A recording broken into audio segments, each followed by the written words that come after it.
Welcome to Fiction Audiobooks. If you enjoy the content, like and subscribing would be greatly appreciated.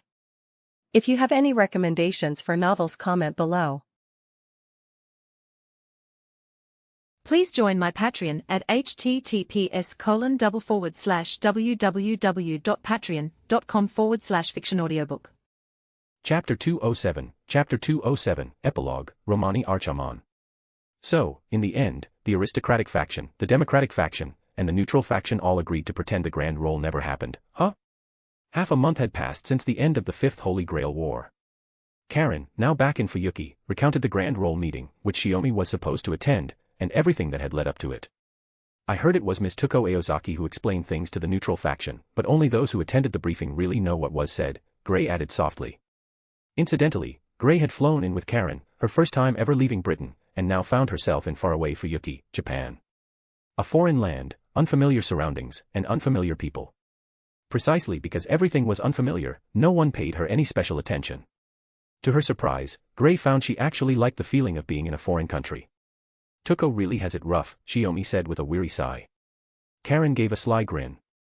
Isn't it Dad's side that has it rough? She lost a carefully prepared Holy Grail War. Sakura must have taken it hard, don't you think? She cried for a bit, said she wasn't good enough because she couldn't beat the Lord of the Department of Astromancy, Shiomi replied with a sigh. Sakura had been in low spirits for a few days after that, but with Rin keeping her company, she recovered fairly quickly. The Holy Grail War was always a life-or-death battlefield, just surviving it was already a stroke of luck. The three of them were walking through the streets of Shinto. Having heard that Shiomi had purchased another house, Caren half-jokingly told him he should prepare a coming-of-age gift for her, too. So Shiomi brought her to Shinto to check out the local properties. Though in the end, Caren didn't find any that she liked. It was a rare day without driving, so as they walked, Shiomi took the chance to go over everything that had happened with the Grand Roll. Dr. Heartless had vanished without a trace, and Faker Hephaestion was also missing. Still, Shiomi had a different feeling about it. Unlike Kirei Kodomine 10 years ago, who vanished without even a corpse, this man named Heartless probably really had reached the end of his life. Speaking of which, I'm planning to stay in Fuyuki until summer before heading back to the clock tower. Lord Valuelita's already handled everything over there anyway. Shifting away from the topics of the Grand Roll and the Holy Grail War, Shiomi turned to Caren and Gray to talk about what came next. Just as he was about to ask for Gray's opinion, a worker unloading goods on the roadside lost his grip, and two large boxes came tumbling toward him. Shiomi calmly reached out and steadied the boxes, helping the worker lower them safely. I'm really sorry. It's my first day doing this, so I'm still not very good at it. The voice was timid and uncertain. The man slowly straightened up, revealing orange hair and bright green eyes under a standard-issue baseball cap. His features were delicate and rather pleasant to look at, but the way he forced himself to seem upbeat made his whole face look strangely strained. But that was the least of it.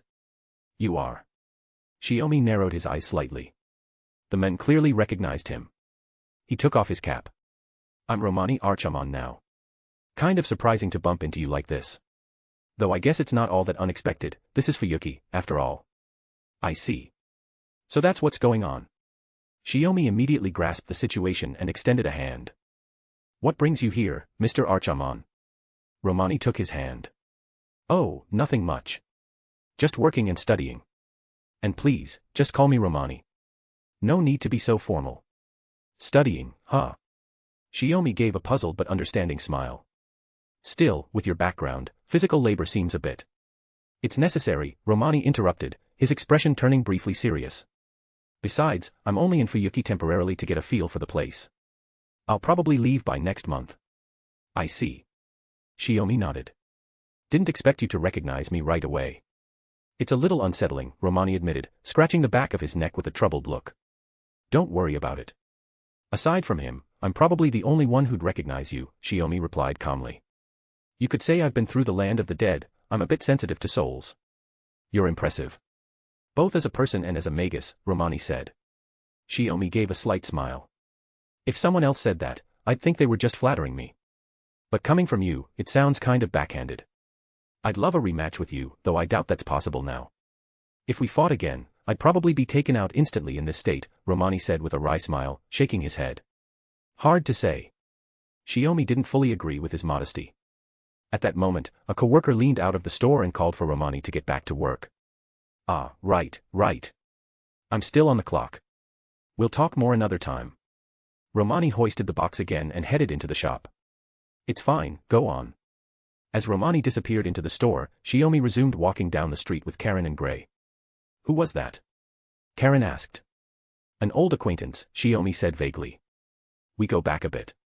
He hadn't expected the king of magecraft, Solomon, to use his Holy Grail wish to reincarnate as an ordinary human. Unlike simply gaining a body, this was a complete rejection of his past identity, for a new life. In a way, it was a kind of reincarnation. Shiomi couldn't quite grasp Romani's mindset, but for now, he chose to keep the truth that he was the king of magecraft to himself. After all, to give up such a special identity and become an ordinary person. Shiomi couldn't help but feel a bit reflective about it. He looked kind of timid and weak, Caren remarked. Don't be like that. Anyone would feel uneasy in a foreign place, Shiomi said, ruffling her hair. That's just the first impression. After hearing him talk to Dad for a bit, I don't think he's a bad person, Caren added honestly. Gray shared her thoughts. He seemed really serious, like someone carrying a heavy burden. Whoa, dramatic much. Shiomi chuckled, gently steering the conversation away. Anyway, didn't I say we'd head back in the summer? What do you think, Gray? Summer. Gray fell into thought. She wasn't sure what she could do in Japan. She'd probably just end up staying at home all day. Japanese mystery novels are really well developed. Might as well stock up on some original editions while you're here, Caren suggested. Yeah. As Caren shared more about Japan with Gray, Shiomi slowed his pace as they turned a corner. He cast one last glance at Romani, still unloading boxes, and thought of Gilgamesh and his companion, wondering if they'd already left. What would Gilgamesh say if he saw this? Chapter 208, Intro. 1. Invitation to Chaldea. Summer 2012, a beach somewhere in England. Shiomi lounged on a deck chair under a parasol, sunglasses on, gazing toward the shallows where Sakura, Caren, Gray, and Rhaenys splashed happily in the water. This trip had been generously sponsored by Rhaenys. Aside from Gray, who insisted on wearing a sun-blocking outfit and hood, the other three wore carefully chosen swimsuits to soak in the summer sun. As they grew older, and most had already come of age, their figures matured noticeably, especially Sakura, whose curves were more prominent than before. By contrast, Caren and Rhaenys were relatively average. And Gray. To Shiomi, it felt like she had never grown at all. Unless the fact of her body being modeled after King Arthur could be resolved once and for all, Gray would remain bound by the Blackmoor ritual, her physique forever mirroring that of Artoria Pendragon. It's been 8 years since Gray left Blackmoor. We can't keep dragging this out, Shiomi said, accepting a drink handed to him and turning to Morgan. The ritual has been passed down for 1,000 years. That kind of legacy is etched into her blood, Morgan replied from the recliner beside his. As the villager with the highest compatibility with Artoria, it's not something that can be unraveled so easily. Rushing in would only make things worse. Even so. Shiomi pinched the bridge of his nose. Are we really left with no choice but to go after the one who started it all? Morgan gave a cryptic smile. There are still 52 years until the next Holy Grail War. If my husband lives that long, I'm sure he'll still be able to fight on the front lines. Hey. Shiomi couldn't help but want to protest her flippant tone. But their conversation was cut short when Sakura came running over, dragging Morgan back toward the water. Left alone, Shiomi settled back into the sun. Then came the sound of another pair of footsteps, familiar ones. As they approached, he greeted without even opening his eyes. This beach is privately leased by El Meloy. I'm impressed you managed to get past the barrier, Tuko. I'm a guest too, invited by El Meloy's little princess. You didn't know, said Tuko Aozaki. Hearing her voice, Shiomi opened his eyes and noticed something rare. Tuko was actually wearing a swimsuit. I see. Then make yourself comfortable, he said, adjusting his sunglasses slightly. You haven't changed a bit. And neither have you, Tuko replied, sitting down right next to him. Shiomi had to shift toward the edge of his recliner to avoid being pushed off. You trying to kill me here, he muttered, noticing Morgan heading their way. But Tuko, unfazed, pulled out a folder and dropped it on Shiomi's head. My husband seems to be in a fine mood, openly meeting an ex like this, Morgan said with a faint, yet dangerous smile. Don't worry, I'm just here to deliver a message, Tuko replied as Shiomi sat up. She casually leaned against his back. You can scold me later, let me finish reading this first. Shiomi muttered, rubbing his nose as he opened the rather formal letter. A joint statement from Lord Valuelita and Lord Trambilio. What's this about? Tuko fished out a lighter from somewhere and lit a cigarette. You've heard about the Human Preservation Organization mainly funded by Lord Marisberry of the Department of Astromancy, right? Finest Chaldea. It's already in trial operation. Chaldea. Yeah, I've heard about it. Marisberry mentioned it to me himself, Shiomi replied. At that, Morgan, who had moments ago looked ready to confront him, suddenly calmed down and sat beside him. It's a gathering of top minds from various fields, including Magus from all departments of the clock tower, Tuko continued. Inurai-sensei hopes you'll go as the representative of the Department of Creation and the Department of General Fundamentals as a whole. Shiomi blinked. Does it have to be me? The Department of Astromancy says they urgently need a Magus capable of Spirit-Ron transfer, someone who can lead future restoration operations. Marisberry also personally hopes you'll give it a try. In other words, because Shiomi wasn't entirely bound by factional constraints, his appointment to Chaldea was the compromise chosen by the democratic, aristocratic, and neutral factions alike. What if I don't have Spirit-Ron transfer compatibility? Shiomi asked. Then, as a seasoned veteran, you can provide the most effective support to the frontliners, Tuko shrugged. In other words, you're the best candidate. That sounds like a trap someone set just for me to fall into. Shiomi tried to decline. And I have no reason to leave my family behind and head off to Antarctica. Tuko shook her head. No, as Chaldea's director, Marisberry said you can bring your family along. That only makes it more suspicious. Shiomi had no fondness for Marisberry. After all, the man had once captured Sakura and used her as a bargaining chip just to get his hands on the Holy Grail. He was the textbook definition of a magus, the kind Shiomi despised most. Even if Chaldea had gathered top talents from around the world, Shiomi had no interest in going. If it's allowed, then why not give it a try? Morgan suddenly said. Shiomi blinked. Huh. Of course, this is only my personal suggestion. Morgan lowered her gaze, as if weighed down by some unspoken reason. If my husband has no interest in safeguarding humanity's survival, I won't force you to go. No. I'm just surprised you'd say something supportive. Shiomi paused mid-sentence, then suddenly froze. After locking eyes with Morgan for a few seconds, he changed his mind. Looks like it's pretty obvious who wears the pants in the Shiomi family, Tuko teased. Since you're willing to go, start preparing soon. The base is at the South Pole, far away and hard to reach. But I didn't expect you to be the one delivering the message, Shiomi sighed. Tuko removed her glasses, her expression shifting to something more assertive. No, delivering the message was just on the way. I came to check on you. As she said that, she gently cupped Shiomi's face and gave him a quick kiss on the cheek. Just as Morgan gripped Shiomi's neck, radiating a terrifying aura, Tuko calmly put her glasses back on, stood up with a smile, waved, and left, without the slightest intention of helping him. Only after working hard to earn Morgan's forgiveness did Shiomi finally have the energy to think about Chaldea again. But he wouldn't be seeing Marisberry anytime soon. The day before Shiomi arrived at Chaldea's Antarctic base with his family, Marisberry Animosphere was found dead in his room. The official statement listed the cause of death as unknown. Chapter 209, Intro. 2, Group A. 2014, Chaldea. It had been 2 years since Shiomi received the invitation to join Chaldea. Although he was stunned by the news of Marisberry Animosphere's death on the very day he arrived, by early 2013, Marisberry's only daughter, Olga Marie Animosphere, had already taken over as director and head of the family. These changes didn't really affect Shiomi. He had been recommended by the Mages Association and held a rather special position. Alongside him came Morgan, Sakura, Caren, and Gray.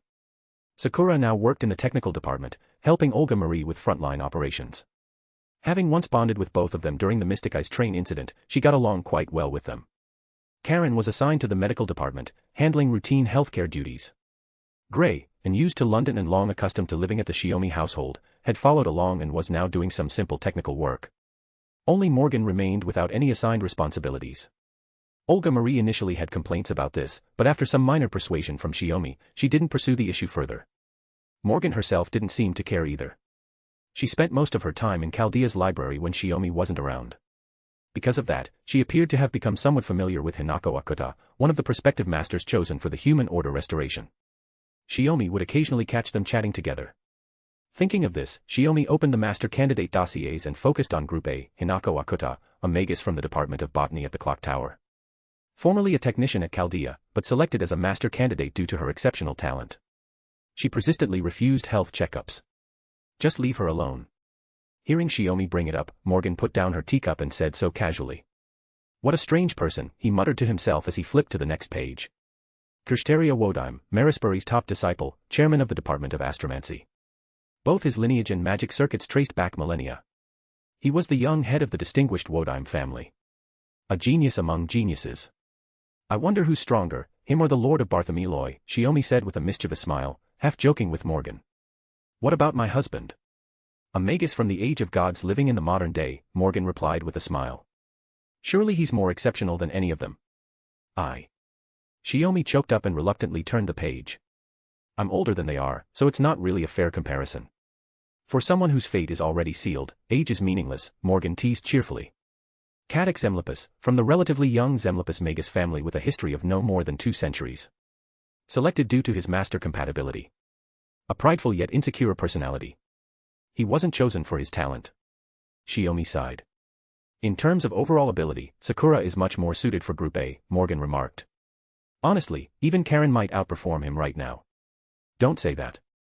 He's still part of Group A, Shiomi replied, shaking his head as he continued reading. Ophelia Famersalone, from the Department of Spiritual Evocation. Possesses mystic eyes. Typically wears a black eye patch to conceal them. The Department of Spiritual Evocation, huh? Morgan commented with a meaningful tone. It's been 20 years, let it go, Shiomi scratched his head awkwardly. Morgan was referring to the time Shiomi killed Scáthach, which had dealt a heavy blow to the department. Rumor had it that Scáthach's fiancée, Sola Ui, still hadn't remarried. Shiomi knew full well that he had a bad reputation in that department. Every time Ophelia saw him, she showed faint traces of fear. After all, he was the infamous Noble Slayer. As the oldest member of Group A, he felt it was his duty to manage relationships with his teammates properly going forward. Let's see, that leaves Scandinavia Peperoncino and David Sem Void. The former's a freelance magus Marisberry met during his travels, and the latter specializes in the Department of Lore. Shiomi said as he thought aloud. Wait. Lore. Void. So he's the one involved in the angelic artifact case. He was only 10 back then. Morgan, resting her chin on one hand, reached out and gently stroked Shiomi's cheek at the edge of the table. Then there's my husband, the former sealing designation executor, a magus notorious as the Noble Slayer, and the 7th master of Group A. Morgan smiled faintly. That's the general situation. But right now, we still don't have enough master candidates. According to the original plan, we need at least 48. Shiomi sighed. That said, Chaldea's simulation of the light of humanity has been running smoothly so far. No issues for now. Keep working hard, my husband. It's thanks to your efforts here that I get to live comfortably in Chaldea, Morgan said playfully. I heard from Sakura that Director Olga Marie relies on you quite a bit. Shiomi thought back. Sure enough, Olga Marie had granted him authority exceeding that of the other Group A master candidates and often sought his input on various matters. She's around Sakura's age, and with her father having passed not long ago, she's clearly yearning for some fatherly affection, Morgan added. I'm not a machine, I can't replace Olga Marie's father, Shiomi said with a wry smile. But if she's looking for that, I'll look after her a bit. Whatever Marisbury's story is, that girl's innocent. There's no reason for me to treat her as an enemy. Any other plans today? Morgan leaned in closer and asked. Shouldn't be. Just as Shiomi was about to answer, his communicator buzzed. When he picked up, a man with narrow eyes, clad in military green attire, appeared on the screen. Sorry to interrupt, Shiomi-kun. We've hit a few snags in the Spirit-Ron transfer experiment that need adjusting. Could I trouble you to gather the other members of Group A? You mean Captain Kirsteria, right? Shiomi replied. Lev Laner. He wasn't the captain himself. Besides being a master of Group A, Shiomi had his hands full with many other responsibilities. They should be in the lounge right now. Could you stop by and call them over? Lev wore a troubled look. I've got a ton on my plate too, so I'd appreciate it. Yeah. Shiomi agreed, mostly for Tuko's sake. Then, after placing an apologetic kiss on Morgan's lips, he picked up the documents and left the room. Chapter 210, Intro. 3. Dr. Roman's Melancholy. In 2015, the Spirit-Ron calculation engine, Trismegistus, was completed. Even technology from the Atlas Institute was used. Marisberry, no, the Animusphere name really does carry weight. Shiomi looked at the completed Spirit-Ron computer and couldn't help but sigh. After all, Animusphere is a magus family that's been passed down since before the Common Era. It's only natural they'd be capable of this. Alongside Shiomi, Kirsteria, and the other Group A masters had come to witness the completion and activation of the device. It's a shame Marisberry didn't live to see this, Shiomi remarked, spreading his hands with a touch of irony. That's the Atlas Institute's contract, something that hasn't been issued since the beginning of the Common Era. For a magus, accomplishments aren't necessarily confined to their own generation. Teacher understood that better than anyone. He wouldn't be regretful, just relieved. Kirsteria asked, I heard you once helped the Atlas Institute recover a contract. It wasn't anything that dramatic. Just some personal matters made it impossible to carry it out. Shiomi pressed his lips together. Nothing worth mentioning. Since then, he hadn't seen Zepia again. That man who once looked down upon all of human history, Shiomi had no idea what he was up to now. The Atlas Institute remained as enigmatic as ever. At that thought, his gaze shifted to Olga Marie. She was doing her best to fulfill her responsibilities as director, coordinating personnel across departments. Thanks to Sakura's assistance, everything seemed to be running smoothly. I heard the last master candidate has finally been found, Kirei said. Yeah, she was found in Japan. Her name is Ritsuka Fujimaru, 17 years old. Shiomi had already reviewed the girl's file. She had no background in magecraft, just an ordinary person who developed magic circuits through mutation and happened to be compatible with Spiritron transfer. That's why she'd been specially invited by the head of the scouting team in Japan. I see. Kirei nodded. Shiomi felt there wasn't much else to observe. He gave a quick farewell to the others and left the control room. With Trismegistus completed, Chaldea's operations were gradually winding down. Even Shiomi found himself less occupied. Alone. A relaxed male voice came from the side. Romani. Shiomi looked up, saw him, and paused his steps. Not much going on. I was planning to head to the library. Now that Trismegistus is complete, the only thing left for the master candidates is the potential onset of humanity restoration, Romani said with a resigned smile. He had joined Chaldea a year after the end of the Fifth Holy Grail War, thanks to his connection with Marisberry, and worked in the medical department. He was also its head.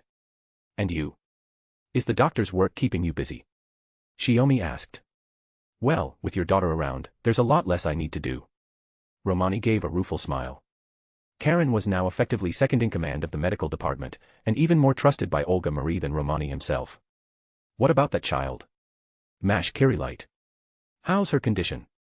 You said before she wouldn't live more than 2 years. She's stable for now, but even so, the best we can hope for is maybe 1 more year, Romani replied with a shake of his head. Though not a homunculus like those made by the Einsburns, she was still a test tube child, and like them, she bore many flaws. Her lifespan was the most critical issue. I see. Shiomi sighed and looked out at the snow-covered landscape outside the window. You said you saw the end of humanity. Was that true? Not long ago, Romani had come to him and confessed what he saw in the moment he lost his power as the king of magecraft, right after the Holy Grail War ended and he became human. If I were the only one who knew, I wouldn't have come to you, Romani shook his head. But there's someone else who saw the same thing I did. Shiomi sat down by the window and nodded slowly. The king of heroes, Gilgamesh. That man's eyes can see the future too. Exactly. Romani sat beside him. And when I woke up, the king of heroes told me that if I wanted to resolve this crisis, I had to seek your help. What?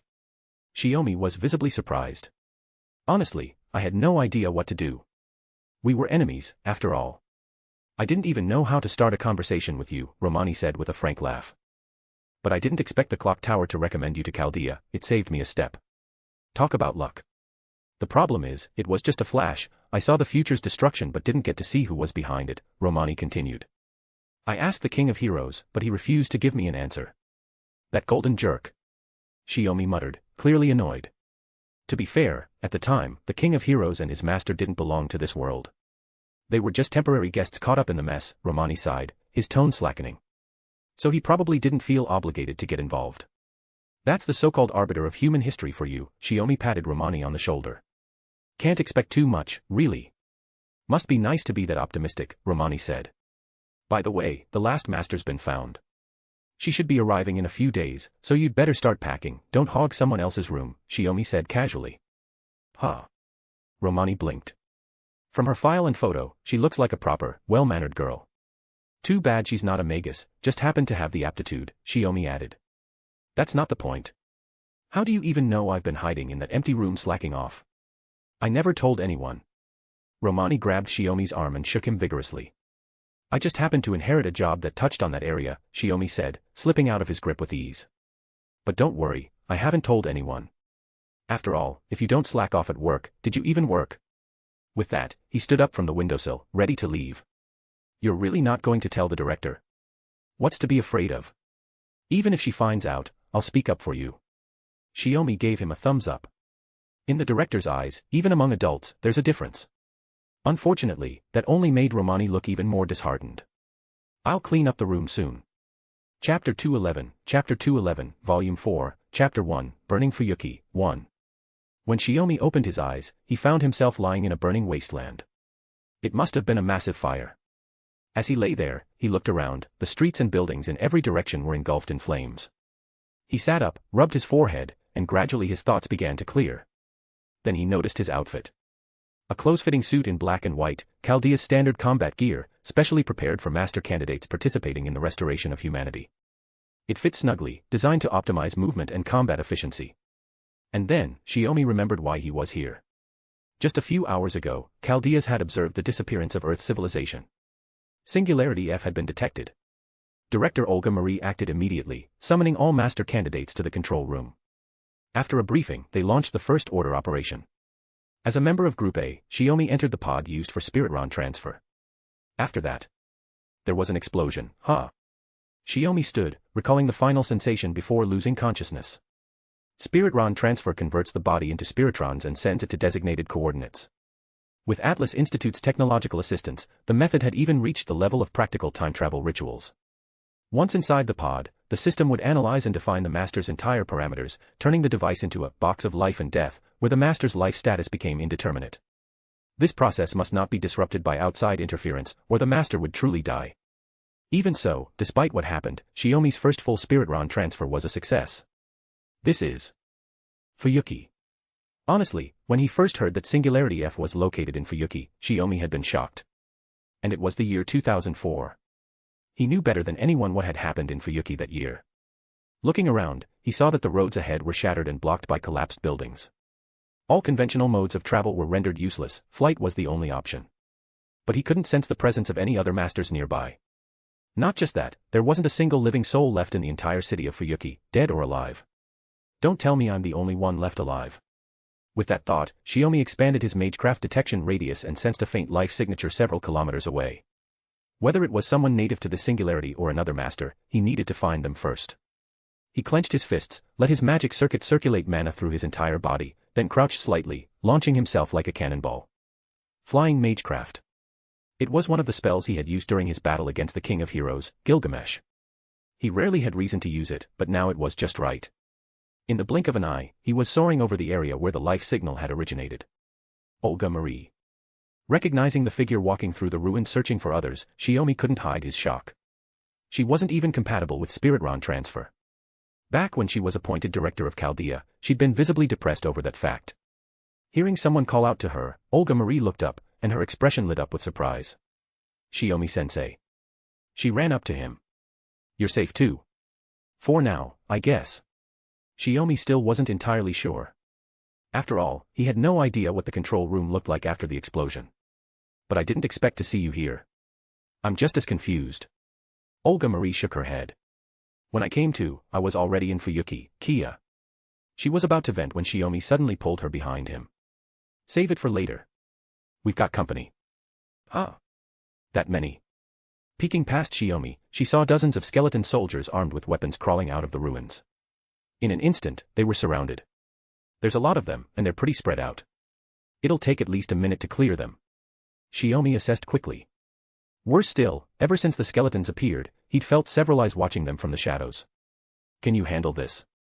We don't even have a servant. Olga Marie felt safer with Shiomi present. Even if they couldn't win, they could still retreat. But she hadn't expected him to declare he'd take them all down. Won't know until I try, right? Shiomi reached out and, as usual, grasped at the air. Gi Balg alternative materialized in his hand. A satisfied smile crossed his face. As expected, it still worked. Spirit Ron transfer hadn't dulled any of his abilities. That's. Olga Marie gasped and covered her mouth. As a noble of the clock tower, she had more than enough knowledge to recognize what she was seeing. What Shiomi held wasn't some mystic code, it was a true noble phantasm. She had never heard any intel suggesting he was a carrier. I figured I wouldn't need it, what with all the other masters around. Shiomi sighed, casually swinging the spear and drawing a circle around them. Don't step out of this ring. I guarantee nothing will touch you inside it. Whether you back me up with magecraft or just stand there, it's fine either way. Before she could reply, Shiomi darted forward, kicking up a powerful gust that forced her to shield her eyes. Spear in hand, Shiomi streaked through the ruins. Wherever the red, icy gleam of his spear passed, skeleton soldiers were torn to shreds, shattered across the rubble, utterly disabled. Just as he'd promised Olga Marie, not a single skeleton got close to the circle. Within half a minute, the last one crumbled. Shiomi exhaled. A sudden chill ran through him. Out of the corner of his eye, he saw a storm of glowing red arrows flying toward him. That technique. Half guessing the attack's source, Shiomi hurled his red spear. It spun through the air and morphed into a circular shield, knocking the incoming arrows away. But the archer didn't stop. A second volley, even more deadly, was already in flight. Catching the spear as it returned to his hand, Shiomi threw it again, this time releasing its true name. The spinning spear collided with the oncoming arrow midair. The impact triggered a massive explosion above, and the nearby ruins collapsed again, a cloud of dust rising more than 10 meters high. A servant. Whether it was the archer or the one flinging fireballs, they were all servants. Shiomi understood immediately. Catching his returning spear, he turned around to check on Olga Marie, only to see two more figures approaching. You two, you're okay. Olga Marie turned and saw Ritsuka Fujimaru, the master who had been dozing off during the briefing, approaching with Mash Kirei, her large shield in hand. Chapter 212, Volume 4, Chapter 2, Burning Fuyuki, 2. Ritsuka and Mash had rushed over upon hearing the sounds of battle. What they saw was Shiomi tearing through the skeleton soldiers like a storm, sweeping the battlefield clean. Director. And Mr. Shiomi. Ritsuka was surprised. Are you both all right? For now, Shiomi replied as he put away his spear, glancing over at Mash. What exactly is going on? Olga Marie asked Mash. This is Singularity F, Fuyuki City, Japan, in 2004. It's hard to believe, but Mash's voice was low and reserved. That's not what I'm asking. I want to know why you only succeeded just now, Olga Marie cut in, pressing for the more critical answer. But she, too, was interrupted, this time more gently. Shiomi patted Olga Marie on the shoulder. Calm down, Marie, he said. Chaldea had prepared a servant in advance to investigate Singularity F, namely, Heroic Spirit Summoning No. 2. Apparently, it caused quite a stir and a fair bit of destruction, and since then, it's refused to manifest its spirit origin. Now, that heroic spirit has lent its power to Mash, turning her into a demi-servant. My guess is something must have changed its mind. Marie was Shiomi's nickname for Olga Marie, and it helped her quickly regain her composure and listen. Yes. When I was on the verge of death, that servant formed a contract with me, transferring his power and noble phantasm. Through that, we fused, and I became a demi-servant, Mash said with a nod, confirming Shiomi's assumption. Shiomi folded his arms and looked at Ritsuka. Even though she's a demi-servant with a physical body, she still needs a master's support to function in combat. So you chose Ritsuka Fujimaru? I guess so. Ritsuka rubbed her orange-red bangs, looking a little embarrassed. By the time I came to, I was already here.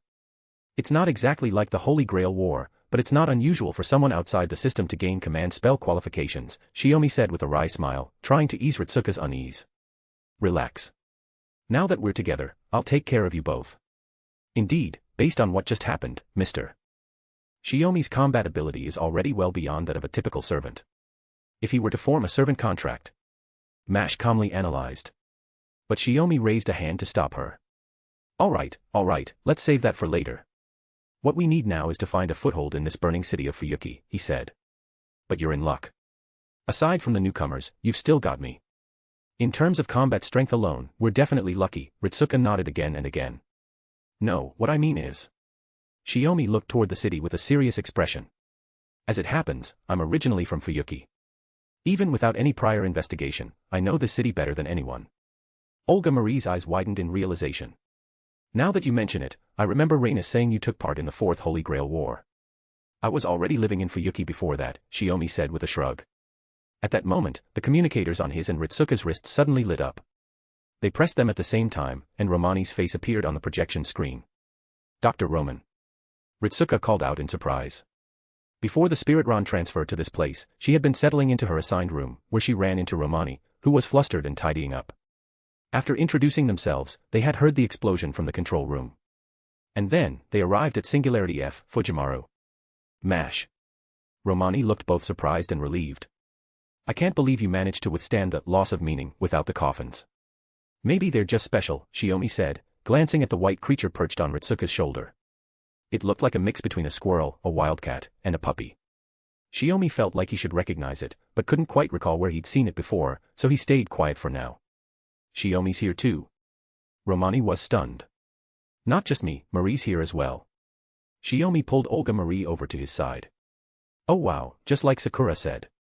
He's actually still alive. Dad's vitality is on par with a cockroach that survived since the dawn of time. Caren suddenly barged into the frame, shoving Romani aside. Shiomi's face twitched. Caren, don't you think it's a bit much to call your own father a cockroach? Well, it's true, Caren said nonchalantly as she made herself comfortable and resumed the transmission.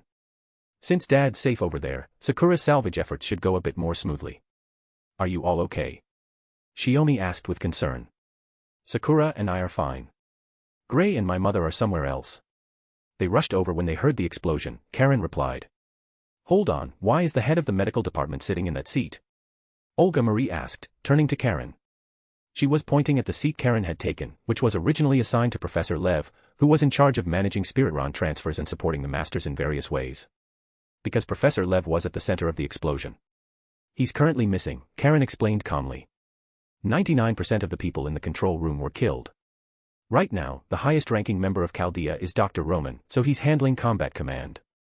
Olga Marie struggled to process the situation. Wait, you just said Sakura is salvaging. What does that mean? Shiomi asked. There were 47 people in the coffins, including Dad. All of them were critically injured in the explosion. Since the proof process was interrupted, your physical bodies ended up drifting in the imaginary number C, Caren said.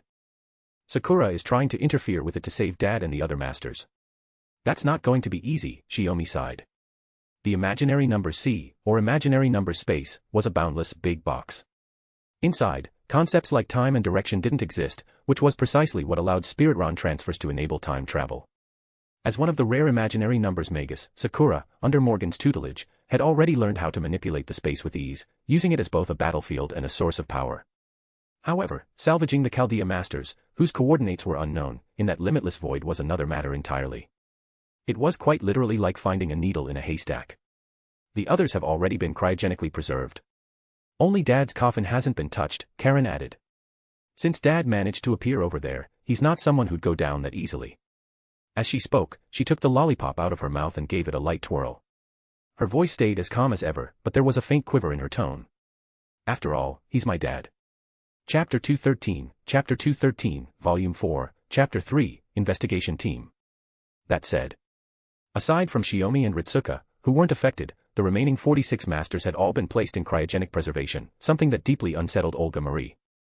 To carry out cryopreservation without the consent of the individuals involved was a serious violation. Even though Olga Marie understood that freezing all 46 of them was the right move, the only way to ensure their survival, she couldn't ignore the weight of it. After all, the responsibility for that decision ultimately rested on her, the director. 46, no, 47 lives. How am I supposed to carry that burden? She clenched her fists, biting at her fingers in distress.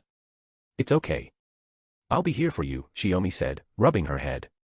I'll talk to Lord Tranvilio and Lord Valuelita at the clock tower and convince them to back you up. It wasn't something a girl in her 20s should have to handle. She was still inexperienced and lacking in status, there was a clear gap between her and someone like Shiomi, who had long been a seasoned player in the clock tower's factional politics.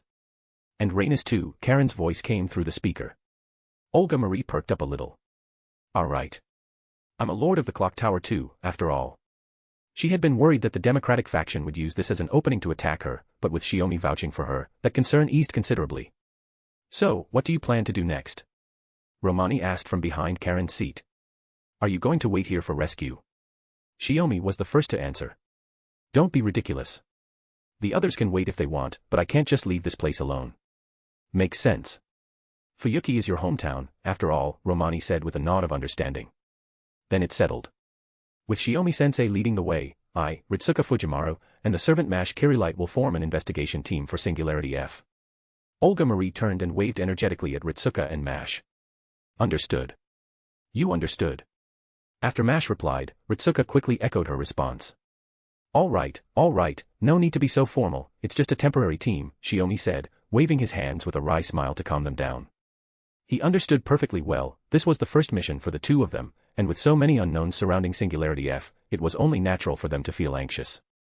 Even if they weren't showing it on their faces. You've been to the front lines, a seasoned Magus, and you're treating this like a school field trip, Olga Marie muttered, slightly annoyed. But she had to admit, it was precisely because Shiomi made everything seem so effortless that she wasn't as tense or afraid.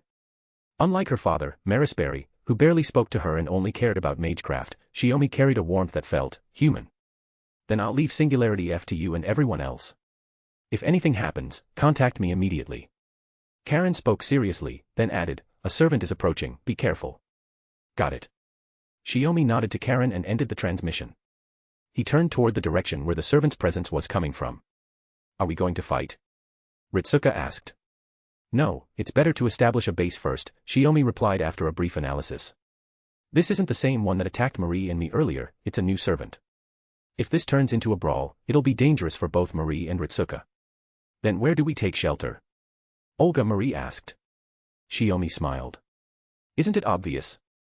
My house, of course. As he spoke, he tapped the ground with his magical spear. A whirlwind suddenly burst forth, not a regular tornado, but a swirling mass of countless crows. Don't run off. If you get separated, it'll be hard to find you. The crows wrapped around the group, and in an instant, they vanished, taking all 4 of them with them. On top of a ruined skyscraper, a female servant clicked her tongue in frustration as she watched the scene. So fast. With that, she turned and left. Meanwhile, in the opposite direction, another servant who had also witnessed it muttered to himself while clutching a wound at his waist. Huh, same kind of spear as Master's, and that transfer spell. So he's the one they were talking about. This is the teacher's house. Ritsuka and Olga Marie stared ahead, speaking softly. But, all I see is an empty lot, Mash said bluntly. All right, change of plans, Shiomi said immediately, turning around without hesitation. To their surprise, there wasn't even a trace of Shiomi's house, not a ruin, not even a foundation. It was just an undeveloped patch of land, with a half-burnt wooden for sale sign stuck into the ground. But isn't this your house? Olga Marie began.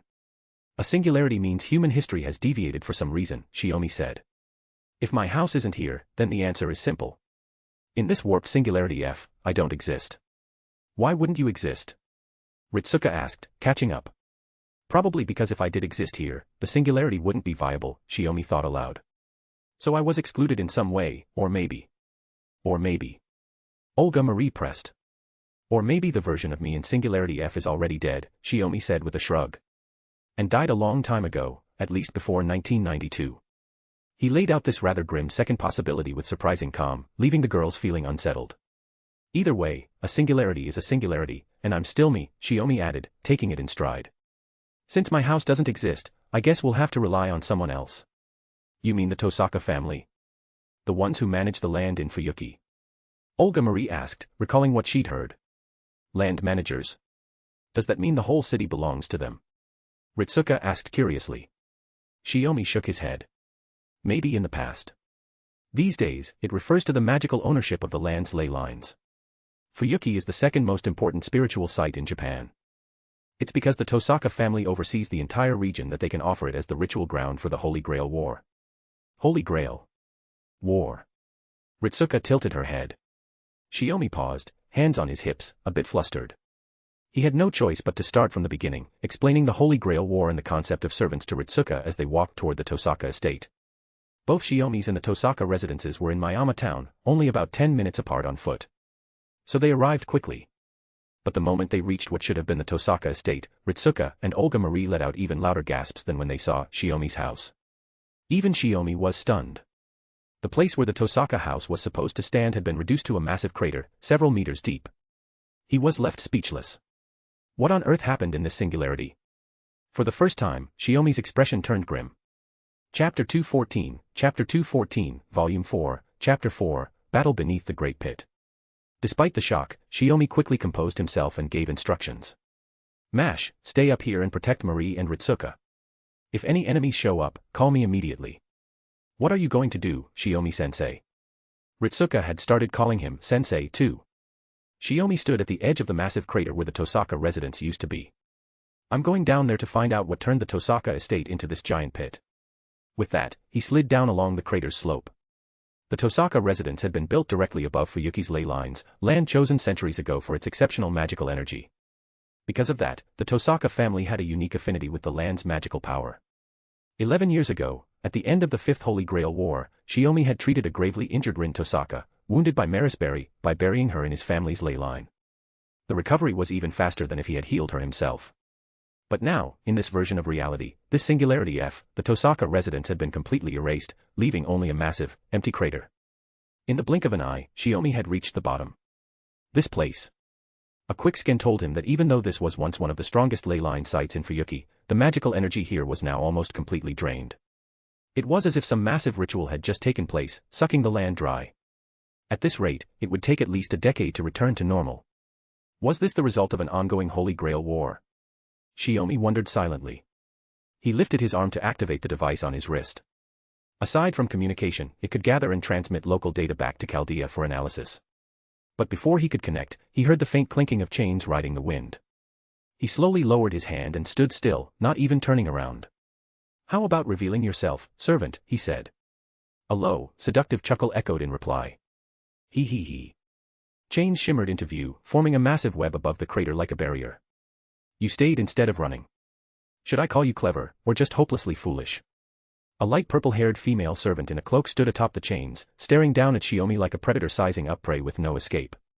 Shiomi had never seen this servant before, but he recognized the long weapon in her hand. "Harp," he murmured. "Oh. You know this weapon," the woman said, licking her lips. "Are you connected to Perseus?" Shiomi asked. Her expression changed instantly. "Don't you dare mention that man in front of me. I was going to kill you quickly, but I've changed my mind. Now I'm going to tear you apart slowly, piece by piece." She tightened her grip on her weapon.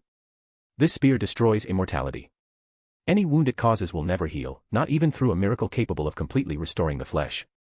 Shiomi didn't flinch. "I've seen noble phantasms like that before. That servant died miserably. Perseus will end the same way. Honestly, if you had gone after the three above while I was down here investigating, I would have been more troubled. Prey should always be savored from the most delicious first.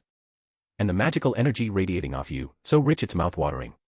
The servant ran a hand through her hair. It turned into snakes, then into chains, tightening their formation around Shiomi. "If you think you can, go ahead and try. Servant Lancer, Medusa." Shiomi sneered. In an instant, the chains coiled around him. From above, the others cried out, alarmed by the sudden shift below. "Even a servant can't escape my chain barrier," Medusa said coldly, unbothered that her true name had been revealed. She looked up at the trio above. "Next prey. Piercing through heaven and earth, bring forth the pure, steady lightning. Divine saber." The chant cut her off mid-sentence. Sensing the burst of magical energy, Medusa turned in alarm, but it was already too late. From the bottom of the crater, lightning surged upward. Multiple bolts came crashing down, turning the darkness into blinding daylight. Ah! Medusa, having underestimated her opponent, had no idea that Shiomi was capable of wiping out dozens of skeletal soldiers in under 30 seconds. She thought trapping him was enough. But under the barrage of thunder, she screamed in agony. Such high-level magecraft, and he cast it instantly. Olga Marie was stunned. She had never seen Shiomi fight before. On the Mystic Eyes collection train, she'd only witnessed Sakura's combat skill. Though they were just a year apart, Sakura's magecraft was already extraordinary. But what Shiomi just unleashed was on a whole different level. "Girls, stay in defensive stance. As long as he's down there, we've got nothing to worry about." A weary-sounding voice called out. Mash immediately raised her shield on alert. When the figure came into view, Ritsuka gasped and covered her mouth. "You're injured?" she asked. "Took a bit of a hit." The unfamiliar man pulled down the light blue hood of his cloak, revealing his blue hair. He gave a lopsided grin. "Servant Castor. Not your enemy. After all, your leader and I go way back." "Eh?" Olga Marie looked even more shocked.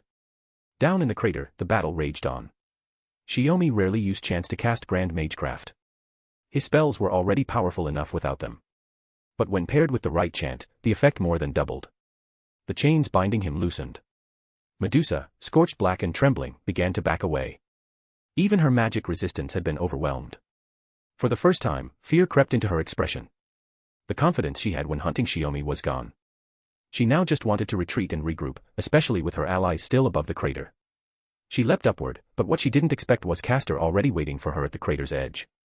The moment she appeared, he completed a string of runes, which transformed into a barrage of fireballs, flying straight at her. Shiomi raised his magic spear. "Now go, Gibalg, soaring spear that strikes with death."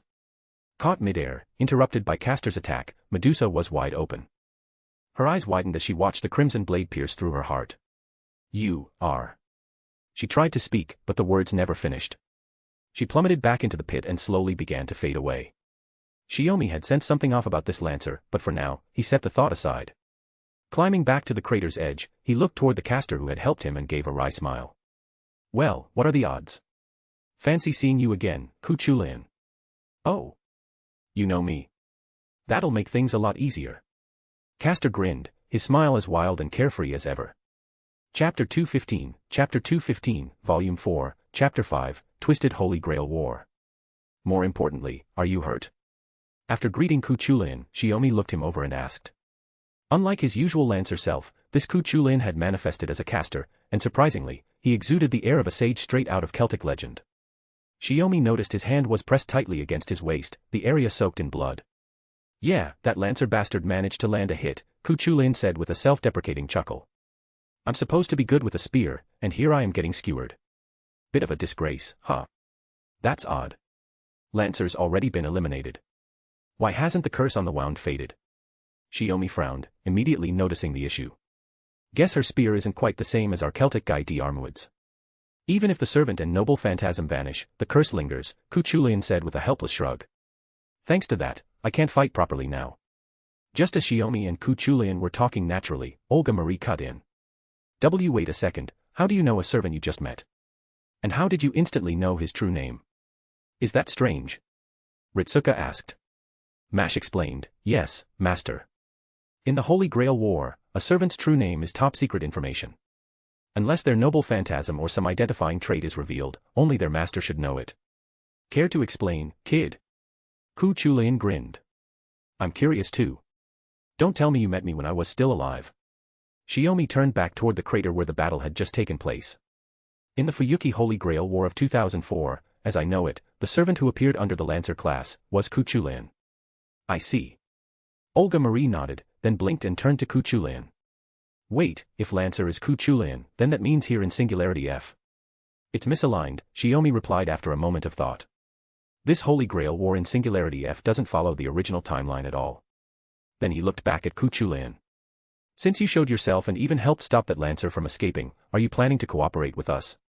Well, that's the idea for now, Kuchulain said casually as he sat on a toppled concrete pillar. Shiomi raised an eyebrow.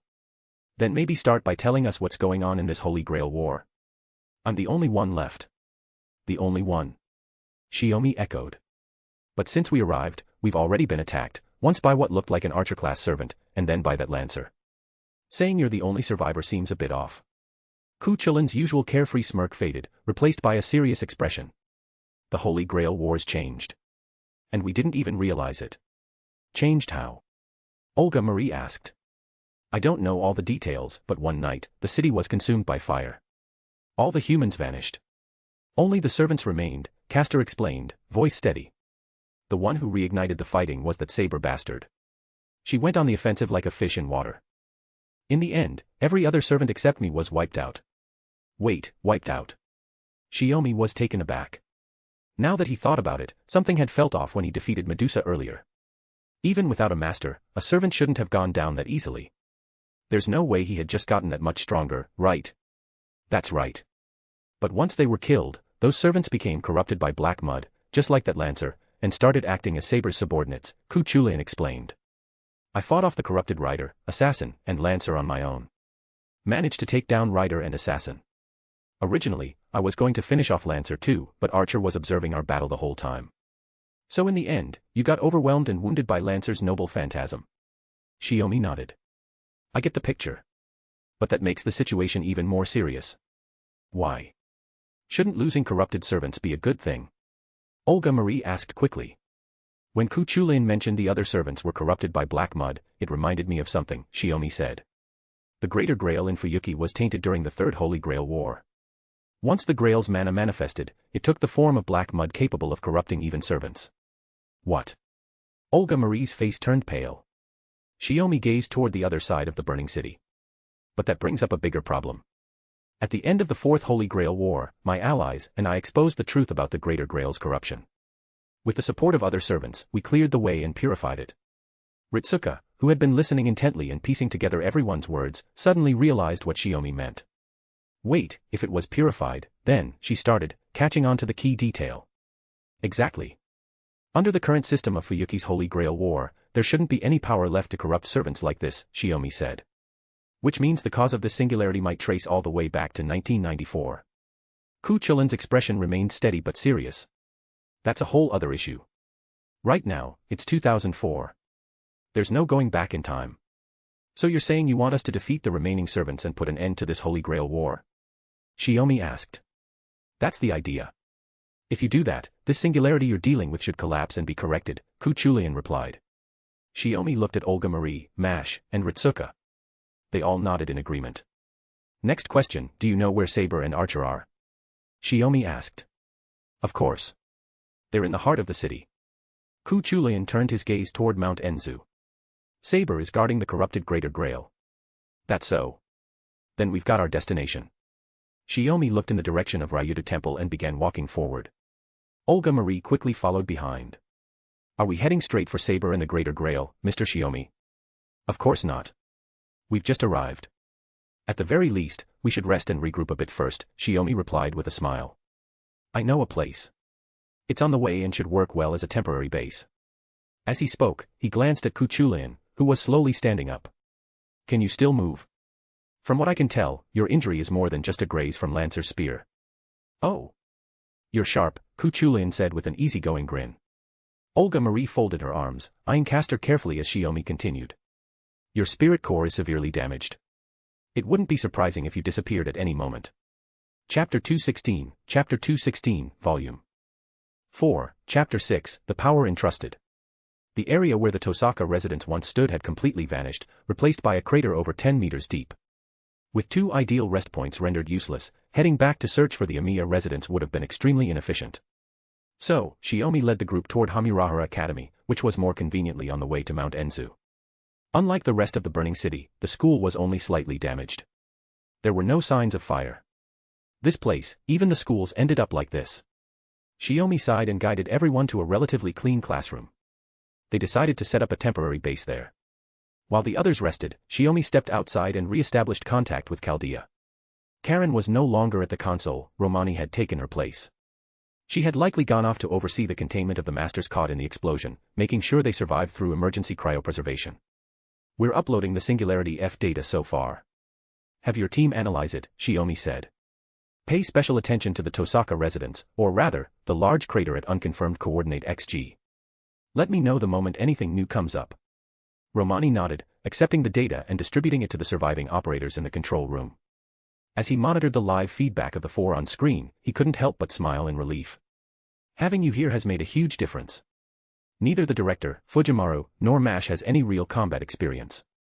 I'm just glad we've gotten this far, but I can't say how long our luck's going to hold, Shiomi replied. Besides, you heard what Mash said earlier, right? The servant who entrusted her with power never revealed their true name or even the name of their noble phantasm. Right now, even though Mash has the shield, she can't use it as a noble phantasm at all. That's a serious issue. I'll have to count on you to find a workaround, Romani said. Whoa, don't make it sound like this is all on me, Shiomi replied with a half-laugh. You got to Chaldea before I did. Don't tell me you don't know the true name of heroic spirit number 2. When that heroic spirit was summoned, it immediately launched an attack on Chaldea, Romani said, voice turning grave. We barely managed to contain the damage, but ever since, that heroic spirit's refused to show itself. Even the former director couldn't determine their identity. Shiomi figured Mash's involvement as a catalyst might have rubbed the servant the wrong way, perhaps that was why it refused to reveal itself or fight. Now it had changed its mind, likely because if it hadn't, Mash would have died in the control room blast. Well, can't be helped then. Shiomi nodded. I'll keep a closer eye on her. He continued, Romani, I'm sure you've noticed, there's been a shift in the lineup for the Holy Grail War in Singularity F. Yes, Romani replied after a moment of silence, finally nodding. Just then, footsteps approached from behind. Ku Chulain emerged from the building, and Shiomi told Romani they'd talk later before ending the transmission. Oh man, I got kicked out by the girls, and all I did was compliment their figures a little. Ku Chulain looked exasperated. If it were Master, you'd already be nailed to the wall, Senpai, Shiomi said, arms crossed. Ku Chulain, having already guessed Shiomi's origins, wasn't surprised by the title and simply replied, Hey. You're not wrong. Didn't expect you to really show up as a caster. If you weren't injured, I probably would have challenged you again. Sitting on the steps of the school building's main entrance, he asked, from the way you're talking, you fought me as Lancer before. Yeah, but it ended without a clear result, Shiomi replied, stepping up beside him. That's a shame. Ku Chulayan sighed. Too bad I couldn't bring that record back with me. Still, there's a reason I appeared as a caster this time. What? Shiomi was momentarily stunned. Ku Chulayan glanced sideways at him. It's something I only found out after the Holy Grail War went off course. Someone arranged for me to wait here for you. Wait for me. Shiomi narrowed his eyes. They knew I'd show up from the start.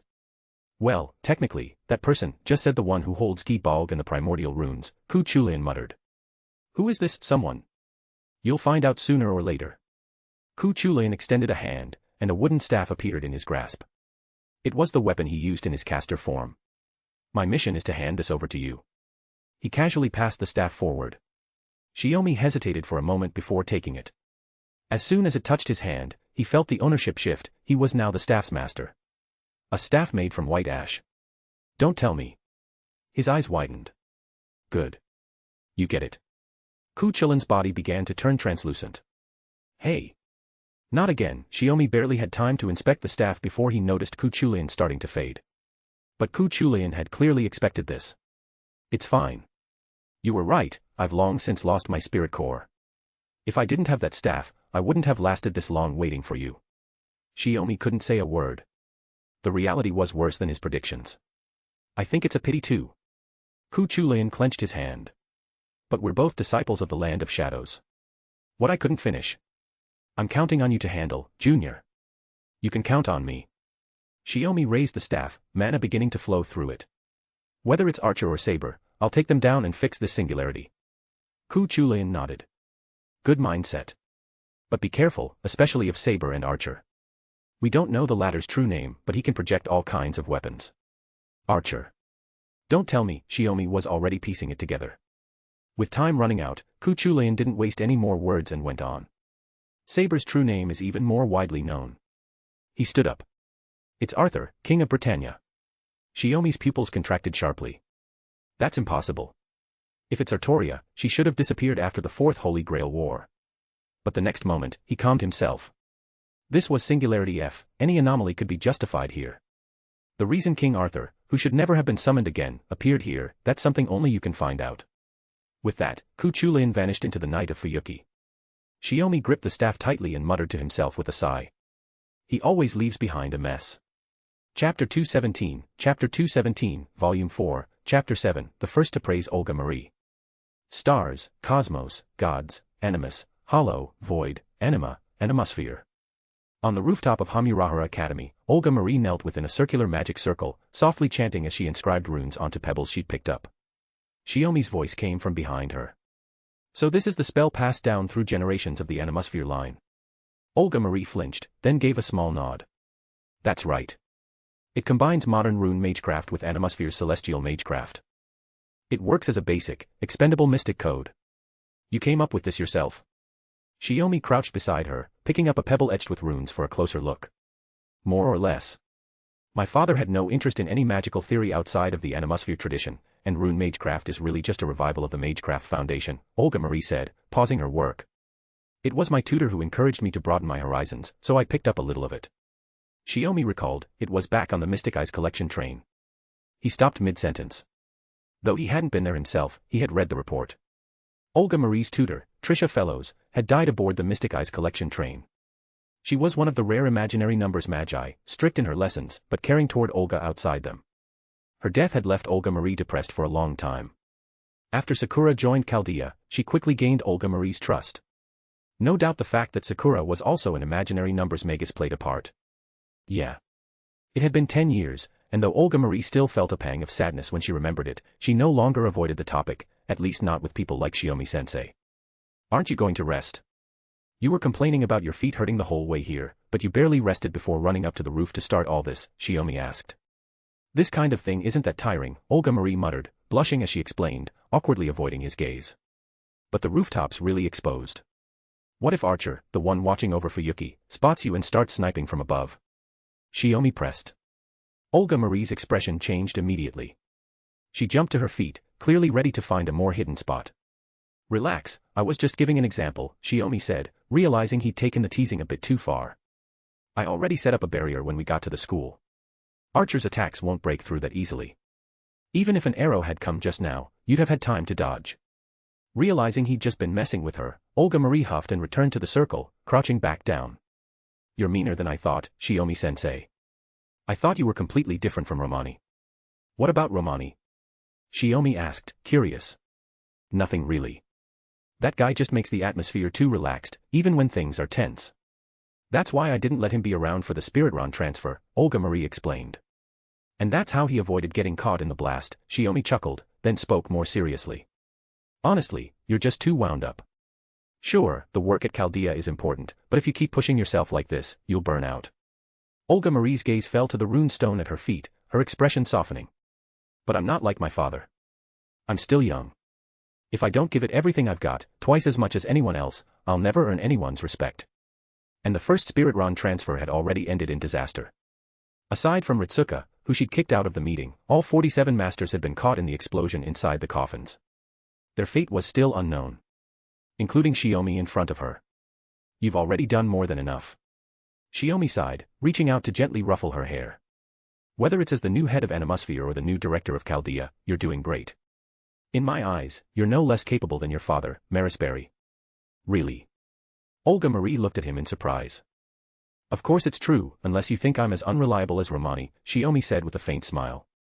A shimmer welled up at the corners of Olga Marie's eyes. She looked like someone lost at sea who had finally found a piece of driftwood to cling to. This girl, still a few years younger than Caren, bowed her head slightly and wiped her eyes. Thank you, Mr. Shiomi. She truly meant it. Because he was the first person to ever praise her. Everyone around her, whether her father, Trisha, or the Magi of the Clock Tower, had expectations of her at the level of a lord. None of them ever judged her by the standards of an ordinary magus, let alone praised her. But seriously though, while the idea of combining celestial magecraft with rune magecraft is solid, these rune stones, the craftsmanship's a little rough. Shiomi pinched one between his fingers, making a face. Realizing he was just teasing to lighten the mood, Olga Marie crossed her arms and looked away. Can't be helped. I don't specialize in rune magecraft. I'm not like you trained under Toko Eozaki and even came into contact with the primordial runes. Still, it's way better than having nothing. Originally, this singularity was supposed to be handled by a group of masters. Now that things have turned out like this, and with Chaldea's condition still unknown, thinking up this plan on short notice was a smart move. He looked into her eyes. Can you use Animosphere's celestial magecraft? If you give me a few days to prepare, I can manage, Olga Marie said. Or if someone here could help adjust my magic circuits like Mr. Melvin Weens, that'd speed things up. Shiomi raised his eyebrows. Then we're out of luck. I'm more of a hands-on type. My grasp of magecraft theory is limited to refining my own experience. As for tuning magic circuits, that's completely out of my league. More importantly, Saber was guarding the Great Cave of Mount Enzu, where the Greater Grail was located. Even if celestial magecraft could be deployed, there wouldn't be enough room to use it effectively, and it might even risk collapsing the entire cave. But you're not just skilled in magecraft, you're also a carrier. Your combat ability's on par with a servant. You even took down Lancer in one strike. Olga Marie looked at him with hopeful eyes. So we don't have to worry about Saber and Archer, right? That's how it is, but hearing it said out loud even makes me feel a bit of pressure, he replied, flicking her forehead. Finish your prep, then get some rest. We head for Mount Enzu in 1 hour. Understood. Olga Marie covered her forehead, grumbling, but there was a smile on her face. 100 chapters ahead. p@Triancom/Pinksnake. Chapter 218, Chapter 218, Volume 4, Chapter 8, The King of Knights Before the Great Holy Grail. It had been 20 years since the last time he'd entered the site of the Greater Grail. Seeing the vast hollow once more, Shiomi couldn't help but feel a wave of emotion. It looks like a natural cave. Was this always part of Fuyuki City? Mash asked. Olga Marie explained, it's a semi-natural, semi-artificial space, Magus have spent years carving it out as a workshop. More than that, Shiomi added, scanning the entrance and surrounding terrain, 300 years ago, the ancestors of the Tosaka, Matu, and Einsburn families constructed the Greater Grail ritual here, under the witness of the second magician, Zelrich. There were no signs of servants or magical energy nearby. It didn't seem like anyone would be launching a surprise attack here. The surrounding terrain was narrow and uneven, easy to be completely wiped out by an attack like the one Archer had demonstrated earlier. Shiomi himself could probably escape, but even with Mash's shield, the other three wouldn't survive a potential landslide. Tosaka. You mean the same Tosaka from that giant crater you showed us earlier? Ritsuka connected the dots. That's right. The Tosaka family is one of the 3 founding families of the Holy Grail War in Fuyuki, Shiomi said. But after 3 centuries, both the Einsburn and Matu lines have declined. The Matu especially, they haven't produced a single descendant with Magus potential. Olga Marie nodded repeatedly. So in reality, only the Tosaka family still holds any real strength. I've met the current head, Rin Tosaka, a few times. She's a very unorthodox Magus. By the way, Shiomi added with a grin, turning to the group, Sakura is actually from the Tosaka family too. Eh. All 3 of them exclaimed at once. Back then, Sakura Tosaka and Rin were born at the same time, both with exceptional magical aptitude. But magecraft can only be passed down to one heir, Shiomi said, as if it were the most natural thing in the world. So Sakura was adopted by me. Her magical framework is completely independent now, but by blood, she's still a Tosaka descendant. Mash, ever expressive, looked like something had just clicked.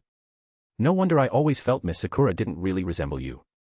But in personality, she's kind of like the teacher, Olga Marie muttered while chewing on her fingernail. I'm so jealous of her.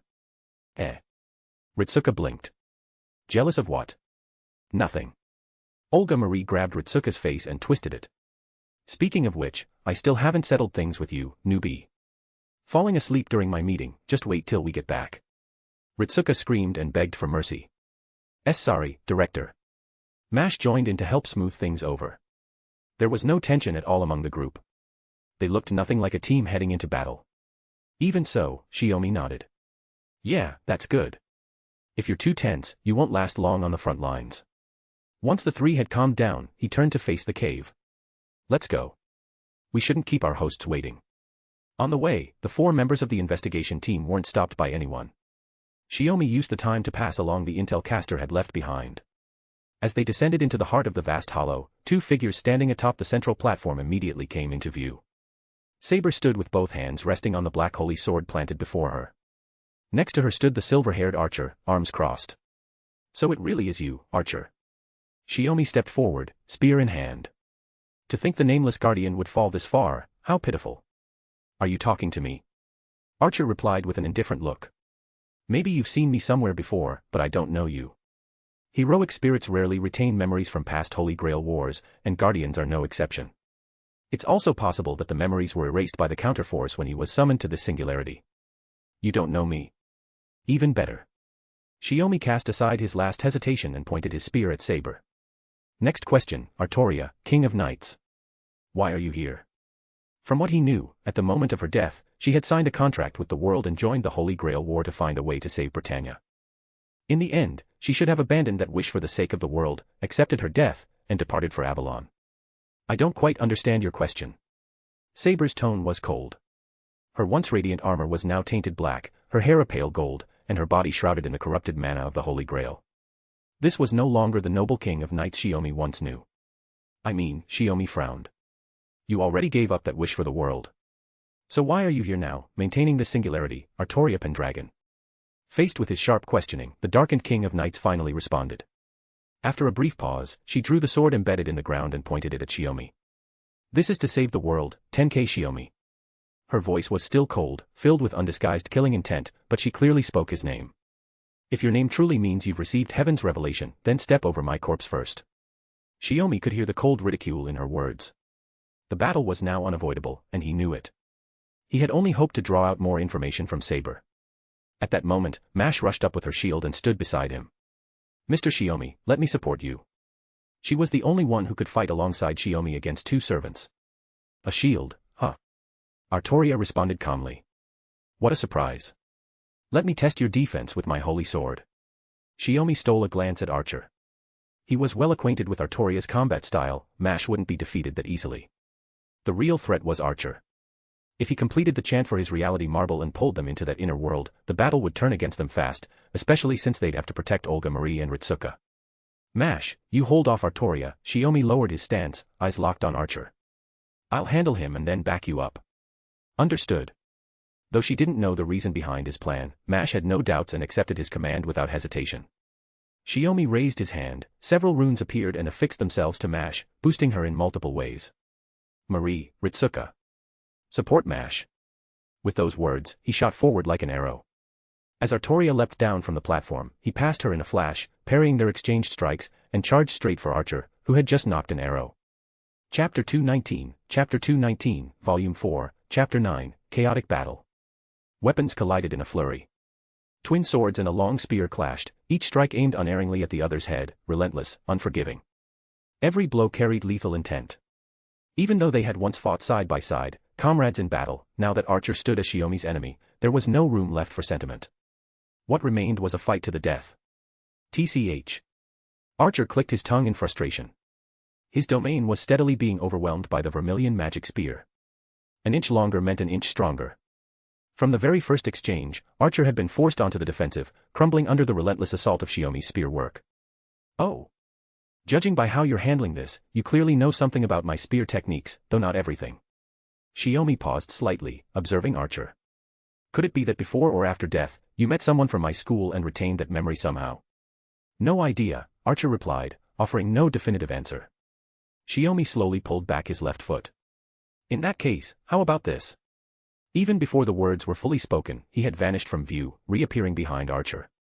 As effortlessly as sipping tea, he thrust his spear with deadly precision.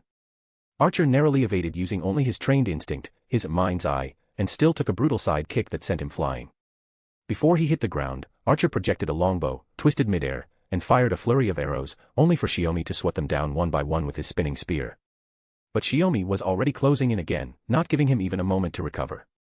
His speed surged, becoming so fast that even Archer's sharp eyes couldn't track him. The spear's arc, once a simple line, now streaked like flashes of light. The tip was impossible to follow. Every motion, his swinging arms, his shifting footwork, had accelerated to a realm beyond Archer's perception. Under such pressure, Archer was forced to retreat step by step. He realized he had gravely underestimated the master standing before him, thinking he was just another ordinary Magus. But this man clearly understood not only servants, but Archer's combat style, and the very essence of the Holy Grail War. If I'm not mistaken, even in close-quarters combat like this, you should still have the strength to chant your incantation, right? Shiomi pressed down hard with his spear. Archer, blocking with both swords, was already half-kneeling. Hurry up and show me your trump card, your reality marble, unlimited blade works. The rock platform beneath them cracked under the weight of his strike. Archer dropped down with it, leaving behind a pit several feet wide. Using the shift in terrain to his advantage, Archer flipped away and retreated beyond the spear's range. Shiomi wasn't taunting him, he was forcing him, testing him. Precisely because he understood Archer's combat nature, he was pushing him while trying to verify something.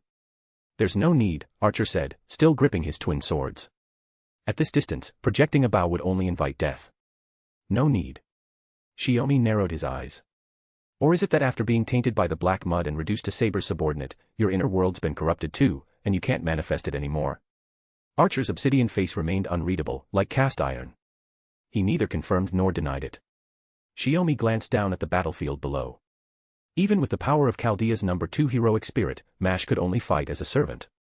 Facing a top-tier servant like Artoria, she could do little more than raise her shield again and again, bracing herself against the onslaught of the blackened king of night swordplay. Sparks erupted with each strike. Not yet the critical moment, Shiomi judged silently. That heroic spirit had entrusted his power to Mash yet kept his true name hidden. Most likely, he wanted her to simply survive, not to be used as a weapon. Even so, that shield was a real noble phantasm. If Artoria truly pushed her to the brink, maybe it would release some of its true power. But, was this really the right thing to do? Shiomi remembered what Romani had told him about Mash. He couldn't agree with Marisbury's decision, but it wasn't something he could change. Was sending a child like her into battle really something an adult should do? In the middle of a fight, and you still have time to look around. Aren't you getting a little too full of yourself, Master of Chaldea? This time, Archer seized the moment Shiomi's attention wavered and charged in. Spear and twin swords clashed once more. It's nothing. Just something adults tend to do, wonder if we're doing the right thing. Like sending the child to face the king of knights alone, Shiomi said, still calm. Mash is a lot like Artoria. In a sense, both were created to fight. Archer paused for a moment, caught off guard by the words. The moment passed, and Shiomi struck. His spear swept in a crimson arc, forming a net of red light that gave Archer no room to evade. All he could do was protect his vital points and take the hit. He was stabbed in 7 or 8 places. Blood gushed out as he dropped to one knee, gasping for air. Shiomi began releasing the power sealed in his vermilion spear, ready to activate its true name and deliver the finishing blow. Letting a guardian like Archer continue to exist in this corrupted state was nothing short of a disgrace. But Shiomi wasn't the only one preparing to invoke a noble phantasm.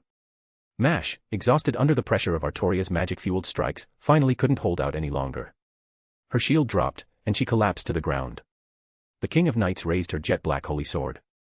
This time, the magic it radiated was different, deeper, more sinister. Hold on, Mash. Olga Marie threw rune-inscribed stones, but they were easily nullified by Artoria's magic resistance before they could even reach her. They had no effect at all. Realizing she was powerless to intervene, panic overtook Olga Marie's expression. Of course it's wrong. Shiomi clenched his jaw, turned on his heel, and charged at Artoria. Die, King of Knights. Gibalg. With his shout, the magic of the Crimson Spear surged forth, aimed straight at Artoria's heart from behind. But she didn't even look back. Row Ajax. Wounded and bloodied, Archer threw himself between them, arms spread wide. A shield bloomed like flower petals to protect her. But with his mana depleted, only 4 of the 7 petals materialized. Still, it was enough to block Shiomi's strike, if only for a moment, and buy Artoria time. Soaring Spear of Piercing Death. Excalibur Morgan. There was no room to change course. Shiomi released the true name of his spear, and Artoria unleashed her noble phantasm, aimed directly at the girl still struggling to lift her shield. 100 chapters ahead. P at Triancom/Pinksnake. Chapter 220, Chapter 220, Volume 4, Chapter 10, Don't add extra titles to noble phantasms. AIA's shield once stood firm in the Trojan War, its 7-fold defense blocking even Hector's killing spear. Had Shiomi been at full strength and not activated his spear's true name with a thrown attack, he might not have broken through the shield projected by Archer in one strike. But the shield wasn't whole. Each of them used the shield in their hands to protect the one they were meant to guard. Petal by pink petal, the projected shield shattered. After only a few seconds of clash, the magic spear, guaranteed to strike true, pierced through Archer's barrier and ran him through the heart. Knew I couldn't stop it, but at least your spear can't reach Saber now, Archer muttered, forcing himself to stay upright, preventing Shiomi from withdrawing his weapon. But Shiomi didn't press for a second strike. He was frozen, stunned by the name Artoria had just spoken. The Excalibur, followed by the name Morgan. According to legend, Morgan was a child of the island of Britain, a successor to its ancient mystery. Before Artoria ever appeared, Morgan was the shadow behind Uther, quietly pulling the strings of Britannia's royal authority. She held 3 faces in legend, the beloved elder sister of Artoria, the Lady of the Lake, Vivian, and the sorceress who would bring about the fall of Camelot. Some even said Morgan and Vivian were one and the same. Now, this twisted form of the sacred sword of the lake bore Morgan's name. Shiomi couldn't help but pause. What do you think? He murmured, eyes shifting past Artoria's form to the distant Mash. The girl stood firm, shield raised high, bracing against the unleashed might of the holy sword's true name. But she wasn't standing alone. The 48th Master, a girl named Ritsuka Fujimaru, stood beside her. She clasped Mash's hand, the two of them holding up that unblemished shield together. The will to protect, and the resolve to fight for that will, had taken shape. Born in a test tube, Mash had now, as a demi-servant, awakened part of the shield's true power. Protective mana blossomed across the shield, spreading outward until it became a radiant white wall that pushed back the force of the holy sword. If you fight of your own will to protect someone, then right or wrong is no longer for others to decide. Archer's body had reached its limit. The guardian tainted by black mud, who had blocked the vermilion spear with his own fading form, smiled faintly, helpless but at peace. Leaving behind only those parting words, he slowly faded from existence. Shiomi had no time to respond. He quickly shifted aside, spear in hand, just narrowly avoiding the holy sword's force rebounding off the chalk-white shield. You brought this on yourself, naming the pitch-black holy sword after me, only to have its attack deflected by that shield. Really, I can't say I feel sorry for you. The communicator suddenly crackled to life with static-laced audio. It was Morgan's cool, slightly mocking voice. Huh. Shiomi blinked in surprise. Chaldea Heroic Spirit Summon Number 4, Morgan. I'm now officially responsible for supporting all your actions after Spiritron transfer, she said. Ahaha, of course you are. Shiomi let out a dry laugh. It didn't take much to figure out, most of the control room staff had likely been wiped out, so anyone remotely useful had been pulled in to help. That Morgan had stepped into the control room and volunteered support was unsurprising under the circumstances. No doubt Romani had helped fabricate a proper backstory for her too. I'll have to find a way to patch that up when I get back. Though Shiomi figured Olga Marie probably wouldn't make a fuss about the details, not with him involved. In any case, just focus on the fight, my husband, Morgan said with leisurely amusement, like someone watching a fire from afar. Don't worry about things here. I'll handle it. Even so, Shiomi could still hear nervous whispering from the tense control room through the comms, clearly stirred by that husband remark. Shaking off the distraction, Shiomi stood up and looked toward Artoria. Though she had been wounded slightly after being hit by the backlash of her own noble phantasm, the real concern was Mash. In her very first battle, she had nearly collapsed after releasing just a portion of her noble phantasm's power. Only with Ritsuka's support was she still standing, shield in hand. Worse still, Artoria was already preparing to unleash her second noble phantasm. There was no way that Chalkwall could survive another blast. They had to end it now. Shiomi dismissed his magic spear and summoned the staff Kuchulain had entrusted to him. The white ash wood, tempered by years of mana, pulsed with power the moment Shiomi infused it. As he brandished the staff, he could feel the amplification of his magecraft. With this, he was certain he could level mountains and shatter cities. Alright, let's give it a try, Odin's legacy. Raising the wand high, Shiomi chanted, devour the song of sin, spiral into purity, maelstrom. Sensing the massive surge of mana, Artoria turned sharply, abandoning her charge up to prioritize eliminating Shiomi. But the rocky ground beneath her suddenly erupted with churning water, a vortex strong enough to swallow multiple people. Losing her footing, Artoria was swept up into the spiraling current, like a fragile skiff tossed into a storm, ready to be torn apart by the waves. Clenching her fists, Artoria let mana pour from her body, endless and untamed. With the Greater Grail in her grasp, the Dark King of Knights who maintained this singularity had no need to conserve energy. She could fire off noble phantasms in succession and use that overwhelming force to tear straight through Shiomi's spells.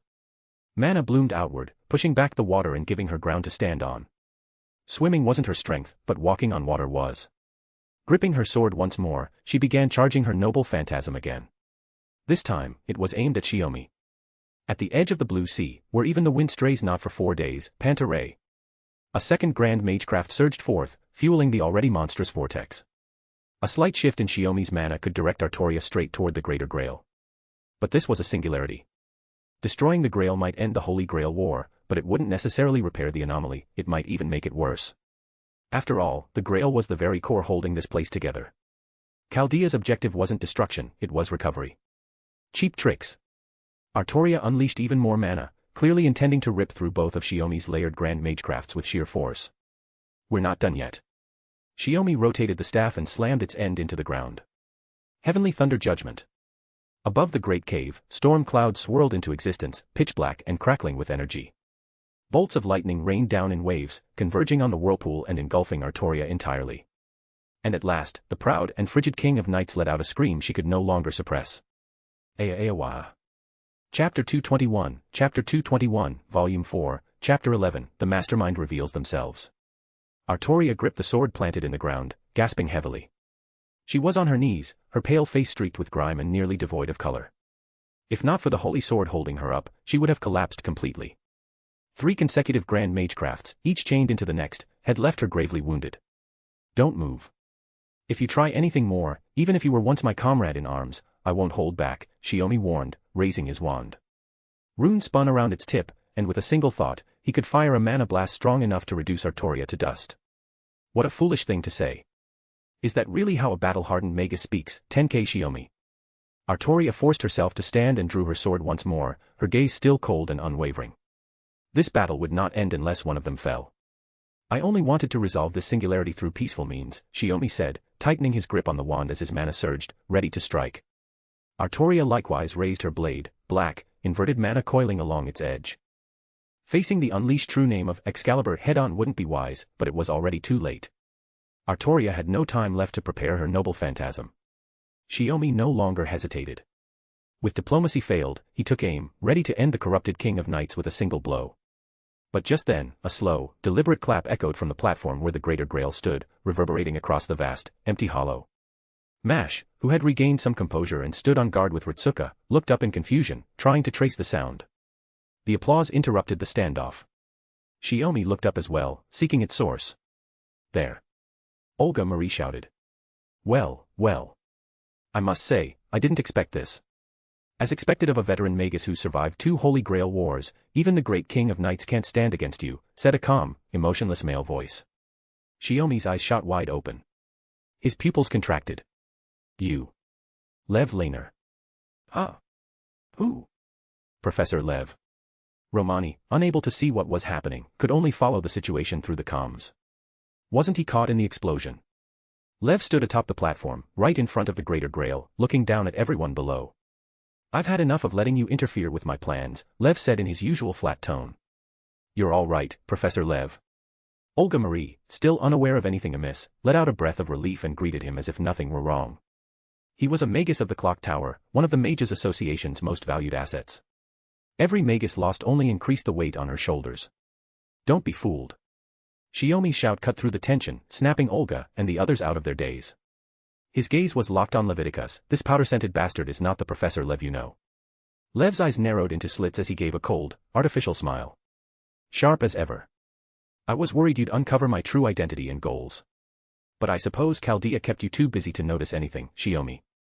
Magus are always full of mystery. I'm not interested in whatever you are. Shiomi glanced uneasily at Artoria. Is this your ally, Artoria? No.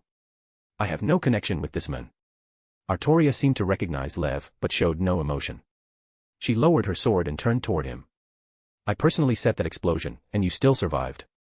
That's why I say heretical magus like you are such a nuisance. Lev opened his wide, three white eyes, his expression turning feral. A perfect plan, ruined by variables like you. Shiomi subtly adjusted his wand, preparing for a surprise attack. So you're the one behind Singularity F. You could put it that way. But the saber over there was utterly useless. I handed her the Holy Grail, and all she wanted to do was revive the other servants, keep the Holy Grail War going, and maintain the Singularity, never once considering her own wish. Lev shot Saber a look of disgust. So much for the so-called heroes of humanity. Artoria didn't flinch at his scorn. She simply raised her sword and pointed it directly at him. Unfortunately for you, I saw through your intentions from the start. I never had any intention of cooperating with your so-called plan. Is that so? What a shame. Even tainted by darkness, a king of knights is still a king of knights. After his theatrical sigh, Lev's eyes snapped open. Then die. The earth suddenly cracked open, and a black tendril surged upward, lashing straight toward Artoria. Weakened by her injuries and slowed by the black mud's corruption, she barely dodged a fatal strike, but the shadow still pierced through her shoulder. What is that? Shiomi froze.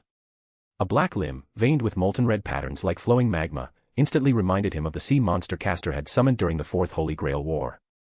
But this was different. The sheer power, it was on an entirely different scale. The tentacle, wrapped in writhing black mist, flailed violently and flung Artoria away. The situation shifted in an instant. Shiomi didn't hesitate. He rushed forward and caught Artoria mid-flight as she tumbled toward them. So naive, Artoria muttered, lying in his arms with one eye barely open. To show sympathy for someone who tried to kill you. If you want to keep fighting, I can finish you off right now and then go after him, Shiomi said, helping her back to her feet. Or maybe, the enemy of my enemy is a friend, Artoria forced herself upright, steadying her blade with both hands as she faced Leviticus. But Lev only shook with laughter, shoulders trembling in a cruel, mocking fit. Ahahaha. Idiots, the lot of you.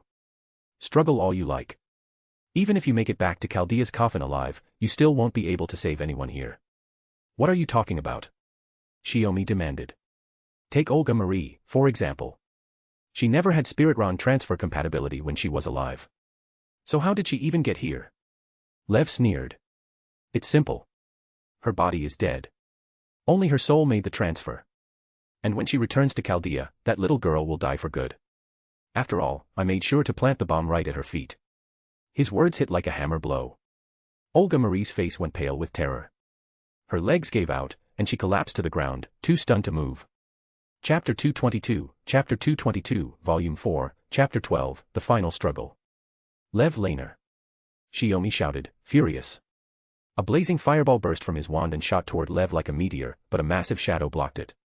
Those towering black masses, like pillars reaching the sky, shielded Lev from the attack. You're just a non-human thing. Stop barking like some rabid mutt. Artoria swung her sword at the falling shadow, unleashing a surge of mana that split the massive form in half. Even so, Shiomi still couldn't make out the shadow's true form. He could only vaguely see that it resembled a colossal tentacle. And just as Artoria had said, Shiomi also knew, this Lev radiated something holy and human. This wasn't a human magus. It was something else entirely. Allow me to reintroduce myself. My name is Lev Laner Floros, the one assigned to handle you humans in the year 2016. Lev placed a hand to his chest and gave an exaggerated bow. 2016. Shiomi began to object that it was still 2015, but then he remembered something from before the Spirit Ron transfer.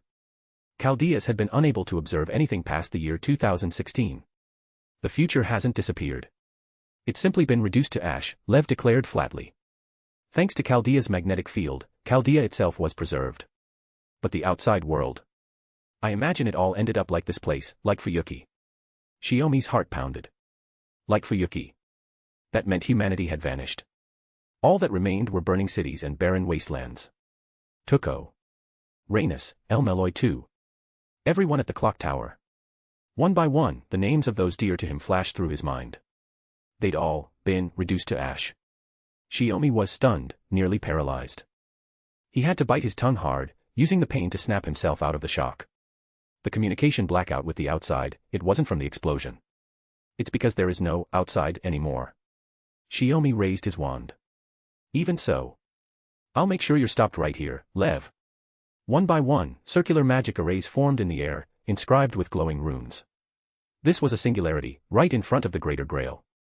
The single richest source of mana in all of Fuyuki City. Shiomi had run the calculations. If he forcefully drew upon the Grail's immense mana, he could unleash several Age of Gods class spells at once. Nice resolve. But meaningless, Lev sneered. I'm retrieving the Holy Grail now. Once it's gone, this singularity will collapse. You and everyone else can be buried along with Singularity F, Shiomi. Seeing Shiomi's spell formation, Lev remained utterly calm. He simply raised his hand and made a casual gesture. A golden object flew from Saber's chest into his palm. Lev absorbed it into his body. The Holy Grail. Artoria's form immediately began to destabilize. There was no time to hesitate. Shiomi unleashed several grand magecraft spells simultaneously at Leviticus. But those black shadows possessed a defense far beyond any servant. Twisting and intertwining, they formed a barrier even stronger than the chalk wall Mash could create with her shield. Damn. Shiomi glanced at Ritsuka and the others and activated comms. Romani, start prepping Spiritron transfer now. While our proof of existence still remains. But what about the director? Romani hesitated, then caught himself. Understood. Beginning Spiritron transfer. Preparing full retreat from Singularity F. Lev grinned, baring teeth sharp as a beast's. Come to think of it, just letting Olga Marie return like this feels a little too kind. With a snap of his fingers, a circular portal opened before the Greater Grail, revealing the wreckage of Chaldea's control room, and the Chaldea's planetary model, engulfed in flames. What? No. Chaldea's is. Olga Marie stood frozen, horrified, as her body began to lift off the ground. She was pulled helplessly toward the burning model of Earth. Chaldea's, after all, was a miniature black hole. The moment a human made contact, their body would be broken down to the molecular level. No. No. I don't want to die. Realizing what was about to happen, Olga Marie thrashed in panic, but she couldn't break free from Lev's control. You're not going to die. At least, not at the hands of someone like him. Chains shot out from the rune magic circle, wrapping around Olga Marie and slowly pulling her back. A pointless gesture. Matching magic against someone holding the Holy Grail, nothing more than a desperate struggle. Lev's voice rang out as Olga Marie was dragged forward once again. How about this, Magus? Artoria's fierce shout came from the side. The pitch-black holy sword was ready. Vortigern, hammer of the vile king, reverse the rising sun. Swallow the light, Excalibur Morgan. A noble phantasm powerful enough to destroy her own spirit origin, Artoria released the true name of the holy sword of the stars. Even Lev, at last, sensed true danger and dared not rely on the pillar of black shadow already weakened by Shiomi's earlier assault. The dark surge of mana from the holy sword tore through the platform before the Greater Grail and shot toward the cavern's inner wall. With the caster of the spell defeated, the spell work controlling Olga Marie failed, and she was yanked from the air by Shiomi's chains, falling into his arms. Watching this unfold, Artoria slowly descended in midair, her form beginning to dissolve into golden particles. On her usually expressionless face, a faint smile finally appeared. She said softly. Looks like my role ends here, but yours is just beginning. Grand Order, the war over the Holy Grail has begun. As her voice faded, the entire cavern began to collapse. The ground split apart completely. Ritsuka, shouting Shiomi's name, and Mash, were the first to fall as the floor vanished beneath them. Luckily, the light of Spiritron transfer had already begun to glow. Are we going to die, Mr. Shiomi? Olga Marie, her voice trembling, asked in a sob. Shiomi didn't know the answer. Even though he'd saved Olga Marie, even though only her soul remained, there was still one thing he lacked to complete the transfer. No. I'll protect you. You won't die. I won't die. None of us will die. That was all he could say to comfort her. Olga Marie gave a faint smile through her tears, curled up in Shiomi's arms, and lost consciousness. Then the ground gave way beneath Shiomi as well. Together, he and Olga Marie plunged into the abyss beneath the Great Hollow. Until even his vision was swallowed by endless darkness. Chapter 223, Volume 4, Chapter 13, Escape from Imaginary Space. When he opened his eyes again, Shiomi was surrounded by endless darkness. It felt like he was drifting in space, or maybe suspended in the depths of the sea. There was no sense of matter, and everything he touched was pure void. This place was imaginary number space. Shiomi slowly pieced it together. Just as Caren had said, during the spirit round transfer, his body was caught in the blast when the coffin was damaged and was cast into imaginary number space. Like the other masters, he now existed in a state between life and death. But if that were true... Shiomi looked ahead and saw Olga Marie floating before him. She looked as if she were simply asleep, though perhaps she would never wake again. Seriously. Dad, there's a limit to how careless you can be, right? Letting your guard down around a Magus you don't even know, not even noticing bombs planted at critical spots. A voice filled with complaint but tinged with casual ease echoed beside him. It's you, BB, Shiomi said without turning. He already knew who it was. Unlike himself, aimlessly drifting in the void, BB strolled past him as if walking on solid ground. She paused to examine the sleeping Olga Marie. Correct, BB twirled the pointer in her hand. I'm your all-powerful, ever-present support AI, the one and only BB. Judging by how quickly BB had tracked him down in imaginary number space, even faster than Sakura, who had begun searching right after the explosion, she clearly had a better grasp of his coordinates. So, are you here to mock me? Or have you come to pass judgment, to list out every one of my failures? Shiomi asked. BB shook her head. Nope. I'm here to save you, Dad. You know that better than anyone, don't you? Why? Does a daughter need a reason to save her father? I'm Sakura, remember? BB replied matter-of-factly. You're just modeled after her. Shiomi muttered, shaking his head. Well, sending you back to Chaldea is no problem. I can just pretend it was Sakura's doing. BB tapped her chin thoughtfully. The real issue is that girl, Olga Marie Animusphere. Her body was completely destroyed in the explosion. Only her soul remains, drifting in this space. She's barely holding on thanks to your observation, Shiomi said, voice heavy. That's hardly a problem, right? Even if it's just the soul, she can still survive. BB gave a sly grin. You, more than anyone, should know, bodies are just containers. If the conditions are right, you can just give her a new one. Shiomi's eyes widened. BB, you know about that too. He was referring to the blank doll Tuko had given him years ago as a return gift for the primordial rune base. It was something he'd never spoken of outside his family. Tuko had intended it as a backup. If Shiomi's physical body ever failed, the doll could serve as a replacement. But in truth, that blank doll could work for Olga Marie too. The only problem was, unlike transferring a soul from a living body, moving a soul after the body had died would require something more. I know everything about Daddy, BB blinked adorably, but Shiomi found her even creepier than a stalker. Hopefully Sakura won't grow up to be like this. Even if Tuko made a blank doll, Mary's soul would quickly vanish the moment it leaves the imaginary number space, Shiomi said with a resigned shake of his head. The Holy Grail War, BB said. Huh. The original three families, why did they establish the Holy Grail War system in Fuyuki? And how were they able to do it? Surely you haven't forgotten, Daddy. Shiomi pressed his lips together. Of course I know. But the third magic requires the souls of 7 servants to activate. No need for that many, BB dismissed exaggeratedly. With 7 servant souls and 60 years of stored mana, the Greater Grail can grant a wish powerful enough to materialize all human souls. But this is just one person, we don't need nearly that much. Wait. Shiomi caught the shift. You're not seriously saying you can perform a limited version of the third magic on Olga Marie's body here, are you? That had always seemed to be the missing piece, third magic. Unfortunate as it is, with the authority Mooncell granted me, it's still within what's allowed. The chance was originally meant for Daddy, after all, BB said. Mooncell. Shiomi frowned. It was another unfamiliar term. BB quickly covered her mouth, as if realizing she'd said too much. Oops, that's a restricted topic. Shiomi didn't press, it was clear BB wouldn't answer anyway. So you're going to use the limited third magic that was meant for me on Mary instead? Exactly. That's why I need everyone's consent first. If you're not willing, there's nothing BB can do, BB said, twisting her body pitifully. Shiomi couldn't help but chuckle. What's there to hesitate about? Just do it already. Knew it. You really are Daddy. If someone's right in front of you and can be saved, you'll never hesitate, even if it means burning your bridges. BB's voice suddenly turned calm and sorrowful, uncannily like Sakura's. What are you talking about? Shiomi didn't quite get it. Doesn't matter. Since Daddy's given the okay, no need to ask again. BB coughed lightly and returned to her playful tone. Because it's a limited third magic, time's tight. Once we get back, you'll need to transfer the materialized soul into a new body ASAP, or else it's game over. Got it, Shiomi replied seriously. BB raised her pointer like she was tapping a blackboard, gently touching Olga Marie, her soul, rather than her body.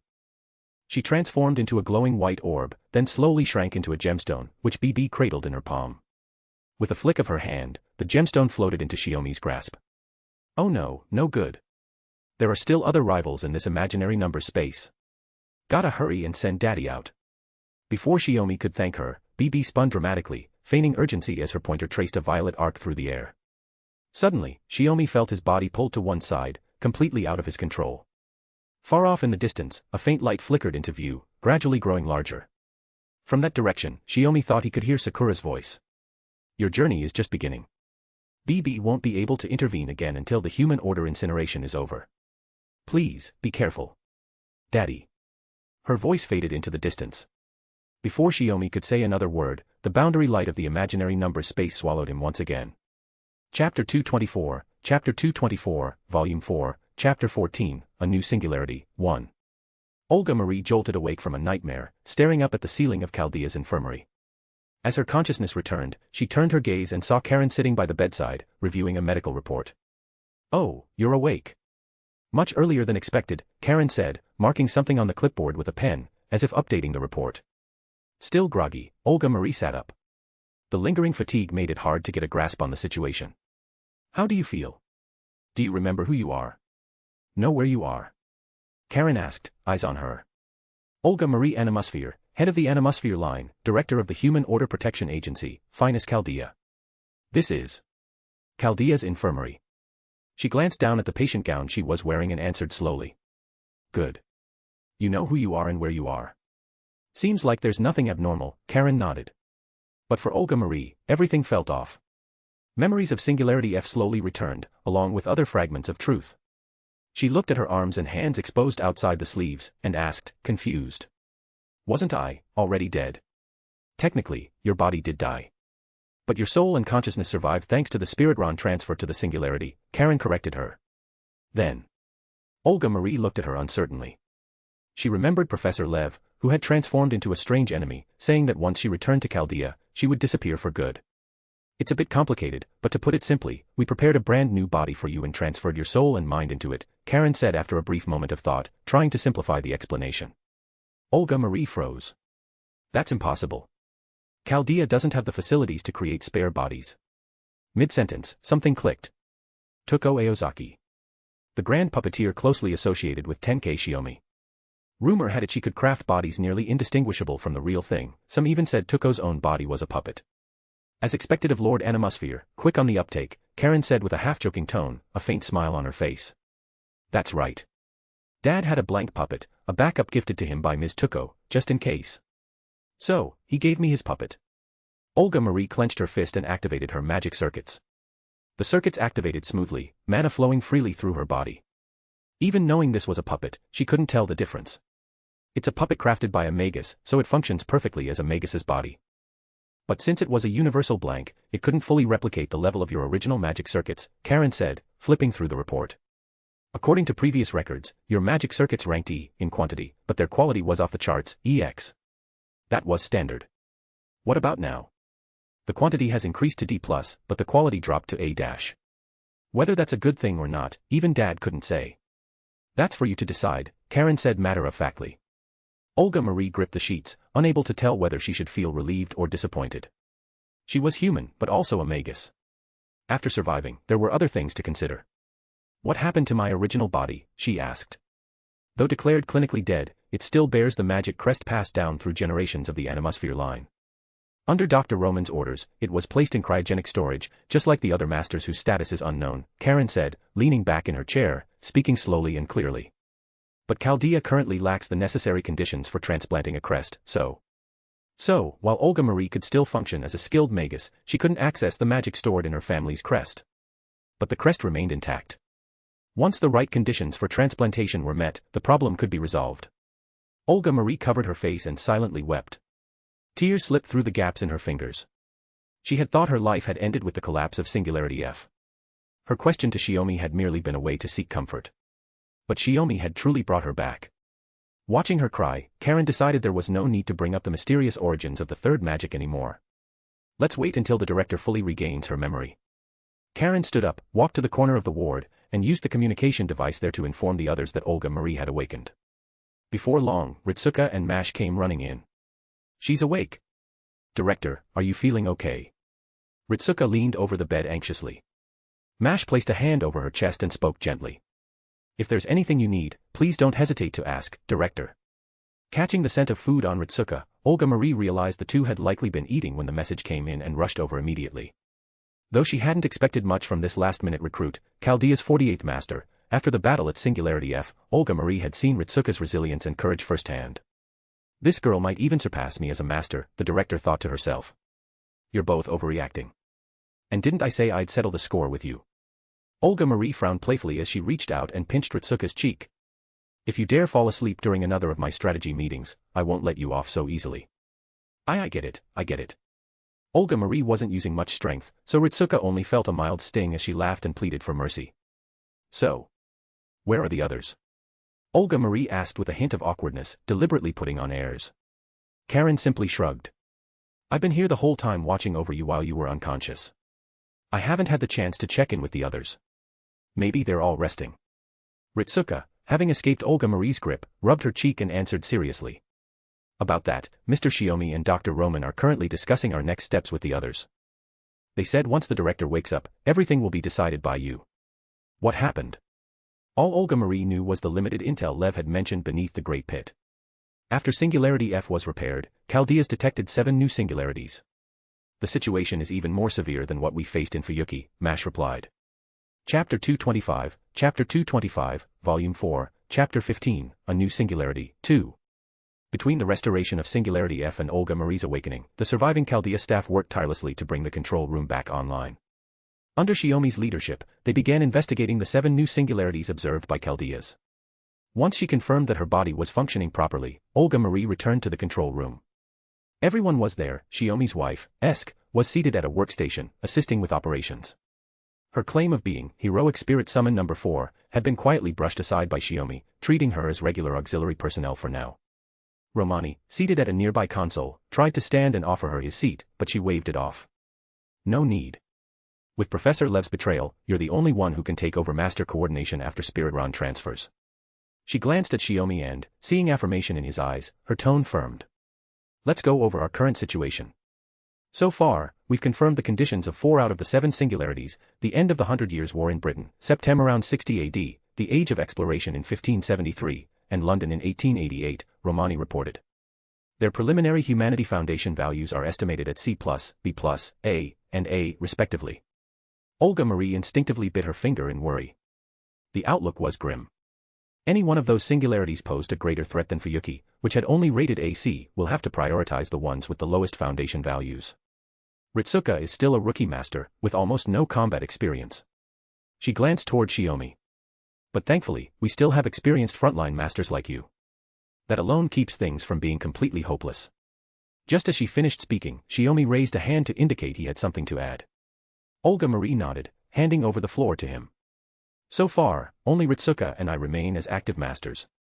With just 2 usable servants in Chaldea, we're desperately short on personnel. In light of this, and at their own firm request, I've submitted a proposal to allow the following 3 to participate in Spiritron transfers for singularities, Sakura, Caren, and Grey, Shiomi said with a sigh. Olga Marie paused. She remembered they all had Spiritron compatibility, but back then, Chaldea had already settled on a solid roster of master candidates, especially the Elite A team. That time, Shiomi had uncharacteristically chosen not to nominate them. Now, with their numbers so diminished, he had no choice but to accept their initiative. Still, something else stood out even more. So, you've finally decided to lend a hand, Leonardo da Vinci. Olga Marie had already noticed the beautiful female servant standing in the control room. Whether female was the right term, though, was up for debate. After all, Leonardo da Vinci had indeed been a man in life, but as a servant, he had chosen to manifest in a body of his own creation, a woman's. She should probably be considered a female servant. In any case, she was the third heroic spirit summoned, Leonardo da Vinci, who had arrived at Chaldea back in 2012. As a peerless genius, she had been critical of many aspects of Chaldea, and particularly furious about the subservient experiments. She had kept herself in the background until now, largely because Chaldea had sufficient personnel. Though she thought it arrogant to try to safeguard the world with so few people, it had still seemed workable, so she chose to stay and observe. Only now, after Chaldea had suffered devastating losses, had she finally stepped forward. "Let's just say I'm doing it for Romani's sake," Da Vinci said lightly. "But I'm currently unable to accompany Chaldea's masters on spirit RON transfers. For now, I'm serving as a technical advisor, helping the masters involved with spirit RON transfer complete their proof of existence." Even as she spoke, her gaze subtly flicked toward Morgan. There was another top-tier servant here, hiding her true identity, acting only as support staff and helping with Shiomi's spirit RON transfer. Who exactly was she? Fine. I know what you're capable of. Chaldea's losses are significant, we need skilled personnel to handle technical support. Olga Marie accepted the situation. With this level of loss and no way to reach outside help, Chaldea couldn't recover in less than a year on its own. Da Vinci's offer to help was more than welcome. But there is some good news. Maybe because your original body died, your soul adapted to spirit RON transfer, or maybe it's due to the nature of your new body. Shiomi looked at Olga Marie. You can also participate in spirit RON transfer and take on the role of a master in restoring the human order. Olga Marie froze, then grabbed Shiomi's arm in surprise. Ah, really? It's true. As the technical advisor, I can vouch for it, Da Vinci said with confidence. Compared to masters, we still have a relatively sufficient number. And we don't yet understand what Lev meant about the world burning to the fourth stage, Shiomi said, glancing at Chaldea's, now restored to its original Earth model form. So I'm proposing a bold operation plan. He looked around the control room, then slowly continued. We're going to carry out repairs on 3 of the 4 confirmed singularities simultaneously, Shiomi said. Marie, Ritsuka, and Mash will form the first team to head to the Orland singularity, Caren and Gray will make up the second team and go to the Rome singularity, Sakura and I will form the third team to investigate the London singularity. Olga Marie thought for a moment. So the teams were assigned based on Humanity Foundation value.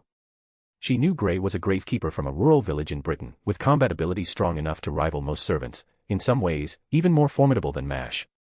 No, Sakura stepped forward. It's because London has the clock tower. Dad believes that since we've lost contact with the outside world, we need to reach the London singularity quickly and see if the clock tower holds any intelligence or resources we can use. It might be the clock tower from over a century ago, but in the world of magecraft, that didn't mean the knowledge was outdated. Despite some advancements in the last 100 years, magical development had not progressed nearly as rapidly as science had in the outside world. So the records there were still very much relevant. It's a reasonably balanced setup. Though Olga Marie felt a twinge of regret about not accompanying Professor Shiomi, now wasn't the time for personal feelings.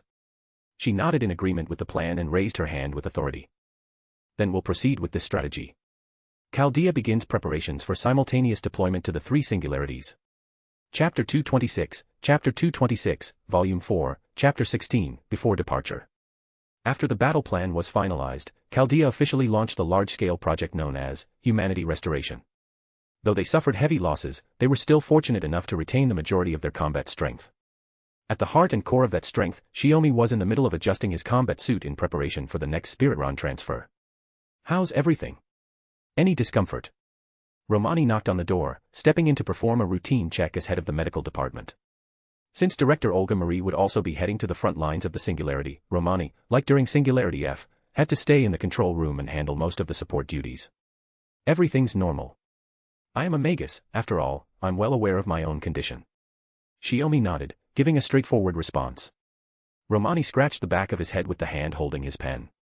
That's good to hear. It's just, your recovery ability is a bit too extreme. I still can't help but worry. What do you mean? Shiomi asked. A human cells can only divide a limited number of times over a lifetime, even Magus aren't exempt. If your healing magic operates on the same principle, I'm concerned it might shorten your lifespan, Romani explained seriously. He had seen it with his own eyes. After the singularity had been repaired, Shiomi looked like he'd crawled out of a coffin like a zombie, kicking open the damaged spirit RON transfer coffin that couldn't be opened normally. When he emerged, Shiomi wasn't just injured, his body was a bloody mess. Yet even though he should have been rushed to the ICU for a combined magic and scientific treatment, his body regenerated at an unbelievable speed. In terms of healing efficiency, he had already surpassed every form of magecraft in this era. Shiomi paused for a moment, then gave a reluctant explanation. It's hard to explain, but regeneration magic is actually what I'm best at. Even my master says she can't match me in this field. Romani blinked in surprise. I see. It was clearly a different magical system, one Romani had no way of fully understanding. You're supposed to be one of the top Magus, and you don't even understand this. Morgan, who had been talking with Shiomi about the preparations for the singularity before Romani's arrival interrupted them, finally spoke up. Well, I wouldn't go that far, Romani replied with an awkward smile. He'd wanted to say that even a fight he once thought he could win with ease had ended in a brutal struggle, thanks to these two. Now that he was back to being just human, titles like Top Magus no longer felt appropriate. With that thought, he looked down at the health report in his hand. Was that near-miraculous regeneration the result of Shiomi gaining some degree of immortality through the Shadow Realm, or had it already become something that transcended magecraft entirely? You're just in time. Have you figured anything out from the intel I sent back from the Singularity? Shiomi asked. Singularity XE, the Tosaka residence, as you called it. Based on our analysis, all we can confirm is that a massive magecraft incident occurred there, erasing the entire area. Romani glanced at Morgan. That part of the analysis was handled by your wife. Huh. Shiomi blinked in surprise. Morgan gave a peculiar smile. What's so surprising? I told you I was helping out, didn't I? No. I remember you saying things like, maintaining human order is boring, or something along those lines. Shiomi shook his head. I thought helping with the Spiritron transfer and intel analysis was already the limit of what you were willing to do. It's nothing. The intel was something my husband brought back.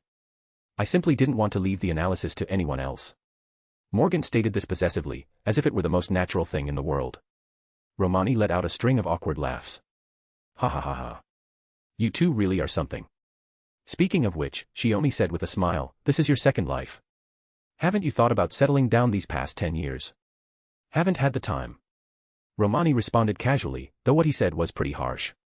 Just being able to watch Magi Mari in my downtime is already the height of luxury for me. Shiomi was about to ask what Magi Mari was, but Morgan's expression suddenly turned dangerously sharp. That man.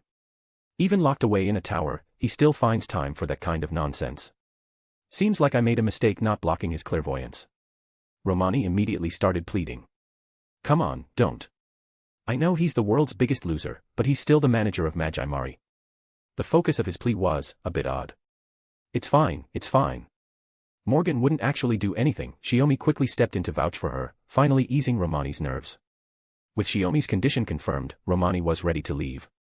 But just as he reached for the door, Shiomi called out again. One more thing. What's your take on Lev Laner Floros appearing in the void? Floros is indeed one of Solomon's 72 demon gods. But there's also an obscure Magus lineage recorded in the clock tower that uses the name Floros. Romani paused to think. Whether there's any connection? I can't say. Whether it was as a king in life or as a servant after death, he'd never really looked into the demon gods in detail. Which meant, even now, there were still a lot of things he didn't know. And those black shadows that fought alongside Lev. Shiomi's expression turned pensive. We only clashed for a moment, but... After some hesitation, he finally voiced his thoughts. The power those massive black shadows wielded was at the level of demon gods. Romani looked surprised. Demon god level. I don't need to spell out the comparison point, do I? Shiomi fixed his eyes on him. You're not able to command or control the demon gods anymore, right? No, no, no. They might be a little strange, but they're all good guys. Romani quickly defended his old familiars. So maybe these just happen to be beings with similar power. His sincerity was plain as day, even a child could tell. Well, let's go with that for now. As they spoke, the Chaldea broadcast rang out, summoning those scheduled for Spiritron transfer to report to the control room once ready. Romani rubbed his forehead. Sorry. I should have picked a better time to visit. Didn't mean to intrude on your moment. Chapter 227, Volume 4, Chapter 17, The City of Demonic Fog, London, 1. Control room. Nervous? Shiomi asked as he watched Sakura check her combat suit. A little. Something did go wrong during the last Spiritron transfer experiment. Sakura still felt a lingering fear. She wasn't worried about herself, she was afraid something might happen to him again. That's why I'm going with you this time. Shiomi patted her on the head. Dad, you're being way too reckless. After he took his hand away, Sakura rubbed her head with both hands. I'm not even close to the level where I can use imaginary space to jump through time and space. Shiomi chuckled. By the time you can do that on your own, maybe you'll be on par with a magician. Or would that only get you a grand designation? Whatever, that kind of stuff doesn't matter. Sakura puffed her cheeks in protest. As they chatted, the coffins finished their preparations, and the three teams entered their respective units. Counter-summoning system, activate. Initiating Spirit Ron conversion. First Singularity Team, Olga Marie Animosphere, Ritsuka Fujimaru, Mash Kirei, Spirit Ron conversion complete. Second Singularity Team, Caren Shiomi, Gray, Spirit Ron conversion complete. Fourth Singularity Team, Tenkei Shiomi, Sakura Shiomi, Spirit Ron conversion complete. Staff members in the control room reported the status of each conversion in turn. The singularities were designated from the first to the fourth, based on confirmed coordinates and time periods. Begin formal verification of designated priority levels, first, second, and fourth. Romani issued the command. The Spirit Ron transfer system then activated. Within the coffins, the masters and servants were separated and transferred to different destinations. The coffins were completely sealed off from the outside, their interiors reduced to nothingness. Inside, their bodies converted into spiritrons and traveled to their respective eras. For those inside, the entire process took only an instant. When Sakura opened her eyes again, she felt the wind howling around her. Looking up, she saw a sky blanketed with dark clouds. Below, hundreds of meters down, a city cloaked in thick fog stretched out. What is this? Her heart leapt into her throat. The moment the transfer completed, she and Shiomi had materialized in midair, only to be immediately pulled downward by gravity. So this is what a proper Spirit Ron transfer feels like. Shiomi shouted, then reached toward her. Grab my hand, Sakura. Okay. Locking fingers with her father brought Sakura instant relief. Steady your breathing. Activate anti-gravity magecraft. Shiomi instructed. Amid the roaring wind, Sakura followed his guidance and initiated the spell. In an instant, their fall slowed. Then, she noticed Shiomi activating a second spell. This is. Sakura immediately realized his intent. As they descended, she began to sense the poisonous nature of the fog. Any living being would be at risk after inhaling too much of it. Shiomi had deployed a protective rune spell, shielding them from all harmful toxins. With this, they could move safely within the fog. Sakura could have done it herself, but Shiomi cast it for both of them, saving a bit of her mana. I'd heard that London was called the City of Fog in the 18th and 19th centuries. After landing lightly, Shiomi frowned as he scanned the fog-shrouded city. But I never imagined it'd be like this. The fog's toxicity wasn't just from industrial pollution, it also contained a notable concentration of mana. It definitely wasn't something that should exist in the air as part of the greater source. I can't sense any other people nearby. Sakura crouched down and pressed her palm to the stone-paved ground, linking herself with London's ley lines. This was one of the skills she had learned at the clock tower, standard knowledge for all students there. A poor resonance with London's land and ley lines could hinder any progress in magecraft studies and research. Though such incompatibility was extremely rare among Magus, it wasn't unheard of. Shiomi activated the communicator and contacted Chaldea. This is the London Singularity. Spirit Ron transfer complete, we've arrived safely. After a brief burst of static, the connection came through clearly. The other two teams have also arrived at their destinations, but Olga Marie's team ran into a squad of French soldiers. Caren and Gray have already encountered a girl leading an army, came Morgan's voice. Only my husband's team hasn't encountered any enemies yet. Yes. Shiomi glanced around and confirmed it. He sharpened his focus, listening for the slightest sound. Nothing, no signs of enemies or anything else nearby. Dad, look. Sakura suddenly stood and pointed toward the sky through the dense fog. He looked up. Even with the heavy fog and thick cloud cover, he could vaguely make out an enormous circular halo overhead, like some kind of ornament suspended above the entire city. A massive halo. Or is it a band of light? Shiomi murmured. I cross-referenced the data, similar objects were spotted in the skies above Orleans and Rome too. This time it was Romani, managing operations from the control room, who chimed in. There are others in the singularities too. Shiomi stared solemnly at the barely visible ring. If it was only seen in one place, we might have dismissed it as a coincidence. Maybe it's some underlying trait all singularities share, Morgan offered. Shiomi pressed further. What kind of trait? Hard to say. It might have to do with the Holy Grail, or maybe it's tied to whoever created the singularities in the first place. Morgan's answer was vague, almost evasive, like she knew more than she was willing to share. Shiomi nodded quietly. He got the hint. Either way, let's mark this as an important observation. It gives me the creeps, Sakura muttered, still staring upward with a frown. Well, it is a singularity. Late 19th century London already feels eerie enough, just from how deserted it is. Shiomi stopped mid-sentence as a sudden chill raced down his spine. The nature of the fog shifted drastically in mere seconds. Sakura. Before she could react, Shiomi pulled her into his arms. A screeching clash of blades rang out behind them, making her flinch. Twisting around from within Shiomi's embrace, she saw him fending off an attacker with a pistol in his left hand. That's weird. How'd they find us? And the fog's not affecting them at all, even though they're human. A white-haired girl emerged slowly from the mist, cloaked in black and holding a pair of daggers longer than her forearms. Her expression was one of annoyed confusion. A servant. Class. Assassin. Is there a Holy Grail War happening here too?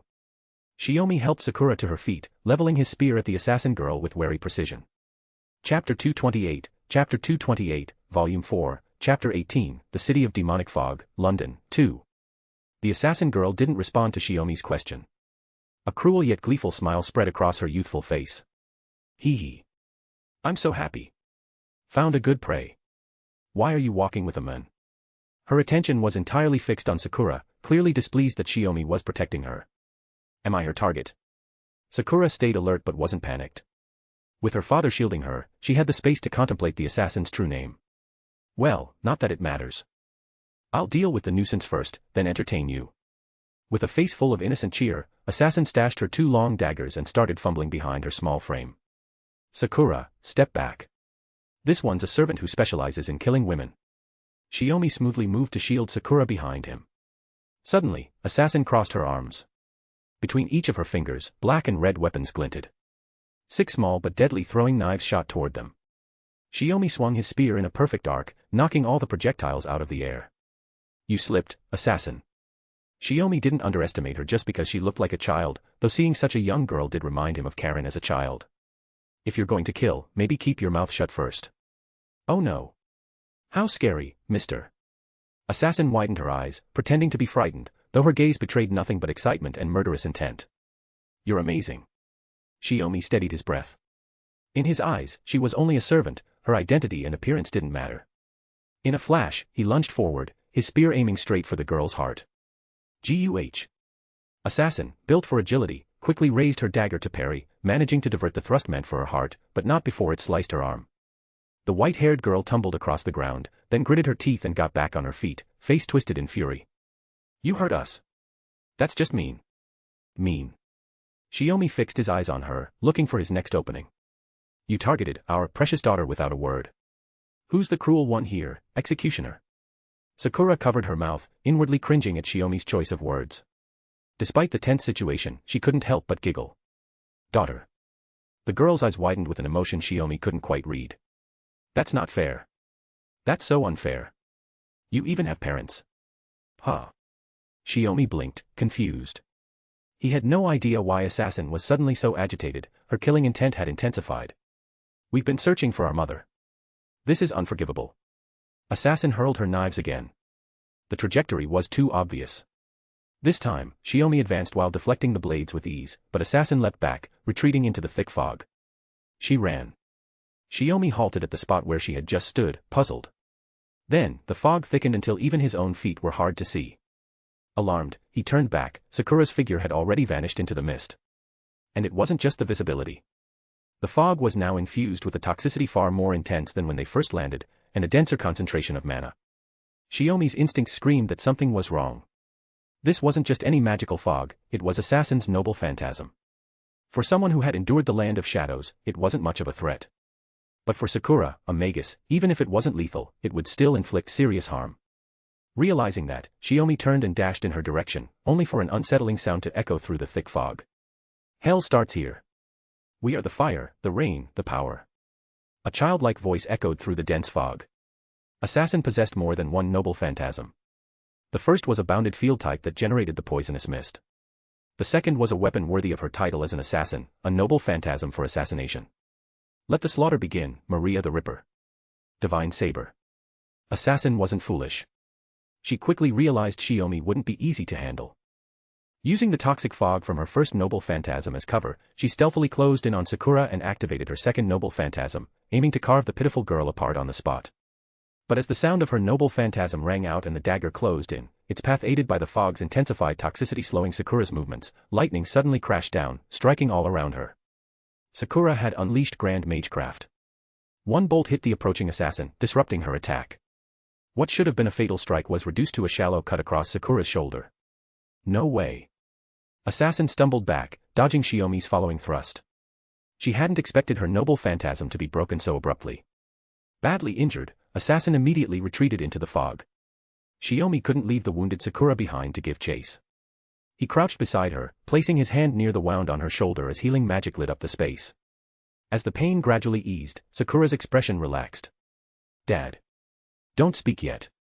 Assassin's bounded field hasn't fully lifted. Focus your mana on resisting the fog's toxicity, Shiomi said gently. No, I think I've figured out Assassin's true name, Sakura said. She must be. But to her surprise, Sakura found herself unable to recall Assassin's face. The clues were fading, even the name of the noble phantasm was slipping from her mind. It's part of Assassin's ability, Shiomi said, also feeling the memory slipping, but he had a countermeasure. The 14th primordial rune, the Rune of Knowledge. Assassin had used her ability to erase all traces of her identity from their minds. But Shiomi used the rune to preserve what little information remained. Jack the Ripper. In unison, Sakura and Shiomi spoke the name. This era is exactly when Jack the Ripper was active, Shiomi mused. But she's a servant. It seems the singularity is already starting to distort, Sakura said as her wound continued to heal and her strength returned. Shiomi supported her by the arm and helped her up. Can you stand? I'm still a little dizzy. Maybe Jack the Ripper's weapon was poisoned. Sakura leaned lightly against him. If you really can't stand, I'll carry you, Shiomi said with a chuckle. Don't let growing up make you shy. Sakura's eyes lit up. Really? When have I ever lied to you? Just as Shiomi lifted Sakura onto his back and was about to look for a safe place to rest, the sound of armored footsteps echoed on the stone pavement through the fog. The traces of battle just now came from this direction.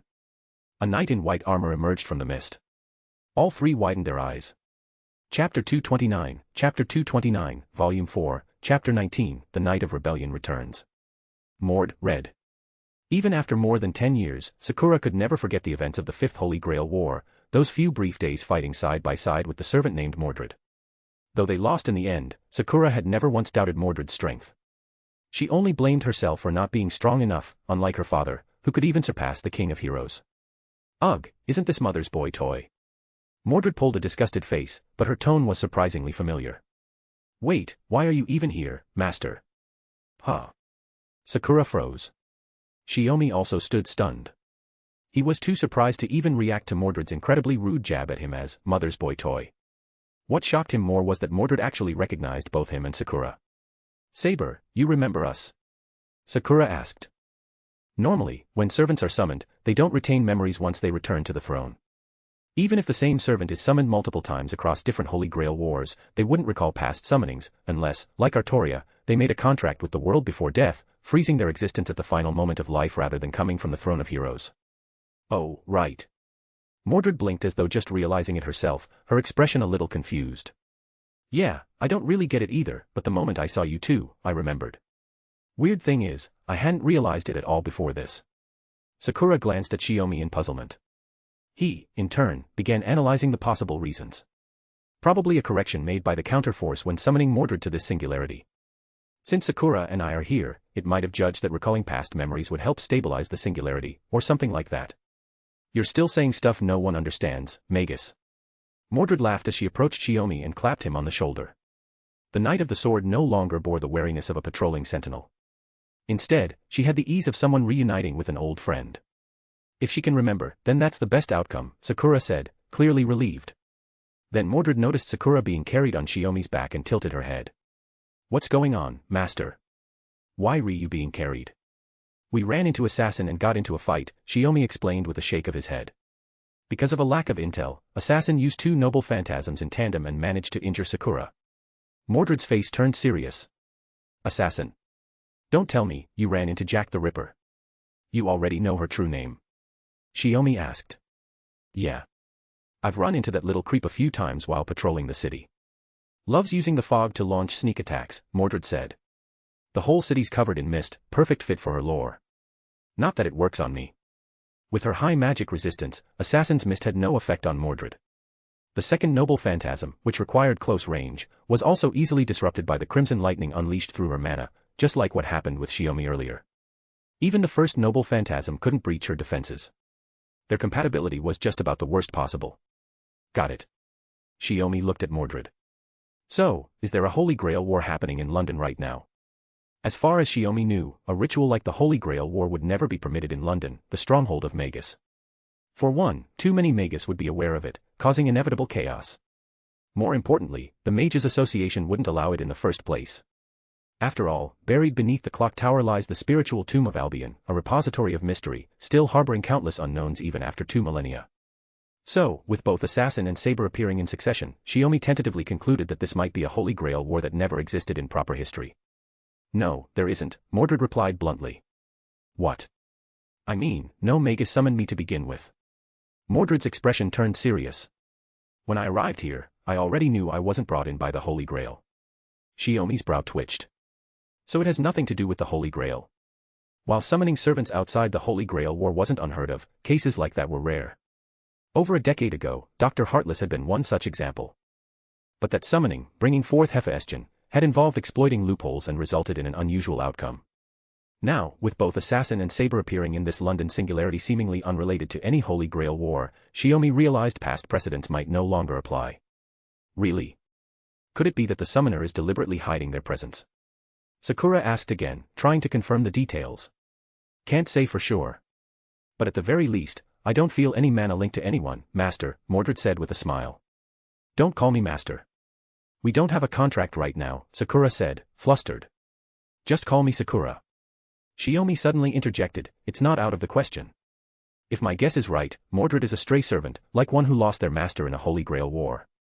Only in this case, she never had a master to begin with. Fine by me. Mordred held out her hand. I've been drawing mana from the land itself, which makes fighting feel restricted. If I could form a contract with a trustworthy master, I'd be able to fight full throttle. Her straightforward manner, coupled with the battle they'd just survived, made Sakura feel that forming a contract with Mordred in this singularity was necessary. So Sakura climbed down from Shiomi's back, stood firm, and reached out to touch palms with Mordred. I declare, my body shall be your shield, and my fate shall rest upon your blade. In the name of Saber, I, Knight Mordred, swear to recognize you as my master, Sakura. Ever since becoming a Chaldea master involved in humanity's restoration, Sakura had possessed command spells with slightly altered properties. The marks on the back of her hand glowed, the contract was renewed. Just then, a mechanical sound echoed down the street. Mordred summoned her silver longsword and turned toward the source of the noise. Steam-powered machines, like something out of a dreamlike steampunk nightmare, began marching toward them. The hostility radiating from them was unmistakable. What are those? Shiomi asked, pulling Sakura protectively toward him. He was still wary, Assassin might be lurking nearby, and he wasn't about to get separated from Sakura in the fog again. We usually call them helter-skelters, Mordred explained. Looks like we'll have to take a detour before heading to the base. Been a while since I've teamed up with a master, let me cut loose a little. And with that, Mordred charged into the mechanical horde like a one-woman army. Shiomi, who had been about to summon the White Eshwan for a defensive fight, let his guard down. Looks like he could leave the heavy lifting to Mordred this time. Chapter 230, Volume 4, Chapter 20, Getting the Picture. Half an hour later, in an apartment in London. This was the base Mordred had mentioned, but it turned out she wasn't the only one living here. The apartment's owner was a young man who appeared to be around the same age as Shiomi and introduced himself as Henry Jekyll. Shiomi recognized the name. The protagonist of the famous novel The Strange Case of Dr. Jekyll and Mr. Hyde, who, after drinking a certain potion, would manifest a violent alternate personality named Hyde. Shiomi had always thought it was just a fictional story from modern literature, but clearly, such a person had truly existed in history. More importantly, unlike Mordred, he wasn't a servant, but a living person native to the era of this singularity. This way, she'll be fully in sync with the ley lines of this land, and Saber's contract can function at full capacity, Sakura said as she activated the communicator. On the projected screen appeared Morgan, who was overseeing support on Shiomi's side.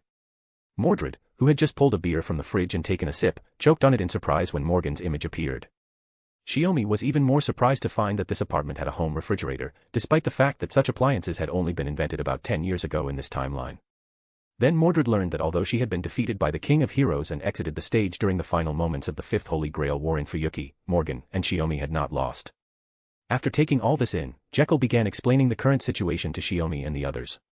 About 3 days ago, a mysterious magical fog enveloped London, cutting the city off completely from the outside world. With chaos-inducing mechanical soldiers and magecraft puppets roaming the streets, the city had fallen into paralysis within days. This explained why Shiomi and Sakura had barely seen any people outside. The fog was harmful to humans. Civilians were either hiding indoors, too afraid to go out, or had already fallen unconscious, Jekyll included. That left the investigation to Mordred, who had arrived at the singularity 3 days earlier and was taken in by Jekyll. I think I get it now. Shiomi was starting to piece things together. Just as he was about to ask Jekyll whether he'd contacted the clock tower, Jekyll continued with his explanation. I've been trying to figure out the truth behind this fog for the past few days. But this morning, the friend who was helping me investigate went missing. Since I can't leave the apartment, I asked Mordred to go look for Dr. Frankenstein. Then, on the way, I heard the sounds of fighting, Mordred said, pointing at Shiomi and Sakura with the hand still holding her beer bottle. That's how she'd ended up at the scene. They're probably dead, Morgan stated calmly, offering the most likely conclusion. London has become a singularity, and the magical fog was created by the mastermind behind it. If it were me, I wouldn't allow anyone to uncover the truth either. Ugh. Mordred let out a sound that was hard to describe. Mordred, if you disagree with my analysis, don't hesitate to say so, Morgan said with a faint smile. No, not at all, Mordred quickly denied. Shiomi leaned against the armrest of the sofa. But Jekyll said he only lost contact with Dr. Frankenstein this morning. If we head over there now, we might still be able to confirm if he's alive. And if the worst has already happened, we could at least start tracking the mastermind behind all this. The calamity known as the incineration of humanity was far too massive for Lev to have orchestrated alone. That man was clearly just another pawn in the larger scheme. Then before heading to the clock tower, should we make a detour to Dr. Frankenstein's home and investigate? Sakura asked, confirming their next move. Her question drew Jekyll's attention. He shook his head with a regretful look. My lady, I hate to disappoint you, but the clock tower has already fallen. I see, Sakura replied with a sigh. Knew it would come to this, Shiomi added, completely unsurprised. They had already anticipated it on their way here with Mordred. As the heart of the Magus, the clock tower was one of the Mages Association's most functional institutions and had the closest ties to the world of magecraft. Anyone attempting to create a singularity in this city and distort history would have been detected by the Magi first. Naturally, they would have responded immediately. Which meant the correct strategy was to eliminate the clock tower first, wipe out the resistance and clear the way. But to pull off something like that. You two really aren't surprised at all, Jekyll said, realizing he'd probably been overthinking things. Mordred laughed heartily. My master is a first-rate Magus. Of course she would have anticipated something like this right away. Not at all, Sakura replied humbly as she sipped her tea. It's all thanks to Father and Lady Mother's guidance.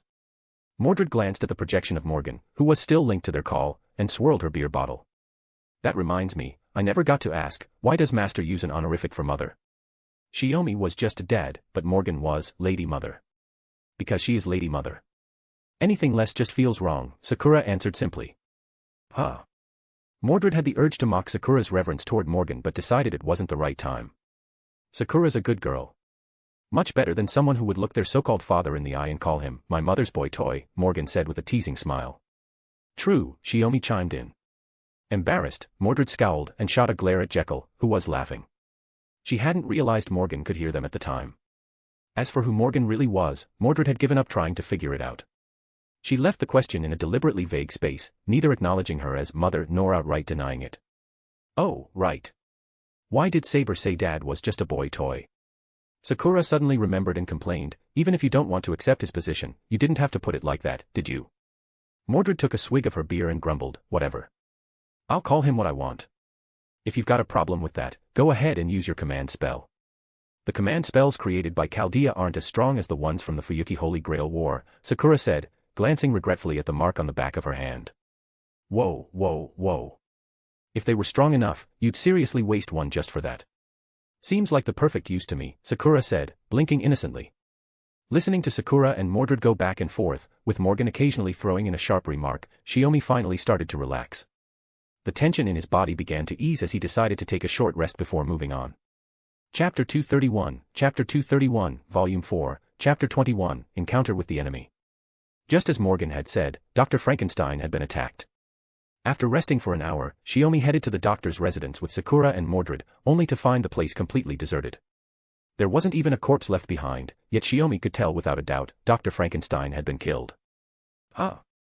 You ran into Father again in the Fuyuki singularity. And he was corrupted by the black mud.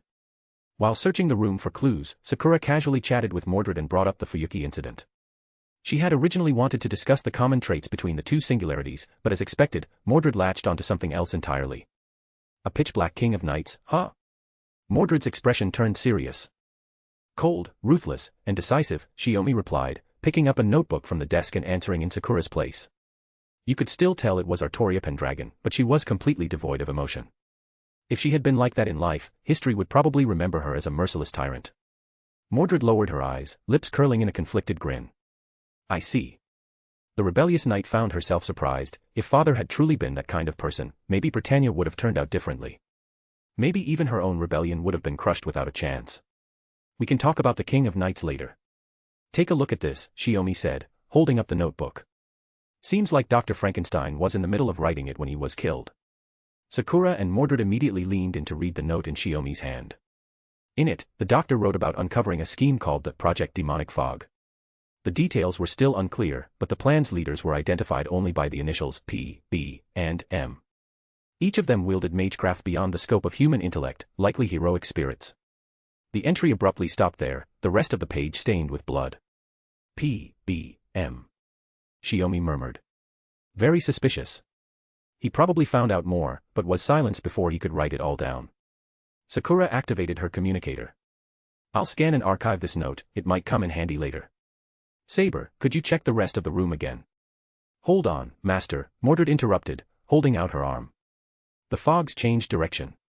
Shiomi's brow lifted slightly as he tightened his grip on his wand. They had already noticed the magical fog had seeped into the room. Unlike Jekyll's apartment, the barrier protecting this place had lost its function after Dr. Frankenstein's death. But now, something about the fog had changed. It had taken on a more sinister, poisonous quality, one they all recognized. The venomous miasma was slowly creeping into the room from outside. Persistent bastard. It's barely been 2 hours since our last encounter, Shiomi muttered, stepping forward and pointing his wand at the door. Jack the Ripper. The door creaked open, and a sharp wind rushed into the room, carried by an even denser wave of magical energy. Shiomi stepped outside onto the front steps, gazing down at the narrow garden path leading up to the door. But Jack the Ripper wasn't alone. There was also a jester-like servant standing with her, and behind them loomed a tall, thin man in white robes. All three were servants. And the man in white, lean and silent, was clearly their leader. Or rather, their master. What a warm welcome. Besides the little serial killer, we've got 2 more weirdos. Mordred bared her teeth in a vicious grin at the enemy. Wait a second. Sakura was analyzing the spirit origins of the 3 servants using Chaldea's system. Castor, there are 2 of them. That all but confirmed their earlier suspicion. Heroic spirit summoning in London wasn't linked to a Holy Grail War. Something else was at work. I didn't expect our ambush to fail right out the gate. Just as my friend M predicted, you're not someone easily dealt with, Tenkei Shiomi. The gaunt man in white spoke as if he'd known Shiomi all along, casually calling him by name. So, what's it going to be? Shiomi raised his wand, ready for battle. Now that you know who I am, are you going to surrender quietly, or die here and now? He narrowed his eyes. Or maybe, before that, how about a name, Castor? Unfortunately, my companions and I still have a mission to complete. Surrender isn't part of the plan. The white-clad man raised the sword in his hand. You may call me P. That's. Sakura stepped closer to Shiomi and whispered, the weapon in Castor's hand, it's the Azoth sword. The Azoth sword. P.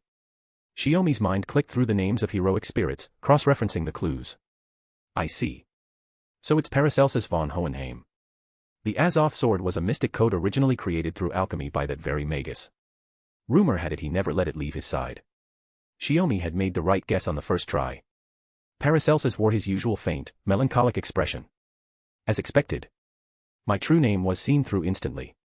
I was too careless. So, can we start already? I'm still hungry after killing those adults just now. Jack the Ripper urged impatiently. That girl's got so much mana, if we kill her, I'll be stuffed for sure. Of course, Jack the Ripper. And as for you, you'll be answering for your failure. Mephistopheles. Paracelsus showed no intention of concealing his servants' true names as he calmly issued the order to attack. Ah, come on. I'm a pacifist, you know. Mephistopheles drawled lazily, raising the oversized pair of scissors he used as a weapon. You left Dr. Frankenstein's notes intact on purpose, left behind a fatal clue. This is your mess to clean up, Paracelsus said. If you defeat them all here, your task will be complete. The subtle exchange made Shiomi sense something off. But before he could press the issue, Jack the Ripper and Mephistopheles sprang into action, lunging toward the trio at the doorway. At the same time, Paracelsus, standing in the courtyard, raised the Azoth sword. 5 differently colored gemstones whirled around its blade. The sword's embedded mana surged outward, activating a ritual magecraft that locked onto their position.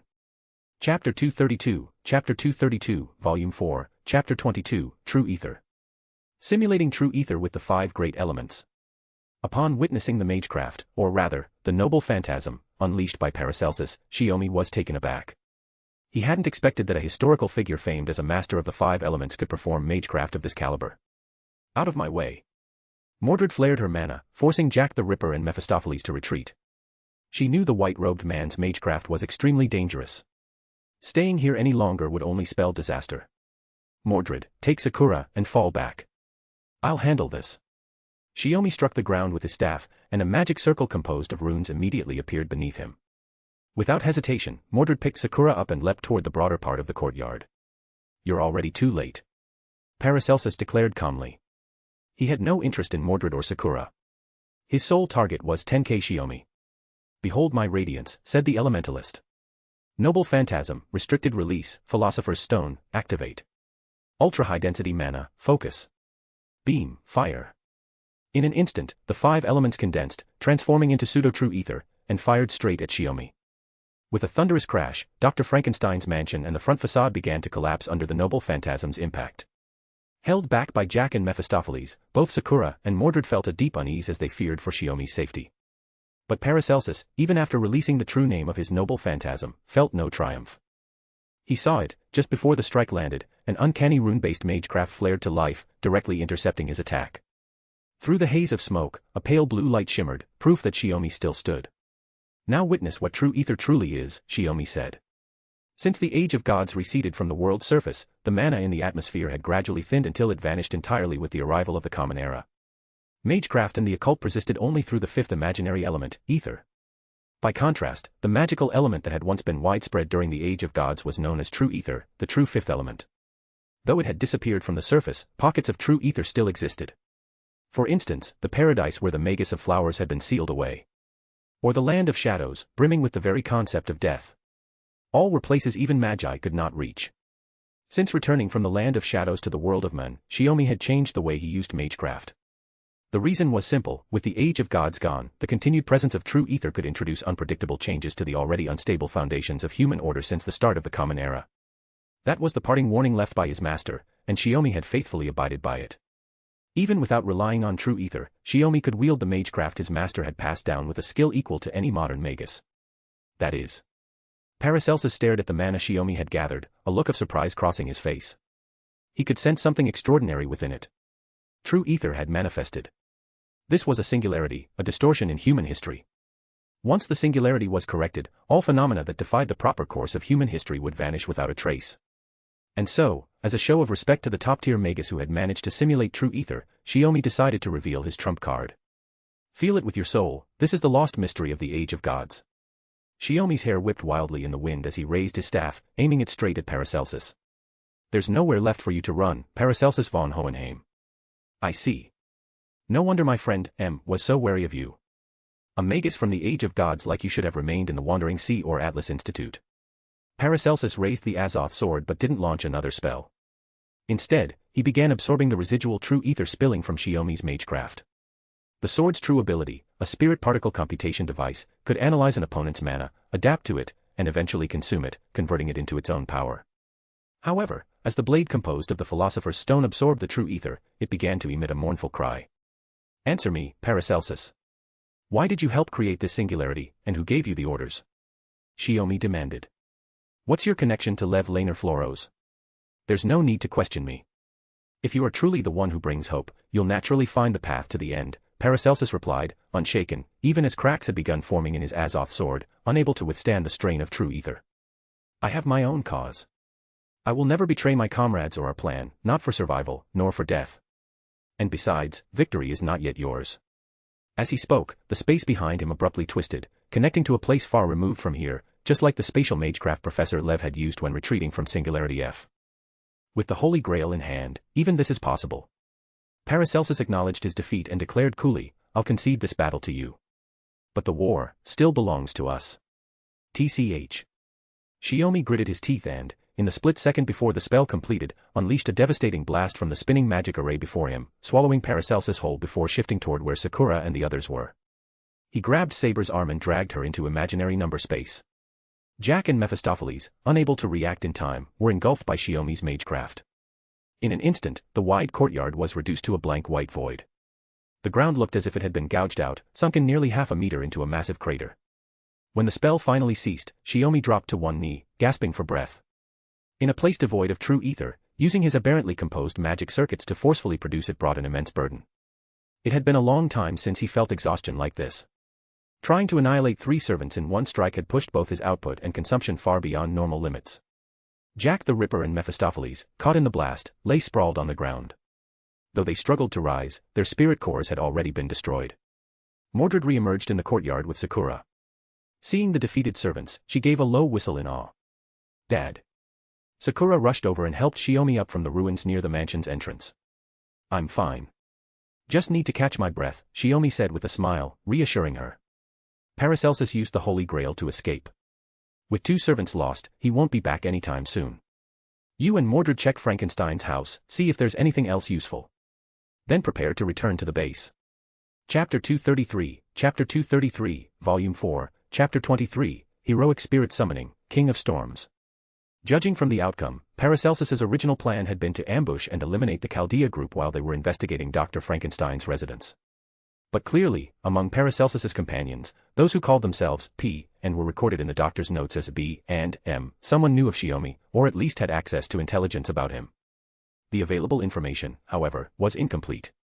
Paracelsus miscalculated. Even with his prized noble phantasm, he failed to destroy Shiomi and lost 2 servants in the process. On the way back to Jekyll's apartment, Shiomi explained his conclusions to Sakura and Mordred. "So you're saying that Mephistopheles probably didn't want to help Paracelsus, but had no choice.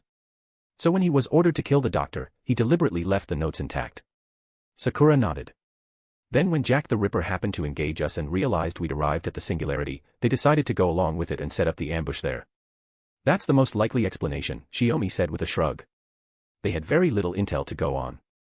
The mere presence of 2 servants sharing the same class was already enough to suggest something strange. A singularity where there was no Holy Grail War, yet the Holy Grail still existed. There had to be deeper secrets behind heroic spirit summoning. The founding of the Holy Grail War in Fuyuki and the establishment of the 3 Magus families must have been based on a prior understanding of these truths, which allowed them to gradually refine the system.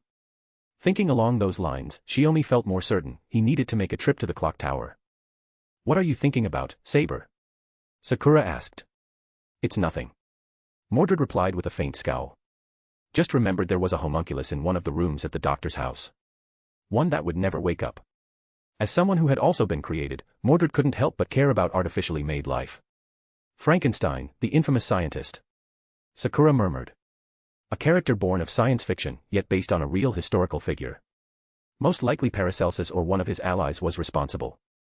They wanted to eliminate anything that might help Chaldea restore the singularity," Shiomi said, glancing again at Mordred. "What? Do I have blood on my face or something?" Mordred asked, wiping her cheek. "No, I was just thinking, if servants can appear even without a Holy Grail War, then what would happen if we actually performed the summoning ritual under those conditions?" Shiomi mused aloud as he walked. Originally, Chaldea was supposed to establish a heroic spirit summoning system, calling forth cooperative servants to aid in restoring human order. But to date, Chaldea had only 3 successful cases of summoning. Romani, who had become human, had once relied on the Fuyuki Holy Grail War's summoning system. Mash, or rather, the one who lent her power, had refused to appear before the events of Singularity F. And Da Vinci, the 3rd case, had always been cautious and held reservations about Chaldea's methods. If not for the severity of the current situation, she wouldn't have shown herself to act as a technical advisor. Now, Shiomi was seriously considering the feasibility of performing a summoning ritual right here in the singularity. Mr. Jekyll's apartment is situated on a ley line, right? We could build a summoning circle there, couldn't we, Dad? Sakura suggested, also finding the idea promising. They couldn't keep relying on the chance of running into stray servants. Even if mana supply wasn't an issue due to the singularity's unique properties, finding servants who could fight and were willing to cooperate remained a huge challenge. Chaos-bound automatons and magical puppets prowled the streets, and a moment's carelessness could trigger another skirmish.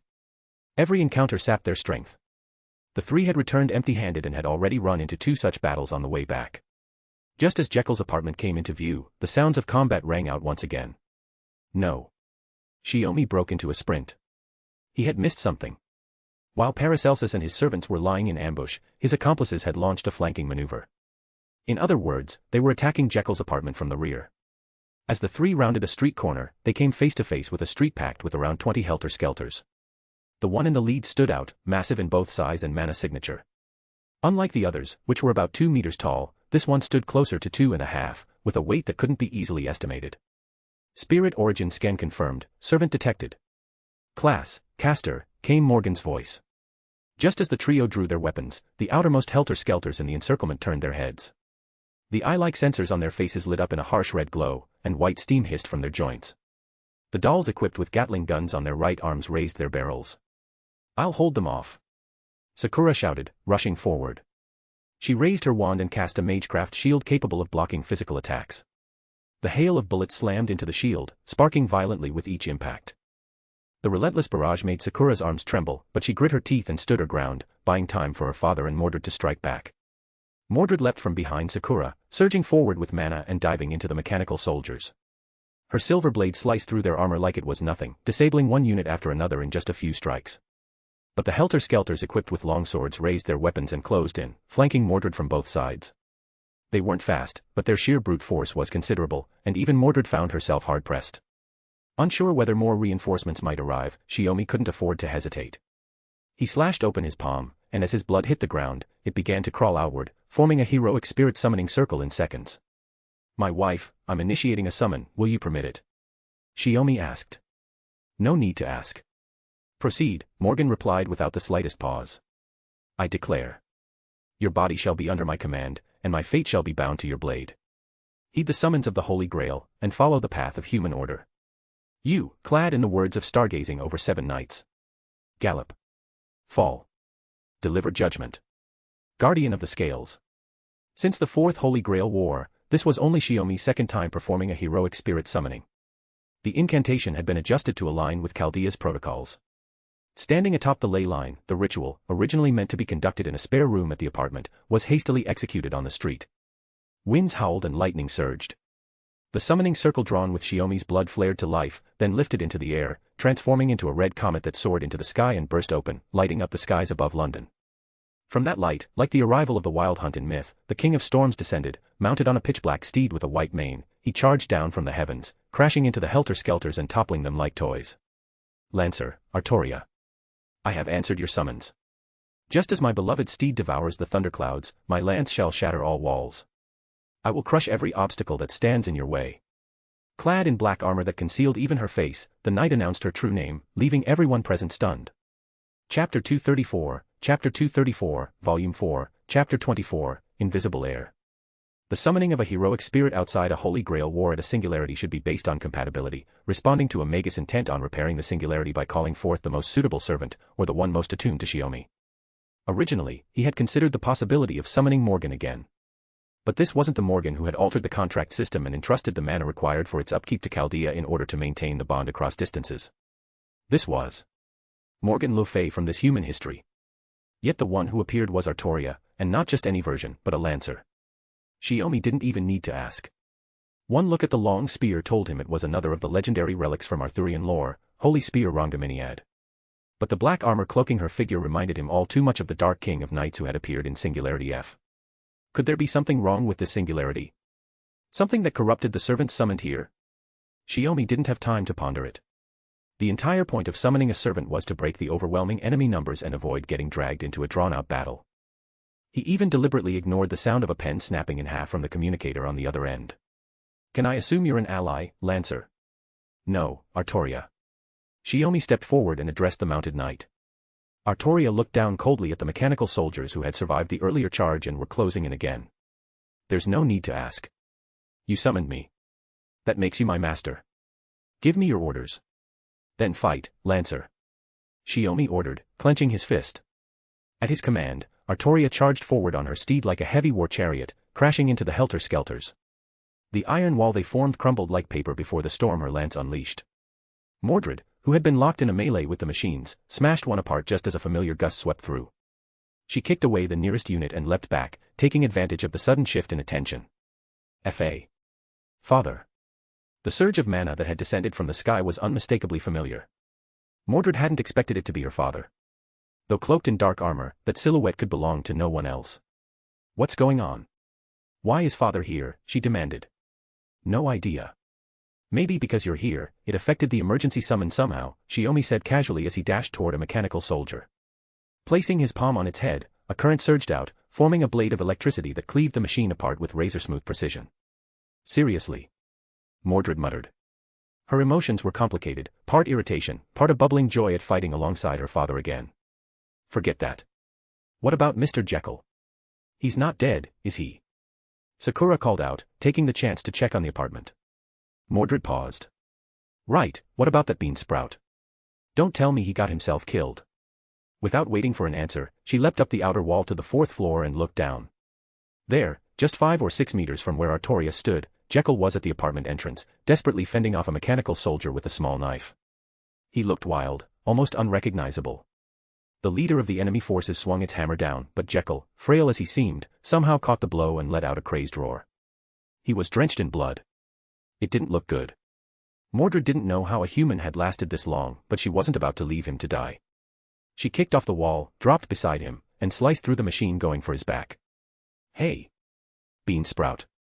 If you're still breathing, get out of here, leave the rest to us. Huh? Who the hell are you? Jekyll's voice had none of its usual composure, only raw aggression. Mordred frowned. Something was off, but there was no time to ask questions. She grabbed his arm. Shut up. Keep this up and you'll die. Before he could protest, she hurled him in the direction of Shiomi and Sakura. Catch him, master.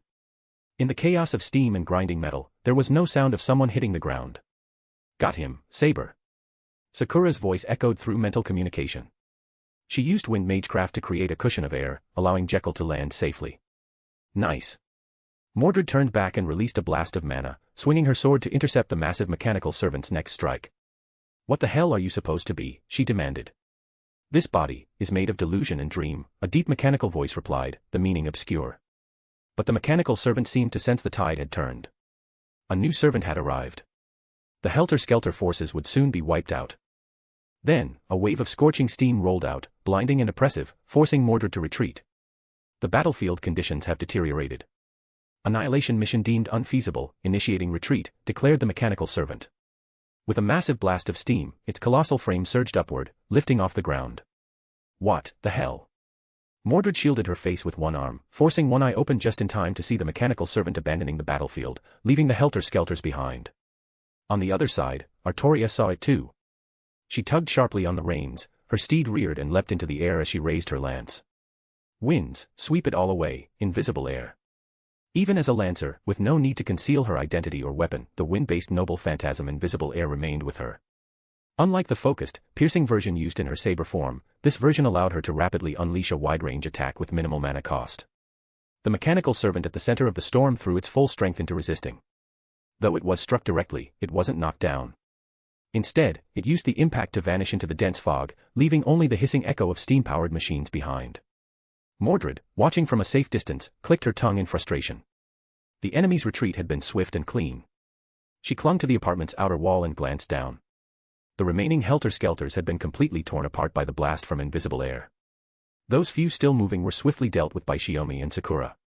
TCH, what a letdown. Jekyll, still in his altered state, clicked his tongue before closing his eyes. When he opened them again, he let out a low groan of pain. Everyone, you made it back. I wasn't sure you would, so I resorted to a desperate measure. His voice and demeanor had returned to the refined and gentle tone they were familiar with. And with that, he collapsed in the middle of the street. Chapter 235, Volume 4, Chapter 25, Why Artoria? Although Henry Jekyll managed to fight off the mechanical soldiers, he was badly wounded. If Shiomi and the others had arrived any later, he would have ended up like Dr. Frankenstein. Shiomi suspected that Jekyll's aggressive, manic behavior was due to the potion he created, just like in the strange case of Dr. Jekyll and Mr. Hyde, which allowed him to switch to a combat-oriented second personality. Though Jekyll wasn't the combative type, Shiomi's healing eased his physical injuries. However, his mental fatigue could only be cured with rest. Even after he was out of immediate danger, he remained unconscious. After hearing Shiomi's explanation, Mordred finally let out a sigh of relief. If the people who had taken her in had died because she was away, she wouldn't have been able to rest easy even back at the throne of heroes. But that only brought up the next issue. After the battle, Artoria dismounted and followed the group into the apartment. She removed her helmet and sat silently on the couch, eyes closed, resting. She didn't greet Mordred or question Shiomi. As a result, the room felt far from relaxed. Mordred even chose the room diagonally opposite Artoria, the farthest spot from her. Artoria Pendragon. Shiomi muttered as he connected to Morgan. As expected of my husband. Out of all the countless servants, you just had to summon Artoria, Morgan teased casually. I was going to ask you the same thing. Shiomi sighed.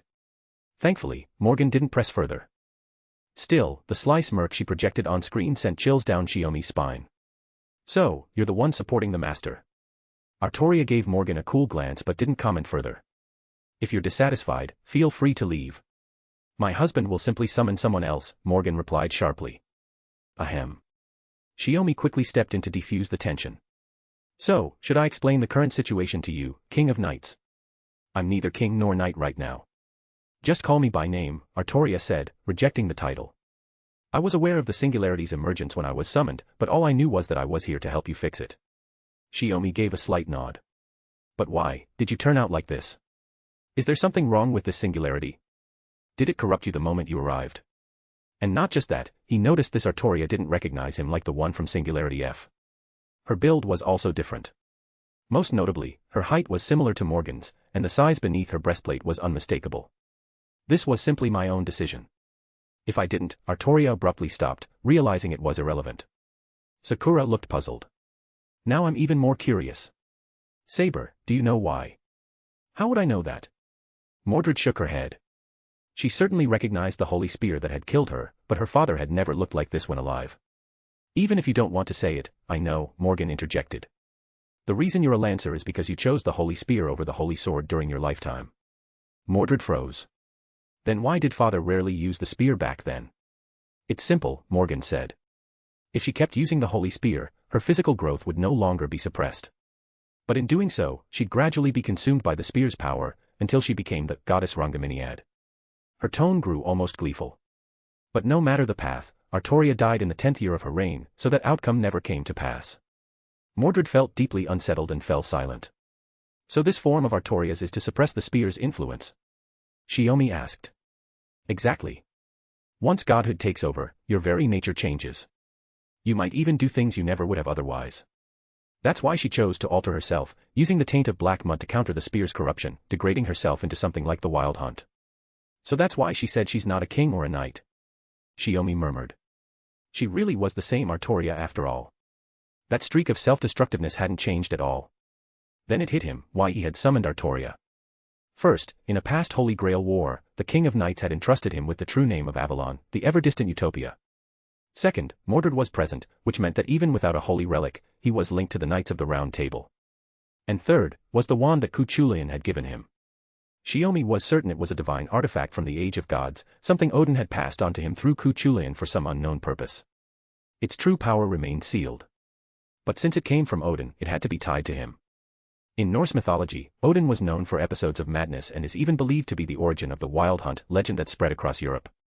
With those three factors combined, Artoria Pendragon answering his call was inevitable. In any case, this gives us a solid boost in combat power, Shiomi said. The mastermind behind the Singularity has already started moving. There's no guarantee they won't attack again, or worse, start tracking down other stray, uncontracted servants to either recruit or eliminate, just to stop us from getting stronger. It doesn't matter. I'll assist you until the Singularity is completely repaired, Artoria replied. Morgan let out a quiet sigh. I may not be thrilled about it, but she is dependable. Having King Arthur as an ally to help fix the Singularity. Saber, you're okay with that, right? Sakura asked, glancing toward Mordred by the fireplace. Why are you asking me? You're the masters here. Mordred snapped, bristling like a cat whose tail had just been stepped on. So? Sakura asked with a bright smile. Do whatever you want. Mordred grumbled, scratching at her hair. Ugh, it's so stuffy in here. I'm going to step outside for some air, and stand watch while I'm at it. With that, she marched out of the room with a weird, exaggerated gait. Artoria never once looked in Mordred's direction the entire time. Shiomi couldn't help but feel a twinge of emotion. There really are parent-child relationships this complicated in the world. My husband, our plan to head to the clock tower will have to be delayed by a day, Morgan said. Your vitals are all low, it's likely the aftermath of the battle earlier. Alright, let's go with that then. Shiomi, who'd originally thought 2 hours of rest would be enough to get moving again, had no choice but to go along. Chapter 236, Volume 4, Chapter 26, Love Triangle, Big Mistake. Shiomi stirred from his nap, feeling a gaze locked onto him. A blanket was draped over him, most likely Sakura's doing. Through the apartment window, the streets of London remained cloaked in magical fog. Though a temporary barrier had been set up, Shiomi couldn't be sure when the mastermind behind the singularity might strike. That's why he'd chosen to rest by the fireplace in the living room, so he could react the moment danger arrived. He lightly pressed a hand to his head to clear the post-sleep sluggishness and saw Artoria sitting on the armrest of a nearby single-seater sofa. She was staring directly at him. Something wrong? Did you spot an enemy? Shiomi perked up immediately, activating his magic circuits and letting mana flow through his body to shake off the lingering fatigue. No. I can hear mechanical soldiers in the city, but they're still at a distance, Artoria replied coolly. I was simply watching you, master. He instinctively leaned away toward the opposite armrest, eyeing her warily. Me. What's there to watch? You're rather interesting, Artoria said flatly. Seeing you gives me the impression of how young you are. It's just temporal fixation, nothing worth fussing over, Shiomi said, resting his chin on one hand. That's fairly common in the world of magi, you should know that. If we're talking actual age, I'm actually. Before he could finish, Artoria suddenly stood from the armrest and stepped in close. Placing her hands on the armrest and backrest, she easily boxed Shiomi in.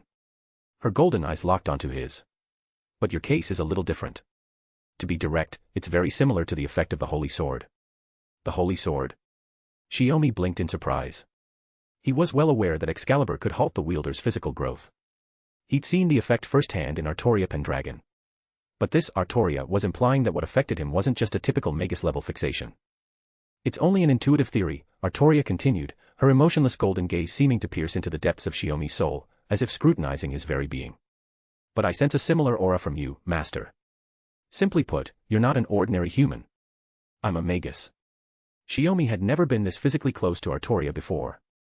Being cornered and examined so intensely left him uncomfortable enough to avert his eyes. Especially now that she'd removed most of her armor to conserve mana, certain, prominent features were far too close. He was almost afraid to breathe for fear of being disrespectful. Of course, Artoria didn't seem to notice such details and simply continued the conversation. You're not an ordinary human, and I don't just mean because you're a Magus. Your body houses mysteries from the age of gods. Shiomi let out a sigh, a half-smile tugging at his lips. So this really was the same Artoria as before. I thought you were going to say something dramatic. You know, I was trained by the Queen of the Land of Shadows. Artoria said nothing in response. Shiomi could answer all her questions, but deep down, his instincts told him his explanation still lacked something essential. That's why Artoria continued to stare at him like that. Forget it. In my current state, I can't unravel the answer. If master. Artoria seemed on the verge of saying something more, but Morgan's voice cut in. Artoria, how long do you plan to cling to my husband? Morgan's frown was clear on the projection screen, her displeasure written all over her face. Oh. The woman who toyed with countless men and ultimately destroyed my country is now obsessed with one man.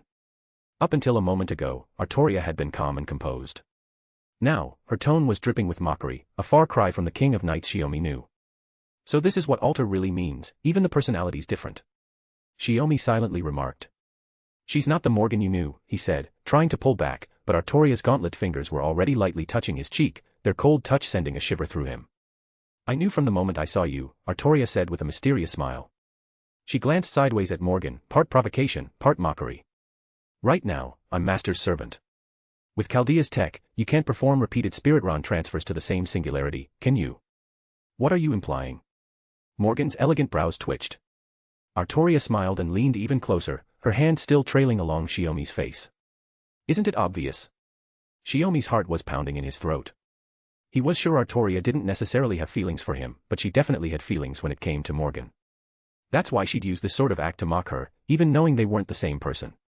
Only a king of knights in the state could pull something like this so effortlessly. Speaking of which, it should be nighttime in Chaldea by now, right? Shiomi quickly changed the subject. I'm on duty in the control room tonight. Everyone else has gone to rest. Morgan smiled sweetly, the kind of smile that always spelled trouble for Shiomi. To think I'd get to witness this, well worth the watch. Shiomi was at a loss for words. He considered himself decent at talking his way out of things, but the way this conversation was going made it feel like he'd been caught in some kind of affair. Maybe he should swap Artoria out for his teacher instead. That might cut down Morgan's complaints, maybe. Well then. Before he could finish, Artoria pressed a button on his hand, ending the call. Wah. Shiomi finally cracked, shrieking as he flailed on the couch, toppling it and himself to the floor. He scrambled to reconnect the call, and Morgan's image reappeared. This time, she was leaning back, chin resting casually on one hand. It was a one-way visual feed, yet she looked like she could see everything. Honestly, my husband, you're losing your cool over something this trivial. How do you expect to save the planet like that? Huh? You're not mad anymore. Artoria's little tricks don't amount to much. Hardly worth a smirk, Morgan said flatly. Or maybe you're just putting on an act, Artoria shot back without mercy. It's not about good or bad. Even tainted by black mud, she's still Artoria. That's what being an alter means, Morgan sneered. At least in her case. You two actually don't get along that badly, do you? Shiomi muttered.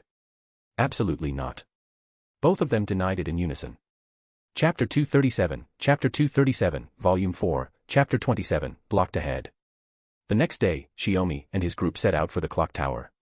Just as they had predicted, the clock tower had been completely annihilated. The Magi must have put up a desperate fight before being wiped out along with the structure itself. Even just standing on the ruins, Shiomi could sense lingering traces of all kinds of magical energy, remnants left behind by the defeated Magi. Not a single thing left, huh? Mordred muttered, kicking over a crumbling pillar as she searched for any possible entrance. If this era's clock tower is built exactly like it was in ours, then there's no way in, Sakura said with a helpless shake of her head. The attackers clearly knew the clock tower inside and out. They made sure to erase everything. What now, Master? Artoria asked, turning to Shiomi. Pulled from his thoughts, Shiomi replied, we came to confirm the damage. It's obvious the Magi here fought to the end. They went down with the surface, but only the surface. The real value of the clock tower lay underground. To put it simply, the entire structure was built atop the spiritual tomb of Albion. The surface was just the terminal of a much larger production system. That's why most of the important assets of the Mages Association were hidden below ground, including the data Shiomi was after. For example, the books in the surface-level library were mostly copies or relatively unimportant. Is there something specific you're concerned about? Artoria asked again. Not exactly. I'm just thinking, for the place to fall this easily, what's the Wizard Marshal even doing? Does he not think it's worth intervening? Shiomi was referring to the second magician. In their original timeline, that magician had already stepped down from the Wizard Marshal position in 2015, handing it over to the head of the Lorelei family. But in this era, he still held that post. Maybe he never intended to step in, Morgan's voice chimed in. After all, Chaldea already has a magus like my husband. Maybe the old man really did get taken out, Shiomi muttered, though he didn't seriously believe it. He waved to Sakura and Mordred, signaling for them to move on. Their next destination was another secret entrance to the clock tower, this one hidden beneath the British Museum. On the way there, Shiomi noticed Sakura yawning and asked, what's wrong? Didn't sleep well last night? No, It's nothing, Sakura quickly shook her head, her face a little red, like she'd witnessed something she wasn't supposed to. If you're too tired, take Mordred back to the base. Artoria and I can handle the rest of the investigation, Shiomi offered. No need, really. Sakura waved her hand to brush off the concern. Mordred barged in from the side and jabbed Shiomi with her armored elbow. You've got some nerve saying that. You and my father and mother were making such a racket last night, even an assassin wouldn't have missed it. Ah. Shiomi froze in place. So what the hell were you doing? Some kind of love triangle. Mordred growled, clearly irritated. Shiomi sighed in exasperation. If anything, it's Artoria's fault. What about my father? Mordred glared at him, looking ready to throw down if he dared say a single bad word. Shiomi thought to himself, wait, weren't your relationships strained? Weren't you at each other's throats? Could being summoned as a servant actually help resolve emotional baggage? No, forget it. My bad. Shiomi waved his hand, eager to end the conversation. Getting into a fight over this would just be a waste, completely unnecessary. You know, for someone who usually acts pretty steady, why do you keep doing the kind of crap only pretty boys get away with? Mordred grumbled, clearly annoyed by Shiomi's flirtatious tendencies. As far as she could tell, he was messing around with both her mother and her father. To outsiders, it might seem like no big deal. But for Mordred, it hit a nerve. In the blink of an eye, it made her relationship with Shiomi, and with Sakura, way more complicated. If she spent even 2 more minutes thinking about it, her brain and her magic circuits would probably go up in flames together. Who's doing anything like that? Shiomi raised his voice and smacked his chest. I've got a clear conscience, all right. Maybe he used too much force. After the second hit, he suddenly choked and coughed a few times. Mordred immediately gave him a look of pity and let out a disgusted ugh. At that moment, a black steed with a white mane appeared beside Shiomi, materializing into form. You're not looking well. Hop on, master. Lamrii can carry too. Artoria, already mounted on the horse, reached out a hand to him like a prince on a white steed, though in this case, it was more like a black one. Lancer. Could you stop making things even more complicated? Shiomi shouted, giving Lamrii a sharp smack on the hindquarters in an attempt to shoo both Artoria and the horse away. But Lamrii, as one of King Arthur's treasured mounts, didn't flinch in the slightest. Seeing his attempt fail, Shiomi gave a defeated wave to hide his embarrassment and quickly changed the subject. Anyway, doesn't it feel even more deserted out here than yesterday? Based on the scanner readings, the mana concentration in the air has grown even thicker than before. If an ordinary person breathes it in, they'd probably fall unconscious. Prolonged exposure would be like breathing pure oxygen too long, the body can't handle it and eventually dies. This time, it was Romani speaking, taking over the comms to relay Chaldea's analysis. Real deal magic fog, huh? For magi like them, the effects were negligible. But for anyone without magical aptitude, it was lethal. And from the time they left for the clock tower up until now, neither Paracelsus nor the mechanical servant, or anyone else, had shown themselves. Just as Shiomi was trying to guess the enemy's next move, Artoria, who was riding slightly ahead, suddenly came to a halt. Lamrii snorted sharply in warning. Shiomi looked up. Blocking their path on the way to the museum was a formation of mechanical soldiers. They were just one street away from their destination. Shiomi was certain now, the enemy had predicted their route and was here to intercept. It's you again. If you're going to block the road, then state your name, Artoria said, leveling her holy spear from horseback toward the mechanical servant. This is our king's command. We have no choice. A voice, unfamiliar and male, rang out. A pale-skinned man with wavy blue hair stepped into view. At his side appeared Paracelsus, still speaking in his trademark melancholy tone. Our plans have been completely disrupted. Now we have no choice but to make amends. Chapter 238, Volume 4, Chapter 28, Who was truly caught in the net. At the singularity, Shiomi wouldn't have been surprised if enemies had appeared at any moment. They were mentally prepared for that. But when Paracelsus and his group blocked their path to the museum, flanked by helter-skelters and artificial lifeforms, and claimed they were atoning for their sins to their king, even Shiomi was taken aback. King. Shiomi stood beside Artoria's horse, eyeing the blue-haired men at the front of the group. As expected, the three of them weren't the real masterminds, just underlings responsible for creating the singularity and burning away human order. But the true mastermind was someone they referred to as King. His mind raced through the many renowned kings among the heroic spirits, then shifted his gaze toward Artoria. A new hypothesis surfaced. If Artoria had responded to the summons not just for the usual reasons, but because she had ties to the mastermind behind the singularity. The first name that came to mind was the usurper king, Votigen.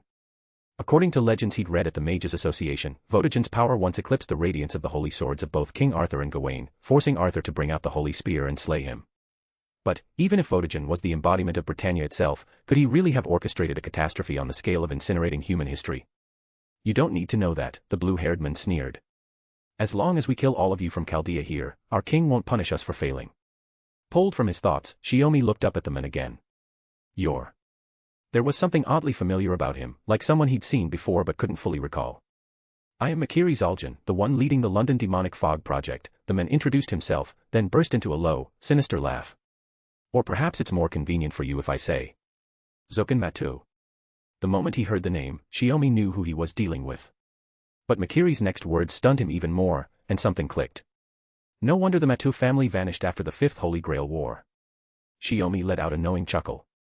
The Mages Association couldn't trace a single lead after that. Who would have thought, you actually managed to rejuvenate yourself, Matu? That body was already too decrepit to be of any use. And you outsider Magus kept interfering with our rituals, Makiri spat with disdain. I gave up on the Holy Grail and the Matu family long ago. Only an idiot like Shinji would have insisted on joining. He showed no sympathy for his descendants. Instead, his eyes turned toward Sakura. If you hadn't taken that little girl away from the Tosaka family back then. Sakura stiffened, clutching her wand as she moved closer to Shiomi. As an adult, she'd heard from Shiomi that when Tokiomi Tosaka was struggling to decide Sakura's future, both Shiomi and the Matue family had shown interest. In the end, Tokiomi chose Shiomi because of his status and connections at the clock tower. If he hadn't. Just thinking about the inhuman wreck that was Shinji Matue made Sakura shudder at what might have been. Makiri Zaljin. Shiomi reached out, shielding Sakura behind him as a surge of fury rose within. He couldn't forgive anyone who looked at his family like they were some kind of contagion. You've finally regained your youth, and you're already looking to die. Makiri remained expressionless. This body is a gift from our king. Naturally, I must offer everything for his great cause. Life and death are no longer concerns. Still, I didn't expect that, just as Paracelsus said, evil would inevitably be obstructed by those who walk the path of good. Shiomi didn't know what Makiri had been through, but he could tell, this man fully understood the evil he committed and still pressed forward without hesitation. Just as our king burned through human history in pursuit of his grand vision, the counterforce will never sit back and allow such things to happen. For the sake of humanity, a messiah will inevitably rise to oppose us, Paracelsus said, his tone melancholic as he spoke his cryptic philosophy. That's what destiny is. Shiomi locked eyes with Makiri's group, his gaze ice-cold. P and M have already shown up. That means the remaining B is that mechanical servant over there, right? My name is Charles Babbage, one who has devoted everything to the glorious steam world, the mechanical servant introduced himself in a flat, emotionless voice. So all three bastards who caused the demonic fog are here. Mordred knocked her sword against her shoulder armor. And they even brought a whole army. Trying to wipe us out in one go, huh? Artoria, unusually, picked up where Mordred left off. Then the question is, which side's getting wiped out? Mordred blinked, then broke into a fierce grin. Good point. Looks like there's no avoiding it now, Makiri said with mock regret, though it was clear he had planned for this from the start. Shiomi gripped his magic wand. With Mordred and Artoria handling the front line, he intended to push Odin's wand further, to see how much it could really do. Sakura, don't pay any attention to that guy. Stay by my side. He squeezed her hand and encouraged her. I'm here. You'll be fine. I understand. I've known that for a long time, Dad. Sakura clasped his hand firmly, fully activating her magic circuits to unleash the maximum amount of mana. No signal marked the start of the battle. The army of helter-skelters and artificial lifeforms surged toward them like a tidal wave, intent on crushing them. If they could be crushed, that is. With two massive bursts of magical energy, the King of Knights and the Rebel Knight shot into the enemy ranks like twin comets, red and black, tearing through the horde from the front, toppling and ripping apart mechanical soldiers and artificial lifeforms alike. The advancing enemy line faltered. But this wasn't going to be a simple hack-and-slash fight. Makiri's group launched their own offensive. You remember the Grand Magecraft spell I taught you, right? Shiomi asked with a grin. I'm not an idiot. Of course I remember everything.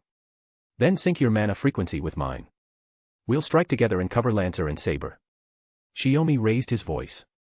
The two wands crossed, and a rune magecraft array bloomed beneath their feet, centered around them. Mana surged from the glowing runes, streaming forward and held within its bounds. Together, they chanted the same incantation, raising their wands toward the sky. Meteor Judgment. Chapter 239, Chapter 239, Volume 4, Chapter 29, The Demon God Reveals Itself. Astromancy. Typically, aside from Animusphere, who oversees the department of astromancy, only those who studied under that department have true mastery of it. Other magus might grasp the general theory, but without years of dedicated study, they're unlikely to show any practical results in combat. This has always been one of the shortcomings Shiomi sees in modern magecraft. In contrast, rituals constructed from primordial runes can bypass the boundaries of modern classifications, allowing the caster to achieve their desired miracles. But with the age of gods long gone, finding another magus like him is nearly impossible. That's why Shiomi hides the nature of his magecraft under the guise of conventional types, pushing them to their utmost limits, resulting in the instantaneous grand magecrafts he takes pride in. Extraordinary circumstances call for extraordinary methods. With this singularity concealing too many secrets, and Chaldea cut off from the outside world, this was the only opportunity to access records from the Mages Association. Eliminating the enemy as swiftly as possible was the ideal course of action. Using unexpected astromancy against Makiri and his group was the perfect strategy. Makiri's eyes widened at the sight of meteors falling from the sky. He knew well that Animusphere's astromancy required lengthy preparations for spells of this magnitude. And yet here was a magus with no apparent background or reputation achieving the same feat. There was no time to dwell on it.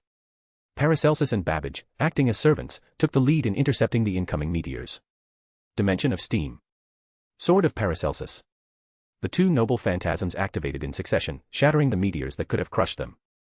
The fragments scattered, veered off course, and rained down on the ruins of the museum and the surrounding streets and buildings. But those not intercepted struck the army of chaotic machine soldiers and artificial lifeforms, finishing off the scattered forces already disoriented by Mordred and Artoria's assault. Seriously, if you were planning to unleash something like that, a little warning would have been nice. You almost crushed me and father with it. Mordred jumped back in front of Shiomi and the others, complaining with a frustrated grin. Relax. As long as you're not an enemy, you won't get hit, Shiomi replied. With your instincts, dodging meteors shouldn't be hard. Master's magecraft is truly something else. Not even Merlin is good with this type of spell, said Artoria as she skewered a mechanical soldier with her spear, then hurled its impaled body at another one like a projectile. Shiomi sighed. I heard the Magus of Flowers is notorious for slacking off, but he won't even bother with this kind of magecraft. That bastard's more of a support type than a frontline fighter, Mordred muttered as she kicked away another incoming artificial life form. After the meteor shower, Shiomi and Sakura lowered their wands. That single grand magecraft wiped out more than half of the enemy's cannon fodder, drastically reducing both sides' combat power. But crucially, Kirei and his two companions remained unscathed. Paracelsus began walking down the road, raising the magical sword in his hand. A barrage of elemental spells flew out one after another. Mixed in with the advancing mechanical soldiers, these constructs had no emotions or fear. Even if they were the last ones left, they would still charge forward as ordered. That was what made this army so troublesome. If they had been regular soldiers, morale would have started to falter after just 10% casualties. At 30%, the entire force would be on the verge of collapse. That guy can cast magecraft without chanting. Relying on her magic resistance to withstand the spell, Mordred charged toward Paracelsus, cutting through like it was nothing, but Babbage suddenly dropped from above, using sheer brute force to pin her down for the moment. But they still had Artoria on their side. If the enemy hadn't lost Jack the Ripper and Mephistopheles earlier, they wouldn't be this overwhelmed. Suddenly, from the surrounding magical fog, a swarm of blade-wing insects burst forth. Sakura had just finished casting the astromancy magecraft alongside him and needed a moment to recover. Shiomi raised his hand, and flames rose into a wall, enclosing the two of them. The blade-wing insects disintegrated into ash the moment they struck the fiery barrier. Kirei, I've had enough of your magecraft. Shiomi slowly floated off the ground, hovering midair as his wand traced a sharp, fluid arc before him. Just then, Mordred felt the stone-paved road beneath her feet begin to quake, like an earthquake was hitting. Moments later, countless vines tore through the ground, snaking out to wrap around every mechanical soldier and artificial lifeform within reach. They avoided Mordred and Artoria's mounts with pinpoint precision. In an instant, the road turned into a field overrun with vines. Even Babbage, who had been about to attack Mordred again, was caught, his limbs pulled tight by the relentless vines, completely immobilized. Lancer, noble phantasm. Shiomi commanded. Across the flames, Sakura gave Mordred a nod. I am no king, but I follow in the king's path, Mordred murmured, then raised her long sword and shouted the true name of her noble phantasm. Clarent Blood Arthur, rebellion against my beautiful father. At the sound of the name, Artoria glanced toward her, then swept aside the enemies in her path. The holy spear in her hand began to spin, whipping up a fierce wind. Take this, 13 fangs. Rangaminiad, the lance that shines to the end of the world. From two opposite directions, the two noble phantasms converged, striking directly at Babbage and Paracelsus. With their movement restricted, neither of them had time to activate a second noble phantasm. At last, the two surging powers collided right at Kirei Zaljan's position, erupting in a violent explosion. The two waves of magical energy clashed as if battling for dominance. Shiomi watched as the blade-wing insects dwindled around him, vanishing one by one. Only when they were gone did he dismiss the wall of fire shielding Sakura. Did that finish them? Sakura stepped forward, eyes scanning the battlefield anxiously. The remaining mechanical soldiers and artificial lifeforms, swept up by the noble phantasms, had been reduced to ash. Heavy smoke and dense magical fog swirled together, obscuring the scene. Then, a massive black silhouette slowly emerged from the haze, radiating a sense of dread. I didn't think you'd be so troublesome. It seems I'll have to call on my king's power to finish you, Kirei's voice echoed, faint and distant. One of the 72 demon gods, Demon God Barbatos. This is the embodiment of my evil. As the dust cleared, what stood in the fog was no longer Kirei, but a towering column of flesh covered in countless ominous, staring eyes. My king saw through my evil, saw the grotesque darkness within my heart that once sought to save humanity. With this ultimate ugliness, disappear. Just like I once was, you who wear the mask of righteousness. 100 chapters ahead. p@triancom/pinksnake. Chapter 240, Volume 4, Chapter 30, Barbatos. Demon God Barbatos. Shiomi stared at the ominous, pillar-like figure, letting out a rare gasp. That demon god, could it be? After releasing her noble phantasm and retreating to her master's side, Artoria couldn't help but ask aloud. Throughout the long span of human history, few beings have ever been called demon gods. The most well-known are the 72 demon gods under King Solomon's command. Among them, Barbatos is the 8th. A familiar summon through the summoning magecraft created by Solomon, the king of magecraft. Shiomi watched as the form of the demon god pillar slowly stabilized. Makiri Zaldjian turned into a demon god, no, more accurately, into a demon god pillar. Something about the London singularity now felt deeply off. 10 years ago, during the Holy Grail War, Shiomi had fought alongside Morgan against the king of magecraft and witnessed the demon gods he summoned: archer, poet, knight, warrior. Each demon god that appeared on the battlefield and was driven back by Shiomi had a different form. Morgan had said those were not their true appearances. That made it hard for Shiomi to accept that the original form of the 72 demon gods would be this, what Makiri Zaldjian had become. A palpable aura of dread and chaos radiated outward. But this wasn't the time or place to ponder further, nor could he spare the attention to ask Romani for answers. He could already feel the gaze of the demon god pillar's countless eyes focusing on him. A chill ran down the back of his neck. Instinctively, he dodged to the right, but he was half a step too late. A beam of magical energy, powerful enough to obliterate his head, grazed past, leaving a fine line across his left cheek. So fast.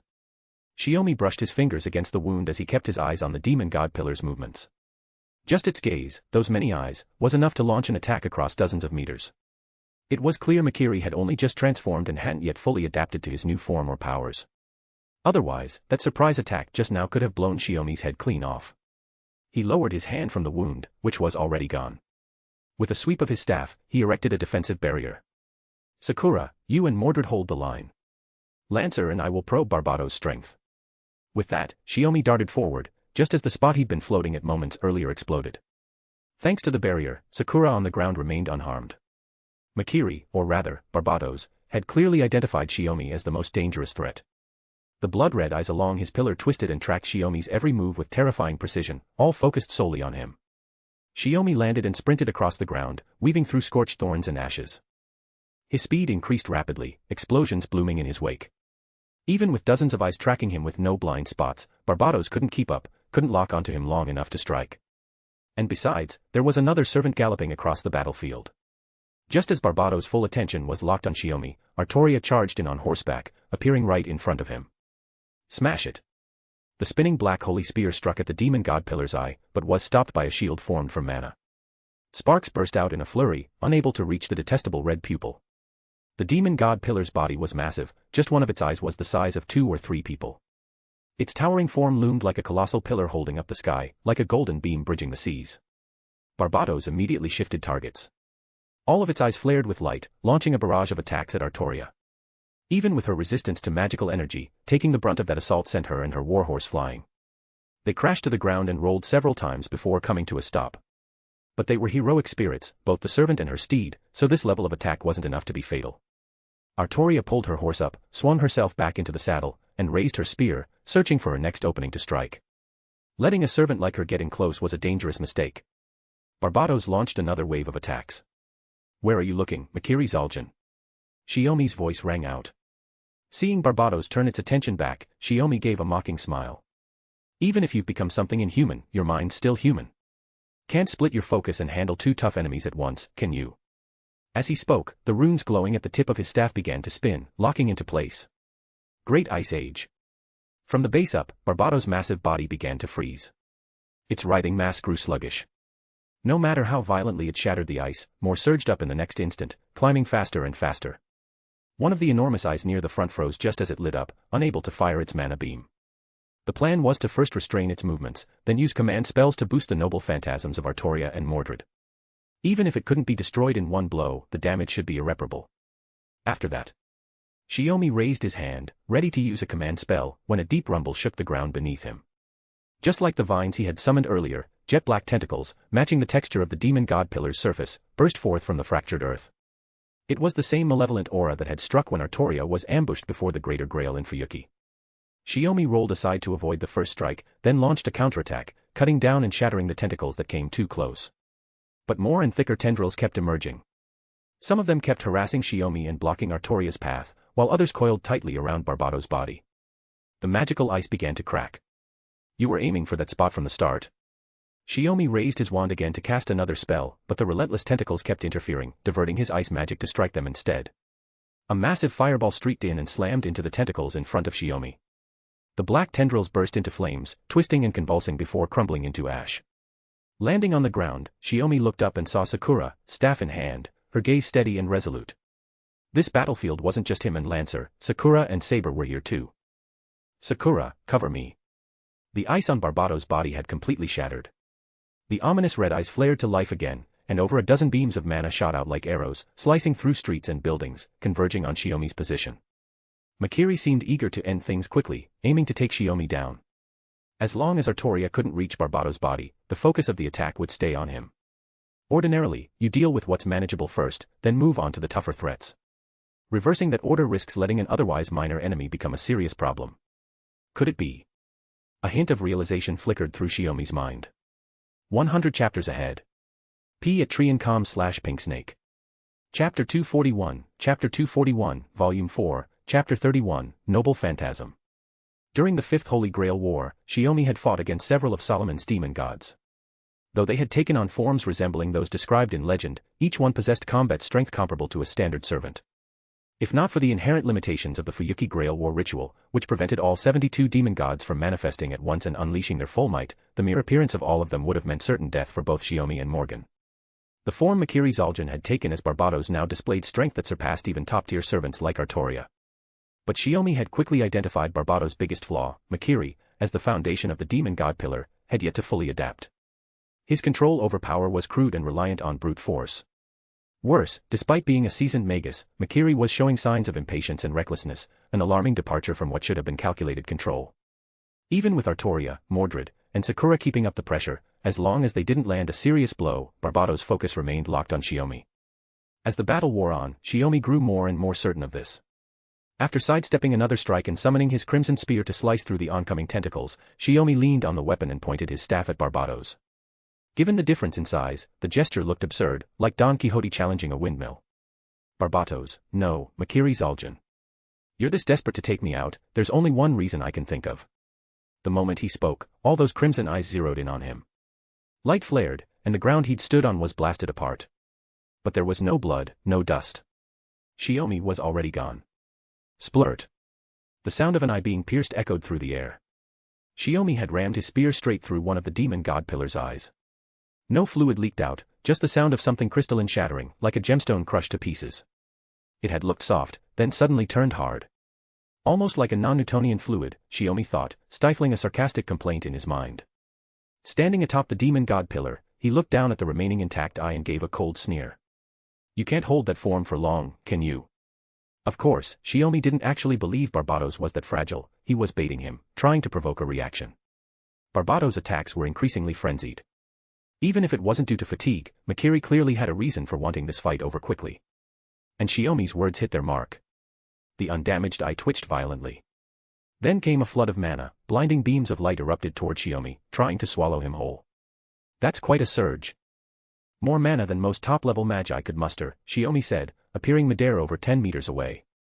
I don't know who your so-called king is, but for a magus to go this far, he's certainly earned some praise. If words worked, then he'd keep using them.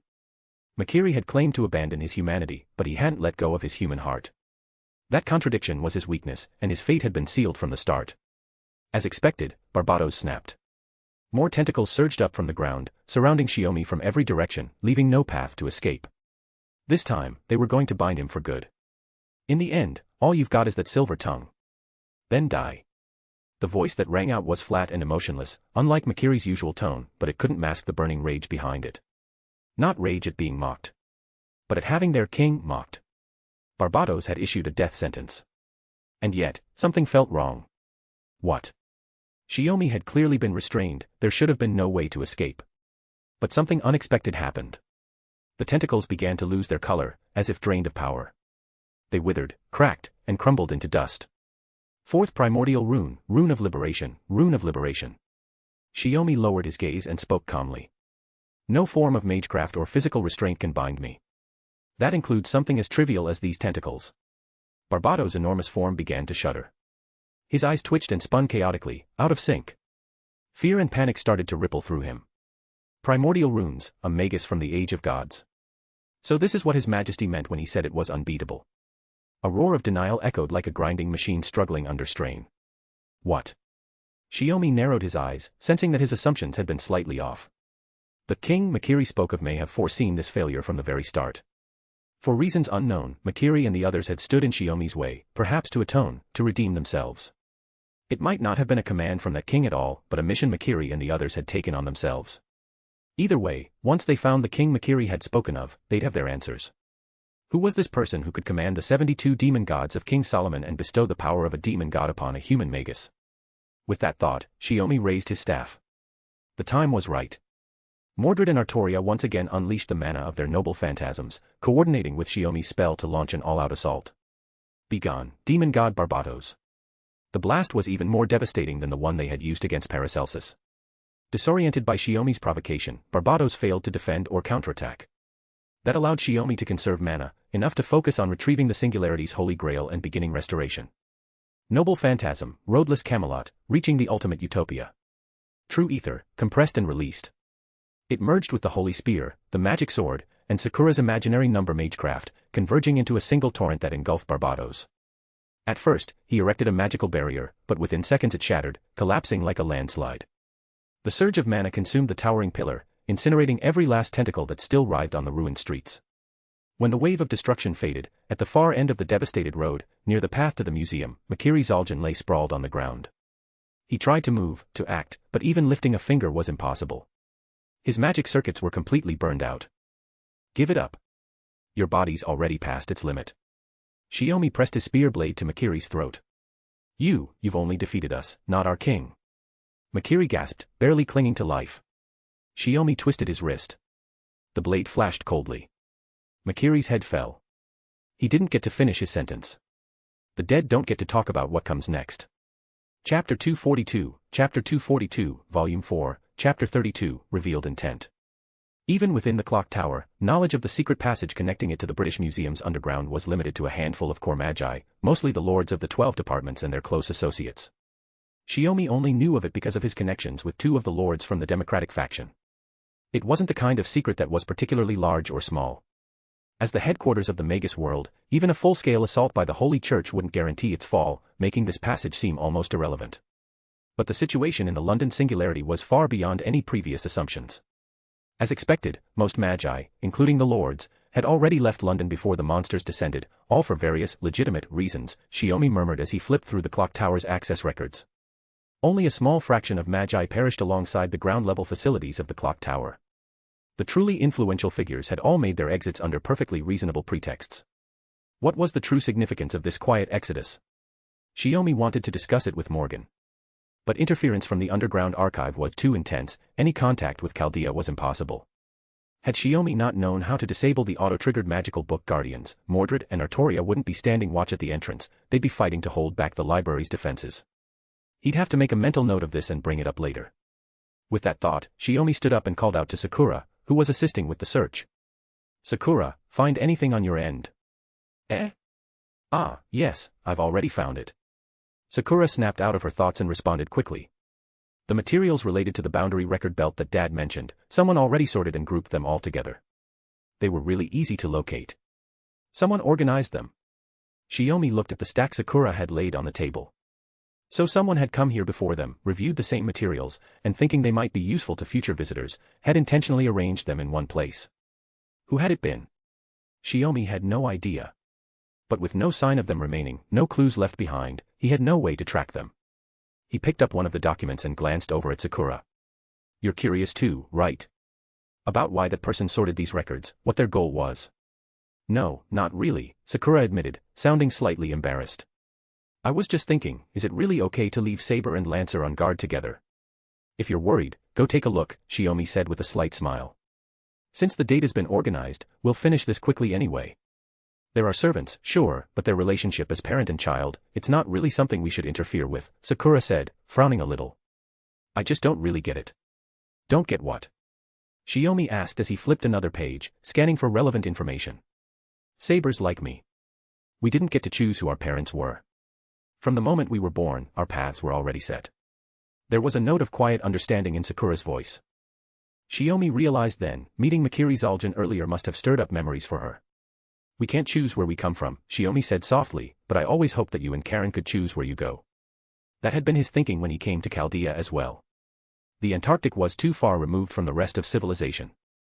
Even for a Magus, coming and going wasn't easy. He'd feared it would make seeing family too difficult, and had nearly refused. But in the end, Sakura and Caren had joined Chaldea of their own volition, with their own strength, and become his colleagues. That's why I don't understand, Sakura finally voiced something she had never dared to ask. Why did Dad choose me? Caren was your friend's daughter. She was still a child when she was adopted, so that made sense, but what about me? Not asking didn't mean she hadn't thought about it. If anything, becoming a Magus made such questions even more inevitable. The deeper your understanding of the world, the more clearly you grasped the shape of your place in it. But Shiomi had never treated her poorly.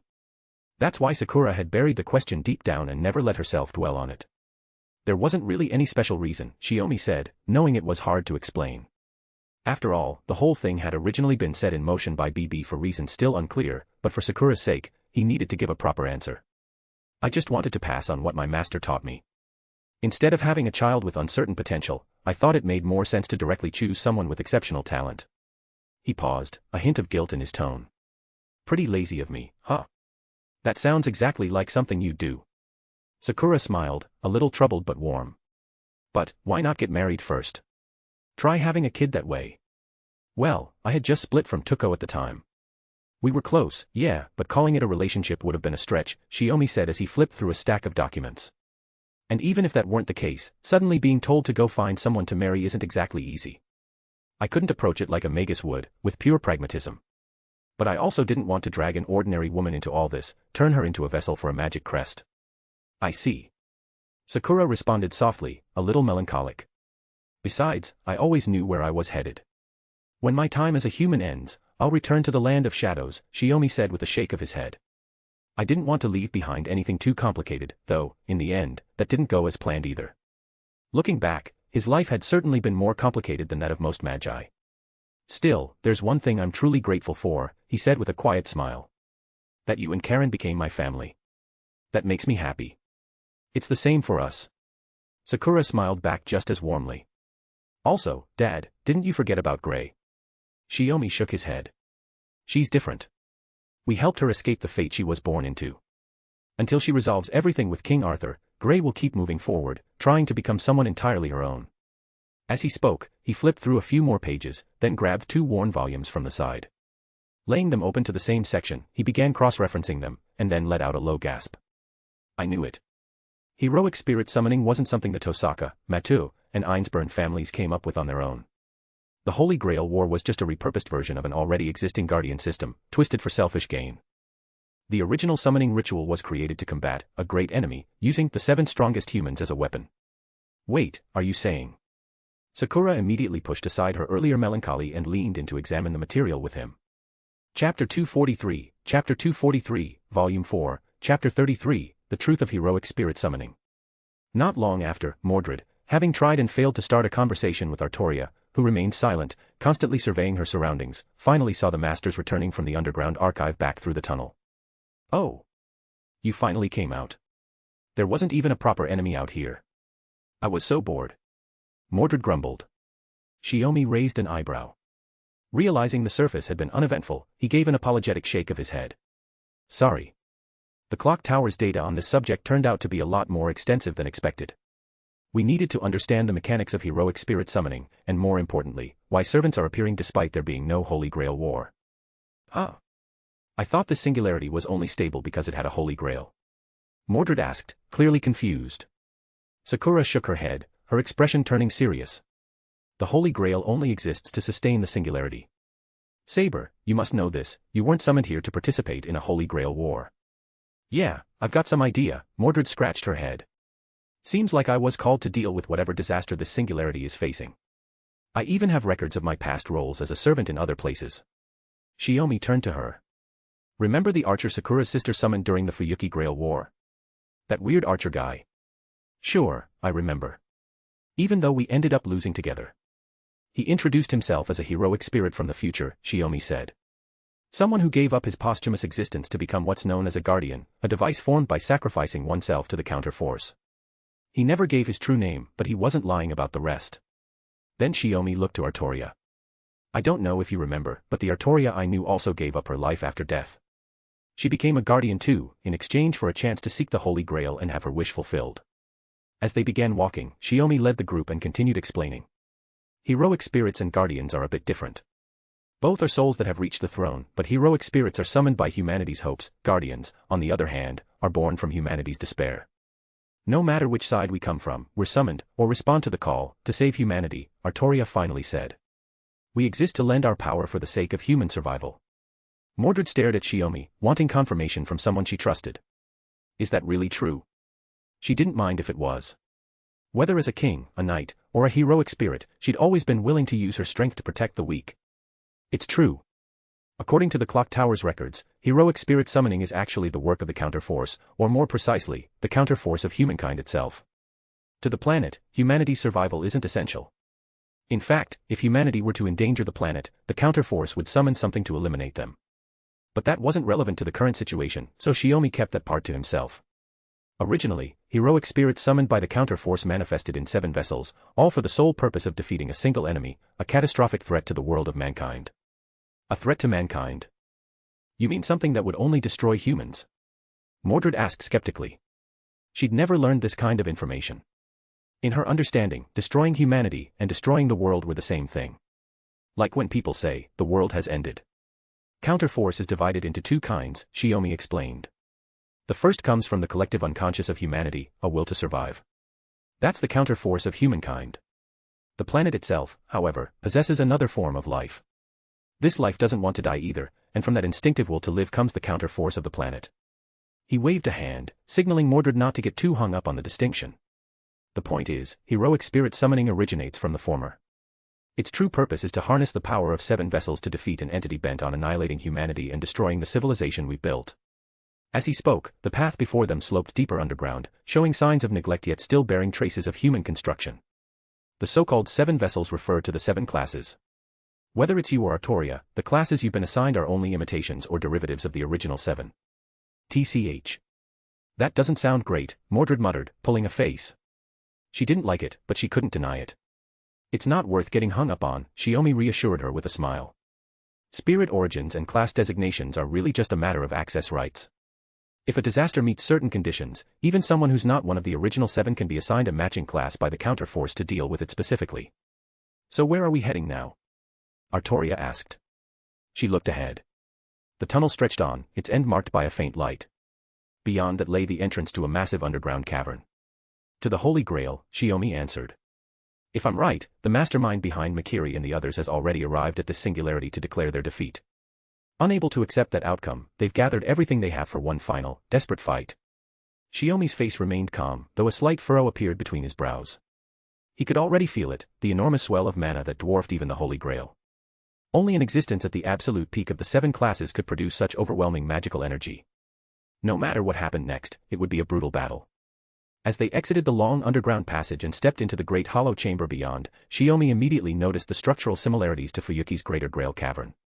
But knowing Kirei had been one of the original architects behind the Grail system, it wasn't all that surprising. You kept me waiting, a voice said from atop the high platform where the Holy Grail rested. You thought if you stalled long enough, I'd give up and leave. That you'd be able to save your life that way. The voice was distorted, layered, difficult to identify, but its gaze was fixed on only one person. Tenkei Shiomi. Everyone else was meaningless, just dust, not even worth acknowledging. As the figure gradually came into focus, Shiomi saw it clearly, a silhouette cloaked in calamity and dread, yet unmistakably familiar. You're. Shiomi's eyes went wide. For a second, he thought he might be mistaken. But there was no mistaking it. The most formidable enemy he and Morgan had ever faced during the Holy Grail War 10 years ago. The King of Magecraft, Solomon. Chapter 244, Chapter 244, Volume 4, Chapter 34, The One Who Calls Himself the King of Mages.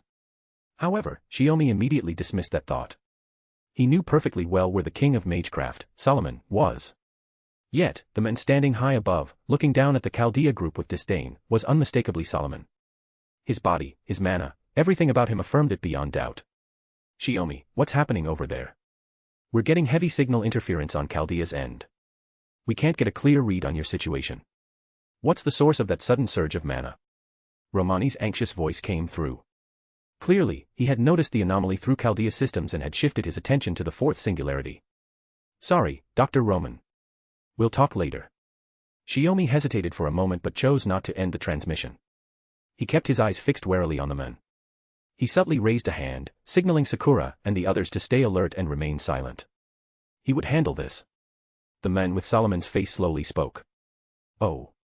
Just like me, you can only hear but not see, huh? Chaldea detached itself from the timeline and became an unreachable stronghold. Even my eyes, which can see the future and pierce through all things, struggle to detect it. That's why Chaldea managed to survive, ugly, pitiful, meaningless, clinging to life in defiance of its fated destruction, drifting aimlessly like a wretched little boat on the sea of void.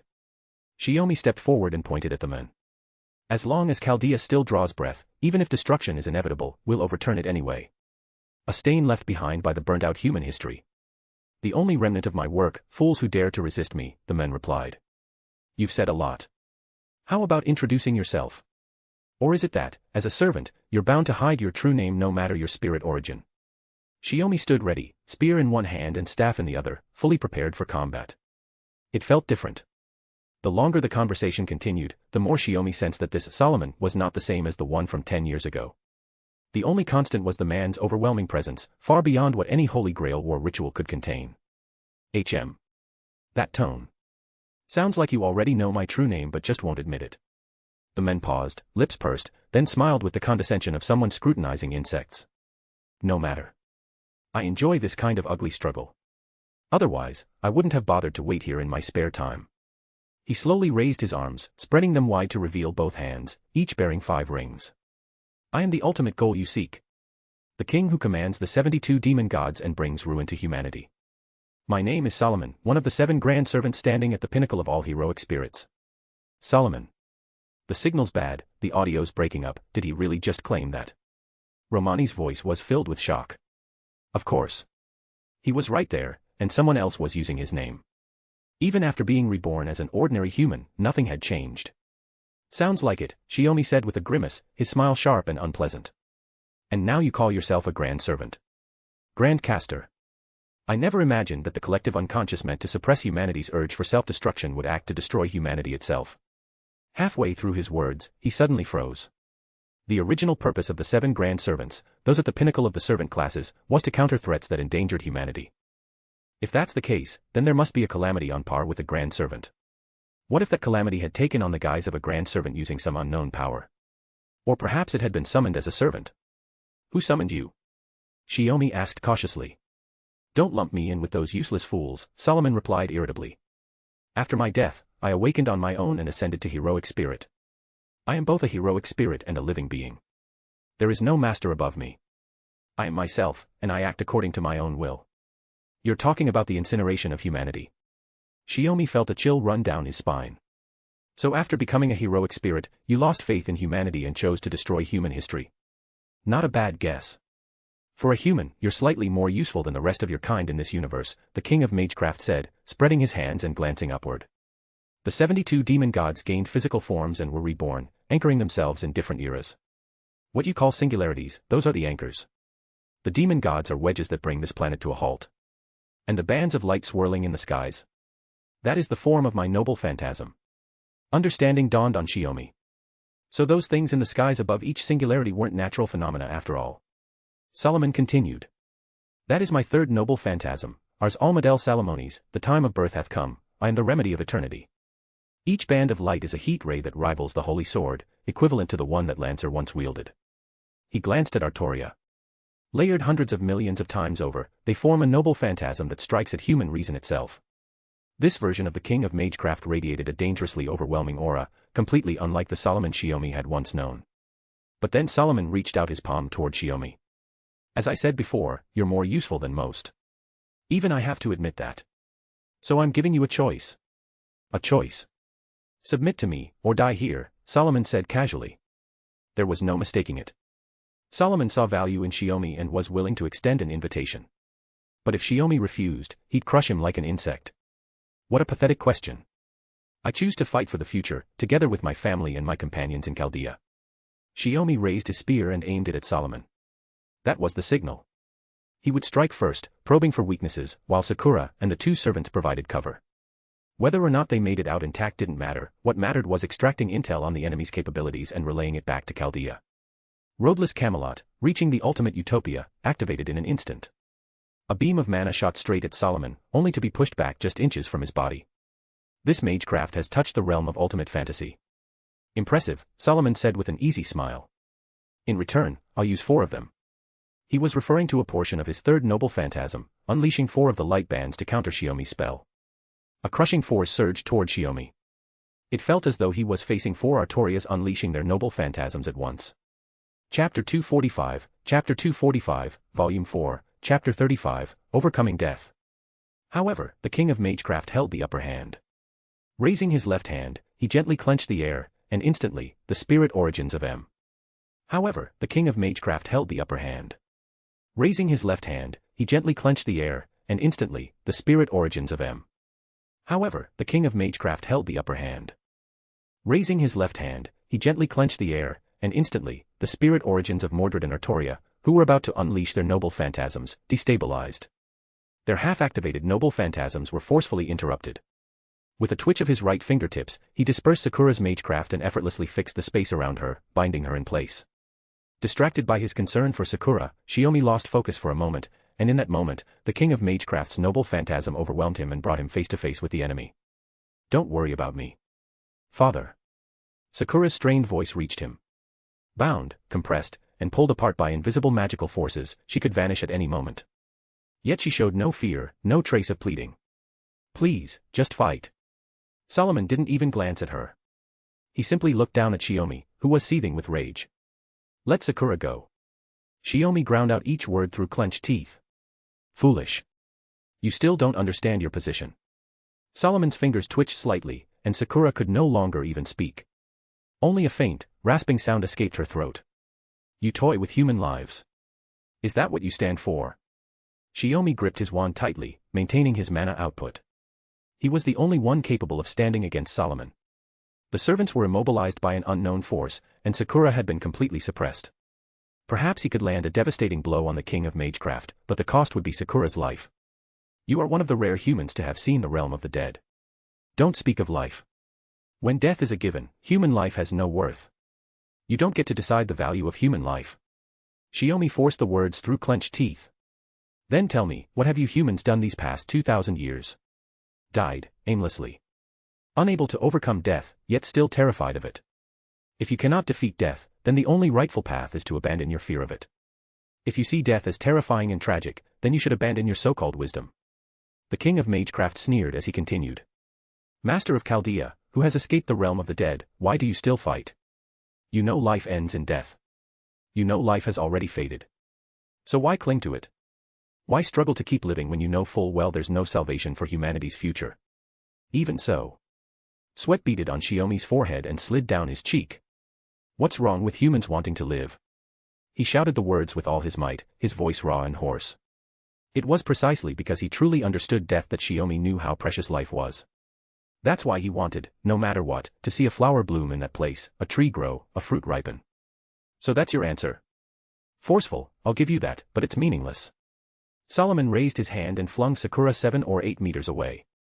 He paid her no further mind as she tumbled across the ground. His focus was only on Shiomi, who had been pushed to the brink. Raising his ring-laden left hand, he declared, as an honor, I will grant you death, for additional beams of light. The bands of light surged. Shiomi could no longer resist. Overflowing with mana, they pierced through him like spears, driving through his heart and leaving behind a smooth, circular hole. At that moment, the two colliding currents of mana reached their limits, and shattered. So you set the primordial rune to trigger at the moment of death, embedded in your heart, Solomon said with a light wave of his hand. But even that rune is now broken. Blood dripped from the corner of Shiomi's mouth. His body lost strength, tossed by the wind like a lifeless puppet. He rolled across the ground a few times before coming to a stop. His open eyes gradually dimmed, hollowing out, until he was nothing more than a lifeless corpse. Blood pooled beneath him. Dad. Sakura stumbled forward, collapsing beside Shiomi. The body she touched still held a trace of warmth, but there was no heartbeat, no breath. Tears streamed down her face. For a Magus, death was inevitable. But Sakura had never imagined she'd have to witness someone she loved so deeply vanish like this.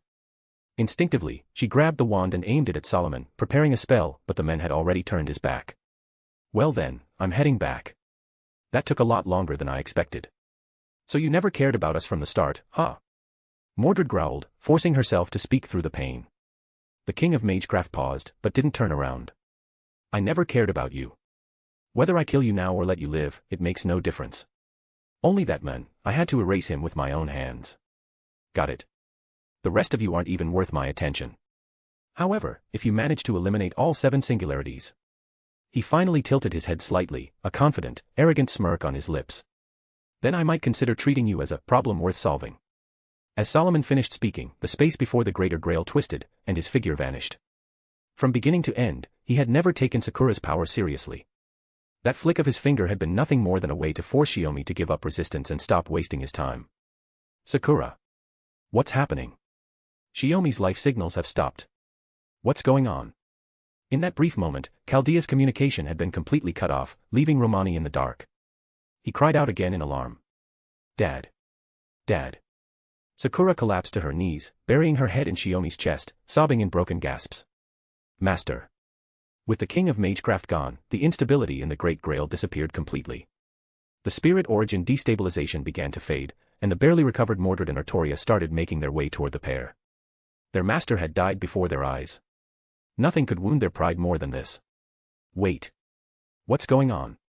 Shiomi's vitals, they haven't vanished. No, they're coming back. Romani's voice trembled with shock, overwhelmed by the string of impossible developments. Sakura suddenly looked up, eyes locked on Shiomi's body. At some point, the gaping hole in his chest had vanished. Only the damage to his battlesuit remained, evidence that what had happened wasn't just an illusion. She couldn't make sense of it. Then she felt it, Shiomi's heart beginning to beat again. His limp hand, resting on the ground, twitched faintly. The change didn't escape the servants either. Their eyes widened in disbelief. The dull, lifeless gaze began to regain its light, and then, with a sudden gasp for air, Shiomi jolted awake, startling Sakura into stillness. A violent cough racked his body as he turned and spat out the blood lodged in his throat. Ha. Clutching his chest, he struggled to sit up, panting hard, visibly stunned by what had just occurred. Dad, are you okay? Sakura asked, dazed. Barely breathing, Shiomi murmured, still trying to process what had happened to him. But before he could think more, Sakura threw herself into his arms, sobbing uncontrollably. He pushed his lingering questions aside and gently stroked her hair to soothe her. Sorry for worrying you.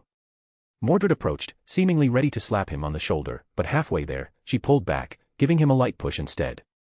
Seriously? You've got Resurrection Magecraft and didn't tell us? I nearly broke a sweat. Her words were gruff, but the wonder in her eyes was plain. Artoria said nothing, simply staring at Shiomi. That wasn't Resurrection Magecraft. The king of Magecraft had spoken truthfully. He had discovered the primordial runes Shiomi had prepared to counter a fatal blow, and destroyed them, along with Shiomi's heart. He only left after confirming Shiomi was well and truly dead. He had even used Shiomi's weakness as leverage. And yet, despite it all, the king of Magecraft had failed to see Shiomi's true nature. My husband, what's the situation now? Morgan's voice came through, calm as ever, as if she'd known all along Shiomi wouldn't die so easily. Everything went smoothly. The servant who called himself the king of Magecraft has retreated.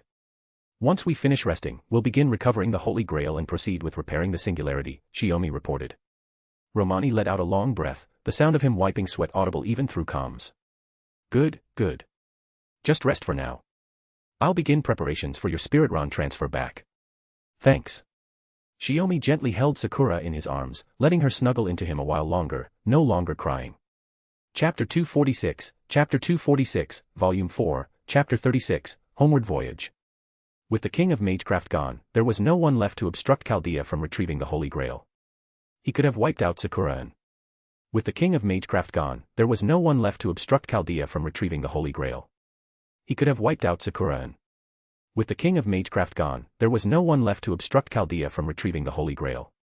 He could have wiped out Sakura and the others too, but in the end, he didn't lift a finger. His disregard and contempt were plain as day. He'd made it clear that even if Chaldea reclaimed the Holy Grail from the London Singularity, it meant nothing to him. Ugh, this is such a buzzkill. We've recovered the Grail, but I just feel gross all over, Mordred muttered. Sakura looked toward the halted Greater Grail ritual and the crystallized Holy Grail, now compact and ready for transport. After killing Dad, the king of Magecraft said that while we're still alive, we mean nothing to him. Unless we recover all 7 grails from the singularities, he won't even consider Chaldea a threat worth dealing with. Seriously, how far does he have to look down on us? Mordred said, then suddenly blinked. Wait a sec, wasn't Castor in the last Holy Grail War that same bastard king of Magecraft? The earlier battle had been too chaotic for her to recall this detail. In truth, neither she nor Sakura had seen Castor directly by the end of that war. I don't really know what's going on either. Sakura shook her head. Shiomi had never revealed Romani Archimonde's true origins to anyone. Regardless, the act of incinerating humanity in the name of the king of Magecraft is undeniable.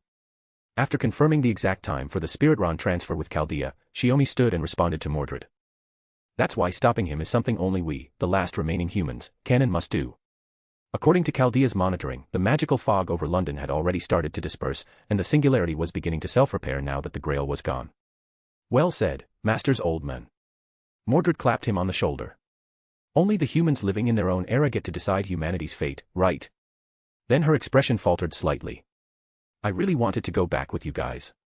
But since I was summoned by the singularity or maybe by the counter-force, and now the singularity's disappearing, I don't have anywhere to return to.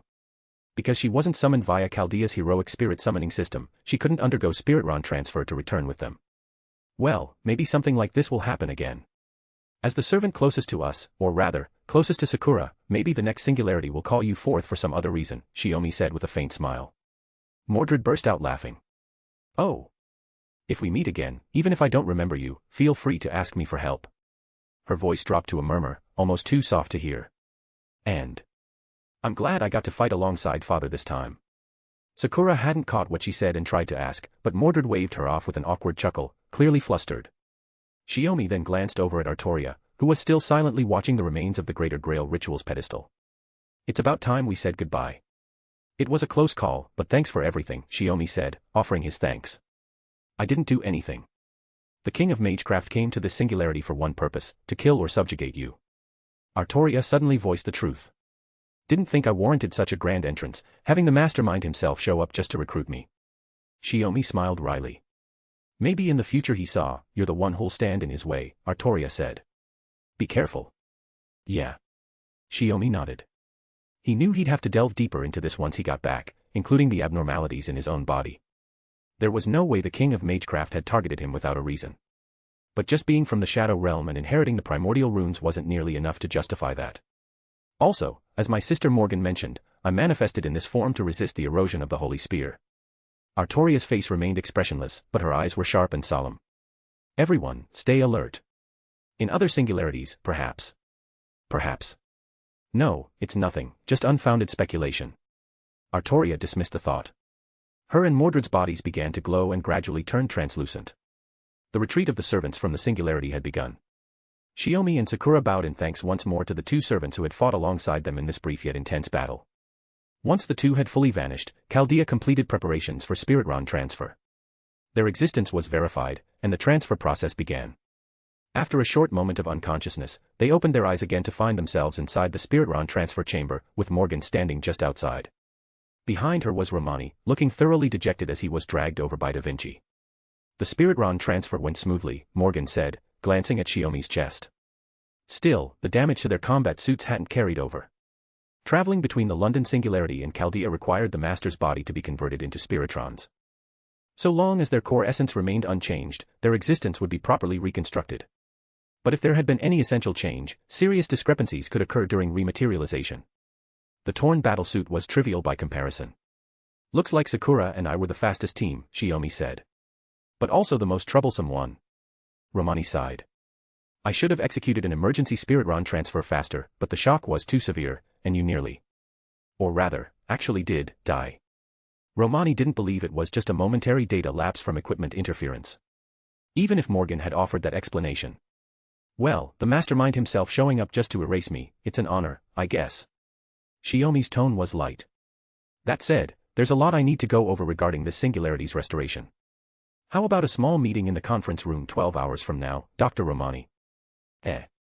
Romani blinked, lowering the hand resting behind his neck. Just you, me, and Morgan. Shiomi turned toward Sakura, who looked visibly exhausted. Sakura, get some rest for now. Once you've recovered, head to the command center and help support the teams still active in Singularities 1 and 2. Da Vinci seemed a little puzzled by the special meeting roster, but Romani understood immediately. Got it. See you in the conference room in 12 hours. Chapter 247, Volume 4, Chapter 37, About Solomon, Romani said. In Chaldea, there was a conference room reserved for the director, typically used for small meetings among department heads. That was where. In Chaldea, there was a conference room reserved for the director, typically used for small meetings among department heads. That was where Shiomi and Romani had agreed to meet. Wow, I didn't expect it to be this room. Think the director will get mad? Romani asked as he took a seat. Shiomi shrugged. It's fine. If she asks, just say it was my call. Anyway, how are things at Singularities 1 and 2? Any signs of trouble? No issues so far. They're not moving as quickly as your team, but everything's going smoothly. Romani started with a smile, though it faded as he spoke. Considering the appearance of the demon god Barbados at the 4th Singularity and the grand servant who called himself the King of Magecraft, I think we need to keep a closer watch on the 1st and 2nd Singularities, since they're still undergoing repairs. That man mentioned anchoring demon god pillars across different eras. There might be more of them elsewhere, Shiomi said. We've already factored that possibility into our contingency plans, Romani replied. If anything similar crops up and it gets too dangerous, we'll prioritize an emergency transfer. After that, their small talk gave way to a brief silence. Morgan calmly sipped her coffee as she waited for the conversation to get to the real point. So, what's your take on it, Romani? Shiomi asked directly. That man who called himself Solomon, the King of Magecraft. Who is he? Do you have any leads? Well, if I'm being honest. Romani rubbed the back of his head. I think he might be the real deal. I know that sounds irresponsible. So by that logic, the one we've been working with is the fake. Morgan quipped. Hey, come on now. Romani's mouth twitched. Shiomi stroked his chin thoughtfully. Let me ask you this, Romani, what is Solomon, the King of Magecraft, to you now? Is he a part of your past? Or? That's a great question, just what I'd expect from you. Romani smiled, genuinely pleased. Not even Marisberry, who called him a friend, had ever asked something like that. To me, Solomon and I feel like two entirely different people. Why? Shiomi asked, fully focused.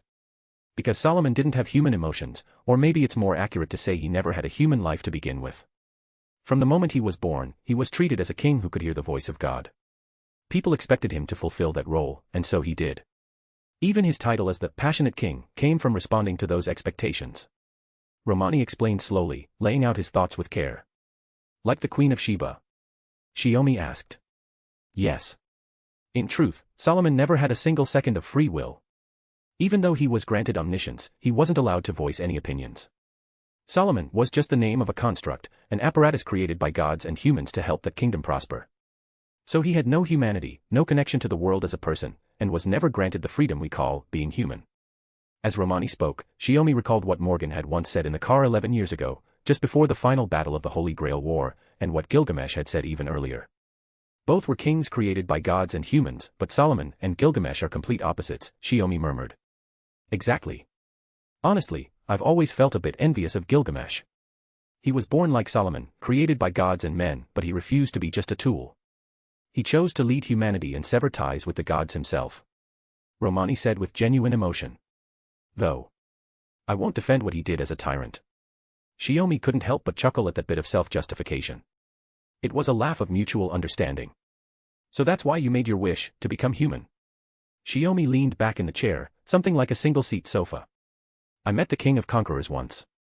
He also wished for a physical body, but it was so he could reign over the world again, to conquer everything. That's because he had more freedom than I did. The King of Conquerors had the freedom of a human, he could act on his own desires, Romani replied. That's why I wanted to become human too. No magic circuits, no clairvoyance, but with real freedom. Morgan gave a small nod. But that freedom came with chains. Maybe. But even so, I've been deeply satisfied these past 10 years. Romani shook his head, gently rejecting Morgan's view. It's been like a dream. I see, Shiomi said quietly. Then that man couldn't have been Solomon. I don't know how he obtained power convincing enough to fool even us, but someone who can freely express hatred for humanity and burn the world down can't possibly be Solomon. Even when summoned as a servant, the King of Magecraft had faithfully upheld his duty. If Marisberry had ordered him to end his life, he would have complied, even without a command spell. If the realization of the third magic was the path to humanity's evolution, and if that was the answer this era needed, then Solomon would have gladly sacrificed his second life for it. That was who the king of magecraft, Solomon, truly was. I'm glad you see it that way, Romani said. Well, we're not just co-workers, we're friends too. Shiomi smiled gently. But that man calling himself Solomon, there was something off about him besides what we just discussed. I can't quite place it. Maybe the battle was too brief, and I missed something important. Maybe, it's this. Romani pulled off his glove, revealing a ring on his left hand. Ah. Shiomi suddenly remembered. All 10 of King Solomon's rings were gold, but the men who appeared in the London Singularity had worn one that was silver. This ring was left by King Solomon. He feared that magecraft might one day endanger humanity, so before his death, he sent it into the future, where it was discovered by Marisberry. It's also the holy relic he used for the summoning, Romani explained. As for the other 9 rings, I don't know what became of them. What happens if this ring is used? Shiomi asked. Romani hesitated, then gave a sheepish smile. I'd probably die. When the 10 rings are reunited, the king of magecraft can activate his first noble phantasm, to reenact the legend of returning mystery to the heavens and erase himself entirely from human history. Chapter 248, Volume 4, Chapter 38, Authority.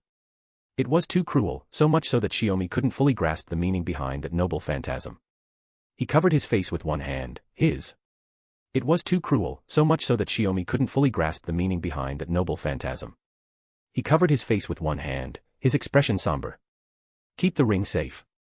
It's best not to use it. Shiomi paused, a sudden thought striking him. No, there's another way. Can you give it to me? Romani blinked, confused. If you willingly pass it to me, the right to use it transfers to me. But I'm not the king of magecraft, I can't activate the cruel noble phantasm, Shiomi explained. However, it might be the key to seizing control of the remaining 9 rings. With it, I could pull the 10 rings out from under that man's control and use them myself. The idea stemmed from his previous experience using Avalon. Still, Shiomi wasn't certain he could truly master the power of all 10 rings. Why would you do that? You've got some secret tactic? Romani asked, deeply concerned. He was human, he feared death. He didn't want to see this ring used at all. But if another path existed, he couldn't ignore it either. It's not a hidden tactic, Shiomi replied. It's a hidden truth, about me. He raised his hand. The wand he'd obtained from Singularity F slowly materialized, floating in the center of the round table. This came from Kuchulayan. He handed it over after retreating from Singularity F, badly injured.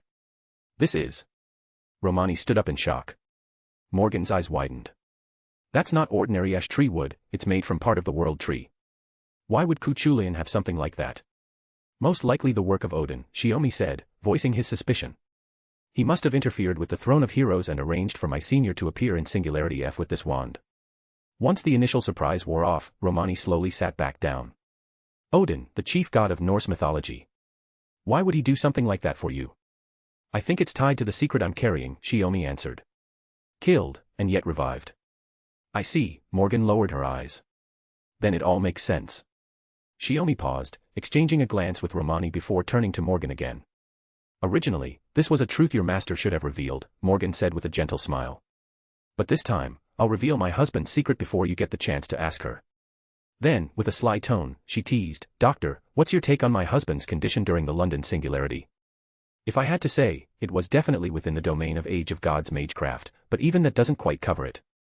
Even back at Singularity F, his recovery rate was already abnormal, Romani replied. Morgan gave a slow nod. You're the one who helped define magecraft as the manipulation of phenomena. Do you still remember the general classifications of miracles? Magecraft, rituals, sacraments, and curses, Shiomi answered quickly. My master taught me that. Wait. As he said it, he suddenly remembered the rest of that long-past lesson. There was a category above those 4. A higher tier. Would you mind, for once, telling someone other than me what you studied in the Land of Shadows? Morgan asked with a knowing smile. You can skip the martial training part. Now sensing where this was going, Shiomi slowly began recounting what had happened during his time in the Land of Shadows. Romani's face twisted in disbelief, as though Shiomi were telling an outright lie. Magecraft that creates life, in a place where life doesn't exist. That's impossible. Maybe if it were in the outside world, but the Land of Shadows is a realm of pure death. A place devoid of the very concept of life. Even your master shouldn't be able to overcome that. Morgan, for once, acted as a calm mediator. She raised a hand to quiet him. "That's the brilliance of my husband's accidental genius," she said. By sheer chance, he crossed the threshold of miracle, leaving behind magecraft and stepping into a domain only gods can reach. A domain of authority. Authority. Shiomi finally gave voice to the truth. Because once he left that place, leaving behind a realm ruled solely by the concept of death, he'd mistaken his new grasp over life itself as a manifestation of primordial rune magecraft. But authority over life, that's something only a creator god, or perhaps a mother goddess, would possess, Romani said with a sigh, rubbing his forehead.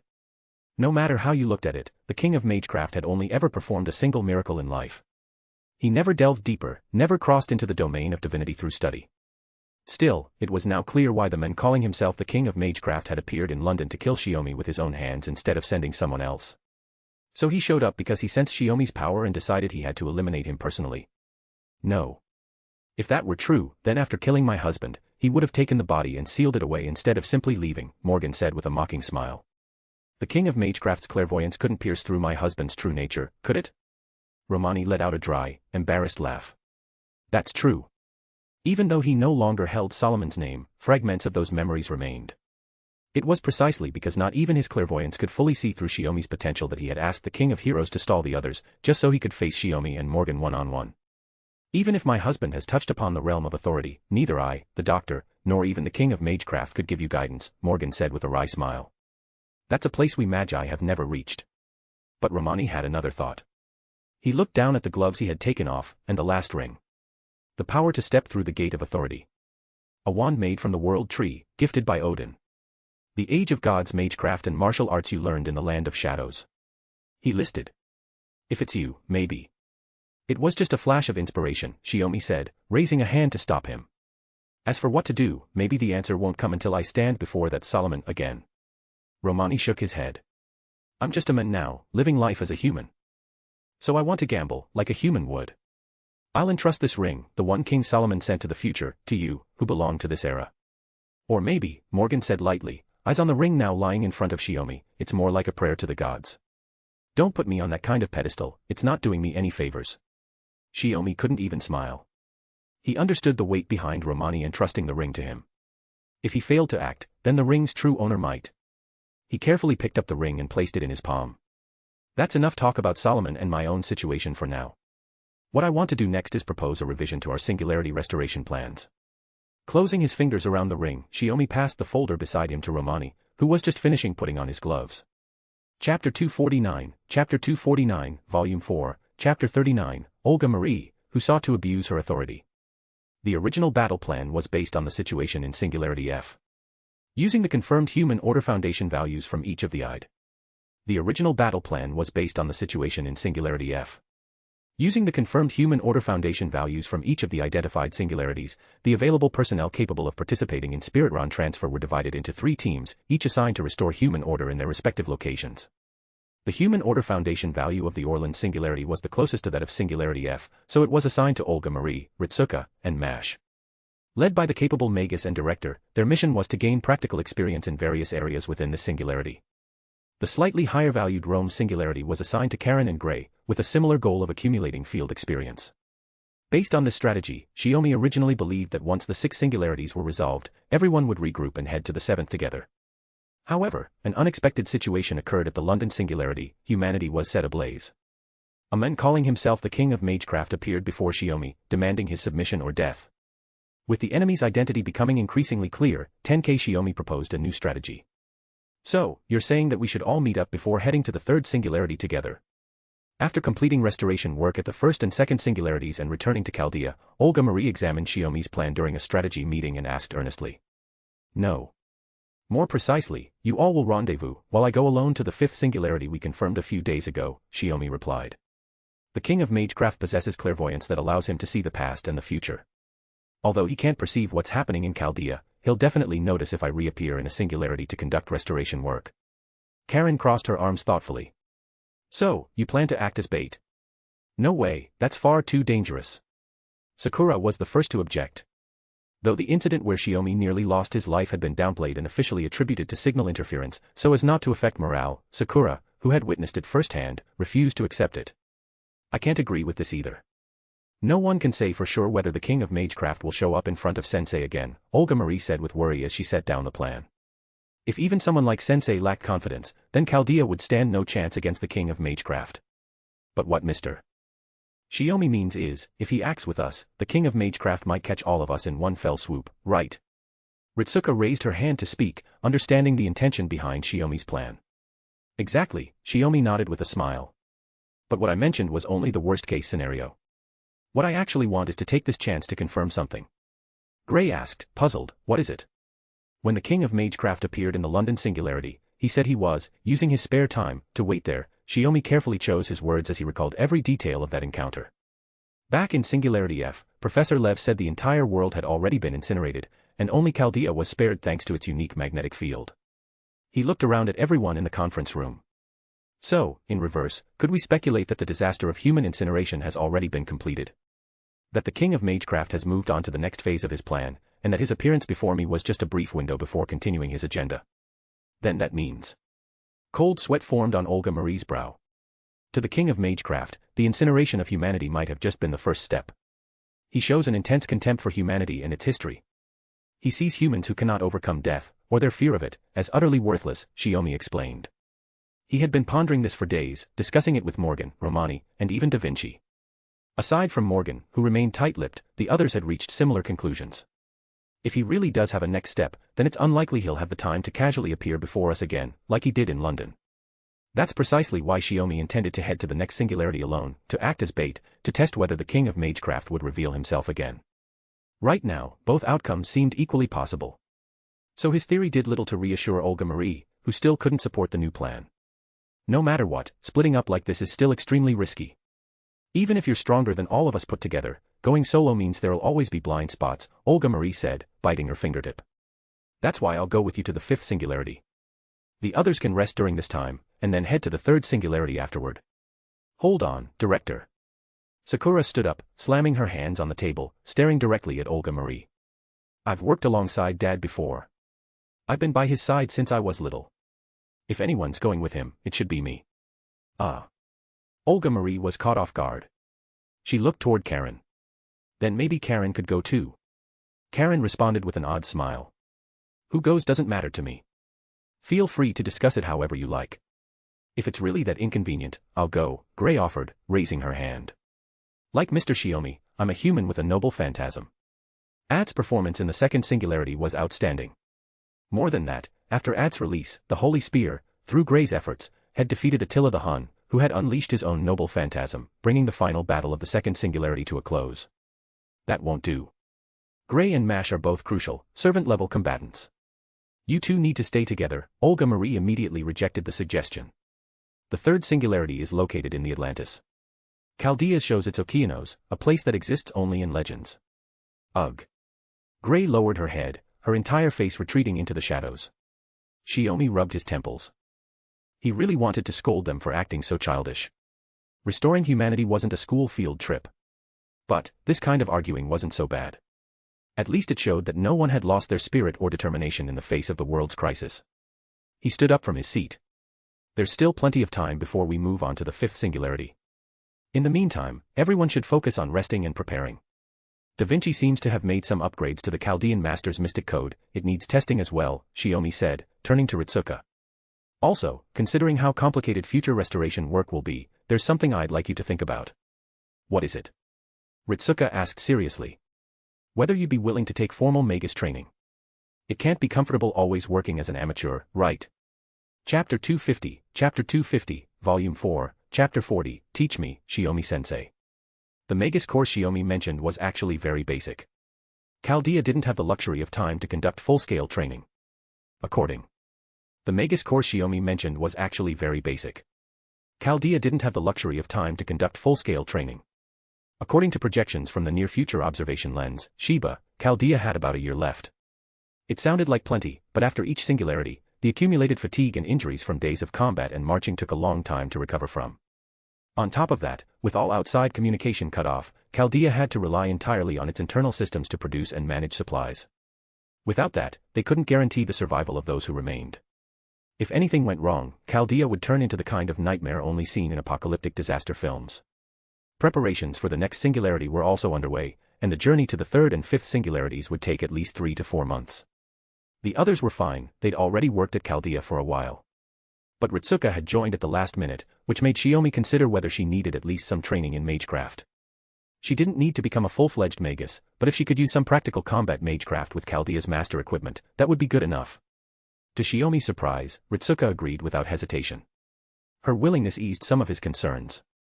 At the same time, he made a promise to himself, he wouldn't try to instill magus values in her. However, why are you top-class magus even here listening to a first-level instructor like me? In the meeting room that had been temporarily repurposed as a classroom, Shiomi stood in front of the whiteboard, staring at the people seated in the front 2 rows. Not only was Morgan there, even Romani had shown up just for fun. Don't mind me, my husband. Just think of me as another teacher attending class. Morgan sat slightly apart from the rest. Honestly, I haven't sat in on a class in ages. Shiomi-sensei, let's get started already. Romani said, clearly enjoying himself. The truth was, he had studied medicine for less than a year before becoming an outstanding doctor and joining Chaldea under Marisbury's leadership. Hearing you call me sensei in a magecraft class just feels like sarcasm, Shiomi muttered through clenched teeth, then pointed at Olga Marie. And you, Lord Animosphere, go handle your own affairs and stop hanging around here. He waved dramatically to shoo them away. In return, Olga Marie and the others let out a collective hey. Obviously, it didn't work, and everyone was having way too much fun to leave. I'm a lord of the clock tower, after all. Once the restoration of humanity is complete, I plan to invite the professor to teach at the Department of Astromancy, Olga Marie declared confidently. But I never attended any of his lectures back at the clock tower, so I figured I should evaluate them now. Of course, she regretted never thinking about this during her time at the clock tower. This was her chance to make up for it. Oh. Then how about once the restoration's done, you pull Animosphere out of the aristocratic faction and join the democratic faction? Shiomi pinched his nose, making a strange voice. Or at least step back and go neutral. Olga Marie was left speechless again. She squirmed in her seat, seriously mulling over the suggestion without realizing Shiomi was only joking. After all, leaving the aristocratic faction was a risky move, it was easy to make enemies. And whether the democratic faction would even accept her was another question entirely. Don't take it seriously. Dad's just messing around, Caren said with a mix of sympathy and amusement as she comforted Olga Marie. The girl was far too easy to tease, Karen's greatest source of fun in Chaldea these past few years. But if you're serious, you could always talk to Rhaenys about it. Romani couldn't stop laughing. He also knew how things worked at the clock tower. If both Animosphere and El Meloy really left the aristocratic faction, that would shake the whole clock tower to its core. Is that really such a big deal? Ritsuka asked, curiosity piqued, she had no idea about any of this. Shiomi, realizing the conversation had completely derailed, coughed twice and brought it back on track. Anyway, let's not get distracted by this group of freeloaders sitting in on the lecture. Back to the essence of magecraft. Shiomi spun the marker in his hand and started writing on the whiteboard. Magecraft, at its core, is the manipulation of phenomena, miracles that neither human power nor technology can accomplish. And the act of performing magecraft is essentially the pinnacle of self-suggestion. His expression grew more composed as he smiled at the group. That's why magus chant spells, to cast suggestions upon themselves. Depending on the system, even Japanese magus might chant in German. Like the Tosaka family we talked about back in Singularity F. He then grinned mischievously. Personally, I think traditional incantation is a failure. Since the Age of Gods ended, there are very few magus capable of high-speed chanting. And if someone's the anxious type, even if they can chant fast, they'll end up biting their tongue from stress, slowing themselves down. He deliberately glanced at Romani, who had been making a fuss earlier. Romani could only laugh helplessly, he had openly admitted that he was no good at high-speed chanting. So if you ask me, the most efficient and streamlined spells are from rune magecraft, Shiomi continued, slipping in his bias. Just a few simple combinations of runes can achieve the desired magical effect. Honestly, I've always thought the clock tower should ditch traditional magecraft and focus on the older, more mysterious rune magecraft. Isn't that just because you're better at rune magecraft? Olga Marie muttered, thoroughly exasperated. Though to be fair, rune magecraft had already become a foundational subject at the clock tower. In the end, no matter what kind of chant is used, it's all about helping the caster interact more efficiently with the world's laws and manipulate phenomena.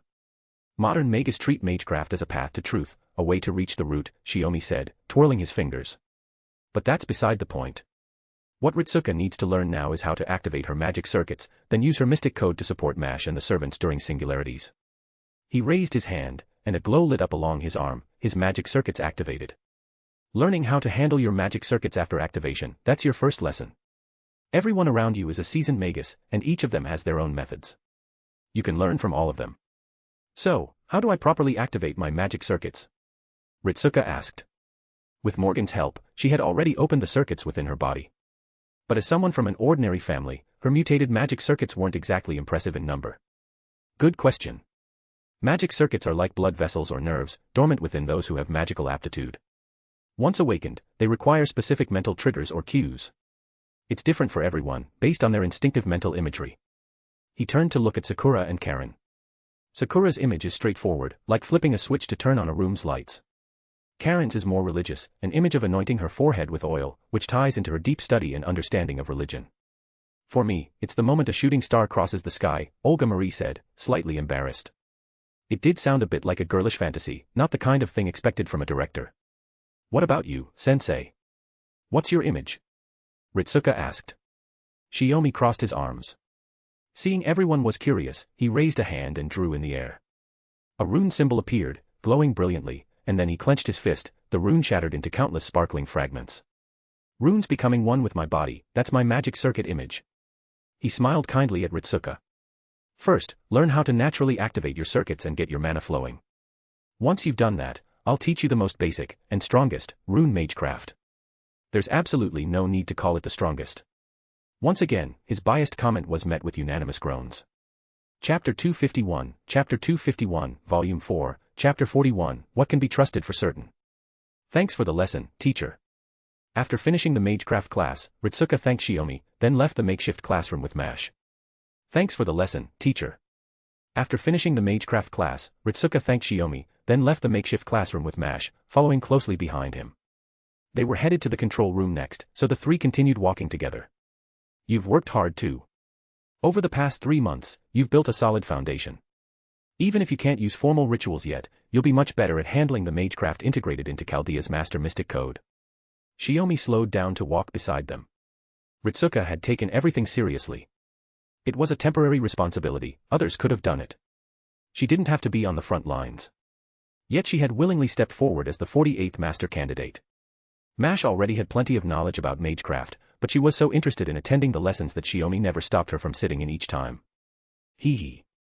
Ritsuka let out a slightly embarrassed laugh, then asked a question that had been on her mind for a while. So, the magic people usually talk about, is it actually magecraft? You mean in entertainment or folklore? Shiomi thought for a moment.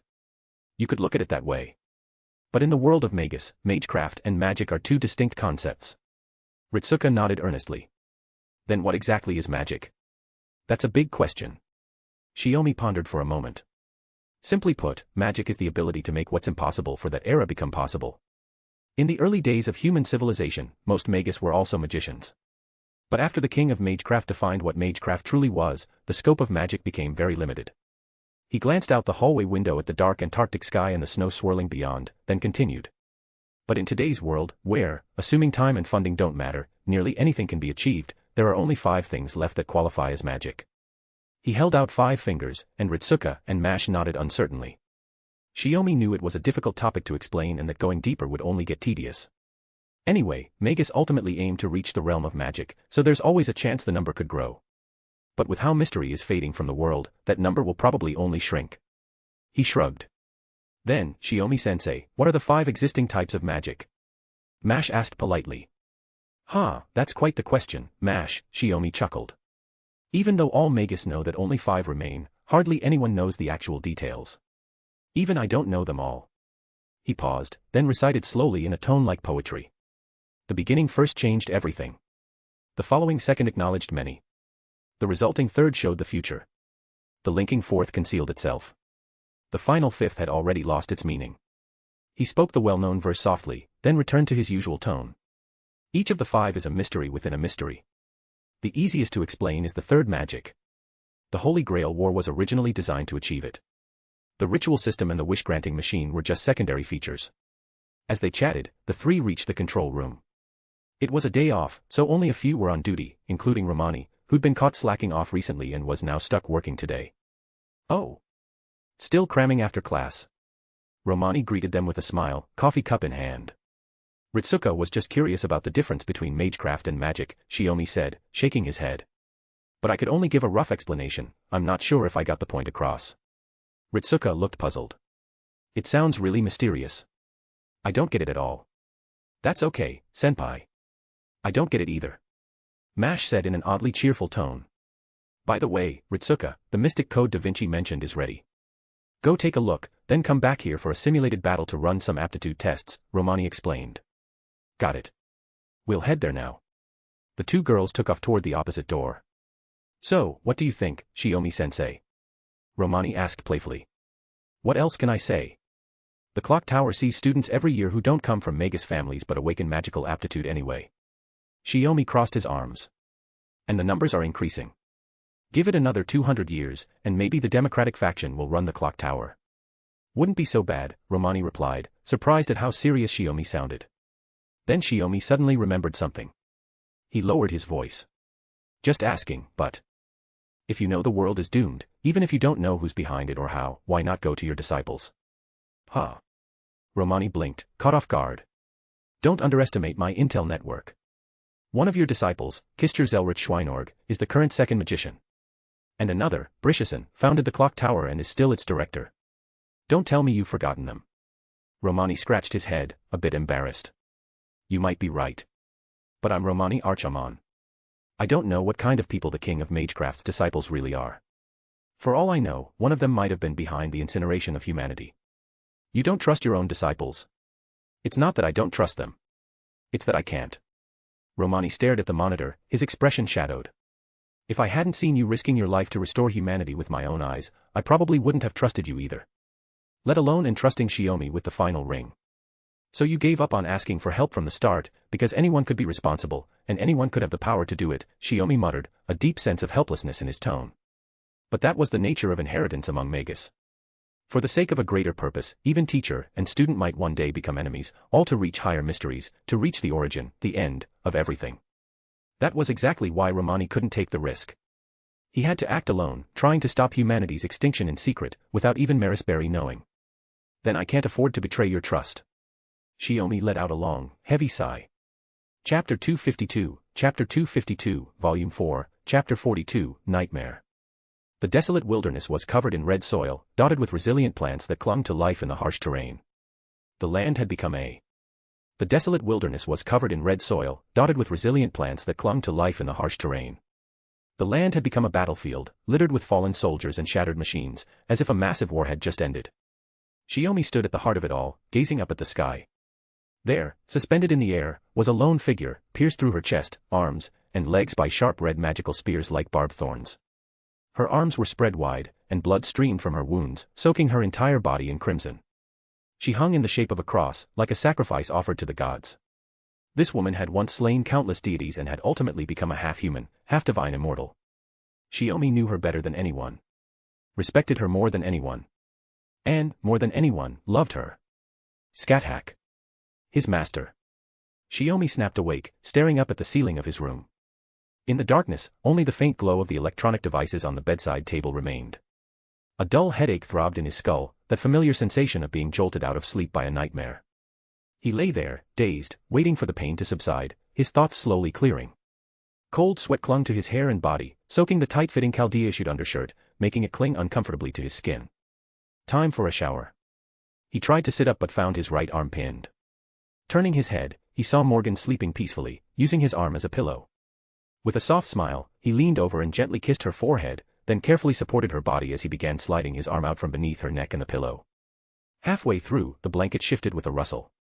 He looked down, right into Morgan's sleepy eyes. She sat up groggily. Freed from her weight, Shiomi slid his numb arm out, letting his mana circulate automatically to restore sensation. You're soaked. Was it a nightmare? Morgan brushed his hair aside and wiped the sweat from his face with her palm. Yeah. I figured I'd shower, but ended up waking you, Shiomi said with a wry smile. In that case, let's go together. I don't mind skipping sleep, it's just about being with you. Morgan sat up, fluidly stripped off her clothes, and walked naked to the corner of the room, opening the bathroom door. Soon, the sound of running water echoed out. Shiomi chuckled helplessly. He gathered up Morgan's clothes, tossed them into the washing machine along with his own, and followed her into the bathroom. After washing away the sweat, the two of them soaked in the tub together, with Morgan lazily resting her head against his chest. "Tell me about your nightmare," she said. "Was it about me?" "No," Shiomi replied, lips tightening slightly. "Then it was about her, wasn't it?" She didn't need to say the name, Shiomi knew exactly who she meant from her tone. "Yeah. You've got some nerve. Dreaming about another woman while sleeping next to your wife." Morgan sat up slightly, her hips pressing against him. "Have I been too lax with you all these years?" "You've never really tried to teach me anything," Shiomi said, half laughing, half exasperated. She always let things slide, never prying too deeply, just like she had said in Fuyuki during the Fifth Holy Grail War. There was no need to forcibly change what already existed. Morgan leaned sideways, resting against the tub while placing a hand on Shiomi's chest. His heartbeat was steady and strong. "So, tell me what the nightmare was about." She smiled. "If it were just a normal dream, I wouldn't care. But I'm curious about your nightmares. What did Scáthach look like in it? Or were you reliving the horrors of your training in the Land of Shadows?" "It's hard to say." Shiomi sighed. He then began to recount the dream in careful, vivid detail. When he finished, Morgan's eyes widened slightly in surprise. "Sounds like Jesus nailed to a cross. But she's immortal, isn't she? She's not as strong as you, since you've touched authority, but still, that shouldn't be enough to kill her." "Immortality doesn't mean you can't feel pain," Shiomi said, propping his chin on his hand as he leaned on the edge of the tub, watching Morgan's faintly smiling face. "Whoever did it clearly understands my master's condition and used that to torment her. In the end, it's just a nightmare." "No need to take it too seriously," Morgan said softly, trying to comfort him. "You told me she can never leave the Land of Shadows.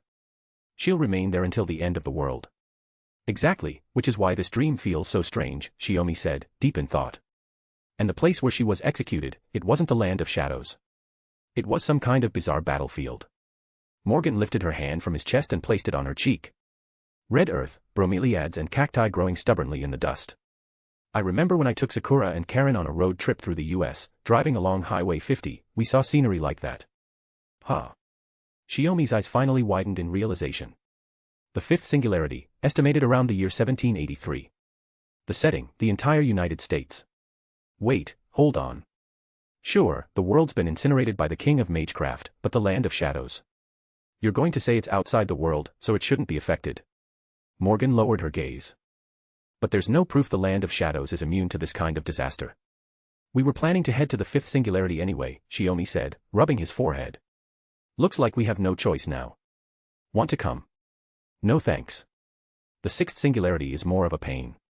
Supposed to be 13th century, but the human foundation value is unstable." Morgan smiled, a hint of menace in her expression, as if she'd found something she couldn't wait to destroy.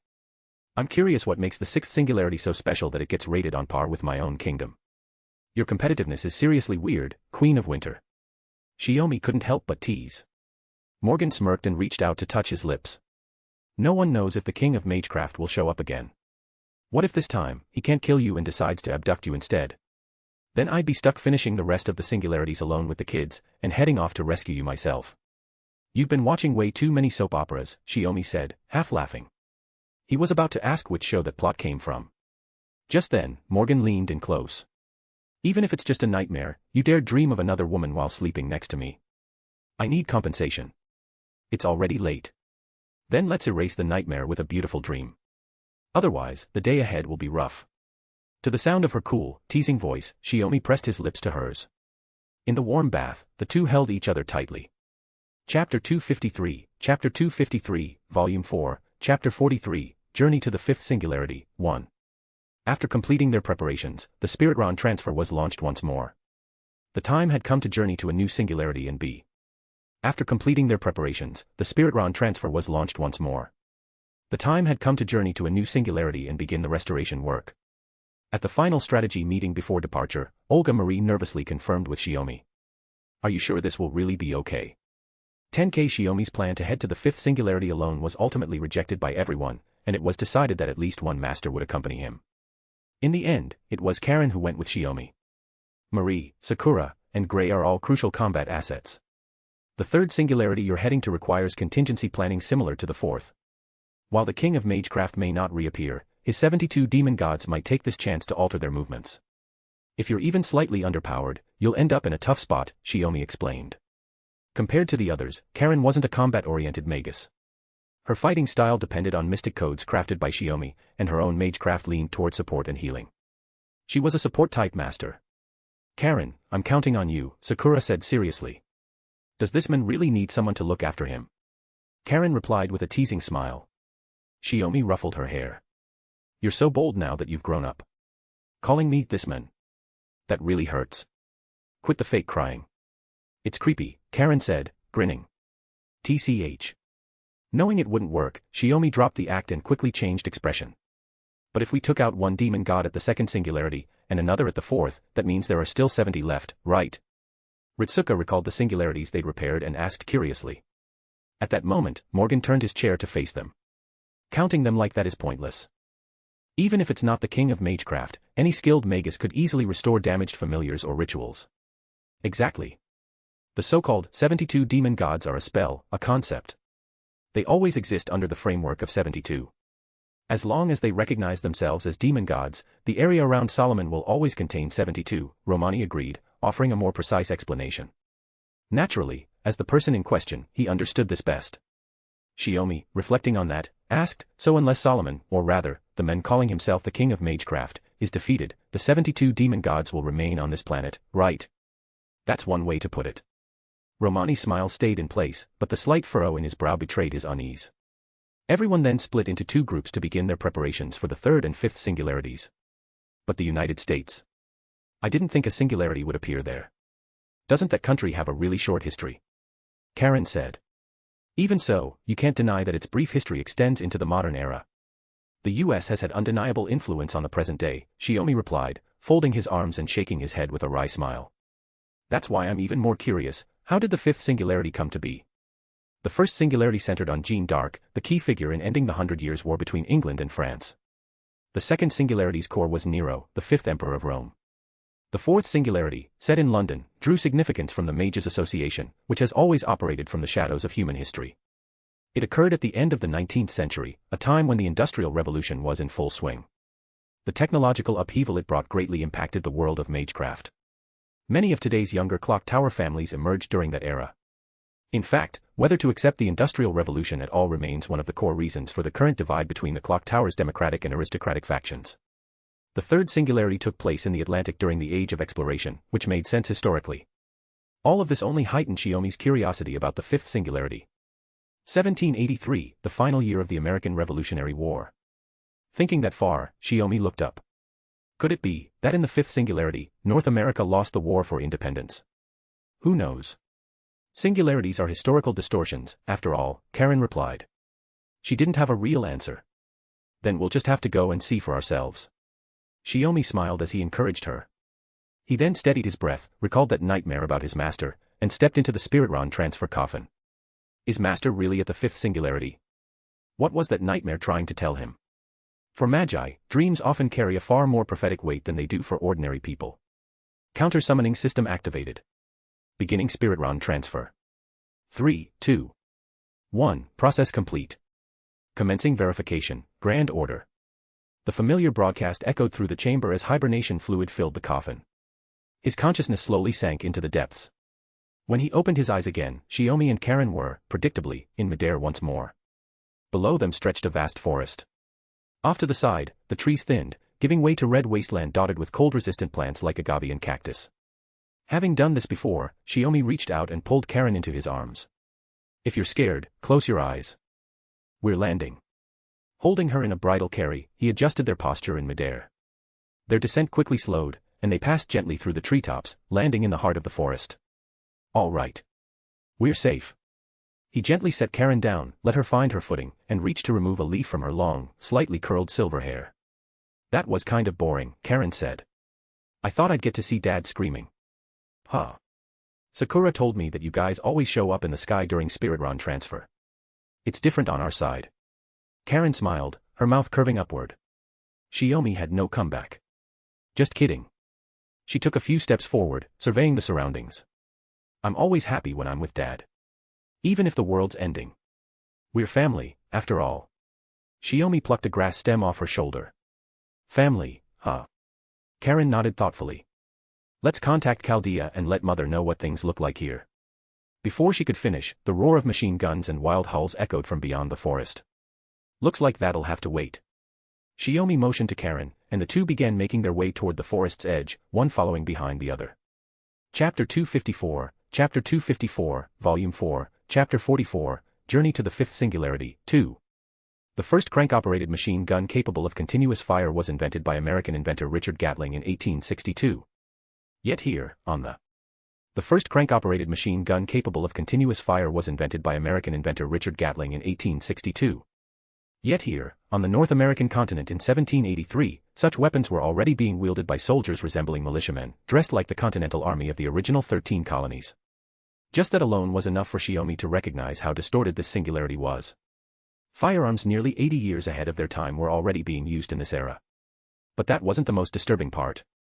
Despite wielding weapons that should be deadly to people of this period, the soldiers using them were cowering behind cover, letting out panic screams. Why? Why aren't they doing anything? Their cries weren't surprising. Warriors wielding cold weapons were charging straight at their positions, and even under a barrage of bullets, it was as if the attackers were shielded by bunkers. The gunfire merely kicked up dust, without drawing a single drop of blood. Are human bodies really that tough? Not everyone's like Dad. Caren ducked behind a rock, enhancing her vision with magecraft to observe the battlefield. Perched on a treetop, Shiomi nearly lost his balance. Even I'd get hurt without magecraft defenses if I got shot. Is that so? What a shame. Caren sighed. With no fear of physical damage, those warriors with cold weapons clearly dominate this battlefield. Yeah. Shiomi, used to Karen's remarks, didn't argue. Judging by the situation, those warriors have undergone significant magecraft enhancement. Not only are their bodies tough, but they've likely been stripped of emotion, reduced to pure war machines. You can tell just from watching them. Caren asked. If you've seen enough battlefields, you can read it in their movements. Shiomi stood up. Besides, this is a one-sided slaughter. Those armored warriors with cold weapons, their style looks Celtic. As he analyzed their armor, a chill ran through Shiomi's heart. Celts shouldn't be here. Which meant, was their leader a servant of Celtic origin? If that's the case, what should we do? Sit back and watch, or help the locals who are about to be wiped out? Caren asked again. Personally, I'd rather save the soldiers getting massacred. On one side were warriors who shouldn't exist, possibly from the age of myths. On the other were those who may have originally lived in this singularity. You really got through to me, Caren. Shiomi smiled wryly and stood. I forgot the duty I carry because of personal feelings. A core part of repairing a singularity was ensuring that its people didn't die due to its existence. Otherwise, once the singularity's foundation was restored, and the quantum time lock conducted the human order calculation, these people wouldn't come back. The dead wouldn't return. The world would simply correct itself to a version understandable to those who survived. And since this was the final year of the American Revolutionary War, any who died would be considered casualties of war. Letting people who could have survived die here wouldn't necessarily disrupt human order. Another Magus might have simply watched, waiting for the leaders, or rather, the servants, of both sides to show themselves. After all, no matter how many died, once the singularity was fixed, the quantum time lock would patch the loss by other means. History would still proceed toward America's eventual rise to prosperity. Losses and gains in human history always balance out. That is the human order calculation. But Shiomi couldn't accept that. He was never the kind to ignore death. And neither could Caren, she had been by Shiomi's side since infancy.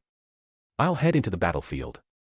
Caren, find a good route. Shiomi turned around mid-sentence, only to see that Caren had already equipped the mystic code, Never Mississippi. It was a pair of hand crossbows Shiomi had designed for her. Caren now handled dual-wielding them with ease.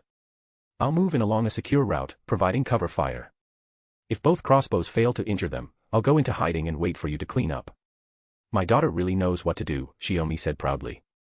Even though everyone at Chaldea always jokes that you look younger than your daughter. Caren muttered, sometimes, even I think the same. Let's just say we're all in our 20s and call it a day.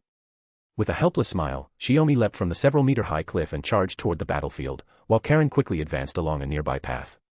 In the brief time it took them to move, the strange Celtic warriors had already reached the Independence Army's defenses. They leapt to inhuman heights, their spears gleaming with murderous intent. Despair gripped the soldiers. They didn't understand where these enemies came from. It had to be a nightmare.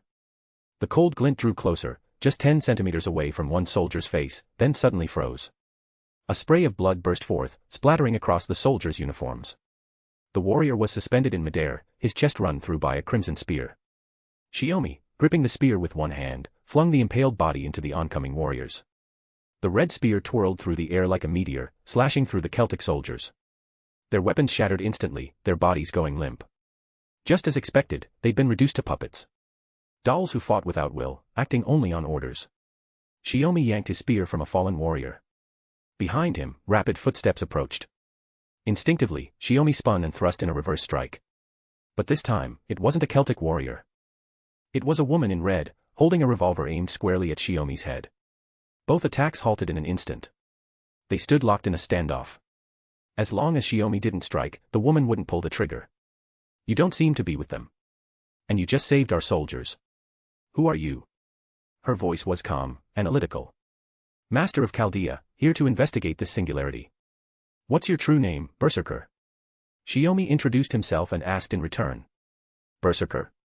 What are you talking about? I'm a nurse. My name is Nightingale. She clearly didn't understand his question, just offered her name plainly. Chapter 255, Volume 4, Chapter 45, Journey to the Fifth Singularity, 3. 3 hours later, at a church near the battlefield. The church had been repurposed into a temporary field hospital, overseen by the Serva. 3 hours later, at a church near the battlefield. The church had been repurposed into a temporary field hospital, overseen by the servant who introduced herself as Florence Nightingale. Though calling herself a nurse, she held absolute authority, so much so that even the battlefield doctors couldn't defy her. Shiomi sat just outside the church, tugging slightly at the white protective suit he wore, now stained with blood. Thanks to his unexpected arrival, the one-sided battle had been turned around by his efforts alone. Though the Continental Army feared him for his overwhelming strength, they also saw him as the hero who had saved their lives. With Florence Nightingale personally vouching for him, Shiomi earned their respect. Afterward, they cleaned up the battlefield and helped evacuate the wounded to the rear. As Magus, both Shiomi and Caren could use healing magecraft, making them a tremendous help to the injured. Unlike conventional sterilization and treatment, magecraft could quickly relieve pain, stop bleeding, and even close minor wounds. During treatment, Shiomi even managed to help soldiers who had lost limbs or damaged eyes and ears avoid permanent disability. Some of the more devout among them began to view him as a divine messenger sent to save them, a messiah. Shiomi said nothing to deny it. He saw no reason to crush the hope of soldiers who needed faith to sustain themselves. After about 3 hours of healing, Florence Nightingale forced Shiomi to take a break, firmly insisting that even a Magus had limits to his mana and needed rest. This battlefield is brutal, said Caren, stepping outside in her own white protective suit and long gloves. It's a shame medicine in this era is so underdeveloped. Not to mention most Magus abide by the ironclad rule of secrecy. They'd never get involved in something unrelated to the pursuit of truth or the root. Shiomi pursed his lips. If not for this singularity, I wouldn't be doing this either. Part of the reason was to earn Florence Nightingale's trust and gather intel about the singularity. The other was to further explore his authority. Dad's healing magecraft is advanced enough that only top-tier Magus specializing in healing could manage it, Caren said softly, praising him. Just SOSO. Shiomi shrugged. How are you feeling? If you're tired, lean on me for a bit. Tending to the wounded takes a lot out of you. Caren didn't hesitate and leaned gently against his shoulder. The metallic scent of blood mingled with Shiomi's own scent. Taking advantage of the break, Shiomi contacted Chaldea and briefed them on the current situation. She doesn't recognize herself as a servant, but our scan of Florence Nightingale's spirit origin suggests her class is Berserker, Morgan said through a projected image. You two are covered in blood, did you kill someone? Since the London singularity, Chaldea had improved their comm systems. They could now transmit both video and audio from within a singularity. No wonder she insists she's a nurse, Shiomi recalled. Her mad enhancement probably fused with her medical instincts, creating her current mental state. I tried to question her about the singularity earlier, Caren added, but she was completely focused on the wounded. She didn't want to talk at all. We could only communicate a little. Morgan scanned the data on screen. Mad enhancement usually strips away a servant's will, but that doesn't erase their inherent abilities or legends. Sometimes, those core traits interact with the degree of madness. That's why being able to talk normally isn't unheard of. She was clearly referring to herself. Morgan seemed well aware of her own manifestation as a berserker and was neither confused nor offended by it. But it wasn't a total loss, Shiomi said with a strained smile. The wounded started treating me like some divine savior.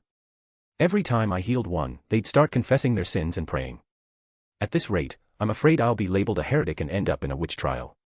Then I'd be the witch. Caren said, pointing at herself. The witch hunts of the Middle Ages had their roots in the deadly struggle between the Holy Church and the Magus Association. though centuries had passed, the conflict's echoes hadn't entirely faded. "So, are you using this opportunity to gather useful intel, husband?" Morgan asked teasingly, her tone brimming with certainty. Shiomi shrugged. "Yeah, I took the chance to talk to some wounded soldiers and got a rough idea of what's going on here. Not long ago, the land that would become the United States suddenly split in two, east and west, and war broke out. The western side was the American army fighting for independence. The eastern forces were those strange warriors, the Celtic soldiers. When those warriors were killed, they left no corpses behind. Like servants, they vanished entirely. But their spirit origins didn't reach servant level. These puppet-like warriors were clearly here with a single goal: to stop the founding of the United States. If the Revolutionary War doesn't end in victory, the history locked into the quantum time lock will collapse. That would unravel all the records that follow, and in turn, disrupt human history itself, Shiomi explained, sending Chaldea several photos he'd taken earlier near a military camp. The images showed mechanical soldiers, almost identical to the helter-skelters from the London Singularity, but painted with American flag motifs. The reason the Continental Army had managed to endure against the Celtic warriors' overwhelming strength was thanks to these machines fighting alongside them. Both sides are bizarre, Caren said. One side has mechanical soldiers and a nurse servant, the other has enhanced warriors that don't belong to this time. Shiomi sighed.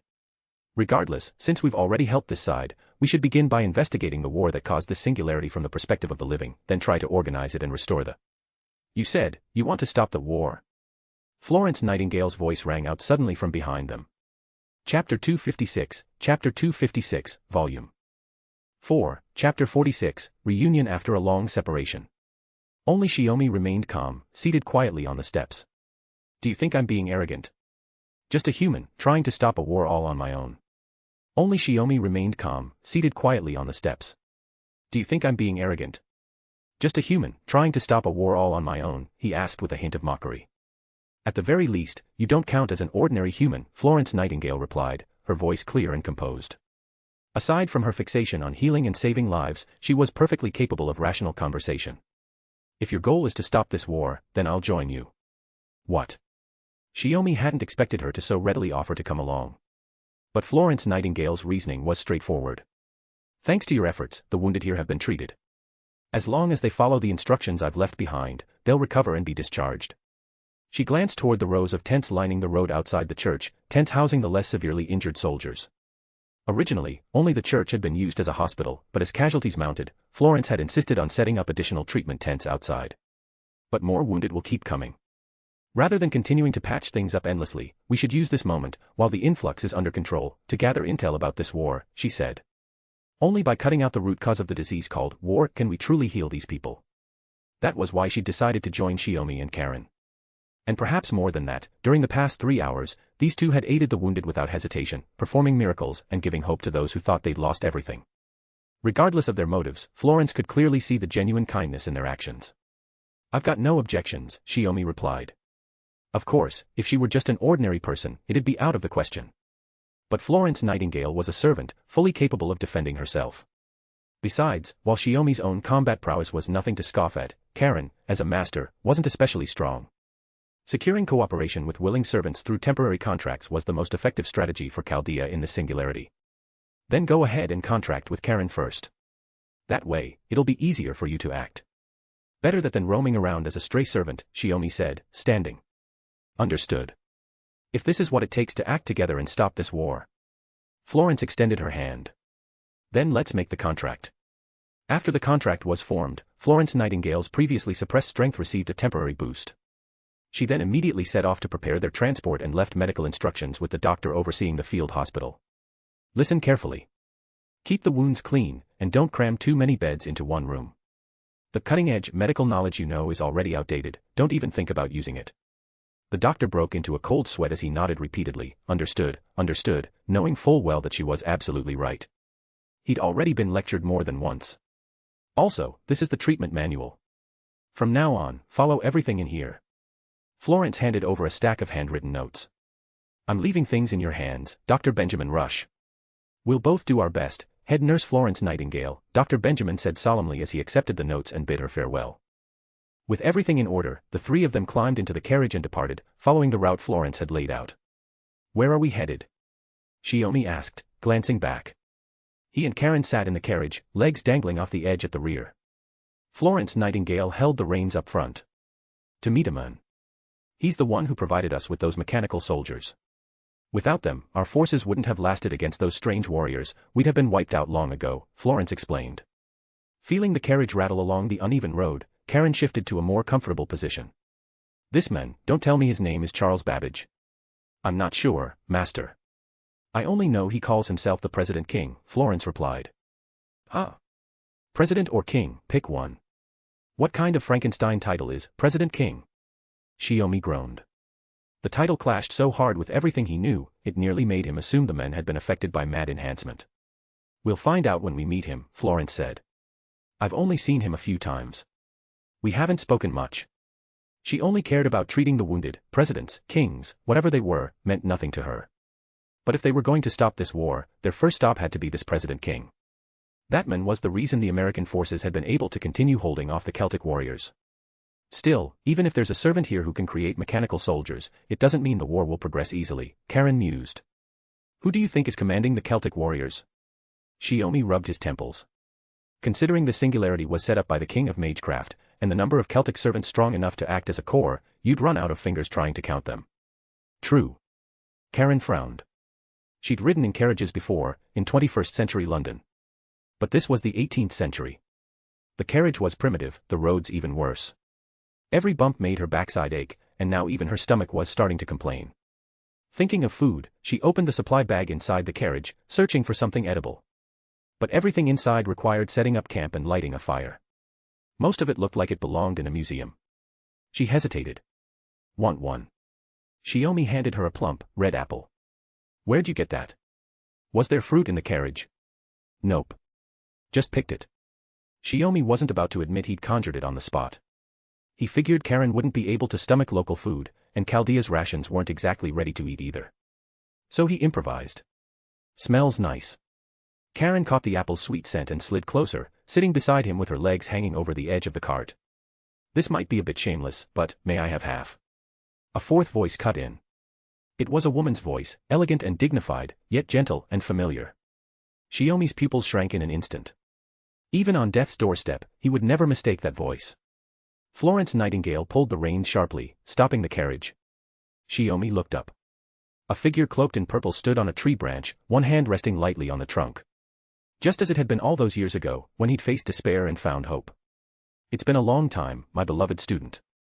Scáthach, her face half hidden behind a mask, narrowed her eyes with a faint smile.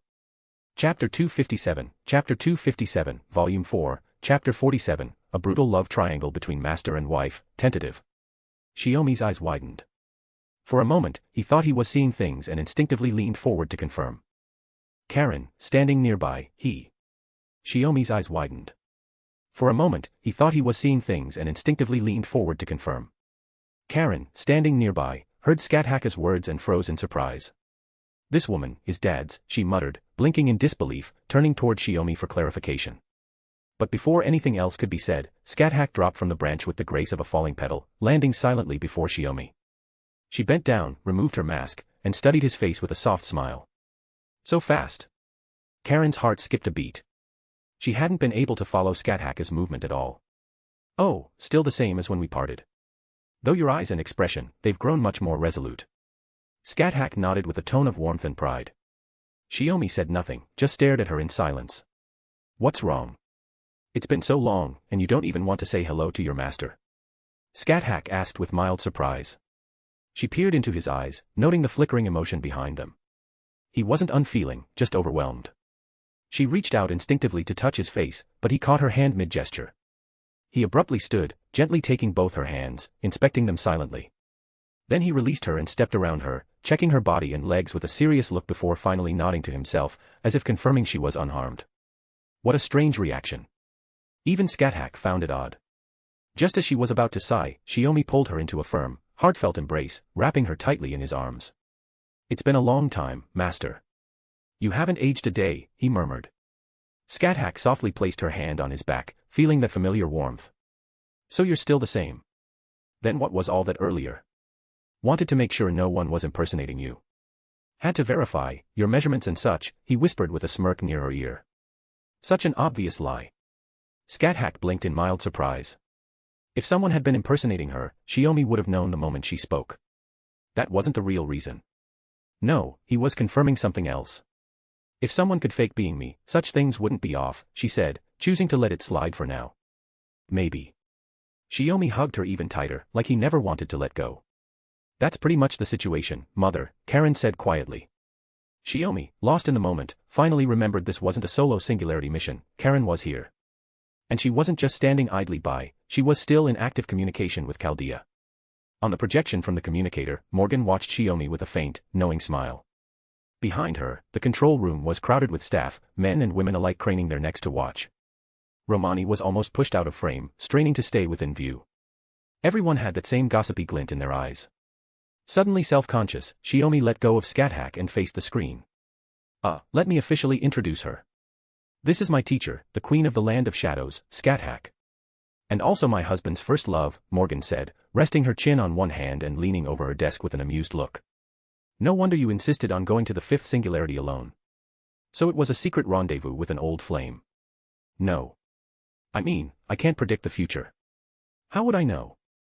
A chorus of teasing, noises erupted from the communicator. Shiomi scrambled to explain. Oh. So you're the wife of my dear disciple? Scáthach asked, not letting go of Shiomi's hand.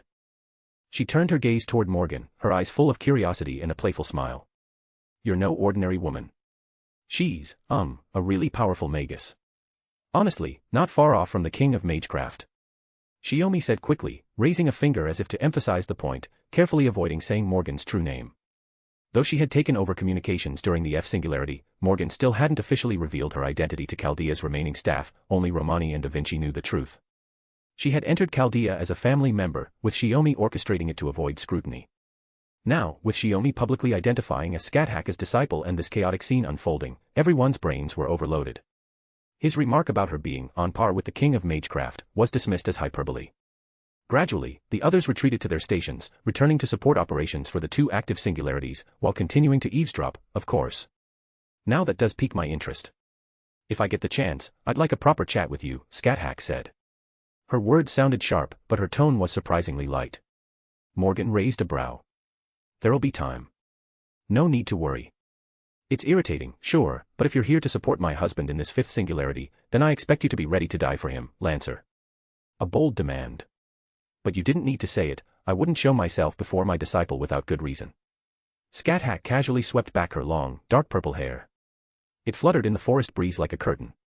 Don't think this is over. Chaldea's Spiritron transfer doesn't support staggered deployment. Once my husband returns, we're going to have a long talk about what's happened here.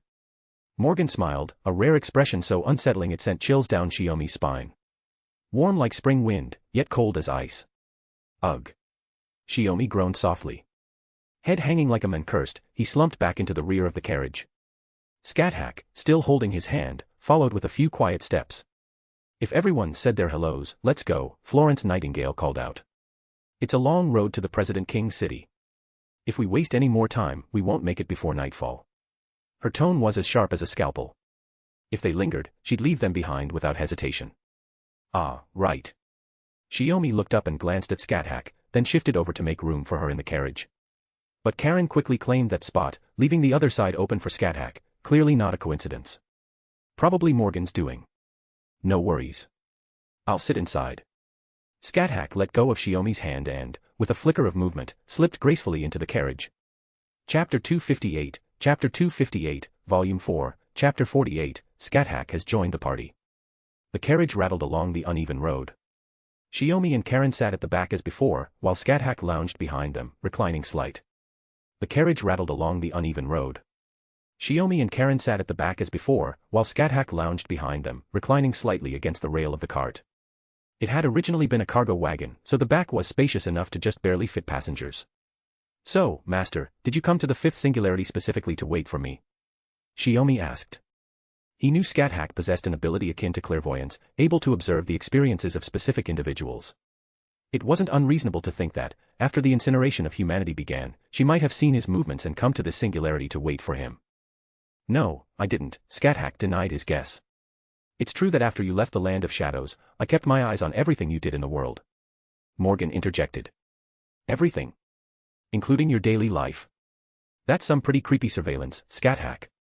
She glanced toward a female staff member who had been quietly eavesdropping behind her. Miss Sylvia, what do you usually call that kind of behavior? Eh? Ah. Sylvia, flustered, didn't quite know how to respond. Then a male staff member cut in, I know.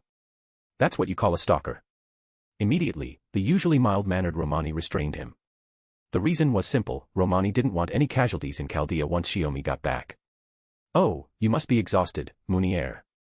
Why don't you go lie down in your room and get some rest? Romani said, smiling as he dragged the much heftier Munier out of the control room, startling everyone with his unexpected strength. You just saved your own life, Munier, Shiomi muttered, then raised his voice. Whatever, if master wants to watch, I don't really. He'd always thought of himself and his master as one and the same, so being watched didn't really bother him. Until it hit him, if she had been watching all along, that would include not only his time with Morgan but even his past with Toko. Suddenly, Shiomi had the irrational urge to end his life, but fortunately, the impulse passed quickly under the weight of reason. It's not like I watch every little detail, Scáthach said, resting her head on Shiomi's back like a cushion. The rail of the cart was too hard, her disciple was far more comfortable. It's more like I'd know things like, oh, my disciple is currently participating in the Holy Grail War and winning one battle after another. Even as she reclined against him, she continued explaining, Shiomi clearly cared, and she owed him a proper answer. But from the moment the incineration of humanity began, I couldn't see anything anymore. Must be Chaldea's magnetic field, Shiomi replied. That man who calls himself the King of Magecraft said even his clairvoyance couldn't locate Chaldea's coordinates. King of Magecraft. Scáthach mused. So, you've met the one behind this grand undertaking. Shiomi blinked. Grand undertaking. You should have realized it by now, the incineration of humanity is something that goes beyond divine authority. It's a true feat, Scáthach said, her usual laid-back tone turning serious. A deed surpassing even the gods, aimed at world destruction. Even I can't clearly see what lies at its core. Calling it a feat isn't wrong, Morgan agreed. That man, who calls himself the King of Magecraft, was probably plotting this since before the Common Era. The 72 demon gods he scattered across history became the ancestors of various Magus families. So he's been lurking in human history from the start, laying the groundwork, Shiomi said, eyes narrowing slightly as he glanced at his master. What about the Land of Shadows? Though it's said to lie beyond the world, conceptually, it's still part of the underworld birthed from human history, Scáthach replied, shaking her head. It burned too. The King of Magecraft's methods are nothing if not thorough. Shiomi froze. Then, did Master burn to death? Who knows? Scáthach said lightly. When I came to, I was already here. Most likely, my true body remains in the Land of Shadows. But thanks to this crisis, the incineration of humanity, I was able to manifest outside as a servant. I've been in this singularity for about half a month now, gathering intel and recruiting servants willing to help fix it. And then, she saw her beloved disciple arrive at the North American singularity. So you weren't summoned by this singularity's counterforce just because I showed up, Shiomi chuckled. I figured. Things are never that conveniently timed. Stop being petty, Caren said, shaking her head. You're a grown man, but acting like a kid. He just realized he's not the only special one in his master's eyes, Morgan teased, shaking her head with a trace of sympathy in her tone. Shiomi pressed a hand to his forehead. Can you stop psychoanalyzing me and just stick to picking on me? Well, let's put it this way, Scáthach said after thinking it over. Until now, I just saw myself as a device summoned by the counterforce to fulfill my duty as a guardian of human history. But if my disciple wasn't someone special to me, would I have rushed to catch up to you the moment I sensed your arrival? I know, Shiomi said, smiling wryly. Now it felt like all three, master, wife, and daughter, had conspired to label him sulky. He was glad Scáthach had said those words, of course, but still, he had to explain. I was just wondering, out of the 7 singularities the King of Magecraft set up, why would someone like Master be placed in this SOSO 5th singularity instead of one of the more troublesome ones? It was a reasonable question. Morgan nodded quietly, and Caren fell into thought. Most likely because, in principle, I was deemed suitable to carry out a particular task, Scáthach said, clearly already knowing the answer. Though by the time I arrived, the singularity had already taken its current shape. You might be the key to breaking through the stalemate. A particular task. What kind? Shiomi began to ask. We'll talk later. Looks like when you left with this nurse, someone noticed and decided to wait. As the carriage crested a steep hill, a vast plain unfolded before them. At the edge of the wilderness stood orderly rows of mechanical soldiers, and on the high ground above them, a few figures stood reviewing the troops. Chapter 259, Volume 4, Chapter 49, For now, let's form a contract. The servant Florence Nightingale called the President King was, in fact, Thomas Edison. While she introduced the Chaldea team at the top The servant Florence Nightingale called the President King was, in fact, Thomas Edison. While she introduced the Chaldea team at the top of the hill, overlooking the American-style mechanical troops below, Shiomi took the chance to formally contract with Scáthach. As expected of my beloved disciples Mana. It's truly reassuring, Scáthach said with a gentle smile, placing a hand to her chest. Shiomi pressed his lips together in exasperation, suppressing a grin that threatened to earn him mockery, and turned to Nightingale. Edison? You mean that Edison? The inventor? All I see is a guy with a lion's head. He channeled mana into his eyes and clearly saw several figures atop the hill where the troops were being reviewed. Seated on a lavish chair was Edison, unmistakable with his lion head.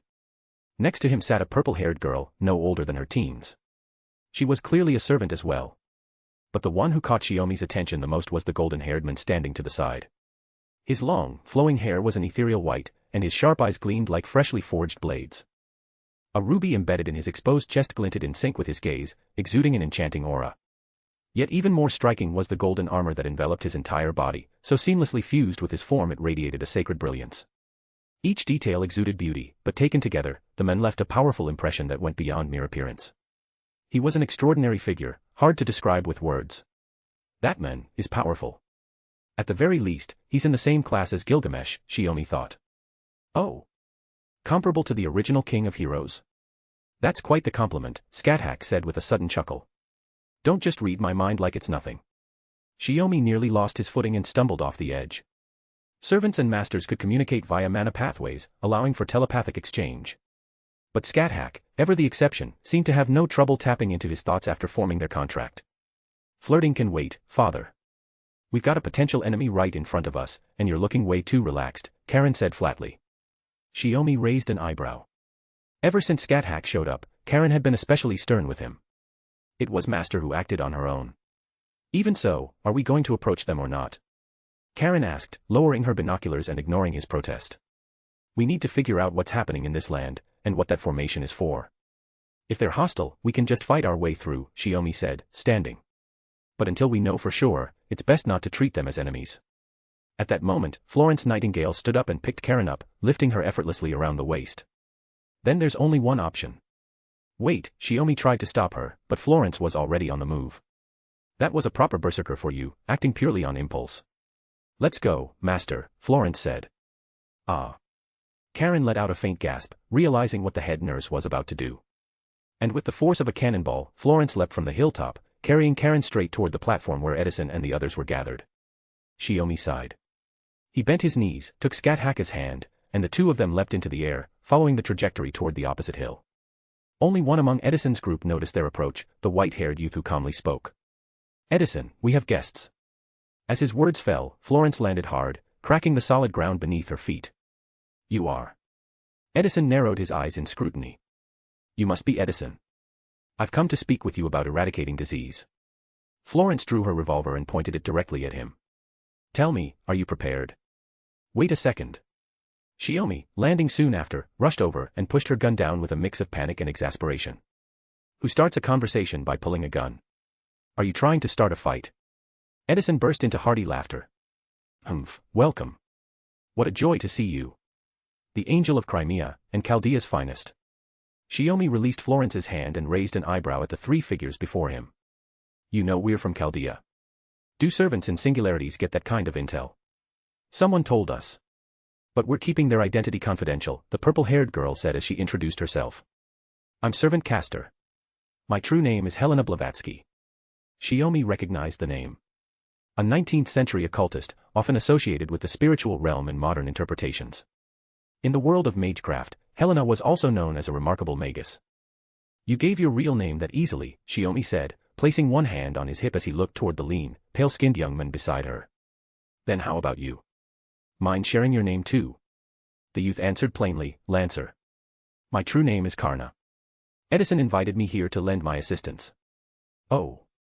Shiomi nodded, then stepped subtly in front of Scáthach, not out of fear, but to stop his master from getting too eager and challenging a top-tier servant like this one, which would throw their plans off course. So he was the great hero from the Mahabharata, the son of Surya, the sun god. No wonder he radiated an aura on par with Gilgamesh. Castor, Thomas Alva Edison. King of inventors. And now, President King. Edison announced with thunderous pride, forcing Shiomi and Caren to cover their ears. Even though I've got the head of a lion now, I assure you, my genius remains undiminished. Since introductions are done, let's proceed with the cure. Florence immediately tried to cut to the point. But Shiomi stepped in, turning to Edison. Let's take this one step at a time. The fact that you're all stationed here, in formation, and we're waiting at this halfway point suggests you knew we were coming. He offered a calm, confident smile. We've only just arrived in this singularity era. Would you be willing to explain the situation to us? Behind him, Scáthach rested her chin on one hand, her lips curling slightly as she murmured, haven't seen him in a while, and he's already capable of standing on his own. Or maybe he just wants to impress his master. In the end, Dad's still just a man, Caren whispered back. Shiomi resisted the urge to complain, he'd heard all of that, but stayed focused. First question, do you have any information about the Holy Grail? Chapter 260, Volume 4, Chapter 50, Breakdown of Negotiations. Combining the intelligence from the first, second, and fourth singularities, it became clear that the Holy Grail was the key to each singula. Combining the intelligence from the first, second, and fourth singularities, it became clear that the Holy Grail was the key to each singularity's formation. The only difference was that unlike the grails used in the Holy Grail War rituals, these grails were far more powerful, crafted by the king of magecraft himself. According to Lev, who appeared in the Rome singularity and transformed into the demon pillar Floros, in a moment of overconfidence, he revealed that these grails were created by their king. That's why Shiomi's first question was about the Holy Grail. But Edison shook his head. Obviously, we don't have the Grail, which means it's in the enemy's hands. So it's in the east. What's going on with those celts? Shiomi asked. Helena looked surprised. You already know who they are. I can only roughly guess that they're celts, Shiomi shrugged. I've got some ties with them, after all. He turned slightly and introduced Scáthach to the group. This is the lancer who joined us from Chaldea on the way here, my master, the queen of the land of shadows, Scáthach. You're her disciple. Helena looked even more shocked. This man is telling the truth. He really has inherited the queen's teachings, Karna confirmed. At that moment, Edison responded to Shiomi's question. They appeared in this era out of nowhere. They don't qualify as heroic spirits, but they're warriors from the age of myths. There's no doubt the modern US military would be defeated. The lion-headed king of invention looked grim. So, to save America, I was summoned. That's why you became President King. Shiomi frowned. To overcome this national crisis, we needed a system and authority far beyond that of a regular president. Thus, I am called the President King. Edison declared again, full of passion. With that, Shiomi and the others finally understood what the title President King meant. Under my leadership, we brought the war back to a balanced stalemate. When it comes to mass production, I won't lose. Edison said proudly. Shiomi turned to look at the formation of mechanical soldiers on the plain. The ones painted in stars and stripes, Edison's creations. Those machines. They're not purely mechanical, are they? He asked without turning back. Helena sighed and shook her head. Right. They're called mechanical soldiers, but they're more like exoskeletons, there are people inside operating them. So those silent machine troops actually had human pilots. What about those people? Nightingale demanded. They've already undergone ideological education, Edison answered calmly. The nation is united, citizens form one army. Everyone, regardless of age or gender, serves the nation. He spread his arms wide toward the army on the plain. Don't worry, Angel. People of Chaldea. No lives will be wasted. Every citizen is now a soldier. Wearing mechanical armor, they've become an invincible force. Shiomi broke into a cold sweat. A nation where everyone's a soldier. That's insane. He knew full well that wars couldn't be won with lofty ideals, especially not against warriors from the age of myths. But even if you've armed your entire population, the tide of war still isn't turning in your favor, Scáthach said coolly, standing with one hand on her hip in the exact same pose as Shiomi. Why not join forces with Chaldea, obtain the Holy Grail, and correct this timeline? No, we're not planning to correct the era, Edison interrupted. What? Caren frowned. I know that with the Holy Grail, our country could avoid incineration. That's a powerful draw for someone as patriotic as I was in life. As President King, what could be more wonderful than for America to survive and thrive forever thanks to my inventions? Edison gave a smile that reeked of hypocrisy, as if he truly believed he was doing the right thing. Of course, other countries and timelines will be destroyed. A cold laugh rang out from the communicator. Morgan's image appeared, her eyes cold as she looked at Edison. You're a caster-class servant, yet you fail to grasp even the most basic truths. Even if you got the Grail and built your utopia here, do you think that universe would actually allow it? Scáthach raised an eyebrow slightly. Who's to say? Edison replied, brushing off Morgan's words. Then he turned to the group. So, people of Chaldea, what's your answer? Isn't it obvious? Of course we refuse. Shiomi gave a thumbs up, then sharply pointed at the ground. No, we of Chaldea, fight to resolve the incineration of humanity and save human history. We will never side with someone who plans to betray it, Edison. Human history. Such an empty, high-sounding ideal, Edison scoffed. Even so, it's better than following you, who'll lead everything to ruin and then just blame fate when it happens. Nightingale retorted sharply. Even you, Ms. Nightingale. Are you impeaching me too? Edison roared in anger. Karna. So negotiations have broken down. Then it can't be helped. Karna raised his golden spear, his body radiating flame-like mana. Just as I expected. What a waste of time, disciple. Scáthach stepped forward, her magical spear clashing with the one summoned by Shiomi, both now pointed at Karna as he stepped forward. He's the son of the sun god. If you're afraid, I'll cover your retreat. You really don't have much faith in your disciple, master. Shiomi stood firm against Karna's pressure without flinching. Nightingale, take Caren and fall back. We'll hold the line here. Caren clenched her fists. Dad, Queen Scáthach, be careful. Without a second thought, she was scooped up by Nightingale and carried down the hill. Karna didn't even glance their way. His gaze remained fixed on the master and disciple. With you two as my opponents, this battle lacks nothing. Still, Shiomi didn't believe Karna was their only enemy. Helena and Edison could jump in at any moment. That's why his goal wasn't to defeat Karna here, but to stall him, and both casters, long enough to ensure Caren and the others could retreat safely. Don't slow me down, master, Shiomi joked. You're one to talk. As they exchanged banter, the two spears split and shot out like twin beams of red light, racing toward Karna. 100 chapters ahead. p@triancom/pinksnake. Chapter 261, Chapter 261, Volume 4, Chapter 51, Flawless Strategy. The identical spears sliced through the air, clashing against the golden spear and shoulder armor, sending sparks flying. In terms of speed. The identical spears sliced through the air, clashing against the golden spear and shoulder armor, sending sparks flying. In terms of speed alone, Karna was on par with the master and disciple before him. But with all three sharing similar agility, dodging one meant leaving an opening for the other. Then I'll rely on my armor to defend, this was Karna's instantaneous decision. He made the perfect call in a split second. As expected of a hero sung in epic poetry. Shiomi's spear struck Karna's shoulder armor and bounced off. Karna seized the spearhead with one hand while raising his golden spear with the other to block Scáthach's strike. I should be the one praising you. To think there would still be such fierce warriors thousands of years in the future, Karna said. He tried to use the opportunity to wrest Shiomi's weapon away, but their strength was evenly matched. Neither side could overpower the other, far beyond what a typical human magus could achieve.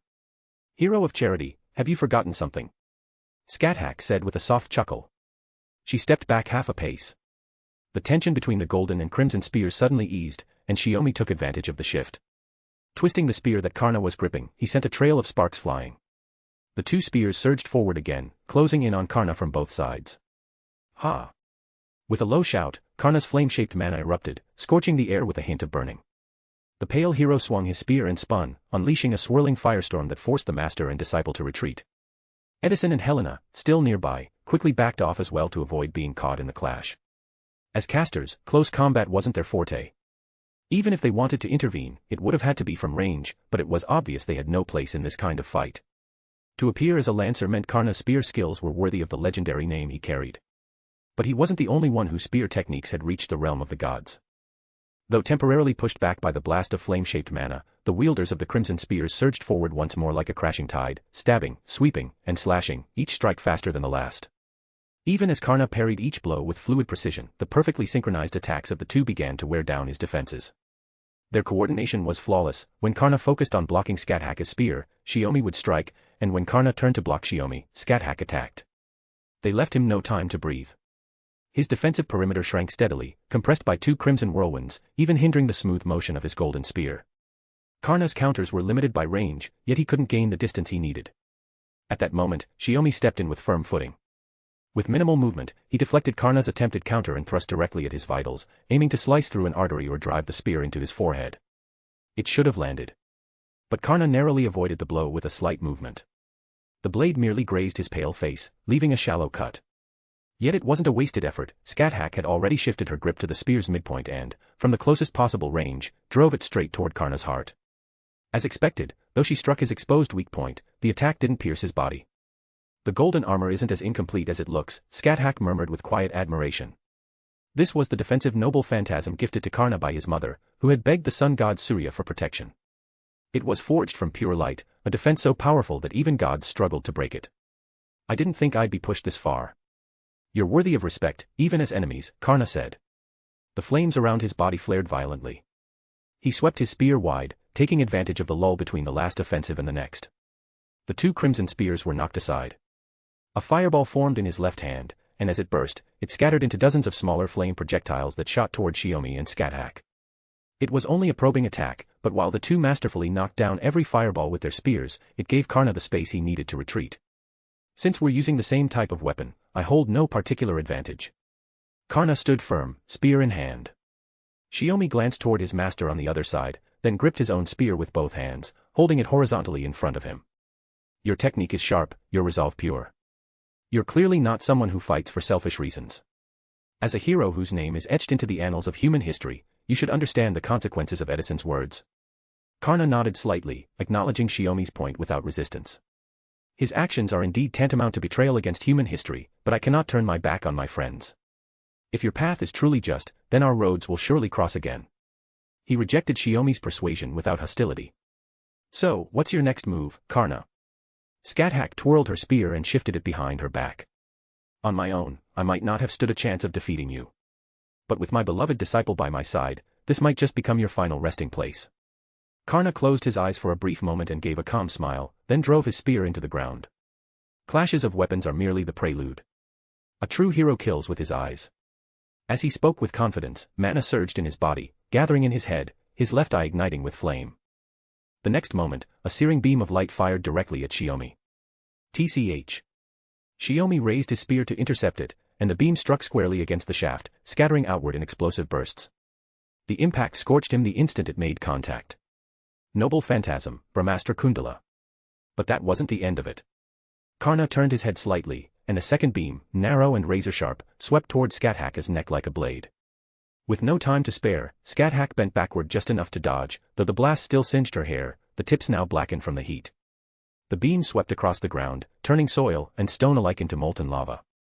By the time Scáthach stood again, Karna had already closed the distance, his mana surging as he brought down his flame-wreathed spear. The strike was impossible to dodge, if not fatal, it would still do serious damage. He had caught Scáthach off guard in a rare opening and moved in for the kill. But the battlefield didn't belong to her alone. The moment he targeted one, he became vulnerable to the other. Vines erupted from the ground, rapidly twisting toward Karna's body, binding him in a tangled mass. But the restraints only lasted a moment before his unleashed mana incinerated them to ash. Still, that moment was enough. When Karna's spear came down, it struck only the earth. Chapter 262, Volume 4, Chapter 52, Fearless Boldness. Looking at the shattered earth and the vines burned to ashes, Karna turned his head. Shiomi landed about 10 meters away with Scáthach in on. Looking at the shattered earth and the vines burned to ashes, Karna turned his head. Shiomi landed about 10 meters away with Scáthach in one arm, using his other hand to drive his spear into the ground to halt their momentum. You reacted fast. If you'd been half a beat slower, I'd be badly hurt, Scáthach said, touching the scorched tips of her hair and casually snipping them off. You call that a serious injury when it's just a scorch, Shiomi replied, releasing her and raising his spear to face the enemy. Then why protect me? You could have used that moment to unleash your noble phantasm from behind and at least wound Karna, she asked. It's hard to say. The golden armor granted by the sun god Surya isn't something you can pierce easily, Shiomi shook his head. Besides, if I'm fighting alongside my master and she's hurt first, even if it's minor, I'd end up having nightmares. The enemy activated his noble phantasm, so we've prepared some magecraft, Scáthach said with a laugh. Florence Nightingale and your daughter are already at a safe distance, you could always fall back. Shiomi raised an eyebrow. You really think he'd let us retreat that easily? And there are still 2 servants covering this side. True enough, Scáthach agreed. Looks like we need a new tactic. Master, you go first. Shiomi half-joked, then charged ahead to intercept Karna. Now in reverse roles, Shiomi fought Karna one-on-one and realized just how powerful this opponent truly was. It wasn't just his brute strength, it had to do with his unusual flame-infused mana. Shiomi raised his spear to block the burning golden lance closing in. His eyes blazed as mana surged through his arm. He stomped the ground with his right foot. Several runic symbols lit up in response, surprising Karna. Even after the previous clash, Shiomi still had enough magic to set runes on the battlefield. A pale blue light erupted, enveloping Karna in a cocoon of ice despite the scorching flames. Bound and unable to attack, Karna was held in place as Shiomi backed away. He knew this grand magecraft wouldn't deal real damage to Karna, and the effect wouldn't last long.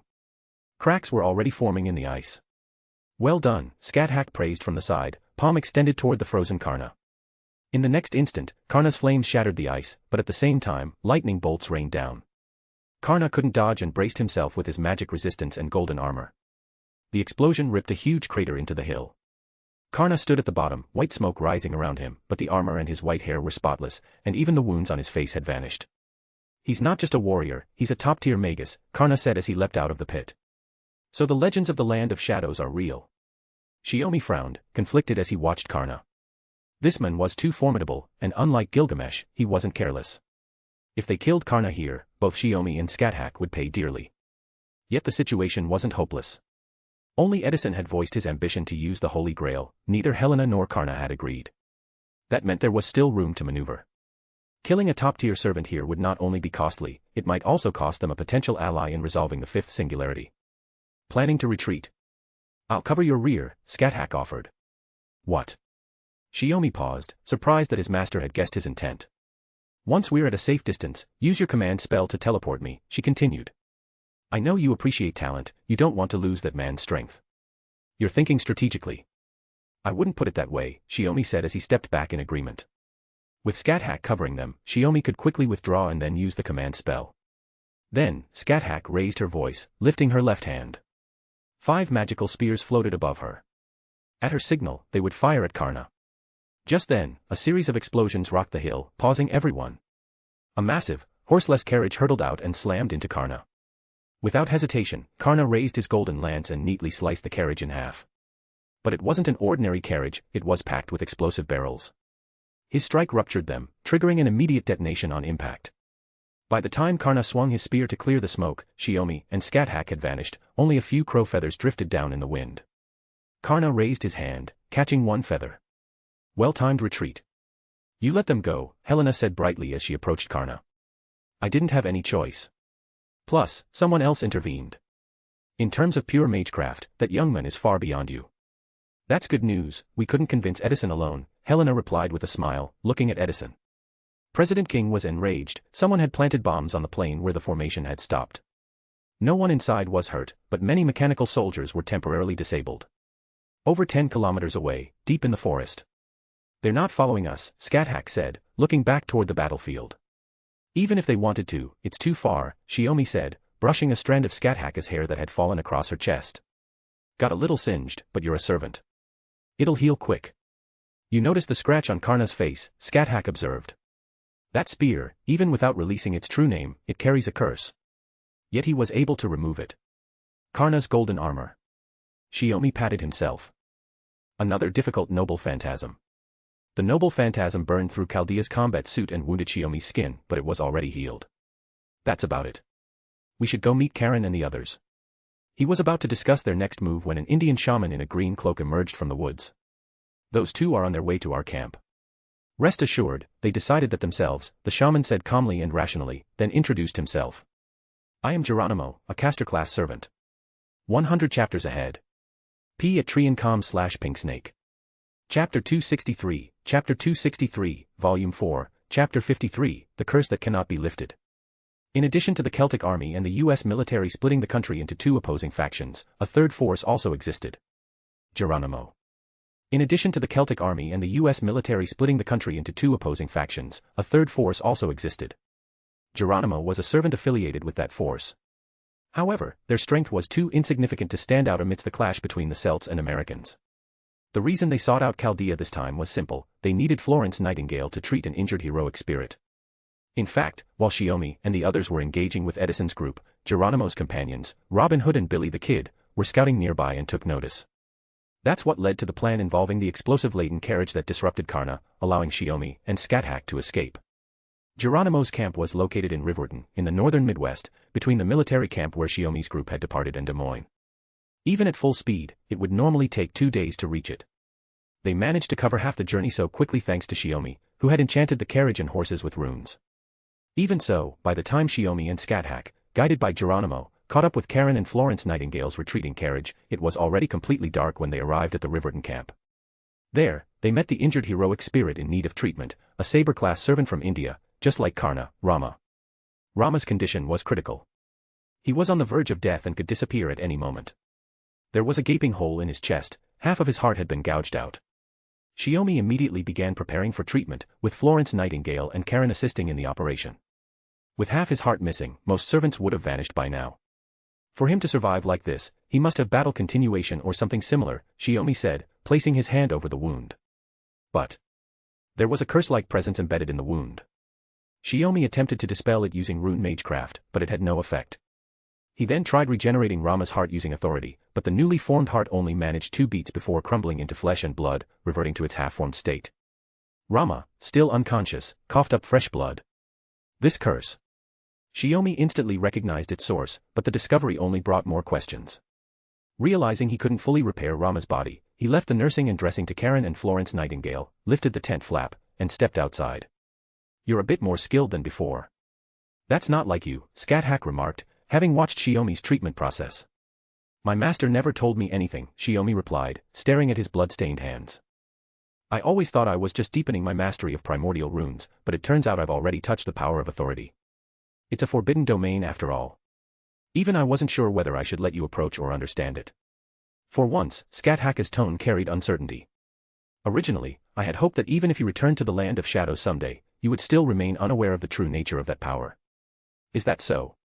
Shiomi understood her concern and spoke casually, without any intent to complain. "More importantly, the curse on Rama's heart, it's not something created by magecraft," Morgan said flatly. "You were all there. Don't tell me you didn't notice about that." Scáthach glanced at Shiomi, knowing full well he had already realized it. "It's the soaring spear of piercing death," Shiomi sighed. "So the one who injured Rama, was it you, master? What do you think?" Scáthach replied wryly. "You've still got the nerve to crack jokes at a time like this. You're awfully calm." Shiomi sat down on a nearby log. "So it's him, my senior, the child of light, Cuchulainn." "Yeah," Scáthach confirmed. "That's odd. We all use the same type of crimson spear. I should have been able to break that curse easily." Shiomi raised an eyebrow. "Unless." "Yes, that 'unless' is right. The one leading the Celtic army is Cuchulainn. He's also the reason this era is distorted, Chaldea's final target in repairing this singularity," Scáthach said. "So the spear that gravely wounded Rama was corrupted by the Holy Grail's power, making it impossible even for me to dispel." Shiomi murmured, understanding dawning on him. "And that's why you came to see me, master." "I originally planned to tell you immediately," Scáthach said, shaking her head. "But when I saw you heading to meet the President King, I held on to a little hope, hoping my dear disciple would form an alliance with them and gather enough strength to defeat Cuchulainn. Though a bit delayed, the outcome had ultimately stayed the same. Still hard to imagine that Cuchulainn, of all people, would get his hands on the Holy Grail and become king of the singularity, the root of this era's distortion," Morgan scoffed. She had met Cuchulainn twice and found it hard to believe he had the makings of a ruler. "If it were my husband, that'd at least be more plausible." "That's a pretty over-the-top joke, Morgan," Scáthach replied with a faint smile. "If the cause of the singularity were my beloved disciple instead, I'd advise anyone trying to fix it to just give up." Morgan blinked, then gave a wry, conflicted laugh. "A bit irritating, but I have to agree with you. Could you not make me sound like the world's top villain?" Shiomi muttered, unsure what he'd done to earn this treatment. Putting that aside, about what Morgan said, Cuchulainn couldn't be behind this. Scáthach leaned against a nearby tree. "The Cuchulainn you knew, sure. But what if he's fallen? Altered?" Shiomi immediately thought of the 2 times he'd seen Artoria in that state. "Exactly," Scáthach said, lowering her gaze. "The one we face now should be called the Mad King Cuchulainn." "The Mad King, huh?" Shiomi grabbed a stick and tossed it into the campfire. "So master, you didn't come to the singularity to help me, you came to stop him." Before he could finish, Scáthach reached over and ruffled his hair cheerfully. "You keep saying you're not sulking, but clearly you're jealous. It doesn't matter who the Mad King is. If he's my disciple, it's my duty as his master to clean up the mess," Scáthach said. He's not anything special, make sure you understand that much. Shiomi was about to respond, but just then the tent flap opened again and Caren stepped out. Rama's emergency treatment was complete. It was time to discuss the next steps. 100 chapters ahead. P at Triancom/Pinksnake. Chapter 264, Chapter 264, Volume 4, Chapter 54, A Night with My Master. In the end, without a way to lift the curse, any treatment would only serve to temporarily prolong Rama's existence as a servant. Neither sh. In the end, without a way to lift the curse, any treatment would only serve to temporarily prolong Rama's existence as a servant. Neither Shiomi nor Scáthach could dispel the curse, which had been strengthened by the power of the Holy Grail under the King of Magecraft. That left only two options. One is to defeat the one who cast the curse, the Mad King Kuchulayan, Shiomi said, sitting on his bed inside his small tent as he discussed the situation with Chaldea's Morgan. The other is to improve the precision of the treatment. It wasn't that their healing methods were flawed. The issue was that Rama was no longer among the living, he was a servant. The most effective approach was to find another servant who had known Rama in life. If they could access the schematic of who Rama was while alive, Shiomi would be able to fully restore his damaged heart. Rama mentioned that he did know someone. That's apparently why he fought the Mad King, Shiomi explained. But who exactly is that person? What a pointless question. Obviously, it's his wife, Morgan replied with a faint smile. You mean Sita, the one from the epic? Shiomi nodded. I guess that makes sense, but still. But still what? I kind of want to rant about that story, but no matter how I put it, it just feels inappropriate, Shiomi said with a half laugh, half sigh. There are complexities only the people involved truly understand. My husband will come to understand that one day too, Morgan said softly. Shiomi let out a thoughtful sound. One day, wonder when that'll be. In any case, it's already late. You should get some rest. I'm not on control room duty tonight, someone else will handle any emergencies and contact you if needed, Morgan said. Since Chaldea's support for the singularity needed to remain synchronized, once Spiritron transfer was completed and repair work began, both timelines would be fully aligned. Besides, the director and the others were still at the third singularity, and things weren't looking good there. Shiomi hoped Chaldea would prioritize the situation in Okeanos. As for Morgan's rest, it actually meant heading to her private workshop to prepare supplies and remain ready to respond to any unusual developments in the singularity. Get some sleep, all right. Just because I'm not around doesn't mean you can slack off, Shiomi said with a smile, then cut the communication. He was just about to lie down when the curtain to his tent was pulled aside. No wonder you vanished after dinner. Caren said you'd already come back to your tent, Scáthach said, stepping in. Yeah, figured I should turn in early.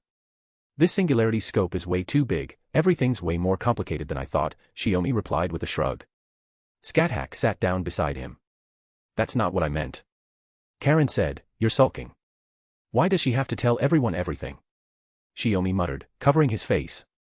She's a good kid. Just a little conversation and she opens right up. Scáthach turned her gaze toward him. Her personality's a little odd, but I can see your influence in how she talks and acts. Yeah. Shiomi nodded. She's my daughter, after all. I'm proud of her. As he spoke, Scáthach gently placed her hand on his face. About earlier. I'm not entirely comfortable. What? The strategy plan? We haven't even. I meant your mistaken belief that you're somehow special to me, Scáthach said, her voice drawing closer. Then why did you say that if it were me, you wouldn't get involved? Shiomi asked. Because there'd be no winning. Scáthach let out a soft sigh. If you ever stood on the Mad King's side, the incineration of humanity would become irreversible. That's giving me too much credit, isn't it? Shiomi thought he knew all too well who truly held a special place in her heart. Still, he couldn't help but brood over small, meaningless things, just because he wasn't her only disciple. Even though she'd never once blamed him for the fact that, in his heart, she wasn't the only one either. Is that what you think? Scáthach smiled effortlessly. After so long, my fool of a student still doesn't understand. Then let me remind you just how special you really are.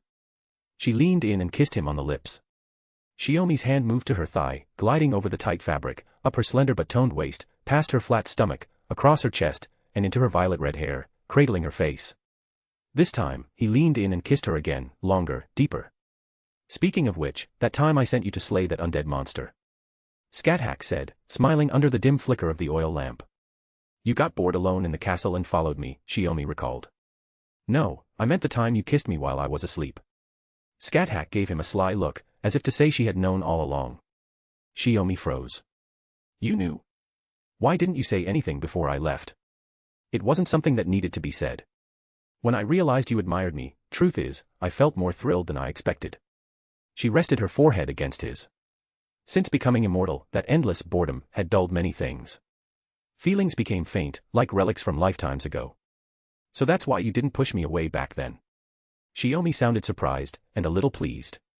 He had confessed to his master with the resolve to die, breaking all lines between disciple and teacher, and received everything from her in return. Looking back, it had all gone so smoothly it felt unnatural. Now he understood, she'd already opened her heart before any of that happened. But if I had to say, the moment I brought you back to the castle, then watched you grow into a warrior and magus who could surpass even me, the pride I felt stopped being simple long ago.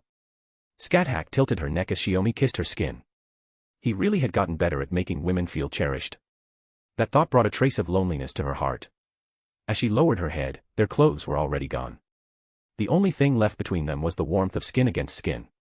I really can't let this go on anymore, Scáthach murmured to herself, making a silent decision. Shiomi thought she meant she was leaving. Not that, Scáthach said, lying in his arms on the small, slightly unsteady bed. I've already sealed off the sound with magecraft. So relax. Master. Shiomi kissed her again, this time with more intensity. He'd been holding back out of concern for others, but her words poured fuel on a fire he had been carefully restraining, now fully ignited. 100 chapters ahead. @Triancom/Pinksnake. Chapter 265, Chapter 265, Volume 4, Chapter 55, Shiomi's Unexpected Blessing. 2 days later, in New Mexico. Since Edison's faction, despite opposing the Celtic army, had its own agenda, there was no way to cooperate with. 2 days later, in New Mexico. Since Edison's faction, despite opposing the Celtic army, had its own agenda, there was no way to cooperate with them to repair the singularity. As a result, Chaldea's group chose to ally with Geronimo's smaller, third-party force. To strengthen their forces, they followed Geronimo's suggestion and headed south to New Mexico, where Robin Hood and Billy the Kid were conducting field investigations. The intel they sent back mentioned stray servants spotted in the town of Deming. To find Rama's wife, Sita, they needed to recruit those neutral servants and ask them about her whereabouts. Otherwise, they'd just be wandering aimlessly, losing control of the situation, and the chance to repair the singularity would slip further away. By the way, didn't Master say a couple of days ago that you'd already recruited several lone servants before coming to see me? Shiomi asked, glancing back from the driver's seat of the carriage. Why didn't you have them come join us? Scáthach leaned against the side of the carriage, answering casually, nothing complicated. From the moment you arrived in the singularity, I noticed your presence. But with how far away you were, just getting to that rendezvous point took everything I had. So you didn't call the others over? Caren asked. Right. And besides the main force, the Celtic army also has smaller groups scattered across various regions, Scáthach said. Those servants are conducting their own investigations. Once we've dealt with Rama's curse, we'll regroup with them. That said, Rama's condition remained precarious. He was still hovering near death, but unlike a human, he wasn't entirely incapacitated. After 2 days of treatment, he was even able to hold conversations. He had even started protesting Florence Nightingale's idea of carrying him around wrapped in restraints like a mummy, just to keep moving. Well, it can't be helped. If we can take care of some of the scattered Celtic troops before regrouping, it'll make things much easier when we launch our counterattack later, Shiomi said with a smile. You're still thinking about allying with the US forces?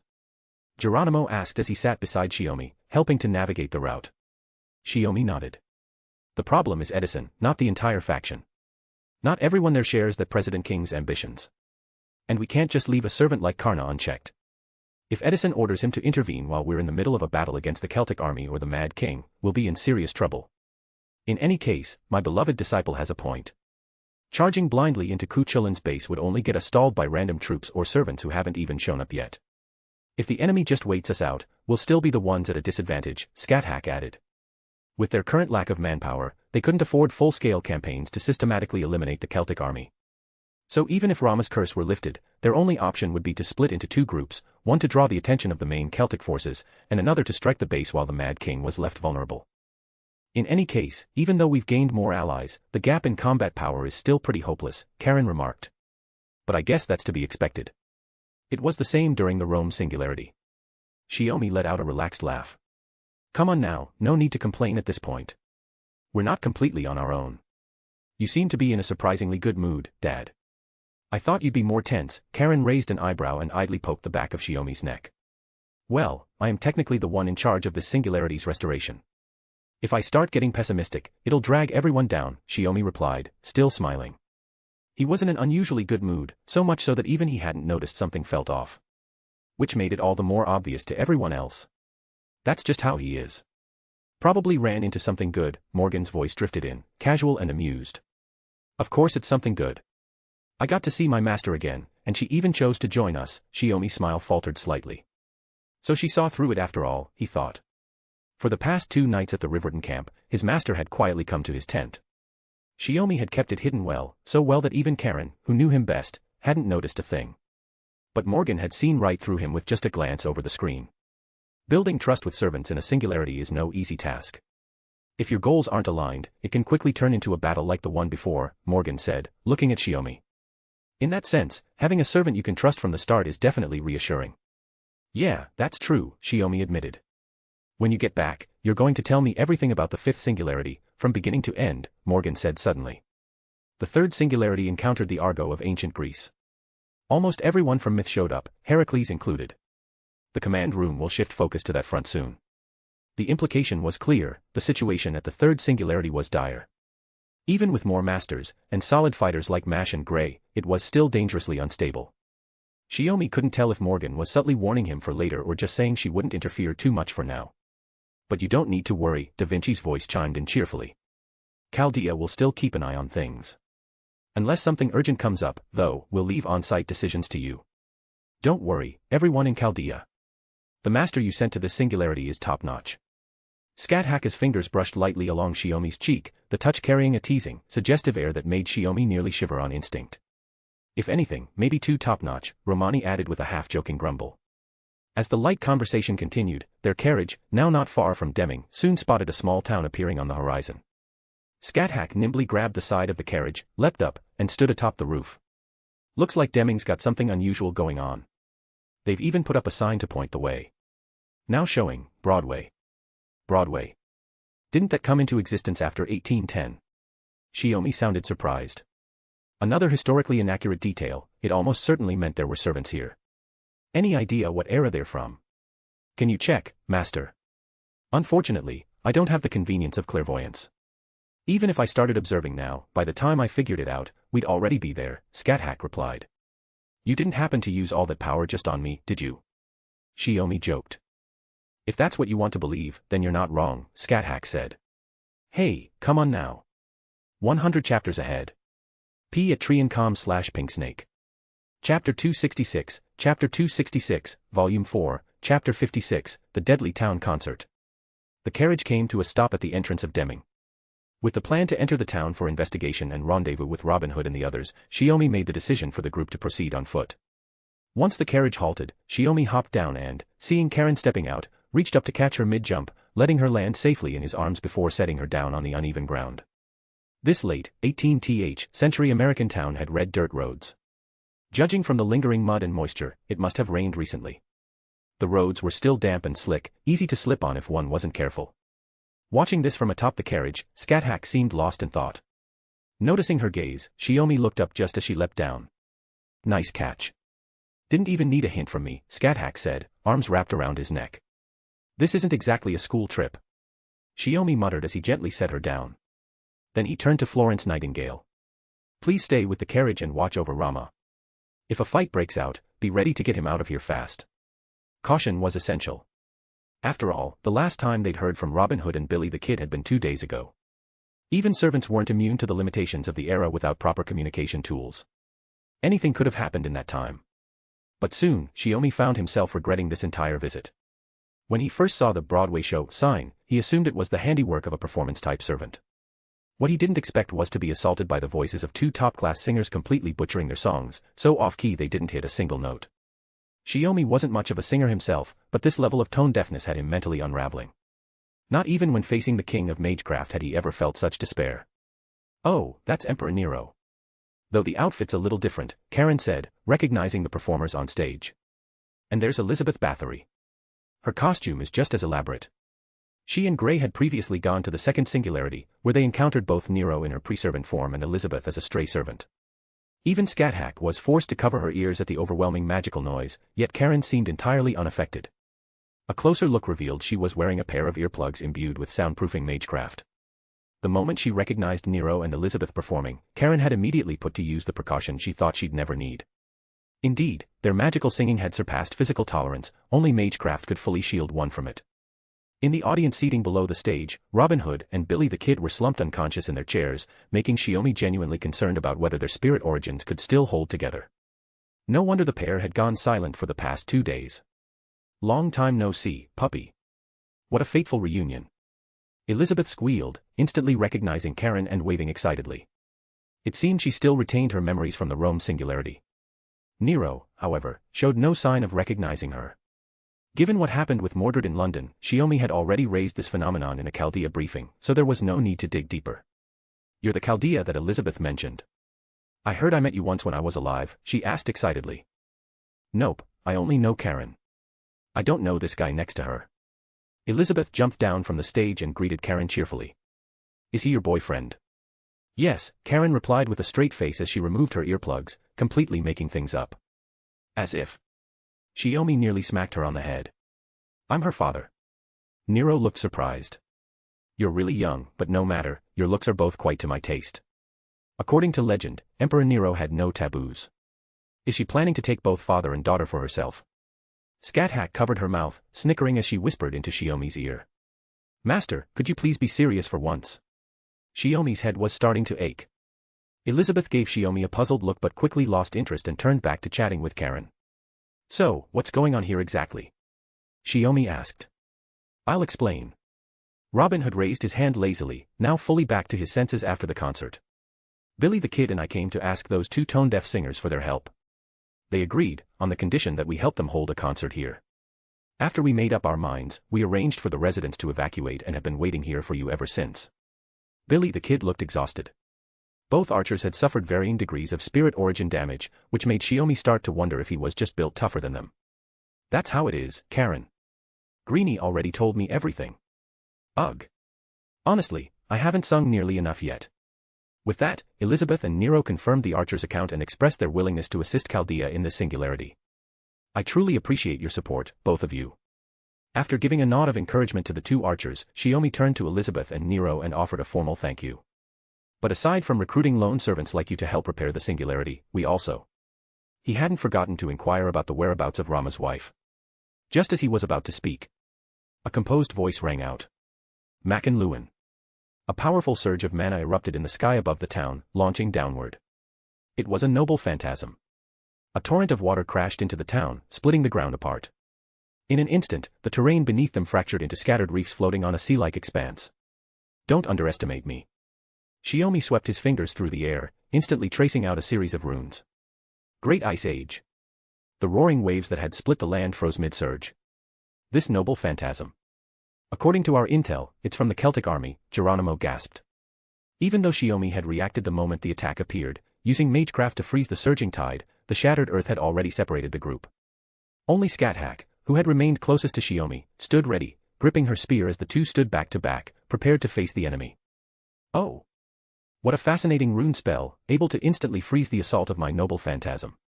The voice was unnaturally distant, transmitted only through magic. As he surveyed the flooded and now frozen town, Shiomi felt relieved there were no civilians left. He looked up at the men standing atop the cliff, carrying a massive sword. "So that's where you are. 100 chapters ahead. p@triancom/pinksnake. Chapter 267, Chapter 267, Volume 4, Chapter 57, Caladbolg. Saber-class servant, Fergus MacRoich. "I stand before you as a Celtic general, here to challenge you." The burly men with narrow eyes Decla.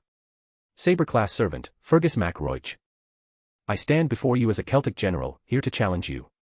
The burly man with narrow eyes declared himself, gripping a massive spiral-patterned sword. Fergus, the true wheeler of Caladbolg.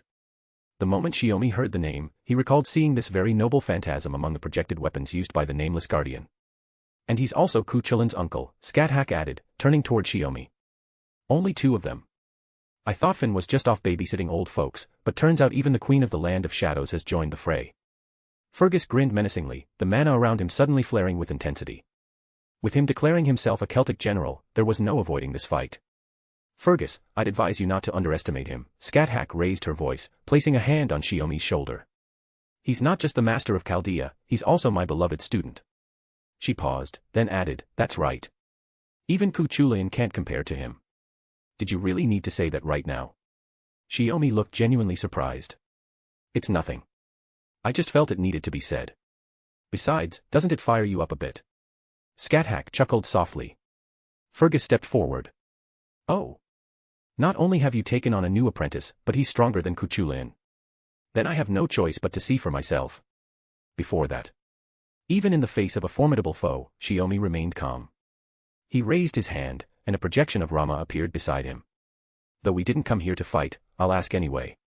Fergus, have you seen this servant's wife, Sita? He had promised to help find her, and Shiomi wasn't about to miss a chance to gather intel. Still holding to your word, huh?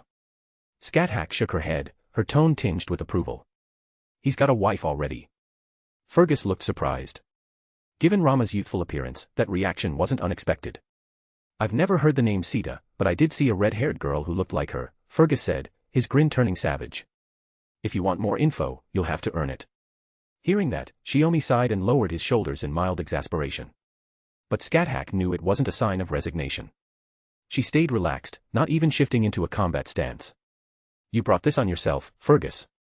Fergus frowned at her words, but the confusion quickly vanished. Shiomi's figure suddenly disappeared from view. Years of battlefield instinct kicked in, and Fergus reflexively spun around, using Kalidbog to block. It clashed with the red spear in Shiomi's hand, sparking a powerful shockwave. So fast. Fergus's brow furrowed. He had thought Scáthach was just showing off a disciple she'd taken in on a whim after forming a contract with Chaldea's master. But clearly, he'd been wrong. He hadn't even registered Shiomi's movement before the young man was behind him. This was no ordinary human master. Maybe Finn hadn't gone easy on the old man, he had simply handed Fergus the toughest opponent. Perfect. Fergus laughed, powering up and forcing Shiomi back, driving him and his spear out of close range. But in midair, Shiomi twisted around. As he was about to land near Scáthach again, four long swords suddenly formed from the frozen surface and shot toward Fergus. He swung Kalidbog and shattered all four ice blades, then glanced at Scáthach. He had assumed she was assisting, but she hadn't moved a step, still calmly holding her spear and observing the fight. So that magic too had been Shiomi's doing.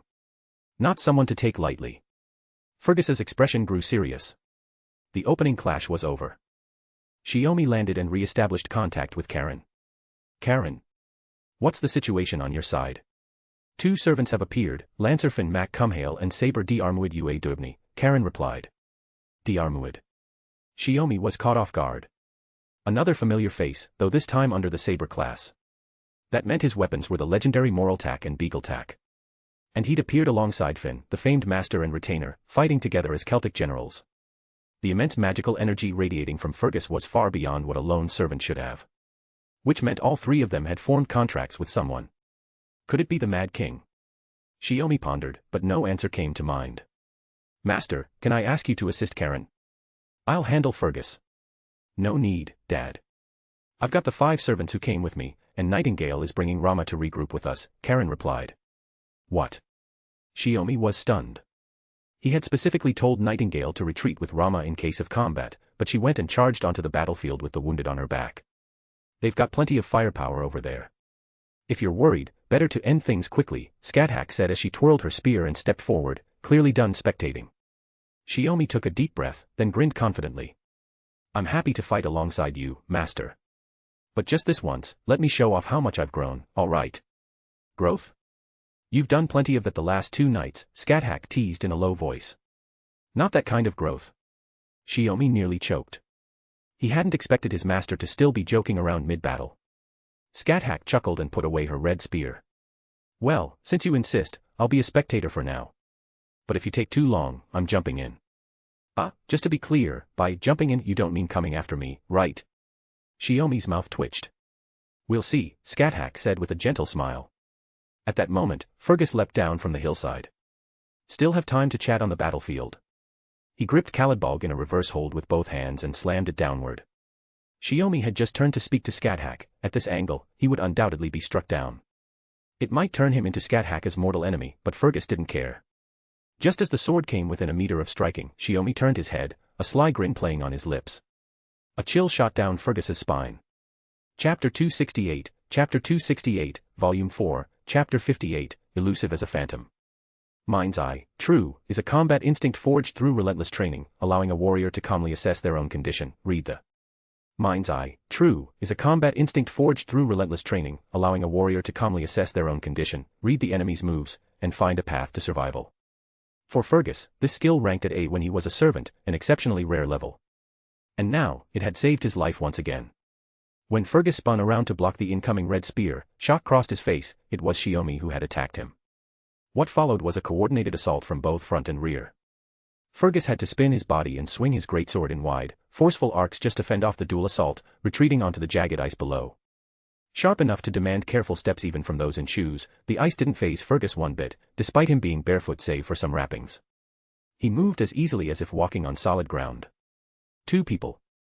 Fergus muttered in confusion. Shiomi casually waggled his index finger and clicked his tongue. Two. Come on. With your strength, you can take on 100 men, right? Then 5 should be nothing. The taunting tone barely faded when 3 more Tenkei Shiomis emerged from the surrounding shadows, sealing off Fergus's escape in 5 directions. So that's it, Magecraft clones as strong as the original. Scáthach narrowed her eyes at the scene. I don't recall ever teaching you that kind of spell. Then it must have come from the Witch of Britannia. She understood at once. Shiomi was already astonishingly fast, and with the addition of short-range teleportation Magecraft, even Fergus, with his exceptional Mind's Eye, was quickly pushed to his limits against 5 simultaneous attackers. Under normal circumstances, the best move would be to identify and target the real one. But as Scáthach had surmised, each clone was nearly indistinguishable from the original in both form and speed. In such a high-speed melee, even Fergus couldn't tell them apart. And unlike a team of individuals, with its inherent mix of coordination levels, a set of clones operated on a single unified strategy, seamlessly and flawlessly. Before long, Fergus's heavily muscled frame was covered in wounds, large and small. He glanced at the red spears storming in like a relentless tide, unable to guess when Shiomi would unleash that noble phantasm, the one guaranteed to strike true. So. Didn't expect to get pushed this far, but this just makes things more exciting. Fergus dodged 3 spears crashing down and broke into a fierce grin. Now I'm really fired up. He raised his massive sword. Noble Phantasm, release. Caladbolg began to spin as he drove it into the fractured ice. Caladbolg. The Rainbow Sword, also called the Spiral Rainbow Sword. A wide-area anti-army Noble Phantasm, it was said that with a single swing, its light could cleave through 3 hills. When the Nameless Guardian projected it as an arrow, it had already deviated from its intended usage. Now unleashed properly, the rotating blade erupted in a swirl of rainbow-colored light, tearing open the ice and rending the ground. Scáthach leapt to higher ground, landing at a safer distance. She looked toward the opposite side of the town. The battle there had reached a fever pitch, and with only 2 servants, Finn and Diarmuid, they were clearly losing ground. Would they choose to fight to the bitter end, or consider another option? Scáthach pondered quietly, then turned her gaze back to the battlefield below, where her beloved student stood. Under the true name release of Caladbolg, the clones were swept away by a surge of immense magical energy, vanishing one after another. 3, 4. Fergus counted the disappearing figures, then locked eyes on the last one remaining. 5. As the Noble Phantasm's release concluded, the ice-covered town lay in ruin. Seizing the moment while Shiomi was still off balance from dodging the attack, Fergus charged in with his massive sword, aiming straight for his body. The thick blade of Caladbolg pierced through his chest, blood spraying in all directions. It's over, Fergus declared, brimming with confidence. This spear was a gift from my master. Its name is Gibolg, soaring spear that strikes with death. That deathly voice rang out once more. Fergus's instincts flared, something was wrong. He tried to dodge, but midway through turning, he found he couldn't move at all. Then, from the corner of his eye, he spotted the reason. The first spear had sealed off the space around him, and the second was hurtling straight for his heart. The one he had impaled, gored through the chest with blood spilling everywhere, was just a clone. In the chaos, Shiomi had slipped away and released a 5th clone, lying in wait for Fergus to drop his guard after thinking he'd wiped them all out with his Noble Phantasm. That was when he struck with a killing blow. A split second from death, even Fergus felt defeat was inevitable. But then, from an unexpected angle, a wyvern burst onto the scene and rammed into Shiomi. However, once the Red Spear's true name was released, its fate-sealing strike could not be evaded, unless the target possessed incredible luck or instinctive perception sharp enough to dodge at the last instant. As it happened, Fergus's luck was on the lower side, only rated C, but when combined with his exceptional Mind's Eye and the wyvern disrupting the spear's trajectory by interfering with the first strike, it was just barely enough. Shiomi flipped back, narrowly avoiding the charging wyvern, and watched as the red spear slipped from his grip. Unfortunately, Fergus had avoided a direct hit to the heart, escaping with just a pierced torso. Clutching onto the wyvern's talons, Fergus was lifted into the air. "Lord Fergus." A voice called out from above. 2 more wyverns circled overhead. One of them was ridden by a blond man, who called down, "Perfect timing. The tide's against us. Let's fall back for now." Shiomi narrowed his eyes, scanning the 2 riders. One of them, dressed slightly differently, was Diarmuid. That meant the other had to be Finn. Their ambush had failed, and now outnumbered, they had no intention of dragging the fight out. Fergus, clutching his bleeding chest, hauled himself onto the wyvern's back. "Almost didn't make it out of that one. You've taken in a monster for a student, Queen Scáthach." Fergus cast a glance at Scáthach's smirking face. Now that was a battle to get the blood pumping. Diarmuid looked toward Shiomi, raising his blood-stained sword with excitement. "I didn't expect to run into you at this singularity, and I've brought records from another place as well. Next time, I'll make sure to challenge you with both these cursed blades." "Anytime," Shiomi replied, raising his hand as the red spear flew back to his grip. The 3 turned their wyverns and prepared to retreat. Shiomi knew there was no stopping them now, and pursuing blindly might only lead straight into a waiting Celtic army. Just then, Fergus turned his head back and, through gritted teeth, called out. "By the way, for someone as strong as you, I'll share that intel you asked about earlier. 100 chapters ahead. p@triancom/pinksnake. Chapter 269, Volume 4, Chapter 59, Mana Replenishment. Fergus left behind 2 critical pieces of intel. First, the possible location where Rama's wife, Sita, was being held, Alcatraz Island, also known as Devil's Island, one of the most infamous prisons in American history. Second, the identity of the true mastermind behind this singularity, the one controlling the Holy Grail and who had turned Cuchulainn into the monstrous Mad King, Queen Medb. If that's true, then things might be worse than we anticipated. Shiomi stirred the fire with a branch, slowly roasting the fish he'd caught from the river.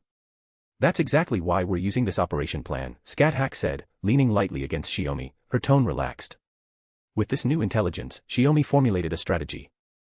Caren would lead the other servants in a large-scale diversion, drawing attention from the bulk of the Celtic army and their allied servants. This would force the main Celtic force, stationed in Washington, to deploy more of their troops outward. At the same time, the lone servant Scáthach had previously recruited would link up with Caren's team. Meanwhile, Shiomi and Scáthach would use the gap in Washington's defenses to infiltrate the enemy's headquarters and assassinate Medb, the Grail holder. Since they couldn't be sure whether Cuchulainn would remain at the main camp or be lured out by the feint, Shiomi and Scáthach were moving as a pair, ready to face a 2-on-2, or even a 2-on-many, scenario. "So, Cuchulainn. Should I be the one to take down Senpai, or do you want to do it?" Shiomi asked, eyes fixed on the fire. "Whoever gets the opening takes the kill," Scáthach replied with a helpless smile. This high-speed, 2-person deep strike plan reminded Scáthach of the final days before Shiomi had left the Land of Shadows. She had already passed down everything she could, there was nothing left to teach. So Shiomi would often leave the castle on her behalf to hunt down the monsters born of death. And more often than not, those hunts turned into joint missions. This felt the same. The only difference was the target. "Yeah." Shiomi nodded, pulling up a projected map from the device on his wrist. They were still 200 kilometers from Washington. Without a marked destination, his teleportation magecraft couldn't perform an accurate transfer. That meant the only option was to cover the ground with their own feet, enhanced by magecraft, moving at inhuman speed. So far, aside from the Celtic warriors locked in a northern standoff with Edison's mechanical army, the rest have already been diverted south toward the feint. By now, they've probably clashed near Dallas, Shiomi reasoned aloud. He and Scáthach had traveled light and fast, staying out of enemy detection range, silently approaching Washington. The vast central plains of the U.S. made their advance remarkably quick. "Tomorrow," Scáthach said. She meant they'd reach Washington by tomorrow at their current pace. "Robin Hood lent us his noble phantasm, no face may king. Infiltrating the headquarters won't be a problem," Shiomi assured her. Compared to Rune Magecraft's concealment, Robin Hood's noble phantasm offered a unique advantage, it mimicked the effects of an assassin's presence concealment skill. The only caveat was that while cloaked, the user remained physically present. Touching them would still give away their position. "No," Scáthach said, shaking her head. "I meant there's not much time left in this singularity. Once Medbis eliminated and the Holy Grail is retrieved, your mission here with Caren will be complete." Shiomi's eyes widened slightly. Now he understood what she really meant. Their long overdue reunion was about to end. This singularity spanned the entire continental U.S. He had been rushing across it for over a week, and during that time, he had spent a rare, precious week by his master's side. The thought that they'd have to part ways again once the mission ended left a quiet, unshakable weight in his heart. It'll feel a bit lonely, Shiomi murmured, brushing his hair back. Scáthach let out a contemplative sound. Isn't your wife still waiting for you back in Chaldea? Shiomi scratched his head. Maybe the real trial would only begin after the singularity was resolved. No point in overthinking it. He'd only know how badly he'd be dealt with once he got back. Shiomi stood up from the stump he was sitting on and walked over to the riverbank, preparing a spell.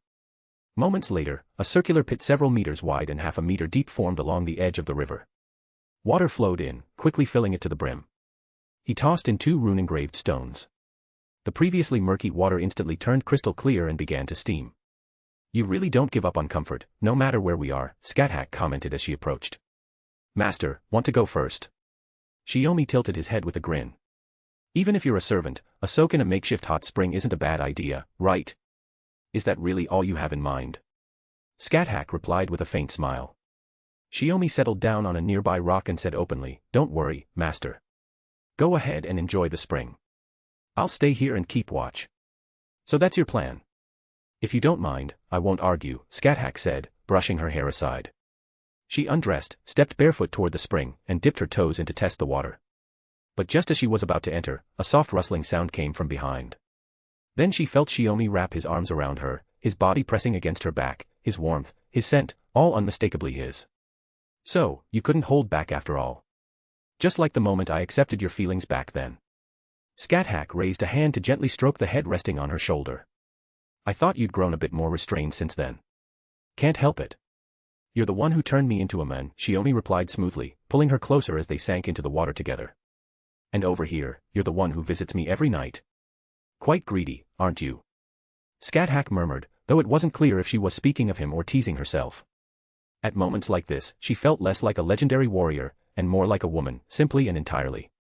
And tomorrow's important, right? You'll need more mana, won't you, master? Shiomi whispered between kisses, hungrily tasting her lips and tongue.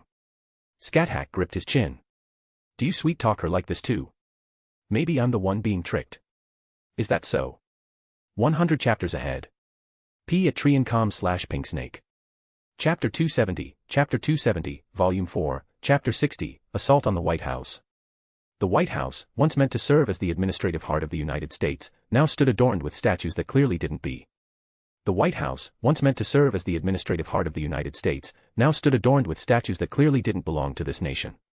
In the middle of the plaza, an enormous dark purple spear was embedded deep into the ground. Queen Meb stood proudly in the plaza, basking in the deafening cheers of the Celtic warriors around her. She waved with a warm smile, as if she were truly adored by countless followers. Beside her stood a tall figure, wreathed in ominous black and crimson, Cuchulainn. According to Fergus, those soldiers were all created by her using the Holy Grail. What's the point of being so thrilled over a bunch of puppets? Hiding within the no-face May King, alongside Scáthach, Shiomi watched the scene from atop a nearby building, his voice dripping with sarcasm. That's not quite right. Queen Meb is known as the mother of many warriors. While the warriors weren't born from her in the literal sense, she did extract their genetic data and replicate them within her body. If she so much as cuts her finger with a blade, the blood that hits the ground spreads rapidly, forming a blood pool from which the warriors emerge. Scáthach calmly shared more intel on Meb with Shiomi. Now that she possessed the Holy Grail, Meb no longer had to worry about mana consumption and could generate an endless number of soldiers. She was, in every sense of the title, the queen and ruler of the nameless Celtic warriors. I see, Shiomi murmured, his eyes half-lidded. Besides Meb and Cuchulainn, I can't sense any other servants nearby. But those soldiers, they're a problem. Just as he said that, a powerful explosion erupted roughly 10 kilometers away, sending a towering column of smoke into the sky. Even from the plaza inside the White House, Meb could see it clearly. What? An explosion. An attack. Don't tell me those useless rebels have already made it this far. Meb scowled in irritation. With a casual wave of her hand, the soldiers who had just been cheering spun around in perfect unison and charged off toward the site of the explosion without hesitation. With an explosion happening so close, Meb had every reason to believe a sizable enemy force had arrived, and she immediately dispatched her available troops. Truth be told, Meb found it odd. As far as she knew, the rebel forces were still locked in a stalemate in the south. Could it be a fast cavalry unit? In reality, the explosion had been caused by a long-range spell Shiomi set up along her route. Its sole purpose was to lure Meb's Celtic warriors away. The goal was to isolate Meb and Ku Chulayan as much as possible. Shiomi hadn't expected it to work so well. Meb had sent out all her guards without a second thought. "Hey, Meb," Ku Chulayan said flatly. "What is it, little Ku?" Meb responded kindly, but a cold voice cut through the air. "Reality marble, eternal Orkney." In an instant, the white house where Meb and Ku Chulayan stood transformed into a frigid, snow-covered island. Amid the howling wind and falling snow, two figures slowly stepped into view. "Who are you?" Meb demanded. Shiomi and Scáthach stepped forward slowly. "A pseudo-reality marble. You created this magecraft because you lack a strong enough inner landscape." Scáthach sounded rather impressed. "You could say that." Shiomi was a little embarrassed to admit that the name had come from Morgan. He had originally modeled it after a reality marble, creating a pseudo-version that could temporarily alter an area of several hundred square meters. It didn't isolate the area from the world, on the outside, it just appeared to be shrouded in heavy fog, making it impossible to enter or leave freely. It was a large-scale grand magecraft, gradually developed based on Morgan's garden magecraft. Since the final result turned out like this, Morgan had given it its name. "To think you'd actually walk straight into enemy territory. You really are dramatic, Master," Ku Chulayan said, looking at Scáthach with his usual cold and superior tone. "I had to stop a certain fool who's lost all reason," Scáthach replied calmly. "Oh. So that guy beside you is Chaldea's master." Ku Chulayan looked at Shiomi. "That's some impressive rune magecraft. Even I couldn't pull that off." Scáthach pointed her spear at Ku Chulayan. "Be honored. He's my disciple, more brilliant and gifted than you. He came with me today to settle some unfinished business." "A new apprentice, huh? No wonder he's this good." Ku Chulayan bared his sharp teeth, a bloody glint flashing in his eyes. Meb chuckled playfully. "Oh my, I didn't think Scáthach would take on another apprentice." She gave Shiomi a seductive smile, her eyes roaming over him. "That body and face are just my type. And that perfectly balanced jealousy. It's delicious. Really, it's love at first sight." Shiomi said nothing. Meb slowly stepped closer, producing a golden goblet of mead from who knows where and raised it toward Shiomi. "Please, have a drink," she said with a sultry look. My red mead, one of Meb's many noble phantasms. It was said to possess enchanting properties. Normally, it would transform into a flowing torrent that would drown her enemies without them even realizing it. Just a single sip, and any man would become hers. Now, with the Holy Grail's power enhancing it, simply offering the drink alongside her B-rank charisma was enough to compel most men into accepting and drinking it willingly, unable to refuse. Scáthach, recognizing it for what it was, moved to stop him, but Shiomi calmly walked toward Meb. "My, up close he's even more tempting." "You've got an incredible eye for disciples," Scáthach, Meb teased, both playful and mocking. This time it was Scáthach who fell silent. As Shiomi reached out his hand, she even smiled, an expression Meb couldn't decipher. As confusion crossed Meb's face, Ku Chulayan's magic spear came thrusting down from above. Shiomi stepped back. "TCH. Too shallow," Shiomi said, turning the erosion blade in his hand and smiling coldly. "I was hoping I could finish you off right then." Snapping back to her senses, Meb instinctively clutched her chest. Blood trickled through her fingers, staining her pale, flat abdomen red. The golden dagger had barely pierced her chest. If Ku Chulayan hadn't intervened in time, her spirit core would have been destroyed. How could this? Even Finn and D'Armwood couldn't resist the mead, yet this man not only refused to take it, he tried to use the moment to assassinate her. A mere human. Meb seethed with fury. "You'd best give up, Meb," Ku Chulayan said, tilting his head with a wicked grin as he eyed Shiomi. "This guy's just like the old me. There's no way he'll ever belong to you." 100 chapters ahead. p@tree.com/pinksnake. Chapter 271, Chapter 271, Volume 4, Chapter 61, Meb's Ambush. What a sly disciple. Pretending to be seduced just to carry out an assassination. Scáthach could only chuckle and shake her head at Shiomi. What a sly disciple. Pretending to be seduced just to carry out an assassination. Scáthach could only chuckle and shake her head at Shiomi's stunt. Until he drew the erosion, even she had thought Shiomi had fallen under the spell of Meb, the Holy Grail bearer, and was about to drink the golden mead she offered. Just because I like a queen doesn't mean any queen can fool me. Shiomi regretfully sheathed the golden dagger and gripped the crimson spear in his hand. Meb realized her wound wasn't healing as fast as she'd expected. That dagger must have been cursed, her body was limp, her strength drained. She couldn't fight. A cruel smile spread across her face. "I love men like you, bristling with thorns. If you won't become mine willingly, then I'll just break your limbs first and tame you slowly." Ku Chulayan scowled in disapproval. "Huh? Your brain short-circuited just because someone disobeyed you, Medb. He's like me, one of her disciples. Capturing him alive won't be easy. It's fine, little Ku. Killing him is fine too. He's just a human. With the Holy Grail, even a corpse has its uses. Medb licked her lips, her devastatingly beautiful face twisted by something utterly inhuman. If we take down Chaldea's master, we'll have leverage to negotiate with the king of magecraft. Shiomi felt a wave of nausea.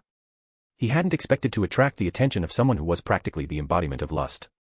At that moment, Scáthach stepped forward and stood at his side. Medb, did you forget something? You were injured by my beloved disciple.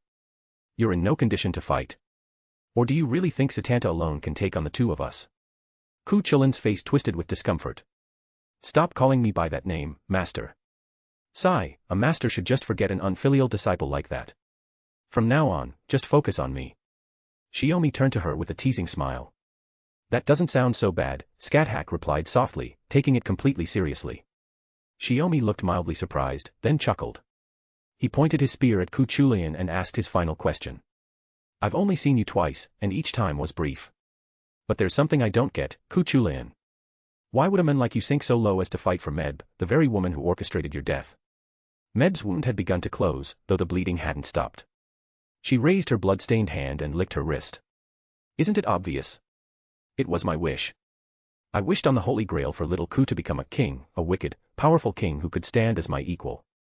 You made a wish to the Holy Grail, to the king of magecraft. Shiomi frowned, stunned that a heroic spirit etched into human history would go that far. Do you even know what that means? I don't care. I can't see it anyway, Medb said casually, spreading her arms toward Ku Chulain. Because he's the only one I see. Shut up. You're a pain. Go die somewhere you won't actually die, Ku Chulain replied coldly. Ah, so cold. But I like that about you too, Medb giggled flirtatiously, smearing the blood from her hand across her face with a crazed charm.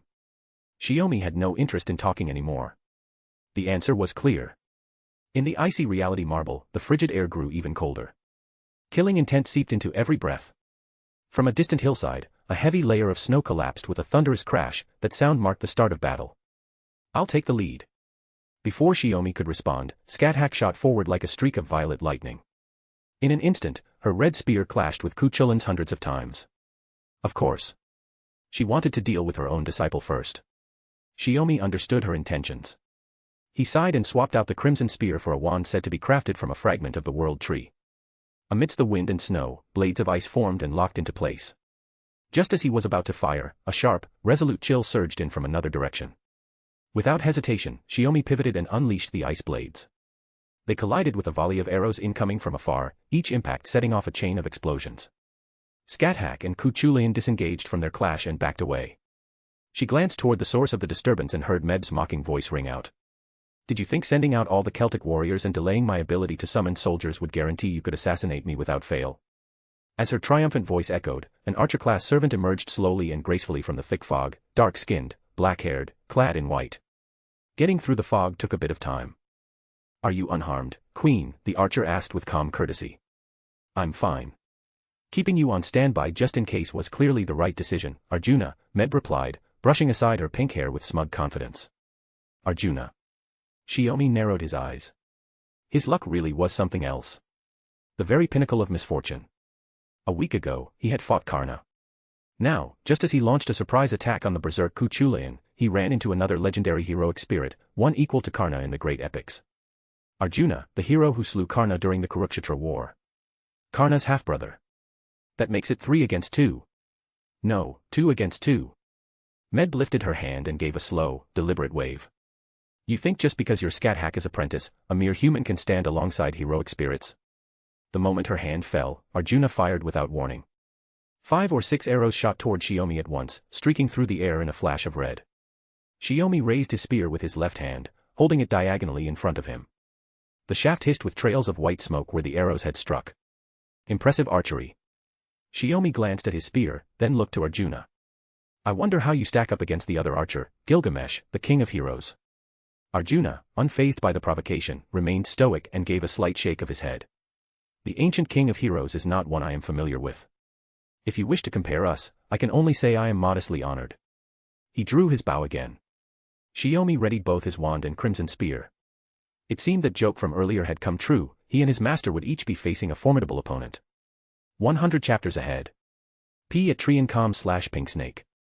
Chapter 272, Chapter 272, Volume 4, Chapter 62, The Gate Leading to the Haunted Land, Brimming with Death. As an archer, Arjuna's stats were exceptional, everything aside from luck and noble phantasm ranked above B, and his strength even reached A. As an archer, Arjuna's stats were exceptional, everything aside from luck and noble phantasm ranked above B, and his strength even reached a staggering A.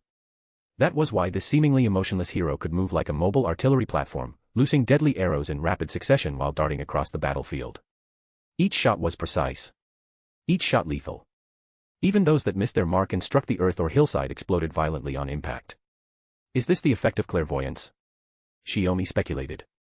Not the kind possessed by the king of magecraft, but the eagle-eye variety, typically ranked between B and C. What's more, Arjuna calmly used his mobility to reposition and shoot, forcing Shiomi into a formation where he and Scáthach stood back to back. Shiomi saw right through the tactic.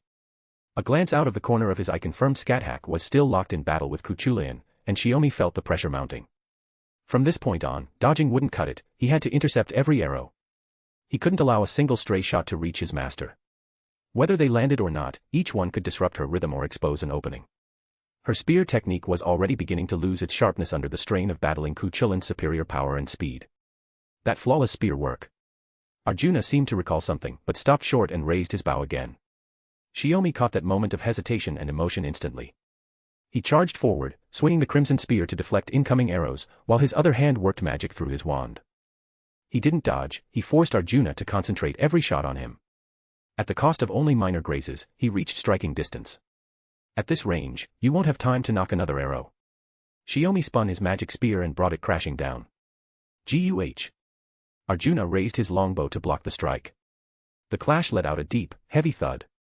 A human had just surged with more force and speed than before. Arjuna realized he'd underestimated him. He hadn't heard any of the earlier conversation, only noticed that Medb and Cuchulainn had been sealed off by some sort of barrier. Following his instincts as a warrior, he'd loosed an arrow the moment he saw Scáthach locked in combat with Cuchulainn. But seriously, do all Indian heroes really enjoy going against their hearts, obeying rulers like that? Shiomi laughed as he threw the words like a blade. What did you say? Arjuna's expression flickered. Edison, Medb, Karna, and you. Birds of a feather. Shiomi had already guessed that ordinary provocations wouldn't work. The only one who could shake Arjuna's composure was Karna. You fought Karna. Arjuna gritted his teeth, and his power waned further as he closed one eye. Of course I did. Killing him would still cost both me and my master a heavy price, but killing you. Shiomi made his gamble. I can handle that alone. The words struck like daggers. Arjuna's eyes flew wide with rage, and flames erupted from his longbow. Mana burst, flame. It was similar to Karna's, but subtly different. This wasn't an innate trait. It was a skill granted to Arjuna by the flame god Agni through the noble phantasm he wielded, Agni Gandiva. Fury, then the loss of calm. Whether it was being compared to Karna or mocked as inferior didn't matter. Shiomi understood one thing clearly: heroes, for all their legends and glory, always carried vulnerabilities tied to their myths. In that sense, he wasn't any different from them. Even as he thought this, the spell he'd been preparing burst forth, an eruption of glacial mana surged from the point where spear and bow clashed, aimed straight at Arjuna. What is this? Arjuna was stunned. His magic resistance couldn't withstand Shiomi's high-grade magecraft, both he and his bow were frozen solid. That alone wouldn't be enough to seriously injure Arjuna. Agni Gandiva could shatter the ice from within. But Shiomi, having already dealt with Karna, wasn't about to leave things at that. While I've got the chance, let me send another. Suddenly, lightning coiled around his wand. But before he could act, Scáthach's sharp voice rang out from behind. Reality Marble. Gate of Sky. Startled, Shiomi turned to see a massive, weathered stone gate slowly descend from the twisted sky and begin to open. It was the entrance to the Land of Shadows. Once opened, it would drag all life within its range into the dominion Scáthach ruled, her own world. Only Scáthach could wield this anti-army noble phantasm. Shiomi himself could only open a rift under certain conditions, and only to seal beings like spirits. Medb had already withdrawn to a safe distance. The only one still in range was Cuchulainn. But as someone who had also trained in the Land of Shadows, being pulled in wouldn't kill him. Scáthach's intent was to trap Cuchulainn inside the burning Land of Shadows for several days while she and Shiomi regrouped and led the others to restore the singularity. With that, the Mad King Cuchulainn summoned by Medb's wish would vanish as well. It was meant to be the final blow, but the instant the gate closed behind the dragged-in Kuchulayan, a scene from a nightmare suddenly materialized. Turn. Just before a low voice echoed from within the gate, Shiomi reacted on instinct and activated a spell. In my body, in my name. Sensing something was wrong, Scáthach tried to turn, but before she could, her vision spun. She had swapped places with Shiomi and now stood in front of the frozen Arjuna. Arjuna, still reeling from the appearance of the gate, was stunned once more by the sudden switch. Then, long claws burst out from the heavy stone doors of the Land of Shadows, piercing through Shiomi's chest and stomach. He barely managed to hold on to his crimson spear and wand. Oh! Even sharper than master. Shame. Kuchulan's voice came from beyond the gate, calm as death. Whatever. Doesn't matter who. I'll send you off first. Meb's opinion doesn't concern me. Then his noble phantasm activated. Slaughter. Without exception. Liberate all curses. Without moderation. Be prepared to challenge despair. Scáthach finally understood what was happening and turned to hurl her spear, but Arjuna, having shattered the ice, blocked her path. Karuit Koinchin. 100 chapters ahead. P at Triancom/Pinksnake. Chapter 273, Chapter 273, Volume 4, Chapter 63, A Struggle of Lives. Both of her arms and legs had been pierced. What emerged from the shattered stone gate was no longer Kuchulayan, but a beast clad in thorn. Both of her arms and legs had been pierced. What emerged from the shattered stone gate was no longer Kuchulayan, but a beast clad in thorn-covered armor forged from red spears. It held the gravely wounded Shiomi in its hand like a lifeless doll. Out of my way. Scáthach, for the first time in ages, felt a surge of fury. Pure, unrestrained rage.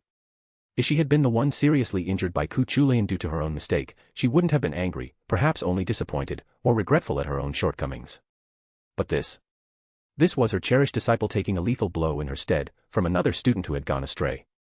Fueled by seething rage, she slashed the ground with her spear, sending Arjuna, still not fully freed from the ice, flying along with a section of the earth. Scáthach charged toward the place hundreds of meters away. She saw more thorns erupting, impaling both Shiomi and Kuchulayan. Blood gushed like a fountain, dyeing the snowy ground a vivid red. Kuchulayan frowned, sensing something off as he looked at Shiomi, who should have been on the verge of death. Forgot already. The sixth of the primordial runes, returns any curse doubled. Shiomi let out a strained laugh. Looks like the Holy Grail, stuffed your skull full of muscle, huh, senpai? Pua. Blood burst from the seams of the armor made of crimson spears. The helmet snapped open as Kuchulayan coughed up blood. Rage and disbelief twisted his face into something monstrous. He tried to tear Shiomi apart, only to find his claws welded into Shiomi's body, unable to be withdrawn. Too bad. If you want to kill me, you'll need power on par with the king of magecraft. Shiomi gripped his staff tightly. This next spell, take it on Arjuna's behalf. Gritting his teeth, he ignored the blades piercing and rending his body, and seized Kuchulan's exposed head. Wild thunder. Lightning crashed down from the sky in a torrent, forming a vortex that swallowed them both. Even Kuchulayan, rarely one to show emotion, let out a low, agonized groan. Scáthach, who had just arrived, came to a halt, unable to press forward.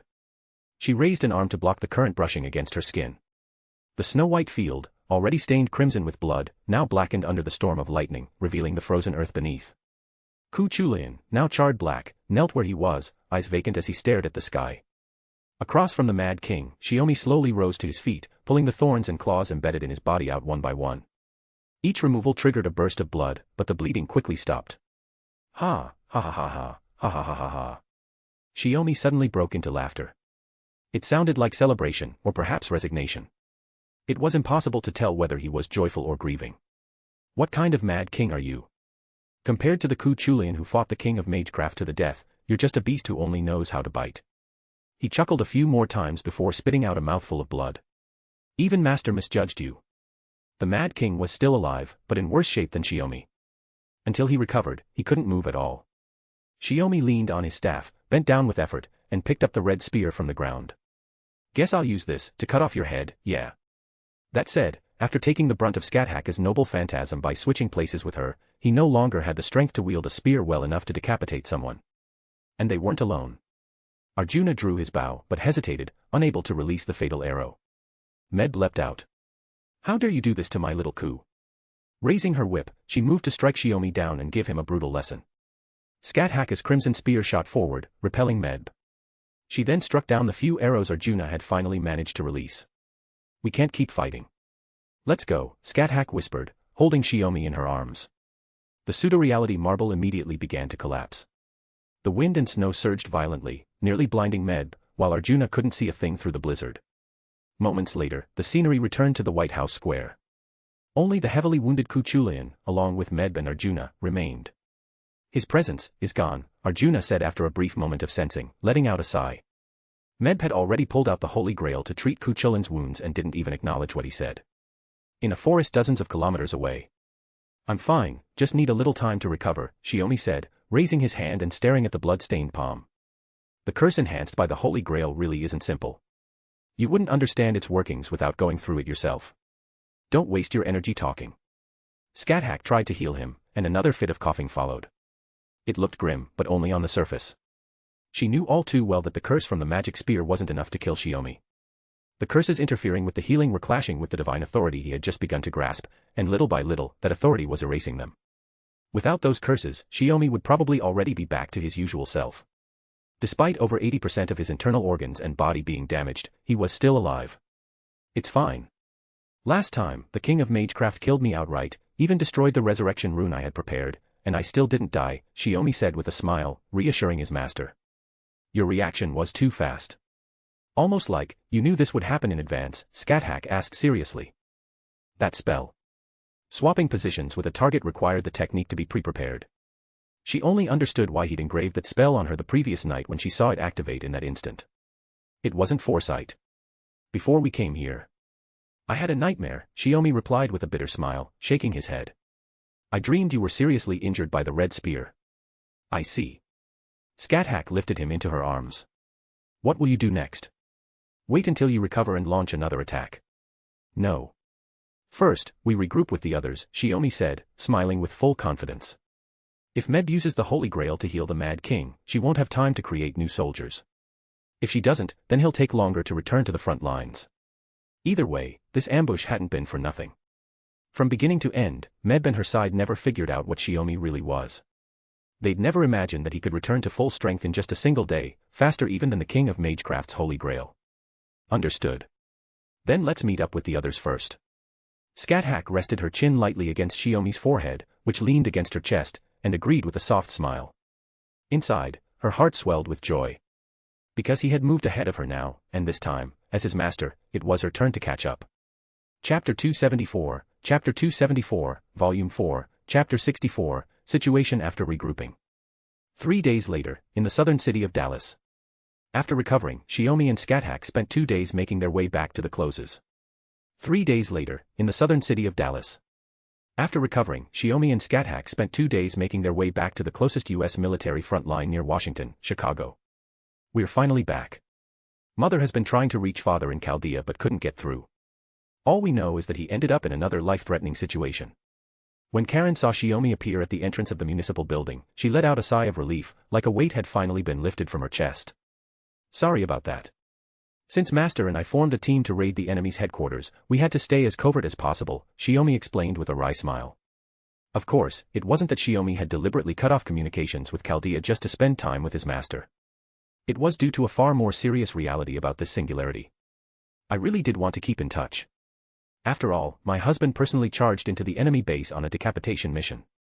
Morgan, who had joined the call, added, but this singularity is a little different.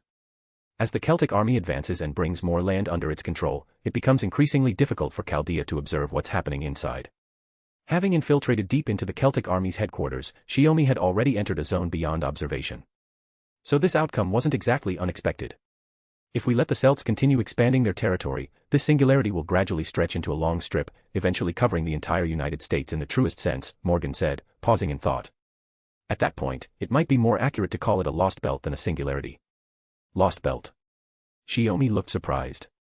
He had heard the term before, but even in the world of Magus, it was rarely mentioned, an obscure concept tied to the operation of parallel worlds under the Second Magic. Zepia, director of the Atlas Institute, also constantly monitored countless parallel worlds. Just a figure of speech. Everyone's waiting for my husband and his master to get back so we can plan our next move, Morgan said, brushing past the topic like it was nothing more than a casual analogy. Shiomi nodded, then asked, so, what's the situation been like while we were gone? If you've taken over Dallas, there must have been some major developments, right? Yeah. While we were keeping the Celtic army's main force busy, we also resolved quite a few other issues, Caren replied as she led Shiomi and Scáthach into the city hall, heading toward the council chamber while explaining the recent changes. After splitting from him and Scáthach, Caren had led her group of servants and, based on the intel from Fergus, divided them into two teams, one large, one small. Caren, along with Florence Nightingale and Geronimo, had taken Rama to Prison Island, where they did find Sita. However, to lift the curse on Rama, Sita transferred the curse onto herself and then departed. Rama, though, was successfully cured. That proved crucial when they returned to the Feint unit just in time to intercept Edison and Karna as they launched a surprise attack. Rama held off Karna, and thanks to Florence Nightingale's relentless effort, Edison was ultimately, physically, persuaded to abandon his earlier plans and agreed to team up with Chaldea and a third force against the Celtic army. Sounds like you've made some impressive gains, Scáthach praised. You really are the daughter of my beloved disciple, a capable master who can hold her own. Shiomi looked a little sheepish. Yeah, Caren achieved so much, while Master and I didn't really accomplish anything worth mentioning. As they spoke, they pushed open the doors to the council chamber. Inside, Edison's faction, Geronimo's team, and the servants Scáthach had previously summoned were all gathered, waiting for their return. Naturally, because Tesla, Edison's archrival, was among those servants, the chamber had already become quite lively before they even got there. Edison and Tesla were locked in an argument until Helena scolded them into silence. That was the scene that greeted Shiomi as he entered. Seeing that you both made it back safely, and hearing from the master that Chaldea detected your life signs in critical condition. Geronimo asked with a grave expression, did the mission to assassinate the Mad King fail? Shiomi pulled out an empty chair. More or less. Both the Mad King and I were seriously wounded, but that was 3 days ago. At this point, there are two possibilities, either Medb has already used the Holy Grail to nearly restore the Mad King, or she's still using it to mass-produce more Celtic warriors. So basically, she can't do both at once. Robin Hood chimed in with his usual laid-back tone. No wonder reinforcements for the Celtic frontline have been slower than expected. Then Med prioritized using the Holy Grail to heal Cuchulainn, Scáthach said, taking the seat Shiomi had pulled out. With no chairs left in the council chamber, Shiomi remained standing by the table, nodding in agreement. If that's the case, it's already an impressive result, Rama said approvingly, and the others nodded in agreement as well. Having once fought the Mad King himself, Rama understood his strength. For Shiomi to have wounded him so severely that Medb was forced to split the Holy Grail's power was something even the young king found praiseworthy. As for why the assassination failed, Shiomi continued, it's because there was a third servant at the enemy base besides the Mad King and Medb. That led Master and me to misjudge their total combat strength. His gaze turned toward Karna. But we've already identified the third servant's true name. He's called Arjuna. Arjuna. Rama was the first to react in shock. Helena and Geronimo, both well-versed in lore, were also visibly surprised. Karna, who had been silently listening, responded with a calm voice. I see. If that man is fighting alongside the Mad King, it makes sense that the two of you couldn't succeed. Exactly, Shiomi admitted without hesitation. Arjuna was a formidable servant. Even if Shiomi provoked him, there was no way to end the fight quickly.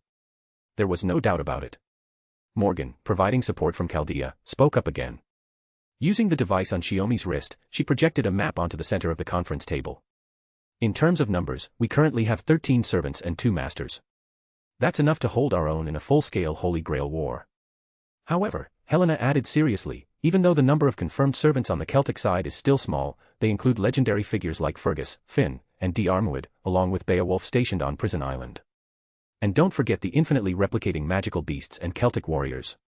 The outcome of this war between us will determine the fate of this era, and possibly the world itself. 100 chapters ahead. Chapter 275, Chapter 275, Volume 4, Chapter 65, Large-Scale Contract. Although they had helter-skelters to counter the Celtic warriors and magical beasts, the overall situation was roughly 40 to 60. Who held the advantage? Well, that was up for debate. This actually isn't a difficult issue to solve, Scáthach said, tapping her finger on the table. My beloved disciples, Shiomi, Caren, how we proceed in this war should be decided by the two of you. Something this important can't be left to just two, Edison started to protest, but when he looked at Shiomi, he swallowed the word humans. After all, while the heroic spirits were the primary fighting force, the reason they had chosen to rise against Medb's Celtic army was for the sake of those living in the present. This battle's course should be in the hands of humanity. About that. Caren showed a rare look of hesitation. It wasn't the weight of responsibility that bothered her, it was the idea that she was now considered a representative of humanity that unsettled her. Honestly, Caren had no particular affection or dislike for humanity or the human world. She was only involved because her most important family lived there, and she was willing to fight for their sake. If anything, she found a certain enjoyment in watching how people struggled and suffered in the face of such an unprecedented crisis. Caren, Shiomi gently reminded her. She snapped out of it and nodded. My opinion won't differ from my father's. Can you speak on my behalf? Throwing it back to me again, huh? Seeing you're still the same makes me feel at ease, Shiomi said, fondly tousling her silver, wavy hair. He stepped away from the table and stood at the end of the long conference table, looking over the assembled servants. Before we decide our next move, there's something I want to discuss that could increase our combat strength. What is it? Billy the Kid asked, clearly intrigued. Servants from more recent eras, like him, generally had weaker mystery and thus less reliable combat capabilities. Li Shuwen, recruited earlier by Scáthach, was a rare exception. Right now, aside from Master and Florence Nightingale, all of you are without masters, in other words, you're masterless servants, Shiomi explained. On the other hand, while the Celtic army servants don't have formal masters either, they serve Medb and receive mana from the Holy Grail. Simply put, there was a disparity in mana supply between both sides. I see. So my husband wants to form contracts with all the remaining servants in this singularity. Morgan sighed. Such indecent behavior. Please don't make it sound like something shady. Shiomi tried to stay serious, but Morgan's comment threw him off. Naturally, the suggestion stirred the chamber. The reason was obvious. A single master could usually only contract with one servant, 2 or 3 at most, even if highly capable. Yet Shiomi wanted to serve as the master for every servant present. In that case, won't you be immobilized? Helena asked, breaking out in a cold sweat. She wasn't sure if Shiomi was too focused on winning to consider the risks realistically. No need to worry. While my husband will serve as your master, Chaldea's support system will cover over half of the mana expenditure, Morgan said, scanning the room. Besides, those of you who've actually fought him know exactly how strong he is. He's certainly a formidable opponent. If he were my master, I could fight with everything I have, Karna agreed. That said, forming contracts with so many servants at once without Holy Grail support is still a pretty insane idea, Scáthach mused, resting her chin on one hand and idly running her fingers across her face. But because Shiomi was her disciple, she chose to trust his judgment. The servants all understood the risks. If Shiomi's life became endangered, they could sever their contracts at any time and return to being masterless. Thus, Shiomi's proposal earned the support of the gathered servants. Even Helena and Geronimo, both casters, decided to wait and observe. Shiomi then stepped back a few paces and cut his palm. A stream of blood rose from the wound, drifting into the air before transforming into a red magecraft circle. The circle's glow shifted from red to silver-white as it fell to the ground, spreading in an orderly pattern across the floor. This was a special large-scale contract ritual. Each servant present would have to choose whether to accept it. Ordinarily, such a ritual would be used by a magus to bind an ordinary familiar. But now, it was being used to contract with heroic spirits, familiars of the highest class. As the contracts were accepted, the magecraft circles beneath their feet began to glow one after another. A fierce gust swept through the council chamber, forcing Caren and Florence Nightingale, who hadn't taken part in the contract, to raise their hands to shield themselves. Even with Chaldea's support, forming so many temporary contracts at once brought an overwhelming pressure crashing down on Shiomi. It reminded him of the night before the Fourth Holy Grail War, when he had first performed a heroic spirit summoning. The strain on his magic circuits was far more intense than it had been back then, but it was still within his capacity to bear. He clenched his fists and looked down at the command spells etched on the back of his hand. This was a necessary burden. The heroic spirits were fighting for humanity. He, as a human, should be able to support them and fight alongside them as well. As the contracts and circuits gradually stabilized, Shiomi allowed himself a confident smile. But then, without warning, foreign visions flickered through his mind. A massive door inscribed with arcane markings. A vast, unfathomable cosmos. A presence of absolute, supreme will. Like an illusion, it flashed across his consciousness and vanished. A sharp pain tore through his head. He clutched his forehead, his knees buckled, and he instinctively dropped to one knee. His master's hand appeared before him, her eyes full of concern. So the burden really was too much. No, I'm fine. Shiomi shook his head and smiled to brush it off. It's just my first time doing something like this. The pressure on my circuits caught me off guard. He pushed himself up from the ground, then looked seriously around at the assembled servants, nodding in greeting. In that moment, he scanned each of them, recalling the legends tied to their names. Yet none of their stories matched the images that had just flashed through his mind. But there were more urgent matters to deal with. Pushing the unease aside, Shiomi returned to the table. The contracts are complete. Thank you all for your support. Now, let's talk strategy for the upcoming war. 100 chapters ahead. P at Triancom/Pinksnake. Chapter 276, Chapter 276, Volume 4, Chapter 66, Morgan, that woman brought my husband to his knees, she must be. Night had fallen when Scáthach went to Shiomi's room to find him, only to discover it was empty. His personal belongings were still there, so it wasn't as if he'd been kidnapped or gone off alone to engage the enemy. This time wasn't like the small-scale skirmishes they'd had before, it was going to be a full-scale clash between two armies. A real war. That made her feel it was necessary to speak with him again, to help her beloved disciple, who had never truly experienced war, prepare himself mentally. But now, finding the room empty, she was a bit surprised. The terrace door was open. When she stepped outside, she spotted Shiomi leaning against the battlements across from her, quietly letting the wind blow through his hair.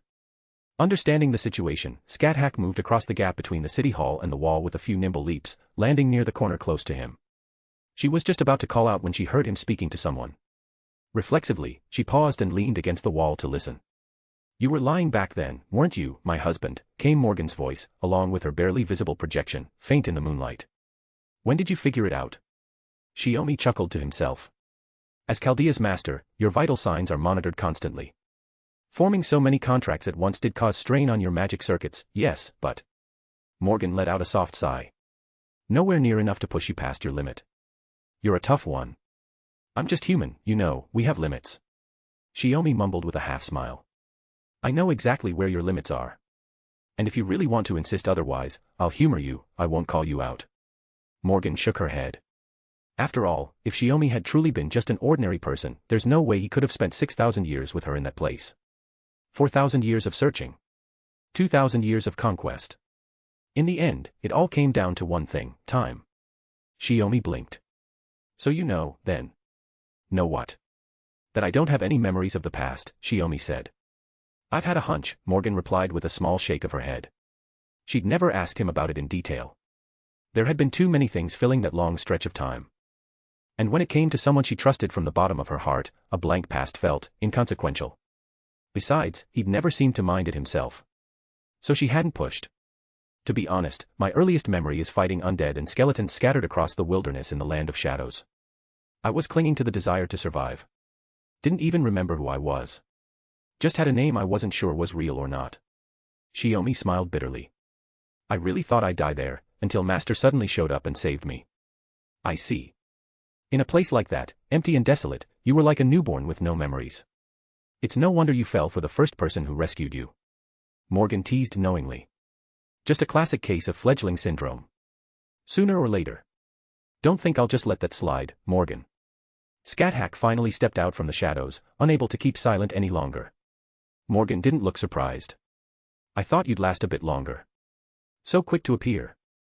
Chaldea's detection radar was clearly marking every servant within several kilometers of Shiomi, tagging each with their mana signature. If Scáthach had bothered to use presence concealment, she might have avoided detection, but she hadn't seen the need. "If you hadn't shown yourself, she'd have logically dissected every last bit of my feelings for you," Shiomi said with a dry laugh, turning to lean his back against the parapet. "Oh, wait, no, she'd have just tossed it all under, fledgling syndrome.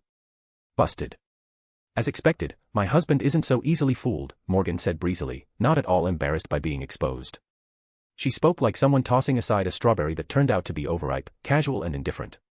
Scáthach let out a light, cheerful laugh after hearing their exchange. "Looks like I was worrying too much. At times like this, I should trust my beloved disciple the same way I trust him in battle." "Yeah." Shiomi sighed.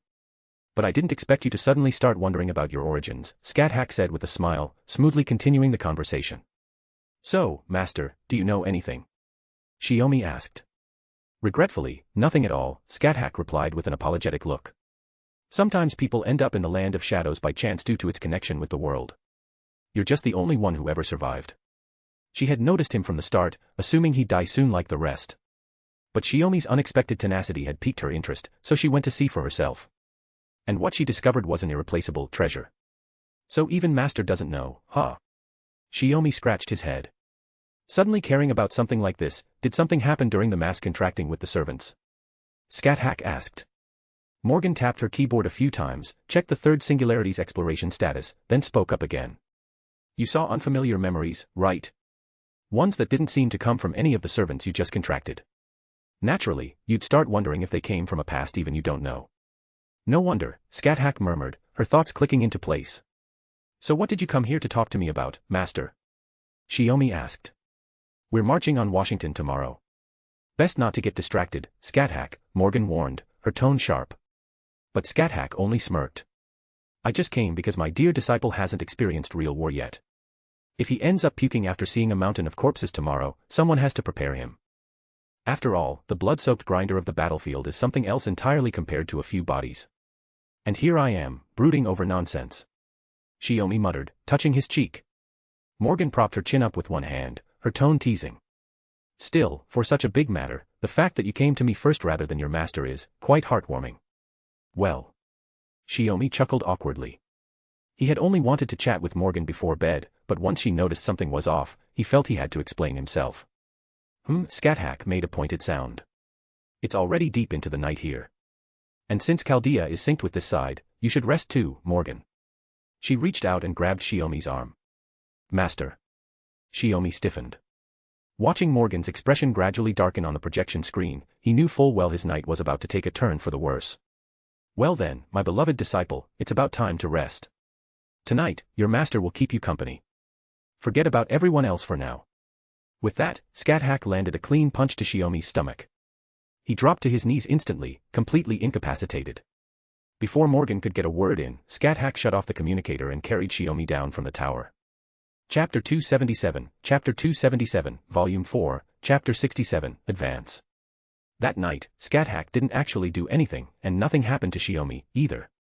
Regardless of whether there was even time for intimacy with a long, grueling war on the horizon, Scáthach's concern lay elsewhere. What she truly cared about was whether Shiomi's heart could endure the sight of a battlefield drenched in blood and corpses. Their enemy was an army of Celtic warriors devoid of self-will. Even with Edison's mechanical soldiers as the main force, facing off against such foes would turn the front line into a literal meat grinder. Only by pouring in constant reinforcements could they hope to push the line forward. Northern Army, Edison, Helena, Florence Nightingale, Elizabeth, Nero, Karna. Central Army, Rama, Li Shuwen, Tesla, Billy the Kid, Robin Hood. Southern Army, Scáthach. As they rode, Scáthach sat behind Shiomi on horseback, glancing over the troop assignment one last time. Caren would accompany the Northern Army. Rama would lead the Central Army on his own. And the Southern Army would be led by Shiomi and his master together. So all the fighting strength except me has been sent to the Northern Army, she remarked. Aren't you being a bit too protective of Caren? Karen's not like me. She won't survive a fatal blow. Shiomi patted the steed beneath him. That's why we're concentrating our strength up there. Starting from Dallas, the army advanced to Montgomery, already within striking distance of Washington, then split into northern and southern divisions, preparing to push toward the capital along two separate routes. Though the Holy Grail was still producing Celtic warriors, no reinforcements had arrived overnight. That could only mean one thing: the Mad King's injuries hadn't healed yet, and most of the Grail's power had been diverted to his recovery. Still, we can't rule out the possibility it's a feint, Scáthach cautioned. I don't think Meb, who's obsessed with romance, could pull off a strategy like that, Shiomi replied. If anything, I'd say it sounds more like Finn's kind of move. He tugged the reins sharply, urging the horse into a faster pace to avoid being overtaken by the advancing mechanical army behind them. Since their forces were led by mechanical units, only he and Caren were assigned horses. The other servants could spirit form during the march to conserve energy. But would Meb even give Finn that kind of say? Shiomi asked. Would she, or the Mad King, actually listen to him? Never underestimate your enemy, Scáthach said, smirking as she gave Shiomi a light swat on the head. I've thought about all this, Shiomi nodded. That's why we split our forces. Without enough manpower, they can't block both the northern and southern fronts at once. If I weren't confident in our chances, I would have opposed this whole plan and looked for another opportunity to strike their headquarters, like we did before. Morgan had echoed a similar stance: victors win first, then fight. Losers fight first, then seek victory. The power gap between us and the enemy is precisely what gives us our chance. Besides, once they learn of my husband's location, will they see the Southern Army, with so few servants, as the main force or simply bait to draw them out? More importantly, once D'Armwood learned that Shiomi was part of the Southern Army, he likely wouldn't sit still, he'd come out to face them himself. So, Scáthach mused, gazing across the open wilderness toward the hills and stones on the far horizon, will our thinly staffed southern wing run into the main Celtic force, or will they simply ignore us altogether? She had barely finished the sentence when an arrow, brimming with killing intent, tore through the air, heading straight for the two riders. Scáthach's relaxed expression vanished in an instant. Her face sharpened with focus as she disappeared from the saddle and dashed forward to intercept the magical assault.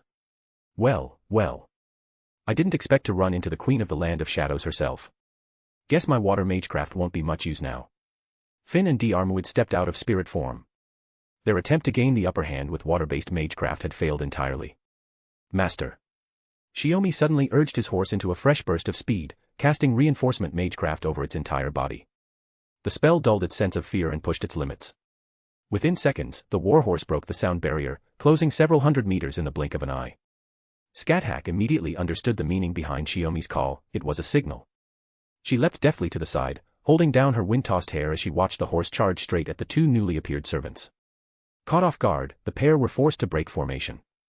Though uninjured, the impact left them stunned and rattled. Diarmuid rolled across the field before springing to his feet. Raising his twin spears, he looked at Shiomi with gleaming eyes and admiration. I never expected your horsemanship to be so refined. What a shame, I couldn't bring my own steed to the battlefield. A mounted duel would have been ideal. Diarmuid, Finn called out, I recall you once said you lost to that man. Shall we trade opponents? No need, my lord, Diarmuid replied, rising with resolve. This time, he was determined to face Shiomi from beginning to end. Realizing his horse would no longer be useful in the fight ahead, Shiomi leapt down and sent it galloping away from the front line. Very well, then I'll take Scáthach, Finn said, twirling his spear. In the end, we're merely commanders of the Celtic army. As he spoke, a formation of Celtic warriors began advancing from the slopes of the rolling hills. Among them marched various beasts and monsters, with wyverns circling ominously overhead. They didn't outnumber the enemy, but the surreal, fantastical makeup of the army was enough to exert heavy psychological pressure. The only silver lining was that every soldier operating the mechanical units and all the infantry marching behind them had come to this battlefield by their own will. It's been 20 years since our last fight, Shiomi said, locking eyes with Diarmuid. Diarmuid let out a clear laugh. You look exactly like the men I saw in the records. But tell me, have you grown weaker in those 20 years? Weaker? Shiomi smiled, shaking his head slightly. Did you really think I was going all out back then, Diarmuid? The tone was casual, like chatting with an old friend, but something felt off to Diarmuid. Before the masters from Chaldea had arrived, he and Finn had already crossed spears with Scáthach. That queen also wielded twin spears. Don't tell me. Even as Diarmuid muttered in shock, Shiomi raised both arms, revealing a pair of twin spears that he began to spin into position, smoothly shifting into a combat stance. It wasn't some spur-of-the-moment trick, Diarmuid could tell at a glance. A surge of fierce energy erupted from him like a crashing tide. Diarmuid Ua Duibni, of the Knights of Fianna, reporting. 100 chapters ahead. p@tree.com/pinksnake. Chapter 278, Chapter 278, Volume 4, Chapter 68, With Blade at Heart's Edge. The Northern and Southern armies have begun engaging the Celtic forces. The Northern army's left flank and central units are breaking through the enemy lines one after another. The Southern army's doing great too. The sabotage planned in advance by Robin Hood and the others has weakened the enemy. It won't take long before we can push the front line even further. Chaldea's battle reports kept streaming in through the communicator on Shiomi's wrist. Glancing down at it, Shiomi then turned to look at Diarmuid, who was panting heavily before him. They had fought their way up a nearby hill. Below them was a battlefield turned into a slaughterhouse, where the Celtic forces clashed fiercely with the American troops. Shiomi switched off the communicator and looked at the worn-out Diarmuid. You heard it. The Northern Army and Central forces are breaking through. Our side. He swept his eyes across the battlefield, then casually spun his crimson spear, knocking down a charging Celtic warrior aiming for him. Unlike the disorganized Celtic troops, the American mechanical soldiers and infantry strictly followed Shiomi's orders. None charged over recklessly to assist, they focused solely on holding off the advancing Celtic warriors. The difference between soldiers is marginal, but when that's the case, it's the number and prowess of warriors that determine the outcome. Diarmuid's breathing had calmed. He raised his red sword and pointed it at Shiomi. Your twin spears have long surpassed mortal technique, reaching divine levels. Yet back then, you had to fight me using unfamiliar weapons. In their second clash, Diarmuid had only a single blow left in him. The more he recalled the record he carried into this singularity, the more he regretted it bitterly. But now, Shiomi was fighting at full strength, forcing Diarmuid into a corner. The twin crimson spears had a longer reach than Diarmuid's dual swords. While trying to close the distance, he had to remain constantly on guard, not to let even a graze from those spears touch him. After all, the curse embedded in those spears rivaled that of the yellow rose of death.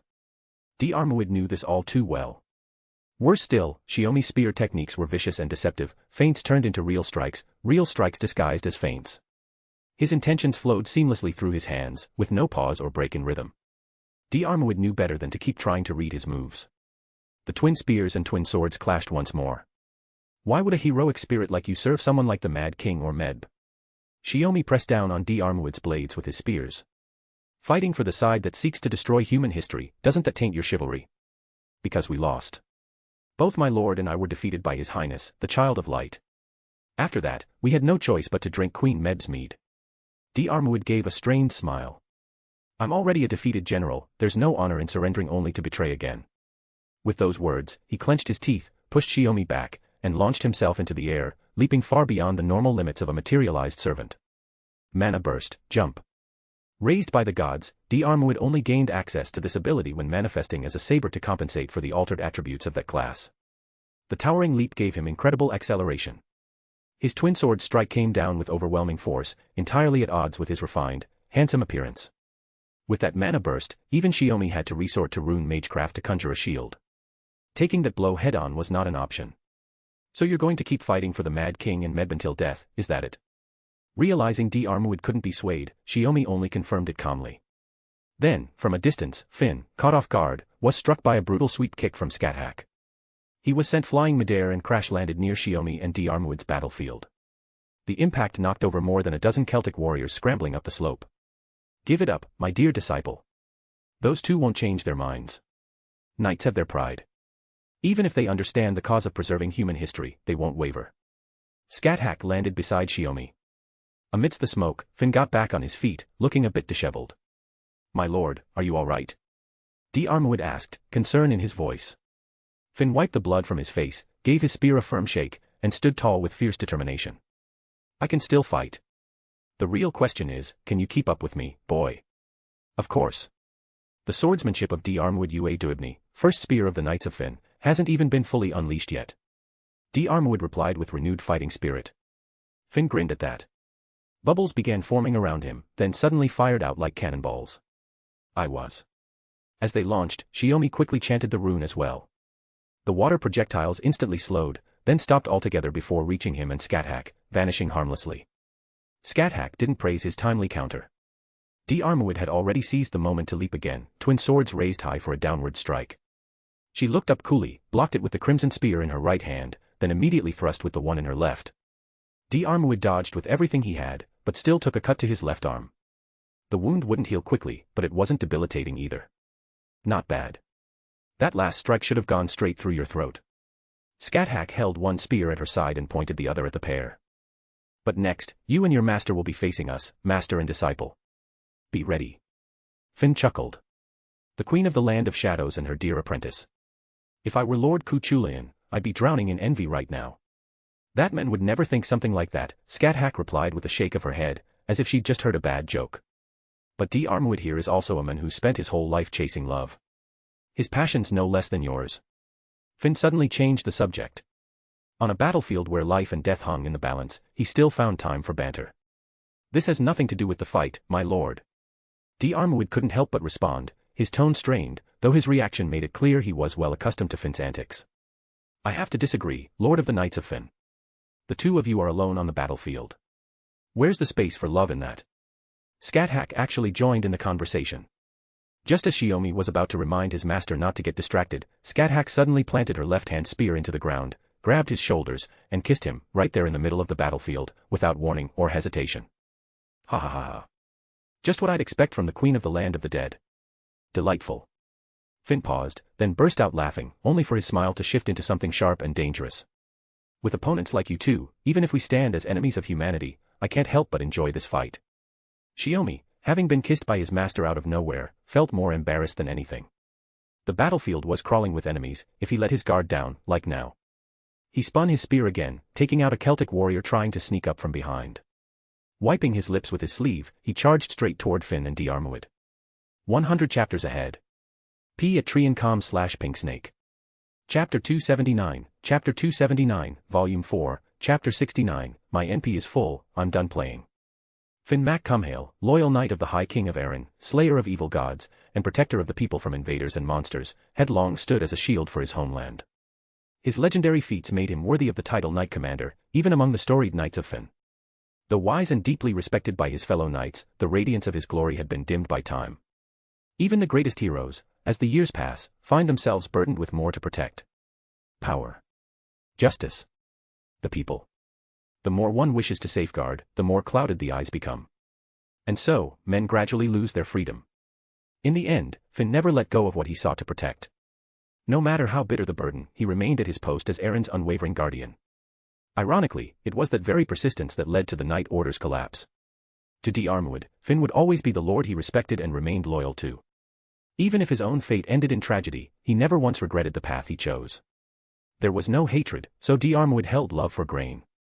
There was no resentment, so he understood Finn's anger. But if there were ever a second chance, if he could once again take up a spear as a knight, relive life anew, and fight with his former lord by his side. 4 streaks of crimson light, the twin spears of master and disciple, wove together into a net descending upon Finn and Diarmuid. He had heard the reports. Shiomi and Scáthach had infiltrated Washington together. Even ambushed by Arjuna, they managed to gravely wound the Mad King and escape intact. Now, Shiomi was back on the battlefield, while the Mad King still lay in recovery, tended by the Holy Grail. What sort of opponent was this? Diarmuid, a veteran of countless wars, knew full well what bound this master and disciple was not some fleeting romance. And it was precisely that bond which made their assault as relentless as the tide, leaving him and Finn with no choice but to defend, never finding an opening to strike back. Still, a predicament is only a predicament. That was true for Diarmuid. It was just as true for Finn. What mattered more, on this perilous battlefield, he once again stood beside a comrade of the past. Scáthach knocked aside Diarmuid's long sword. She didn't need so much as a glance. Shiomi's spear was already surging forward, a serpent's deadly tongue slithering through the chaos, aiming straight for the Radiant Knight's throat. Missed. Diarmuid's heart lurched in shock. But Finn's spear intervened just in time. He parried Shiomi's killing strike, at the cost of taking a hit from Scáthach's spear himself. Both sides broke apart once more. Did you notice? Scáthach asked quietly. Yeah. Their coordination is actually getting better. Shiomi gave his crimson spear a shake. He had thought that, after being given a second life, this master and servant, who had once been torn apart by betrayal, would still carry a rift between them. But clearly, he'd miscalculated. It was precisely because they now shared the same wish that they could move forward in unison, stronger than before. I am deeply grateful, my lord, Diarmuid said, guilt in his eyes as he looked at Finn's wounded arm. Finn waved it off, raising his injured arm with a calm gesture. Dragging this out with close combat won't do us any good. It's time to unleash our noble phantasms. Yes. Diarmuid responded with a nod. Once I activate mine, I'll be immobilized. That master and disciple won't let such a chance slip by, Finn said. I understand. Even if it costs me my life, I'll stop them. Diarmuid replied firmly. Finn gave a satisfied smile as mana surged through his body. It's a noble phantasm. Even if we hurl our spears now, Diarmuid will block it with everything he has. Use rune magecraft to defend, Scáthach instructed, beginning her spell casting. Behind them were their allied forces. If they chose to dodge the noble phantasm here, it would surely sweep through the mechanical soldiers and infantry behind them, ripping open the southern front. Defend. No, we counter. Shiomi stowed his crimson spear and pulled out his staff. Scáthach glanced at the wand again, but held back her questions. A wand crafted from a piece of the world tree, just how had her beloved disciple acquired such a thing? Yet what surprised her even more came next. Mana surged around Shiomi, rising to a level that matched Finn's, a sight that even startled Finn himself. But the moment had come. He stepped forward and released the magical energy stored within his spear. This single blow has slain even fallen divine spirits. Taste its wrath. Makan Luin. This is my ideal, my hope, my path, fate as both men and not men, roadless Camelot, reaching the ultimate utopia. Finn's noble phantasm, infused with the divine authority of Nuada, god of flowing water, transformed into a surging torrent across the battlefield, clashing head-on with the bombardment released from Shiomi's staff. A noble phantasm. Finn and Diarmuid both looked astonished. But Scáthach understood, this wasn't a true noble phantasm. It was a conceptual one. By using primordial runes to reach into humanity's deepest ideal, it merely received a name akin to a noble phantasm. A noble phantasm, the embodiment of mankind's most exalted fantasies. And so, with the two overwhelming forces locked in stalemate, both Scáthach and Diarmuid reached the same conclusion through instinct alone. They had to strike now, while the other two were locked in place. This is the moment that decides life and death. Diarmuid soared into the air and unleashed the magic sword in his hand. Among all his armaments, this was the most fearsome, guaranteed to kill in a single strike and secure victory from the first blow. To draw this sword meant triumph for him, and defeat and death for his enemy. A noble phantasm that could be said to command fate itself. But his wasn't the only one capable of such power. This spear is an embodiment of who I am. And I am the epitome of the spear. Gi Balg alternative. Moral tack. Scáthach's twin spears met Diarmuid's noble phantasm head-on. When weapons share the power to alter fate, all that remains is the strength of their wielders. He would win, or he would die. Diarmuid felt no fear. But as his sword descended toward Scáthach's face, it stopped. Not an inch further. He had been pinned midair by the first spear. Then, Diarmuid remembered a tale he had heard since childhood, of the Child of Light, and the deadly techniques wielded by the Queen of the Land of Shadows. Incredible. Their paths crossed, Scáthach passed him, and blood burst from Diarmuid's body. At the same time, the clash of the two noble phantasms below reached its climax. Diarmuid crashed to the ground, rolled twice, and tried to rise on his sword, but could only drop to one knee. Scáthach landed softly behind him, while Shiomi charged forward past them both. Unlike Finn, he still had enough strength left after unleashing an attack on par with a noble phantasm. Seeing the results of their all-out clash, Finn felt no anger. As the crimson spear came for his heart, his face lit up with a smile, pure joy from a battle fought to the fullest. Chapter 280, Volume 4, Chapter 70, My Dear Iron Chariot. As the two servants retreated, the American soldiers, inspired by the sight, rallied with renewed morale, pushing back the advancing Celtic warriors. Are you satisfied, Diarmuid? Scáthach asked. Diarmuid's body was gradually becoming transparent, but his expression was one of pure contentment. To think Lord Shiomi is a disciple of Queen Scáthach. To cross blades with such an opponent twice, something I could only dream of even in life. If we ever meet again, I'll still be up for a fight, Shiomi said as he approached. If there is a next time, I hope to be someone who can aid you in restoring the human order, Diarmuid replied, seated on the ground as he watched Finn fade. I believe my lord would feel the same. Shiomi picked up his spear and rested it on his shoulder. If that day comes, I'll be counting on you. With those parting words, Diarmuid and Finn vanished completely, withdrawing from the singularity. But the battle was far from over. Victorious or not, Shiomi and Scáthach had no time to savor their win. Shiomi brought his fingers to his lips and let out a sharp whistle that cut across the battlefield. Runic-enhanced warhorses burst from the flank, crashing into the unsuspecting Celtic warriors and throwing them into disarray, giving the mechanical soldiers the opening they needed to strike. In that same instant, Shiomi vaulted onto a warhorse and charged down the slope. Wherever his spear moved, warrior or magical beast alike fell, heads and bodies parting in a single strike.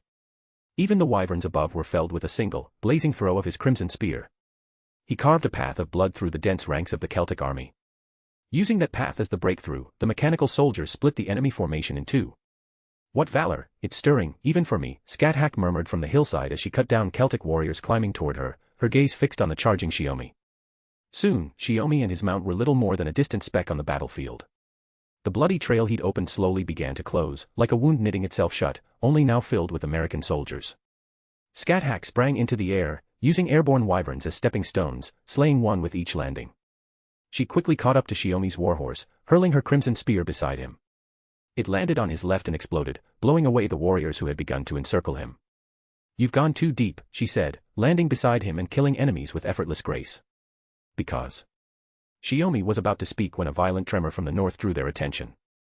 With vision enhanced by magecraft, they witnessed a battle that shook heaven and earth. Karna and Arjuna had met again on the battlefield, and resumed their endless struggle. No one else could approach. The vast plains had been scarred with crater after crater, each tens of meters deep and now interconnected, leaving the land battered and broken.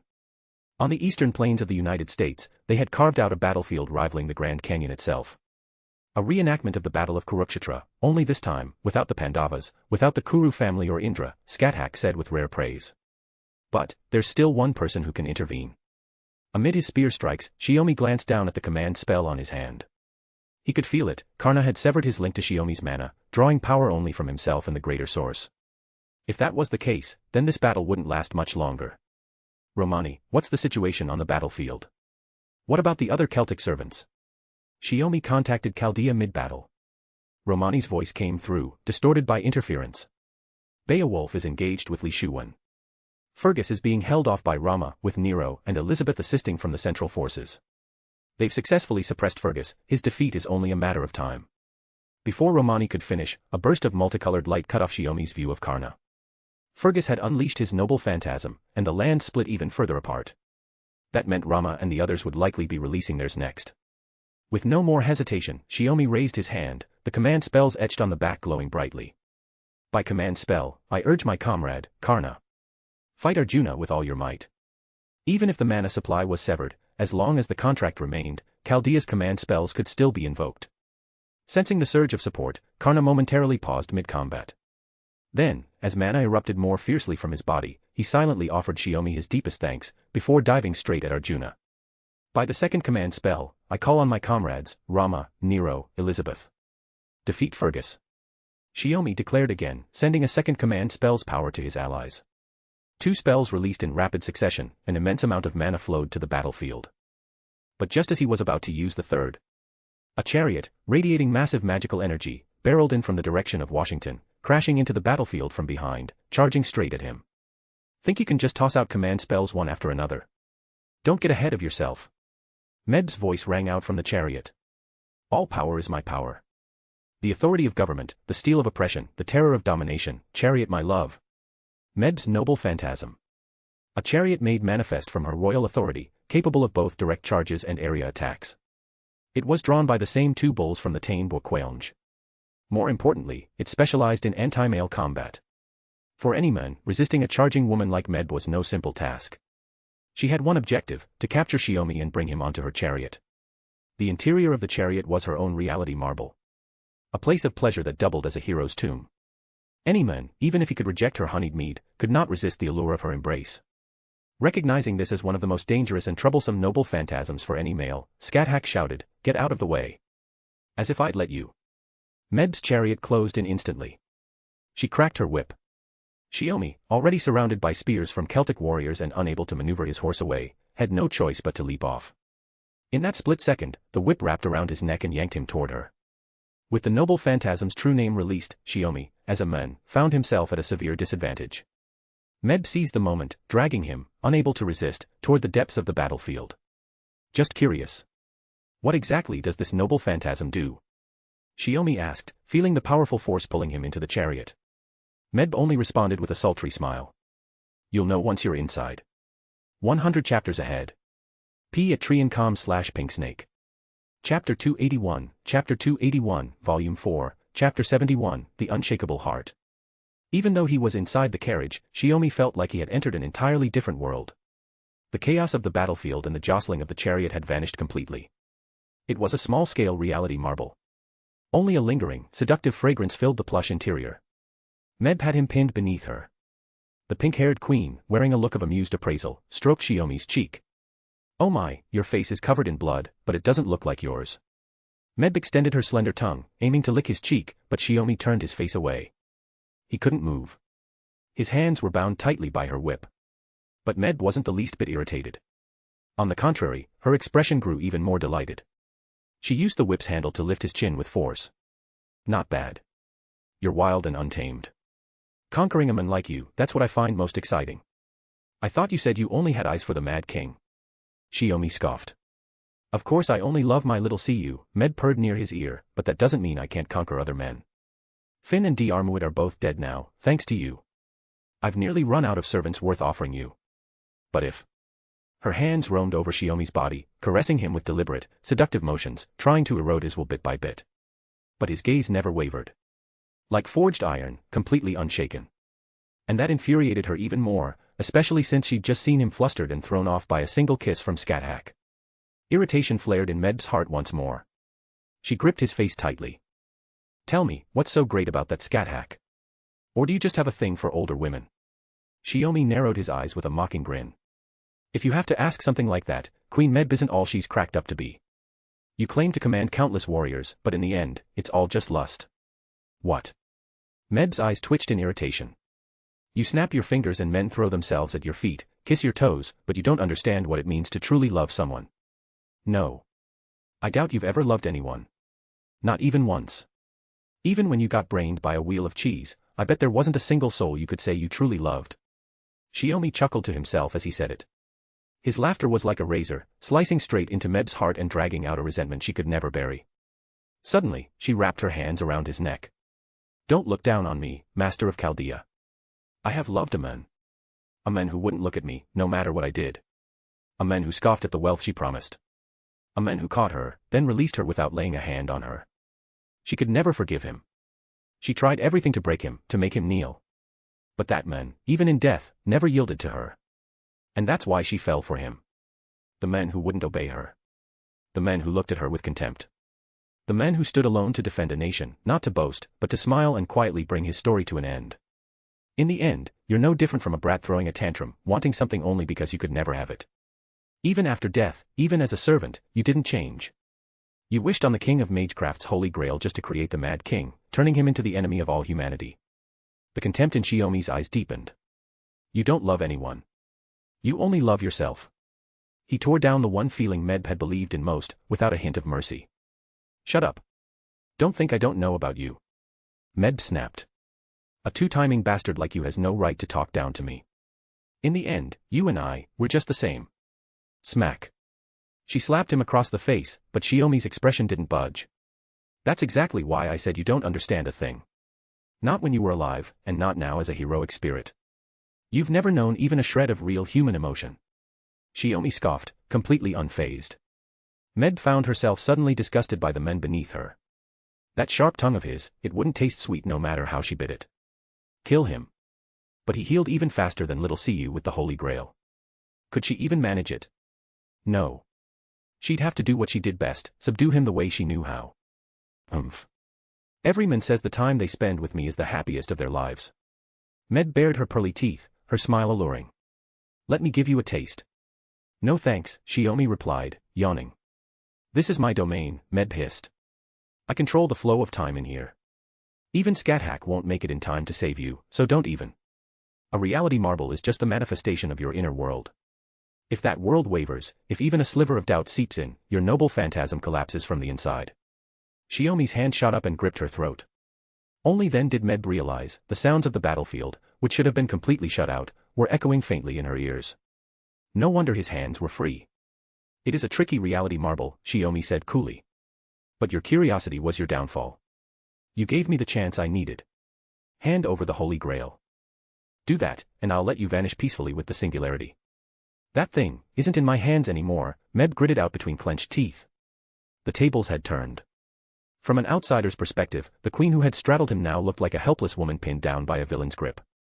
I see, Shiomi said, cutting the conversation short. It's stifling in here. Cool off a little.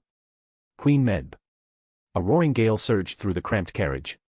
With her throat clutched and consciousness slipping, Meb's grip on her domain weakened further. Moments later, the seemingly indestructible chariot exploded from within. The two bulls were hurled away, trampling Celtic warriors in the process, bones snapping under the force. Scáthach, in the middle of a battle and preparing to attack the chariot with magecraft from outside, froze as she saw her beloved disciple burst out from Meb's domain, a place no man was supposed to escape from. Countless blades of wind tore into Meb's body, shredding her apart. Her voice was drowned out by the howling storm. With her spirit core ruptured, Meb collapsed against a rock on the edge of the battlefield, blood pouring freely from her wounds. She weakly lifted her head, watching as Shiomi calmly walked through the Celtic warriors, untouched, making his way straight toward her. Yo. A low voice rang out. Shiomi's spear suddenly pivoted mid-step, colliding with another crimson spear that had come from the side. Little Siyu. You've recovered. Meb tilted her head back, voice faint. Looks like. I made it just in time, stalling them myself. You made it, huh? Shiomi raised an eyebrow. Then let me show you the legend of my 28 warriors. Chapter 282, Volume 4, Chapter 72, Battle Again with Cuchulainn. Clan Calatin. The so-called assembled warriors, born of Meb, just as the name suggests, a monster formed by fusing 28 warriors into one. In legend, they once fought Cuchulainn and drove him to his final breath. If that were all, Shiomi wouldn't have been too concerned. But just then, an emergency communication came from Chaldea, an enormous mana reaction had erupted on the central front. From beneath the earth, a black shadow bristling with tentacles burst forth and soared into the sky. The sight of these monsters shook the U.S. military lines. The troops began to falter, retreating instinctively. Demon God Pillars. Shiomi knocked aside the Mad King's spear, took several steps back, and looked toward the central front. The analysis is complete, there are 28 Demon God Pillars. No signs of illusions or mental interference detected. Each one carries mana levels equivalent to the demon god pillars that appeared in the second singularity. The intel officer in the control room immediately relayed the shocking report. Meb had summoned 28 demon gods, and judging by her earlier words, it was likely achieved by embedding them within the framework of Clan Calotten. That's terrifying. Even Solomon never attempted something like this. Romani's voice came through the communicator, full of disbelief. Shiomi couldn't help but feel a twinge of sympathy. After all, it was hard to argue when the source spoke for itself. He recalled the final battle of the Fifth Holy Grail War. Solomon had said then that under the Fuyuki Grail system, the demon god's power would be restricted. He could summon no more than 4 at once if he wanted them at full strength. You're insufferable. Even if the sky were to collapse, you'd stay unfazed. On the brink of death, Meb used the last of her strength to voice her resentment. Shiomi cracked his neck with a soft click. The king of magecraft came to the 4th singularity himself just to kill me. What could be more shocking than that, Queen Meb? You're so annoying. Meb shot him a fierce glare, but her gaze quickly turned hazy. Her mana signature was fading, her spirit origin wouldn't hold for much longer. Leaving already? The Mad King ignored the chaos around him and asked Meb calmly. MHM. Will you praise me? Meb forced a smile. Yes. You protected your nation as a queen. If you truly wanted to, you could make it happen after all. The Mad King's voice was flat, yet deeply wistful. I'm so happy. I've always wanted to hear you say that. Meb stretched out her arms with all her remaining strength, trying to embrace the Mad King. The Holy Grail. Everything I have, I give to you. Farewell, Kuchulain. With the last of her strength, she reached him, her lips brushed the Mad King's as he lowered his head in response. Shiomi, for once, didn't strike. He simply watched as Meb faded from existence. I take back what I said, Queen Meb. You didn't know what love was. It was just too twisted. Like a moth drawn to flame, foolish, desperate, and all-consuming. Isn't that what love is? You know it too, don't you? Scáthach landed silently behind him. What now? He's the only one left. Shiomi didn't turn his head as he addressed his master. Scáthach shook hers. No. Our last fight proved I can't defeat him. Cleaning up this mess is your job. As for me, I'll go help the others handle those demon god pillars. With that, she vanished on the spot, streaking toward the central front like a crimson meteor. Any Celtic warrior in her path was torn apart, blood scattering in her wake. Guess going in circles is part of who I am. Kuchulain muttered, staring at the spot where Meb had vanished. The moment she finally became a good woman, she disappeared looking satisfied. As he spoke, his aura shifted sharply, so sharply it brought the original Kuchulain back to Shiomi's mind. Without warning, a sudden reverse thrust of the spear came at him the moment the change occurred. Shiomi tilted his head just enough to dodge the fatal blow. Stop dragging it out. If you keep stalling, I'm taking the southern front too. Kuchulain grinned, his teeth flashing cold and white. Besides, it's just a woman's death. Don't tell me you were naive enough to think I'd change. In the same breath he dodged, Shiomi's spear arced smoothly toward the Mad King's head, but it met the resistance of his gauntlet, blocking the blow. How could this be? You were born from Meb's wish upon the Holy Grail, the evil king destined to stay by her side. Shiomi spoke calmly. Master already said it. It's my duty to settle this. Well said, junior brother. Kuchulain sneered, the title dripping with sarcasm. I am the true king of this land. It was like a reenactment of their clash days ago. The same red spears collided at speeds beyond human perception, the two figures becoming a whirlwind of violence capable of tearing apart anything that dared come close. Even the mindless Celtic warriors instinctively backed away, unwilling to be caught in the maelstrom. Excellent. Very good. The Mad King's strikes came faster with each blow, yet his power never waned. Every time their spears met, shockwaves erupted, sending jolts through Shiomi's hands, numbing his grip. But the Mad King felt it too. From the start, he had dismissed this human that Scáthach called her beloved disciple, thinking him just another Magus. He never expected Shiomi to hold his ground this well. At last, he spotted an opening and thrust his spear at Shiomi's shoulder. If the boy dodged, he could pivot and drive it straight through his throat. But as if reading his intent, Shiomi didn't flinch or evade. He took the strike head-on and simultaneously drove his own red spear forward. Both spears embedded into flesh, blood running down the blades, dripping from the shafts. Kuchulain paid no mind to his injury. With a savage twist of the spearhead, he relished the sound of shredded muscle and splintering bone. The sight made nearby American soldiers recoil in horror. But he couldn't continue tormenting Shiomi like this. The red spear lodged in the Mad King's body was now pulsing with a mana that repulsed him. Shiomi had used the red spear as a conduit, casting magecraft directly from within. Realizing this, Kuchulain yanked his spear free and leapt back. Shiomi did the same. The searing wound left by the spell cauterized instantly, halting the bleeding. He stared coldly at Shiomi's arm, which had dropped uselessly from the injury, only to see it begin to knit itself back together, muscles and bone realigning beneath Chaldea's tight combat gear as if time itself were rewinding. To think you could endure a curse laced with the Holy Grail's power, boy. 100 chapters ahead.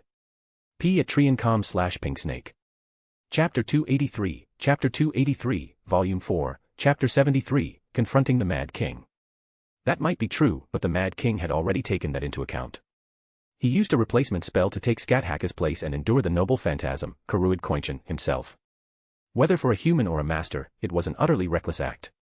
Yet despite also being afflicted by the curse, Shiomi had already returned to the battlefield ahead of him. So, what do you think's going on? Shiomi flexed his hands and once again charged forward, twin spears blazing. This time, he was on the offensive. The Mad King was forced back several steps under the onslaught before he could steady himself and block the twin spears. So the curse doesn't affect you, huh, boy, Kuchulain growled. Who knows? Why don't you try unleashing your noble phantasm again? Shiomi taunted. Heat surged from his twin spears, forcing the Mad King to lean back, avoiding the searing edges. Purgatory fire. In an instant, the twin spears ignited. Flames erupted across the battlefield in a violent blaze, engulfing Kuchulain. The fire's intensity far exceeded ordinary flame, throwing off the Mad King's rhythm. Shiomi yanked his spears back and followed with a spinning kick, landing it square in the Mad King's gut and sending him flying more than 10 meters.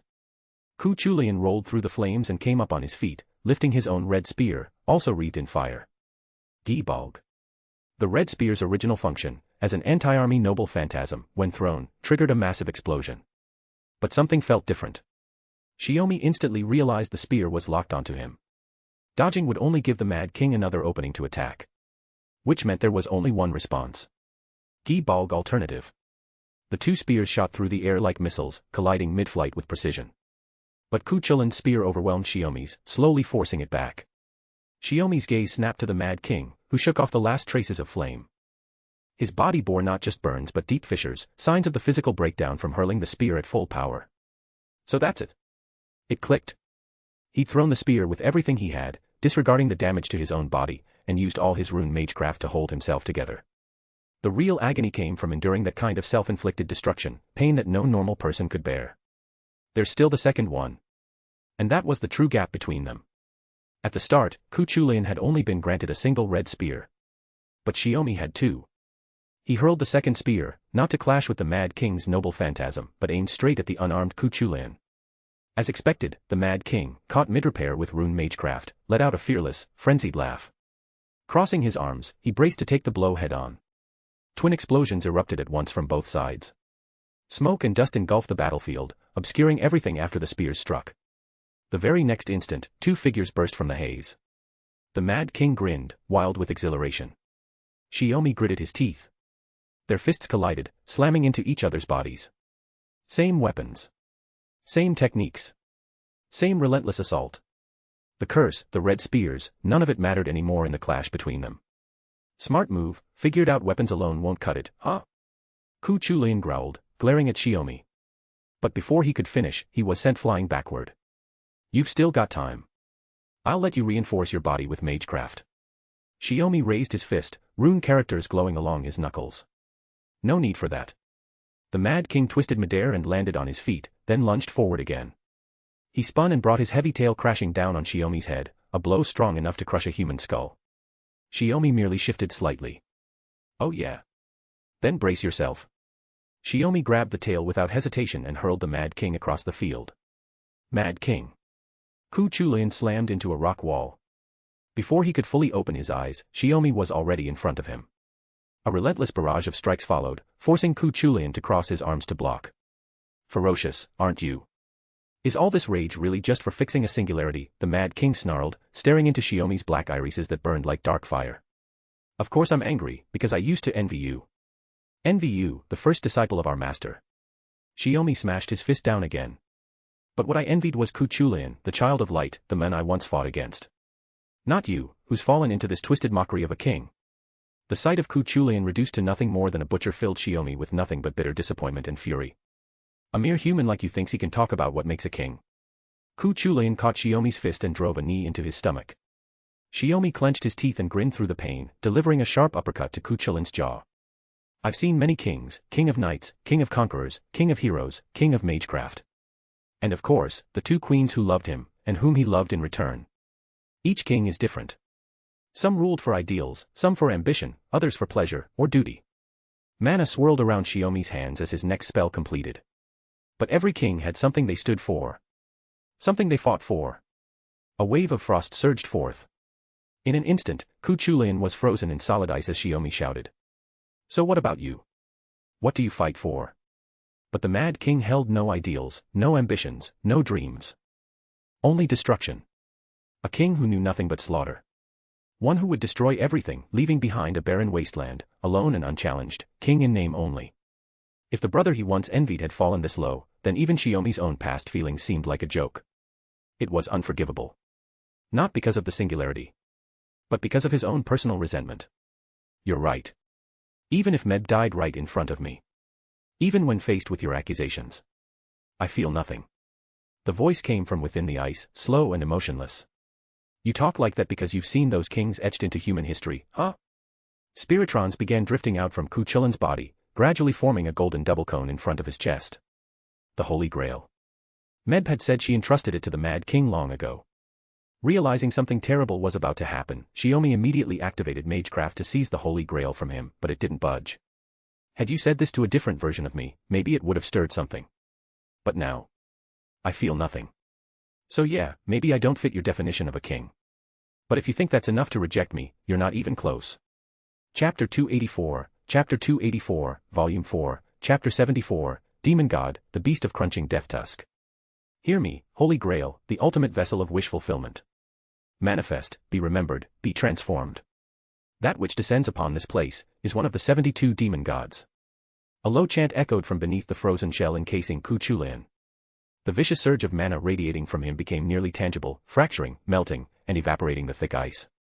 Dense steam filled the air, obscuring Shiomi's vision. Without hesitation, he raised his hand and cast a powerful wind spell. A spiraling vortex swept the vapor away, revealing the ominous, pitch-black figure within. The Mad King's body was shrouded in the mass of a demon god pillar, yet unlike Makiri in the fourth singularity, he hadn't completely fused with it. Instead, the pillar had been shaped into a suit of armor wrapped around him, resembling the Crimson Spear itself. The pillar's eyes, embedded in the armor, twitched faintly. What is that? Shiomi raised his wand, locking his gaze on the Mad King's new form. One of the 72 demon gods, Halfas. No. Ku Chulayan muttered, Demon God, Karuid Koinchin. Karuid Koinchin, another of the Mad King's noble phantasms. A materialized exoskeleton, formed from the Red Sea beast Ku Raid, the monster that served as the prototype for the Crimson Spear. Now manifested as offensive bone armor worn like a carapace. It was this very form he used in Washington to break through Scáthach's noble phantasm gate. But now, empowered by the Holy Grail, Ku Chulayan had fused Halfas and the Crimson Spear to activate Karuid Koinchin again, transforming himself into a new kind of demon god. Ku Chulayan's mana signature has fused with the demon god pillars. Romani's shocked voice echoed through comms. That's not mana an individual of his scale should be able to control. Shiomi rotated his wand slightly. With the power of the Holy Grail, and a hollow shell of a personality. I can believe it. But that wasn't the real problem. With a mere glance, the demonized Ku Chulayan struck overwhelming fear and pressure into the hearts of American soldiers, even those who had just torn through the southern Celtic forces. Shiomi caught a glimpse of their instinctive retreat. He understood perfectly. This was a primal terror, etched into humanity's genetic memory, fear of the primordial, of the unknown. No ordinary person could withstand it. Even heroic spirits had to resist it with sheer will. To witness a demon god was to suffer a kind of spiritual corruption, a fear that gnawed at the soul. And yet, Shiomi felt nothing. As if, somewhere in the past, he had already faced something far more terrifying. Something that made this seem insignificant by comparison. That brief moment of reflection gave the demon god its chance. The four eyes embedded in its helm blazed to life. A massive explosion erupted beneath Shiomi's feet, carving multiple craters into the desolate earth. But the target meant to be torn apart by the blast was gone. The demon god looked up. Shiomi floated midair. Too bad. I've seen that one before. Shiomi swung his wand. Runes etched themselves into the air, forming a sharp, streamlined array. If you want to kill me, you'll have to try something new. From the 4 arrays formed by the runes, 4 massive dragons of flame burst forth, roaring as they dove at the demon god with jaws wide open. Fierce. Brutal. Swift. The attack's breadth was too wide to dodge entirely. The demon god didn't hesitate, arms crossed, it braced for impact. Blazing heat scorched Harpas's armor. The exposed areas, unprotected by the carapace, were repeatedly burned, only to heal again, over and over. Eyes embedded in the armor swiveled erratically, tracking every movement. Even the runic flames weren't enough to blind eyes empowered by the Holy Grail.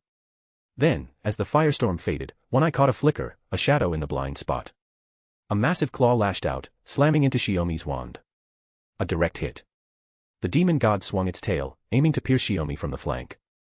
But again, Shiomi countered, his freezing mana exploded outward, locking the demonized Kuchulayan in ice once more. The tail, inches from his neck, froze solid just before it could tear into his skin.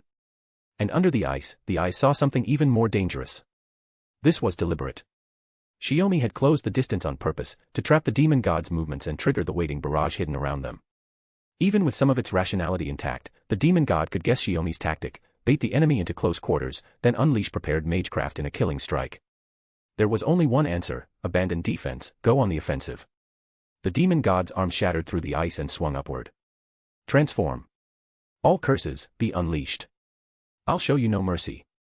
Kuruit Koinchin. Countless crimson spears erupted from the demon god's body, spreading like a swarm. Seizing the moment when Shiomi was just about to retreat, they pierced through him from every angle. Bloodied and torn, Shiomi was hurled backward with the shattering ice. But even as he flew, the loss of the icy blades restraining him allowed his body to crash straight into Kuchulayan. Ignoring the sharp, cursed thorns, he struck the demon god directly, triggering a chain of explosions. Even the servants and soldiers stationed at the central front could feel the raging storm howling from the south. The once barren wasteland, scattered with sparse, dry vegetation, was now entirely blanketed in frost. And atop that frost, smeared patches of blood had turned the pristine white landscape a gruesome crimson. Just stepping into the area was enough to catch the stench of blood so thick it churned the stomach. Shiomi lay sprawled on the frozen ground. Not far off, the demonized Mad King still stood. Every drop of blood soaking this battlefield belonged to them both. The twin crimson spears lay embedded in the ground a full 100 meters away. Shiomi glanced at them. He rolled over, reached for the wand at his side, and slowly got back on his feet. Just then, the demon god dropped to one knee with a heavy thud. The shattered armor formed from the demon god pillar bled from countless wounds, his condition hardly better than Shiomi's. Though Shiomi had looked to be cornered by a surprise assault, in truth, he now held the advantage. Power, and the Holy Grail. Both were continuously healing. But Shiomi could feel it, he had grown more attuned to this incomplete authority than during their last clash. With only a shallow dive into his consciousness, he could clearly sense the depth, size, and cursed nature of every wound on his body. His rapid regeneration caused faint steam to rise from his skin, accompanied by a hissing sound, like dousing a campfire with cold water. He raised his wand, aiming it at Kuchulayan, who was recovering noticeably slower. The rune characters on his wand began to glow, gradually forming a glowing circle in the air ahead.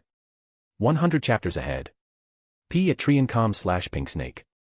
Chapter 285, Chapter 285, Volume 4, Chapter 75, Deathmatch. A noble phantasm. The demon god lifted his head, his voice low and grim. It's not a noble phantasm. Just magecraft trying to graze the edge. A noble phantasm. The demon god lifted his head, his voice low and grim. It's not a noble phantasm. Just magecraft trying to graze the edge of that ideal, Shiomi replied, wiping the blood from the corner of his mouth. Is that so? Then. The demon god raised his gaze, only the glowing eyes embedded in his helmet could be seen. It's nothing to fear. He stared, then unleashed a blast of searing energy, capable of melting anything it touched. But the beam was blocked by a defensive array formed from primordial runes. At that level, it was nothing more than a probing strike, not nearly enough to be a threat.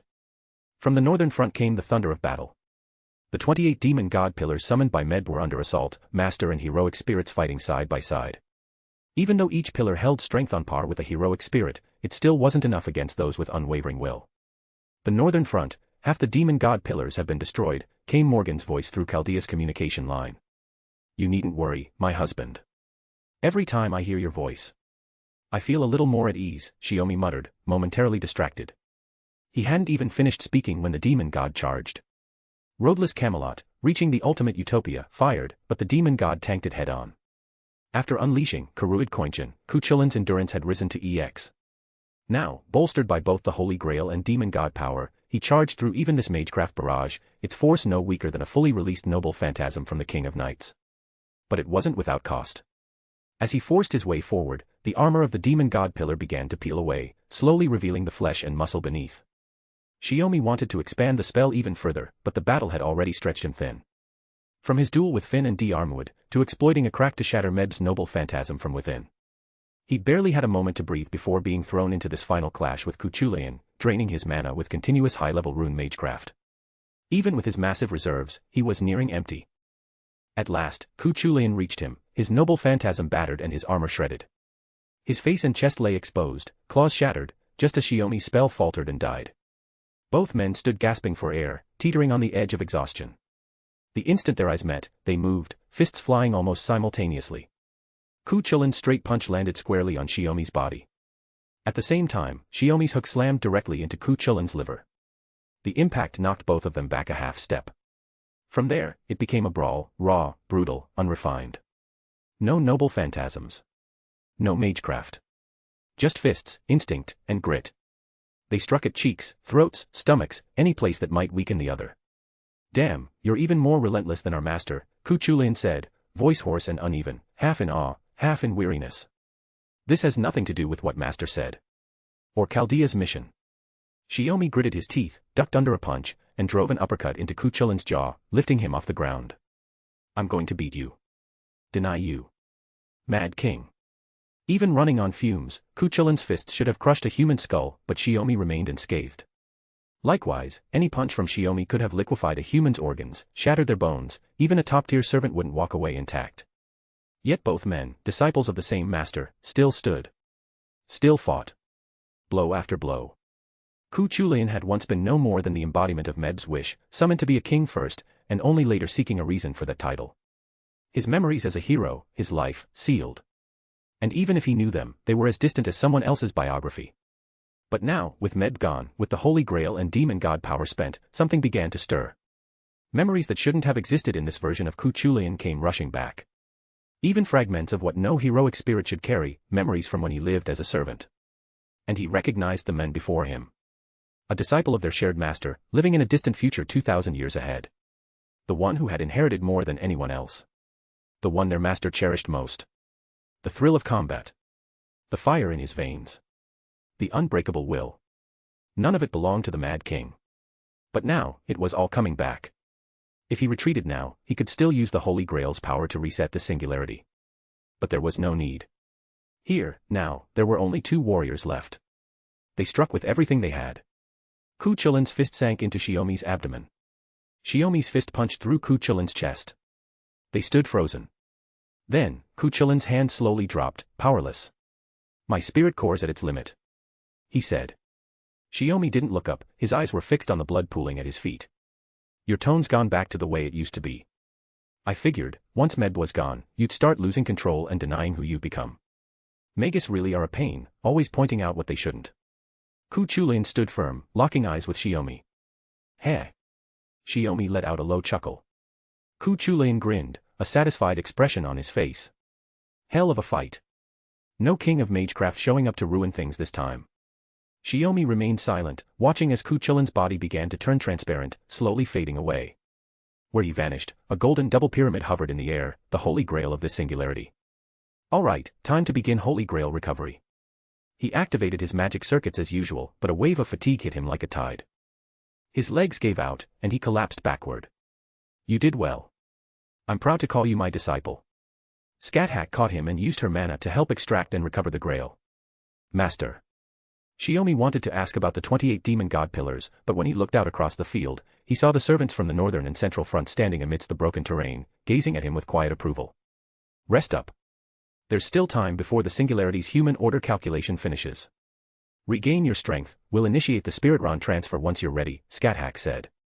"I carried out your orders, Master. There's no need to say it. I saw it. Everyone did." The demon god pillars had been destroyed before Cuchulainn fell. The servants had rushed south to aid Shiomi, only to witness that raw, unfiltered brawl. It wasn't a fight they could join. Every heroic spirit stood back, watching Shiomi's battle with solemn respect. "Well, now I'm just embarrassed," Shiomi said with a tired smile. All eyes on me, it's really not my thing. Chapter 286, Epilogue, Visit to Chaldea. The successive exits of Queen Medb and the Mad King Ku Chulainn marked the curtain closing on this decisive battle, just 100 or 200 kilometers from Washington. The Celtic warriors Medb created using the Holy Grail and her own power faded from the battlefield along with their master. The U.S. forces suffered heavy losses, mechanical units moved through the war-torn area, gathering their fallen comrades. Thankfully, the Celtic warriors dissolved without remains, so sorting friend from foe was unnecessary, though that didn't exactly make the cleanup any less grim. Shiomi woke to find himself leaning against a rock that overlooked the southern battlefield, and beyond it, he could see the central and northern fronts. Florence Nightingale crouched before him, watching his condition closely. "What are you doing? Did you think I was dead?" Shiomi asked, a bit embarrassed. "No, just that she didn't believe anyone could recover so quickly," came Scáthach's voice from behind him. "See? I wasn't lying, Florence Nightingale." "What a remarkable person," Florence said, surprised yet unable to argue. Shiomi had taken only a short nap, and yet his injuries had healed unnaturally fast. The servants watching him breathed a sigh of relief as he stirred. "All right, stop staring. Being surrounded by everyone is really not my thing," Shiomi said, half smiling, half sighing. He moved to wave them away, but found Caren still holding his hand. "Sorry for worrying you," he said, squeezing it. "It's fine." Caren only shook her head, unwilling to let go. With her support, Shiomi rose slowly and scanned the battlefield. The servants had withdrawn, only soldiers remained, tidying the aftermath. "The North American singularity was repaired thanks to your incredible support and effort. If it weren't for all of you defending human history, defending human order, perhaps I'd still be running around this land with Caren, Master, and Florence Nightingale," he said solemnly, expressing heartfelt gratitude to servants who hadn't been able to take leave. Though many were injured and much had been sacrificed, they reached their goal. Chaldea lost no one at Singularity V, and that was enough. "We only did our duty," Florence replied, "but as Master of Chaldea, you fought even more bravely than us. Facing the Mad King alone, we can only admire your courage." She paused, her tone shifting. "Still, fighting like that, getting wounded just to fight, is something I can't approve of. For a magus and warrior like you, that's a disease. You can't go into battle without getting injured, Florence." "Don't exaggerate," Shiomi said, taken aback. After all, Florence's original purpose was to heal the wounds of this land. That Berserker had an extraordinary obsession with curing sicknesses. "But it's no longer my concern," she said firmly. "I've already relayed my thoughts to Chaldea via the Master's communicator." Shiomi had no words. Caren, smiling sheepishly, said, "I'll keep an eye on Dad from now on. If he gets hurt again, I'll pinch the wound. You just want to see me writhe in pain, don't you?" Shiomi's teasing drew laughter. Over the comms, relaxed chatter came from Chaldea. When the laughter died down, Florence Nightingale extended her hand. Shiomi shook it, and they nodded to each other in thanks. She then withdrew from the singularity. Moments later, the Spirit-Ron transfer began anew. Shiomi and Caren prepared to return home as well. The servants have mostly withdrawn. The singularity's repair and the human order calculation are about to begin. Scáthach leaped down from the rock and approached Shiomi. "It's time to say goodbye. Master." Shiomi's voice trembled with reluctance. "Don't give me that face. We'll meet again." Scáthach pinched her chin thoughtfully. "This is about the fate of human history. If human history vanishes, everything I did vanishes with it. Including myself." "A colossal undertaking," Shiomi murmured, recalling her words. "What mindset, what purpose drives someone to surpass even the gods?" Scáthach grasped his arm. "Whether it was goodwill or ill intent, once you reach that level, it's no longer for heroic spirits like me, recorded in the annals of humanity, to judge. But you're still alive, living today. You need to understand why the king of magecraft did it." Shiomi shook his head. "Does someone without even knowing his own origins truly have the right to do such a thing? The right isn't granted, it's earned. No matter who you were, where you came from, or what your title is," Scáthach replied, stroking his hair. "You remain my most treasured disciple." Shiomi nodded earnestly. "Yes." Then, her form began to dissolve, transparent. She lingered, taking her time to bid her final farewell. As his consciousness blurred, the Spirit-Ron transfer with Caren began, bearing them back to Chaldea. When Shiomi opened his eyes again, he was inside a clear Spirit-Ron capsule. Systems detected his awakening and automatically opened the hatch.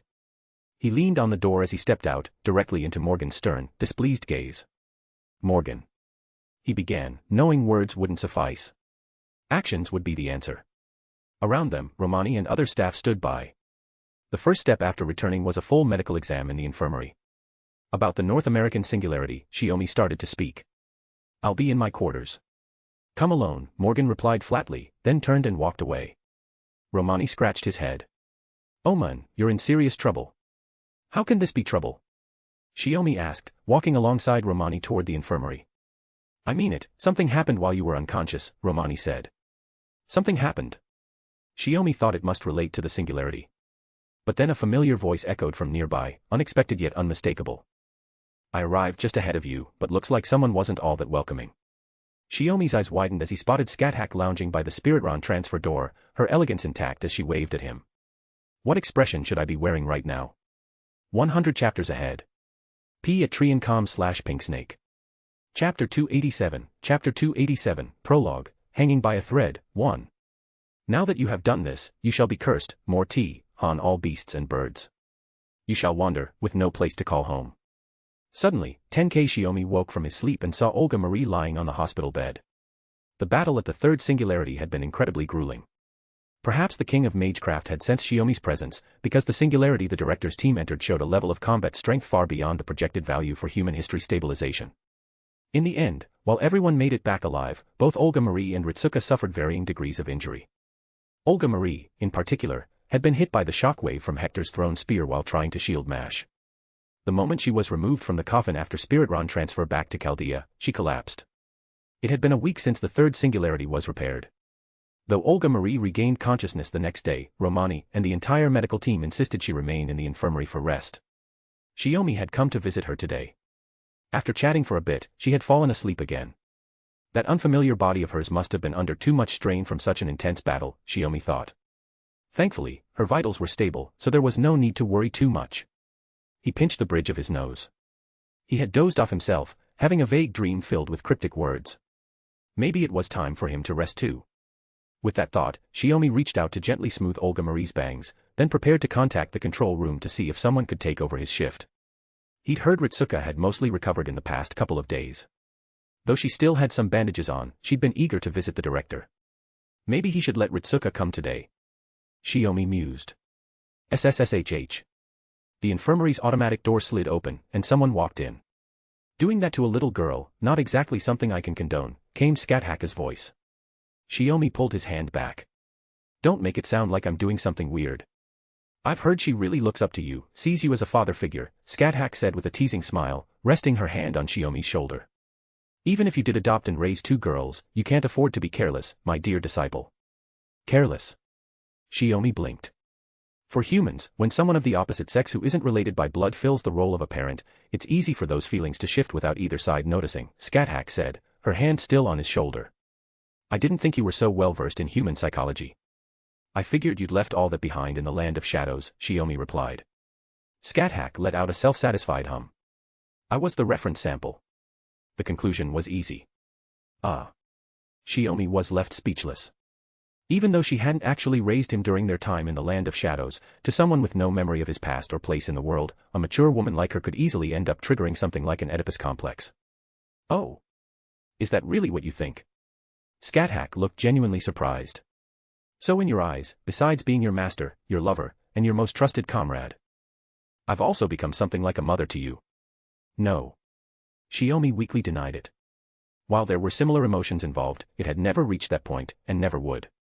No need to be so shy. Scáthach chuckled, ruffling his hair like it was some amusing little treasure. I was only joking. To you, this child is probably like Sakura or Caren, someone you care about just as deeply. Shiomi nodded and gestured to the chair beside him. Master, have a seat. Isn't it tiring to stand like that? I'll sit when I feel like it. Scáthach remained behind him, running her fingers through his hair strand by strand. All right, he replied with a helpless smile. The final stage of the third singularity happened just after I arrived at Chaldea. This girl fought desperately to protect Mash, Scáthach said. Shiomi sighed and began to explain Olga Marie's situation. It was probably out of guilt. As you know, Mash is a test tube child born from an experiment led by the previous director. But Marie didn't even know that until after Marisberry died. The shock of learning the truth had hit her hard. For a whole month after that, she suffered from psychogenic anorexia and became 30% more hysterical than usual. Losing the father she admired so suddenly was already a devastating blow. Adding on the cruel truth, one even a Magus would struggle to accept, it was, for someone like Olga Marie, downright terrifying. Mash is definitely going to take revenge on me. I'll be brutally murdered in some bathroom. It's only natural. Out of sympathy, I went to check on her. She was practically on the verge of death from not eating, surviving only thanks to her magic circuits and crest. She kept repeating things like that, Shiomi said. But even so, she never tried to avoid Mash. After discovering her hysterical state, Shiomi began visiting her every day, bringing meals he cooked himself. Simple things, like porridge or noodles. At first, Olga Marie refused to eat. But when she realized Shiomi would just sit silently in the room, staring at her if she didn't, she eventually gave in. Like a harsh old father pressuring his stubborn child. It took some work, but she pulled through in the end. Shiomi rubbed his forehead. And it's thanks to her that Mash was treated as a human here at Chaldea, and given the freedom to live. So you visit her every day out of a sense of parental care? Scáthach asked. Maybe. Or maybe I'm just meddling. At her age, Sakura and Caren didn't need me fussing over them anymore. Shiomi shrugged with a wry look. Then he leaned back and slipped free from her hands, looking up at the master who had just messed up his hair. Getting used to life in Chaldea, master. There's nothing to get used to. I came here because I wanted to. After all, there's a certain idiot disciple even harder to leave behind than Kuchulain. Scáthach stared deeply at Shiomi, her eyes flicking down to the space between his neck and collar. From there, she could just see strawberry-like marks and faint bite marks. Wounds like those could have healed in an instant. The fact he hadn't erased them meant someone had forbidden him from doing so. With that thought, Scáthach lowered her head. Their faces now overlapped, only their lips remained aligned. What are you doing, my husband? Chapter 288, Prologue, Hanging by a Thread, 2. Sudden noises were one of the few things in the world that could genuinely startle Shiomi. Of course, only under specific circumstances. Like right now. Startled by the unexpected voice, he lost his balance and toppled backward, chair and all, landing hard on the pristine floor of the infirmary. At least give me a hand, Moss. Grimacing in pain, he opened one eye, only to see Morgan staring down at him, expressionless. The rest of his words got stuck in his throat. Not even a moment's relaxation is allowed, Morgan said coldly. Ahaha. Shiomi let out an awkward laugh. Despite her chilling tone, like she might castrate him any second, all Morgan did was squat down and help lift both him and the chair back up. As a servant, one should fulfill their duties. The confirmation work for the sixth singularity is complete. Once everyone's recovered, Chaldea will focus solely on repairing the individual singularities. Now it was Morgan's turn to fiddle with his hair. Her voice was casual, but her hands moved skillfully, fixing the mess Scáthach had left behind. Ritsuka, Sakura, Caren, any of them will do. Even the director, once she wakes up. Just go and sign a proper contract with one of them already. We can't have you dragging the rest of us down in future battles, Lancer. Shiomi scratched his head sheepishly. Master isn't exactly a servant this time, more like, her true self. Honestly, he wasn't sure how to explain it either. According to her, due to the special circumstances of the human order incineration, along with the land of shadows being consumed by the flames, she was able to ignore the world's boundaries for now and come to Chaldea in person. From what Scáthach said, she could have left once the human order was incinerated. The only reason she hadn't was that she lacked the coordinates to find Chaldea and Shiomi. Her trip to the fifth singularity had only been a response to the counter-forces summons. The trade-off was that her powers were heavily restricted, roughly the same as when she appeared during the fifth singularity. The one upside was that she didn't need a contract to operate. She had a genuine independent action, sure, those girls are all fine masters. But isn't there one more outstanding master here, and currently unattached? Scáthach's hand landed on Shiomi's head. A silent turf war over his hair immediately began. Shiomi couldn't enjoy any of it. He just felt like his scalp was under siege. Even though Scáthach wasn't in servant form, having arrived in Chaldea through unconventional means, she could still use a mega-style pact. By leaving a magic crest on her, Shiomi could provide her with mana support, enough to boost her combat capabilities. My husband already has me, Morgan said. But as far as I know, you've yet to officially announce yourself as a servant in Chaldea, and you haven't participated in any spirit realm transfers either, Scáthach replied, locking eyes with her. To someone like you, human history shouldn't even matter. What a terrible joke, Scáthach. Morgan didn't even flinch. Shiomi blinked, a little surprised. So you don't actually dislike human history? It's not about liking or disliking it. There's not much in it that's likable, honestly. Other than my husband. Morgan paused and thought. Maybe Habitrot counts as something beautiful. The wedding fairy from Scottish folklore? Shiomi nodded to himself, thinking that it suited her. The story was surprisingly romantic in its innocence, just the kind of tale Morgan might find endearing. Then just stick to your usual stance and help support the repair work here at Chaldea, Scáthach said with a faint smile. Now that I'm at the front lines, my beloved disciple should have an easier time. That won't be necessary. Starting from the sixth singularity, I'll be on the front lines as well, assisting my husband, Morgan declared. What? Scáthach raised an eyebrow. Shiomi was even more shocked. Wait, you really don't mind going into battle? I'm more than familiar with the battlefield, Morgan answered with a confident, composed smile. Besides, leaving my husband and the adorable children with a woman who only knows Spartan-style discipline. I can't help but feel uneasy. Of course, Shiomi knew exactly what Morgan was uneasy about. It wasn't just Scáthach's strict habits from the land of shadows. But he was smart enough not to say a word. There was no overt killing intent, but the atmosphere had grown so tense that even Shiomi had to focus on breathing just to survive it. Oh. The infamous Witch of Britain revealing herself. That'll definitely shock the Chaldea staff, Scáthach said coolly. With the Queen of the Land of Shadows already here, I wouldn't dare claim I'm the one drawing attention, Morgan replied. It sounded like a polite exchange between two professionals, but Shiomi felt a cold sweat dripping down his back. It's about time for dinner, right? How about I cook today? Shiomi offered quickly, hoping to defuse the building tension. After all, this mess had started with his own selfishness. He had a clear responsibility here. That's actually a fine idea. Ever since we got to Chaldea, my husband hasn't been cooking much. Even I've started to miss his cooking, Morgan said, then paused with a thoughtful expression. Come to think of it, as his master, you've never tasted his food, have you? Scáthach looked unfazed. I had a bit of his campfire cooking during the fifth singularity. But you've never tried the apples he grew, have you? As they exchanged words, Shiomi was unceremoniously dragged off his chair by the collar. With his hair neat on one side and a mess on the other, he was hauled across the floor by both women toward the Chaldea cafeteria. Ritsuka and Mash, who had just arrived and were peeking nervously from the door, quickly stepped aside in alarm, watching as Shiomi, nearly passing out from the collar tightening around his throat, was dragged away like a helpless rag doll. Ritsuka and Mash rushed into Olga Marie's room, only to find her already awake. Director, you're awake? Ritsuka asked in surprise. I am. But I didn't dare open my eyes. Olga Marie's eyebrows twitched slightly. She must have woken up when Shiomi fell over. She had intended to wake up and act a little spoiled, but the moment she opened her eyes, she saw a full-blown battlefield-level showdown. So, she kept her eyes shut and pretended to be asleep. Mr. Shiomi, is he really going to be okay? Mash, who had originally been worried about the director, now found herself concerned for someone in a far more dangerous situation. Olga Marie slowly sat up. Don't ask me. I don't know anything. And neither did you. Got it. Couldn't agree more. Ritsuka nodded in full solidarity. 100 chapters ahead. P at Triancom/Pinksnake. Chapter 289, Volume 5, Chapter 1, Chaldea's New Year, 1. Ah, so this is where you were. Looking for something. Deep within Chaldea's library, someone called out to Shiomi. Romani Archaman.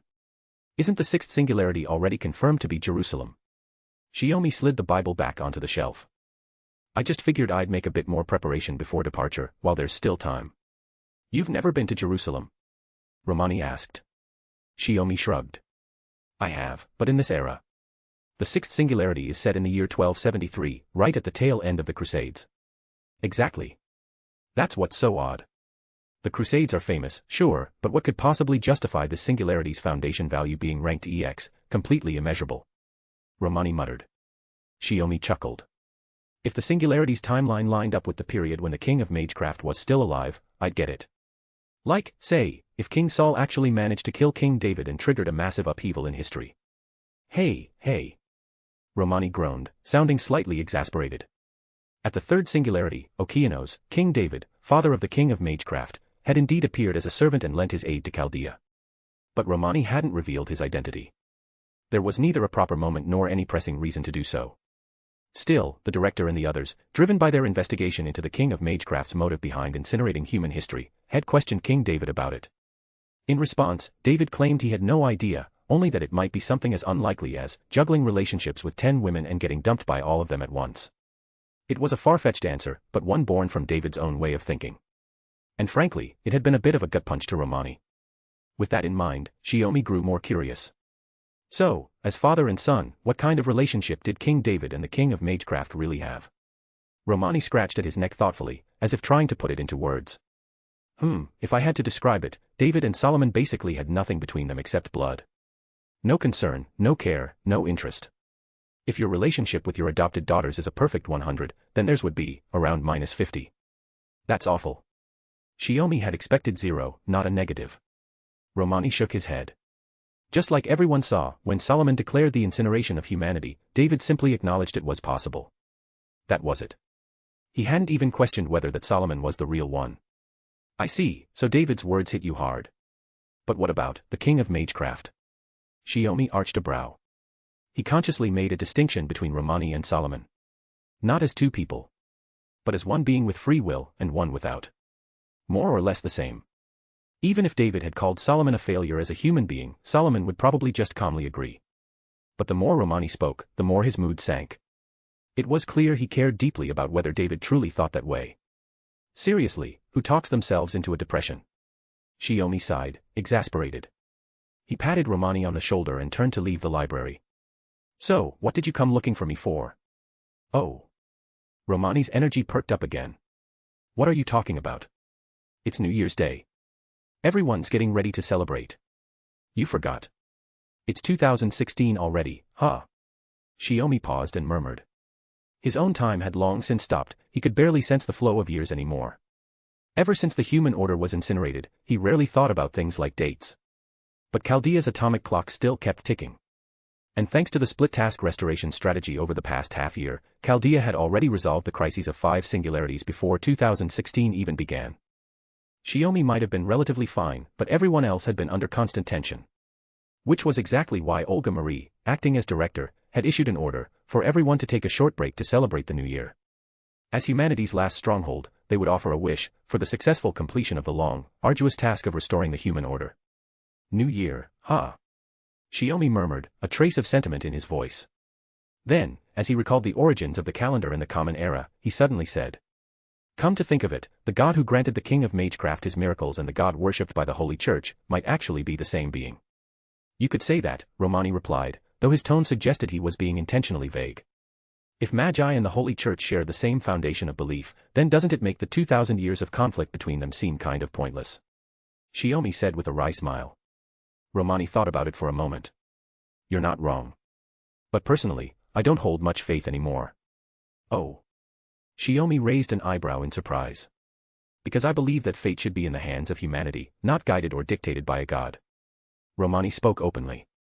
Whether it was 1,000 years ago, when he was King Solomon, or now, as the human Romani Archaman, that belief hadn't changed. Compared to the ring passed on to you, I'd say that wisdom of yours is probably your true trump card, Shiomi said.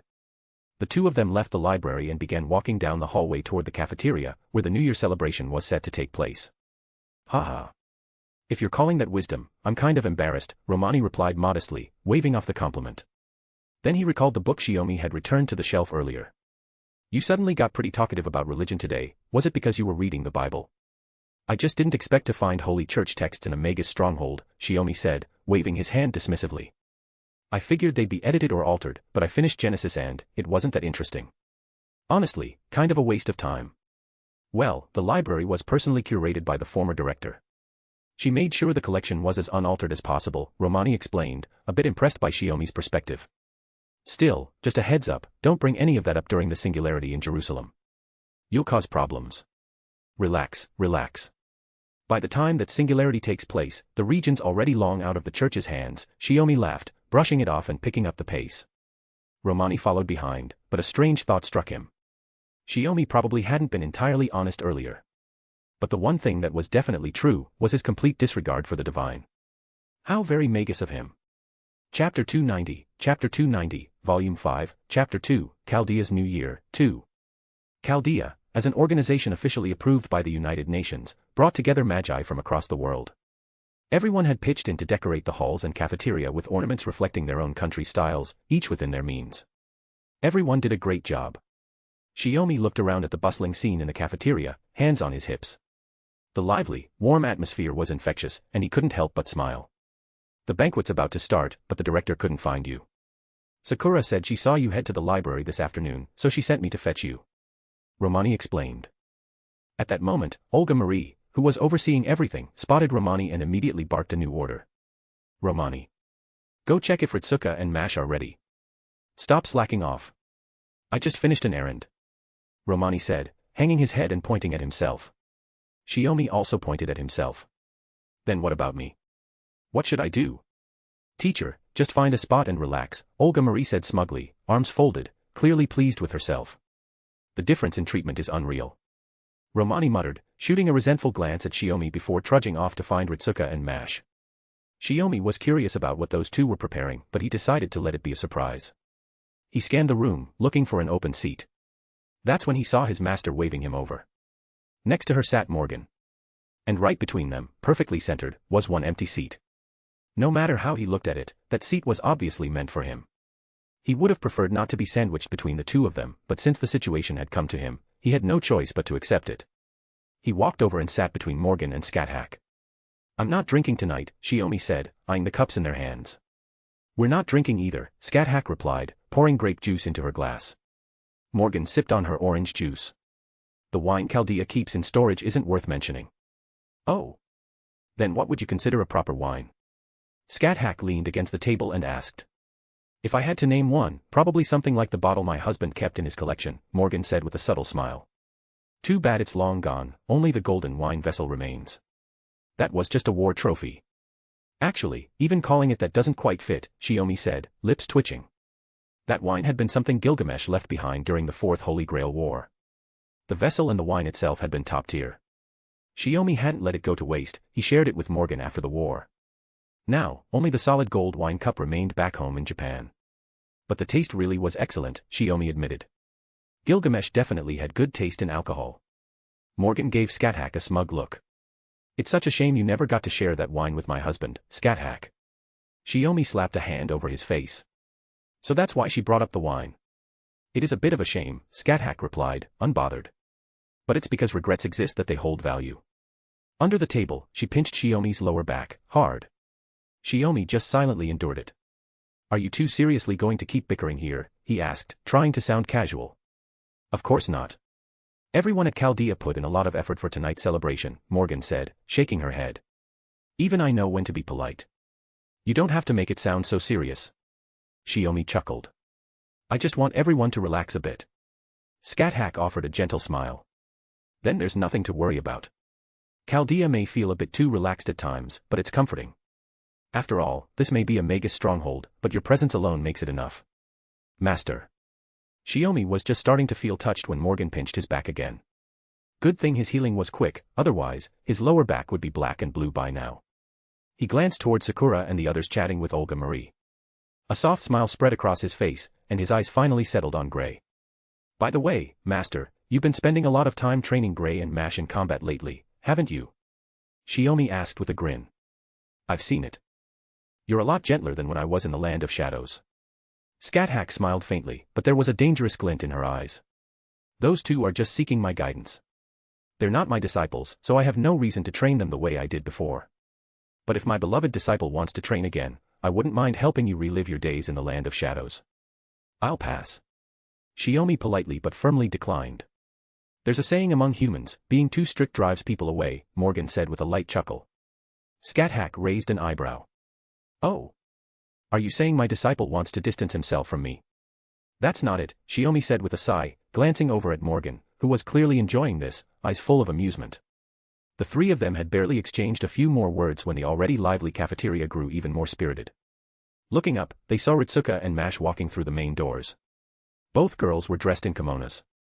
What's this about? Shiomi was caught off guard by their outfits.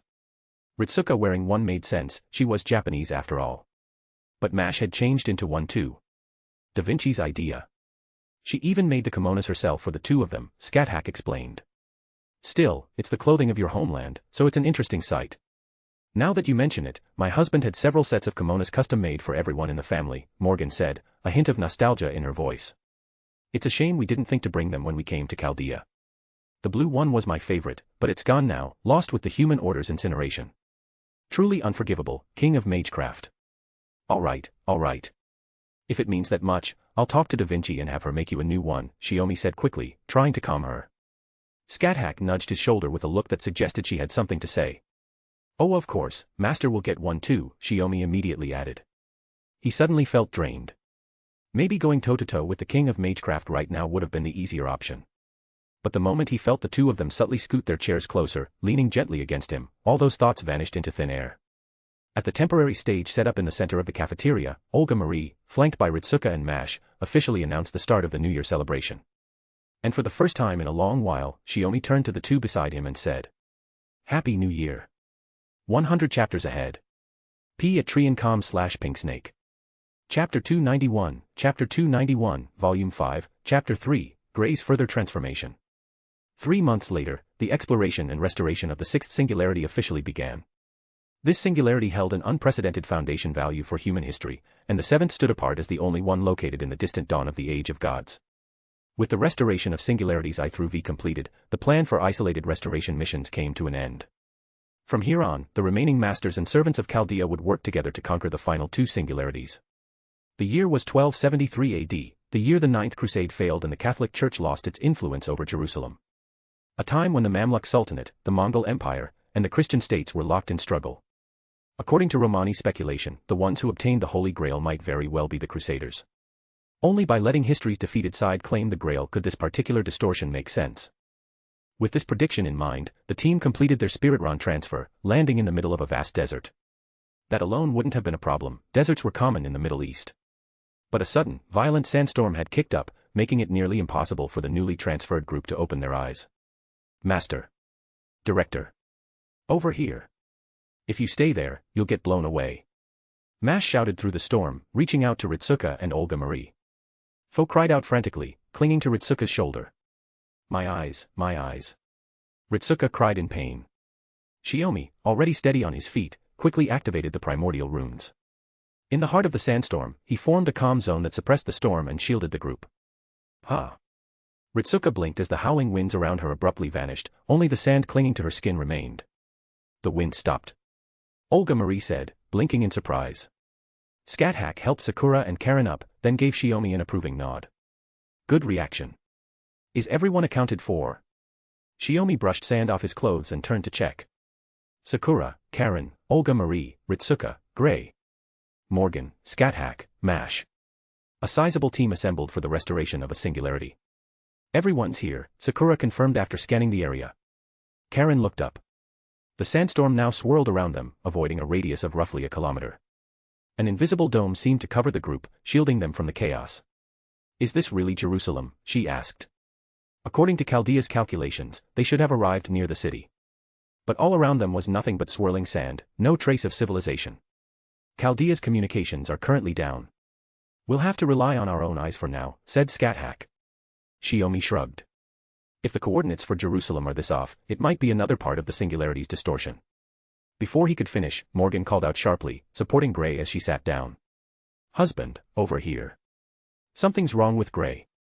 Shiomi rushed over. Gray hadn't sat down from weakness, her body had begun to change.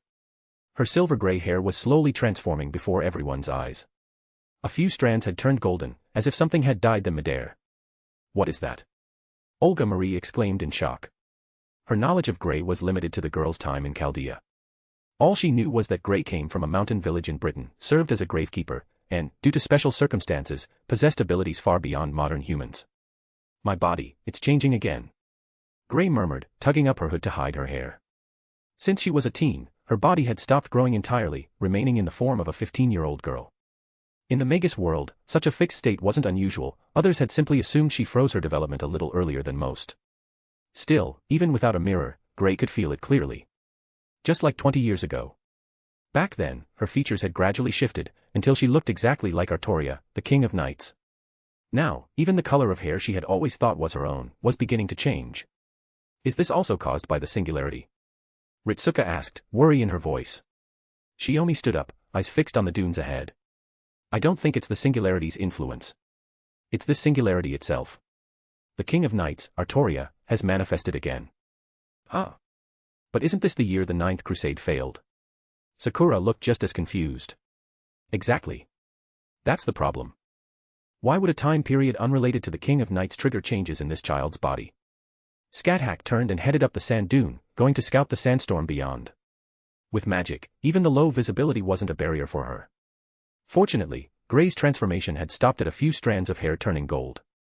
Morgan then raised a hand, casting a restraining spell on her. I've suppressed the power inside you connected to Artoria as best I can, at least until the next shift. Until we confirm if it's tied to Artoria, avoid combat at all costs. Okay. Grey nodded and picked up the cage hanging at her side, only to find another oddity. Ad. Up until their departure, Ad had been its usual teasing self, constantly mocking Grey. But now it was dead silent, unmoving, reduced to nothing more than a cube. Grey tried calling to it, but it remained unresponsive, as though all its functions had been wiped clean. A creeping unease began to rise in her chest, one that quickly spread to the others as well. Olga Marie grabbed Grey's hand. In any case, our first objective in this singularity is clear: figure out what's happening to you, and why it suddenly went silent. Meanwhile, Shiomi stepped to the side, activating the mystic code in his hand. A massive desert wind sail vehicle appeared before the group. It was a transport crafted by Da Vinci using the materials available, designed with Morgan's assistance as a fellow Magus to handle the harsh terrain of the sixth singularity. Powered by a hybrid of an internal mana reactor and wind sails, the vehicle could carry the entire exploration team. Everyone, get aboard. First, we need to get out of this sandstorm and find a place where we can settle down, Shiomi instructed. But then, Scáthach's voice rang out from the top of the dune, cutting through the wind. Before that, get ready to fight. Chapter 292, Volume 5, Chapter 4, The Knights of the Round Table Attack. When Scáthach reached the top of the sand dune, she quickly realized that the sandstorm wasn't entirely natural, it had been altered by ancient magecraft. Its form resembled Middle Eastern sorcery, a third type of magic distinct from Western magecraft and Eastern mysticism. But without a doubt, it was far older and certainly not of this era. Which meant that as long as she countered it with magecraft, she could dispel the storm's interference with their vision. Then she spotted the rising cloud of dust at the desert's edge, kicked up by a charging cavalry unit. Scáthach immediately alerted Shiomi. Surprised, he signaled everyone to hold position and rushed up to assess the situation. It was an assault unit, composed of several hundred mounted warriors. That alone would have been manageable, but among the cavalry's lead were 5 servants, each radiating a powerful magical presence, far beyond that of ordinary servants. At their current pace, the desert vehicle wouldn't be able to outrun them in time. More importantly, they're coming. Even in the sandstorm that made it hard to stay on their feet, the cavalry launched a volley of arrows that tore through the air, heading straight for Shiomi and Scáthach atop the dune. Master and student deflected the arrows with ease using their crimson spears. That force, undiminished even after slicing through a sandstorm, made it clear, these were no ordinary cavalry. A second wave of arrows followed. Mixed among them were vacuum arrows fired by the red-haired knight leading the charge. Invisible and traceless, any lapse in attention would result in bodies torn apart. An attack. Are they servants? Olga Marie exclaimed. While Scáthach handled the arrows, Shiomi issued a second command. 5 servants spotted, approaching fast. Marie, Ritsuka, Caren, you stay with Grey and guard the vehicle. Sakura, Mash, you're with Morgan, get ready for battle. Just then, the purple knight at the head of the cavalry raised his long sword and brought it down with force. A slash of sword energy tore through the storm, ripping the sand apart in an instant. What? Shiomi froze for a second, startled by the skill. No need to be surprised. This whole sandstorm is a magecraft construct, it's just a barrier to keep people away, Scáthach said sharply, as she slashed out with her spear. Her attack collided with the purple knight's wave midair. The clash of their techniques exploded within the storm, which began to thin, revealing a cloudless blue sky overhead. Master. That's overkill. Shiomi muttered, shielding himself from the wind. Just then, a green spear formed from mana launched past him, shooting upward at an angle. Looking up, he saw a knight in silver armor and a blue, gold-trimmed cape. Taking advantage of the moment when the storm spell was broken, the knight had leapt from his horse, crossed hundreds of meters, and came down with a sword slash aimed directly at Shiomi. Morgan's magecraft intercepted the white knight's strike midair. A fierce explosion erupted in the sky before the knight landed in the sand about 10 meters away from Shiomi and Scáthach. The striking blonde knight swept aside the blast smoke with a graceful flick of his cape. That blow was certainly troublesome. No wonder our king ordered a full mobilization, he said, unfazed, as he pulled his sword from the sand. But this is where your journey ends, Chaldeans. You know who we are? Shiomi asked. Of course. The order was to wipe out all of Chaldea. The knight raised his radiant sword, gleaming like the sun. This is for our king's great cause. Prepare yourselves. Before he even finished, the knight charged forward and attacked again. Shiomi blocked with his spear, but instantly realized he had made a mistake. The knight's strength was far beyond normal. Even with magecraft reinforcement, Shiomi couldn't hold him back. This power. Shiomi gritted his teeth. In a land bathed in sunlight, none can stand against me, the knight roared, his strength flaring even more. But he failed to account for the other person beside him. Forgot about me. You're being way too careless, Knight of the Sun. From the knight's boast, Scáthach discerned his true name. Her crimson spear shot forward, aiming straight for his waist. Ugh. Sensing the danger, the knight withdrew his power and twisted away, narrowly dodging the thrust. But Scáthach wasn't done. Charging over the soft sand, she pressed the attack, thrusting, sweeping, slashing, her strikes coming one after another, giving the unsteady knight no room to evade. Knight of the Sun. From his master's words, Shiomi pieced it together. Gawain. Parrying Scáthach's strikes, Gawain raised his sword and declared openly, "That's right. I am Gawain, Knight of the Round Table." He clashed with Scáthach's crimson spear once more. Though he couldn't match her strength, the divine precision of her spear techniques left him scrambling to keep up. "Step aside, Scáthach," Morgan's calm voice cut through the clash. At once, Scáthach thrust forward once more, then swiftly pulled back to a safe distance. The sudden retreat caught Gawain off guard. As he turned to locate the source of the voice, several spears formed from mana rained down from above. The second explosion blasted a massive crater into the desert. Gawain stood within it, eyes locked on the figure who had unleashed the spell. "You're..." His eyes widened in shock as he spotted the dark silhouette atop the hill. Morgan, the Witch Queen. Behind him, the other knights who had come with him appeared. The purple knight leading them froze at the sight, calling out her name in surprise. "They know Mother." Sakura murmured in disbelief. If they were all knights of the Round Table, it made sense they'd recognize Morgan. Then, among them, she caught sight of a familiar face. "Saber. Is that Mordred?" Sakura quickly called out, still hoping there was some misunderstanding behind the Round Table's hostility. "We." "Shut it." Before she could finish, Mordred lunged forward and swung her sword at her. "Watch out." Mash rushed in, raising her shield just in time to block the blow. "You're in the way." With a fierce shout, Mordred unleashed a flurry of sword strikes, battering Mash's shield and forcing her and Sakura to retreat behind the hill. Shiomi glanced down, Gray and the others were still nearby.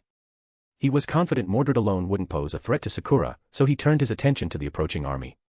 "Answer me. As Knights of the Round Table, as that king's sworn knights, why are you attacking Chaldea? Were they under someone's control, or was this truly their own will? There's no need to answer. Just accept your deaths, Chaldeans."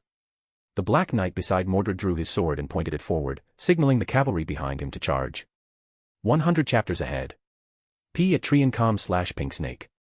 Chapter 293, Chapter 293, Volume 5, Chapter 5, Scheming Round Table Knights, 1. Just as the black-armored knight issued the command, the knight in purple armor stepped in to block him. "Wait, Sir Agravain. We still don't know the full picture. Why is Morgan here? When the king ordered us to move out, there was no mention of this." "There's no use discussing it, Sir Lancelot. It doesn't matter who the enemy is, if our king has given the order, we must carry it out to the end." Agravain stared coldly at Lancelot. "Or are you planning to betray our king again?" With that, he drew his sword and pointed it at Lancelot, making it clear that if Lancelot so much as hesitated, he'd be the first to fall. Lancelot's expression darkened. He clearly resented the accusation, but had no choice. "Understood. Give the order." Though Lancelot led the knights, he didn't hold absolute authority over this unit. "All enforcement knights, hear me. Eliminate the enemies of our king at once. Begin with that wretched woman." Agravain pointed his sword toward Morgan, just as he was about to command the charge. But a flash of red light streaked toward his face.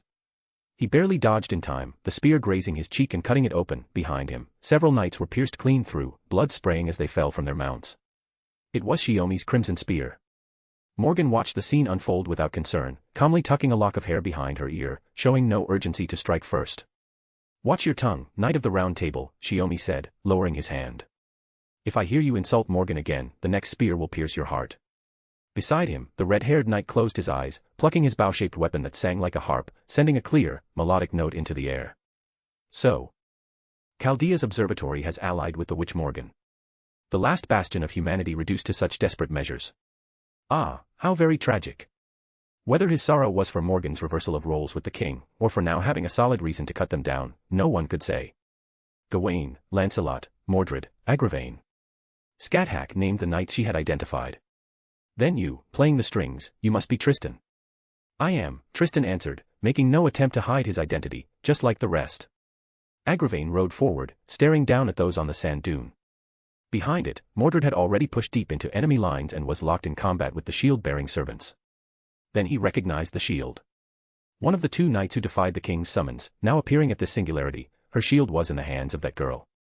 That knight, and Morgan. No wonder Chaldea, walking beside her, was deemed a threat. The king's command to hunt them down before they could secure a foothold here made perfect sense. Judging by their reaction, there's nothing left to discuss, Morgan said quietly. Shiomi stepped forward. 5 knights of the Round Table, nearly 100 enforcement knights, and we can't rule out the possibility of reinforcements.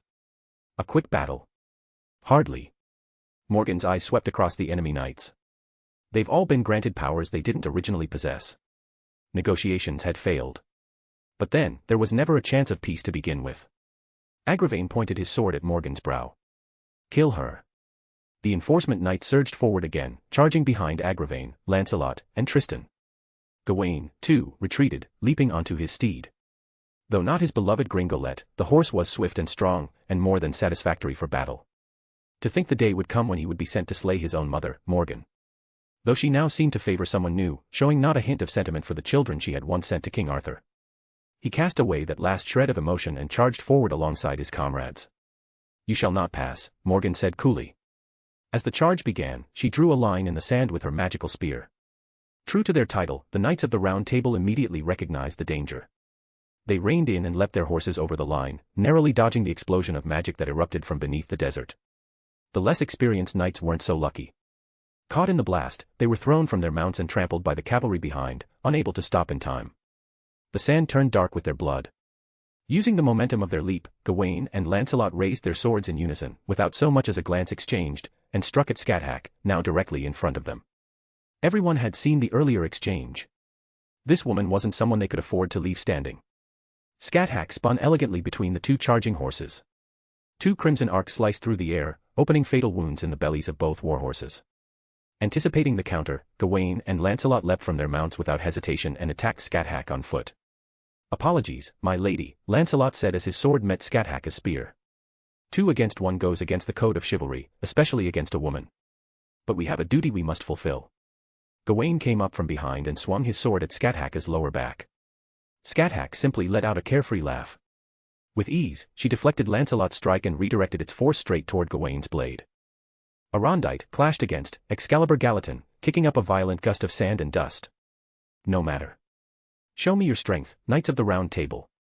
If you can't, I'll take your lives myself, Scáthach said with a spin of her crimson spear, then added with a teasing smile, and one more thing, if you want to destroy Chaldea, you'd best start by killing my beloved disciple. She pointed off to the side, prompting both knights to look. Shiomi had already taken a warhorse.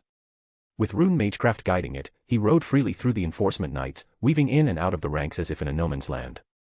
Fortunately, Tristan was also engaged in the battle, continuously strumming his stringed weapon and launching invisible arrows to hinder Shiomi. But it was only interference. None of the arrows hit. It was as if Shiomi could see them. Every time, he skillfully knocked them away with his spear, even catching arrows loosed by the bow-wielding enforcement knights along the way. Still, they couldn't afford to ignore Scáthach. The queen of the Land of Shadows herself. Chaldea is truly formidable, Gawain admitted with a hint of awe. Lancelot raised his sword. Already backing down. Then allow me to strike down this queen in our king's name. No. With that shout, the Knight of the Lake and the Knight of the Sun charged together. Once bitter enemies in life, now united by loyalty to their king, they launched a joint assault on the Eternal Queen. Chapter 294, Volume 5, Chapter 6, Scheming Round Table Knights, 2. Mordred was the first to charge into battle. The reason was simple, and had nothing to do with the gift, Rampage bestowed upon her by her father. Sakura had recognized her, and she had recognized Sakura as well. Agravain was nearby, and the other Knights of the Round Table were also present. She revealed that she remembered once being a servant to the Master of Chaldea and had participated in the Holy Grail War. Not only would her own loyalty be called into question, but Sakura and her companions would be in even greater danger. Saber. Sakura tentatively cast a magecraft attack. But it was weak enough to be nullified by magic resistance, barely more than a tickle. Sakura-senpai, do you know this servant? Mash asked, holding up her shield with all her strength to protect Sakura. Just a dozen meters behind them were the director and the others, still holding their ground inside the vehicle. For knights on horseback, that was an easy distance to close. Right now, they were only being held back temporarily. Hurry and find a chance to escape. Mordred finally spoke, her voice low and cautious. If the others find out, it'll be a problem. You remember me. Sakura had assumed Mordred wouldn't recognize her, but it turned out to be the opposite, which made her a little happy. Then what about London? London. What London? Mordred struck down with her sword, not too hard, but Mash blocked it. As she fought, she said, I don't know what you're talking about, but I remember that Holy Grail War very clearly. Then you were with us. No. I've already made my decision to be my father's knight. I'm offering this life to him. I won't betray him again. Though her helmet hid her expression, her voice revealed a deep inner conflict. She had no idea about the events at the fourth singularity, and this mission to strike down Chaldea had become the most unexpected twist for Mordred. Faces resembling her mother, master she had once fought beside, familiar after familiar appeared before her, and she felt her sword arm begin to grow heavy. So this is the only way, huh, Saber? Sakura gripped her wand tightly, took a deep breath, and aimed at Mordred, who had been pushed back by Mash. You all retreat first. I'll fake a defeat. Mordred's voice was filled with hesitation. Next time we meet, I'll kill you. She stepped forward, crimson mana swirling around her body and sword, roaring to life. Crimson lightning. Saber. With less than half her mana, Mordred unleashed what appeared to be a fierce blow. It struck Mash's shield and sent her flying from the force of the impact. A pure mana attack fired from Sakura's wand struck Mordred in midair.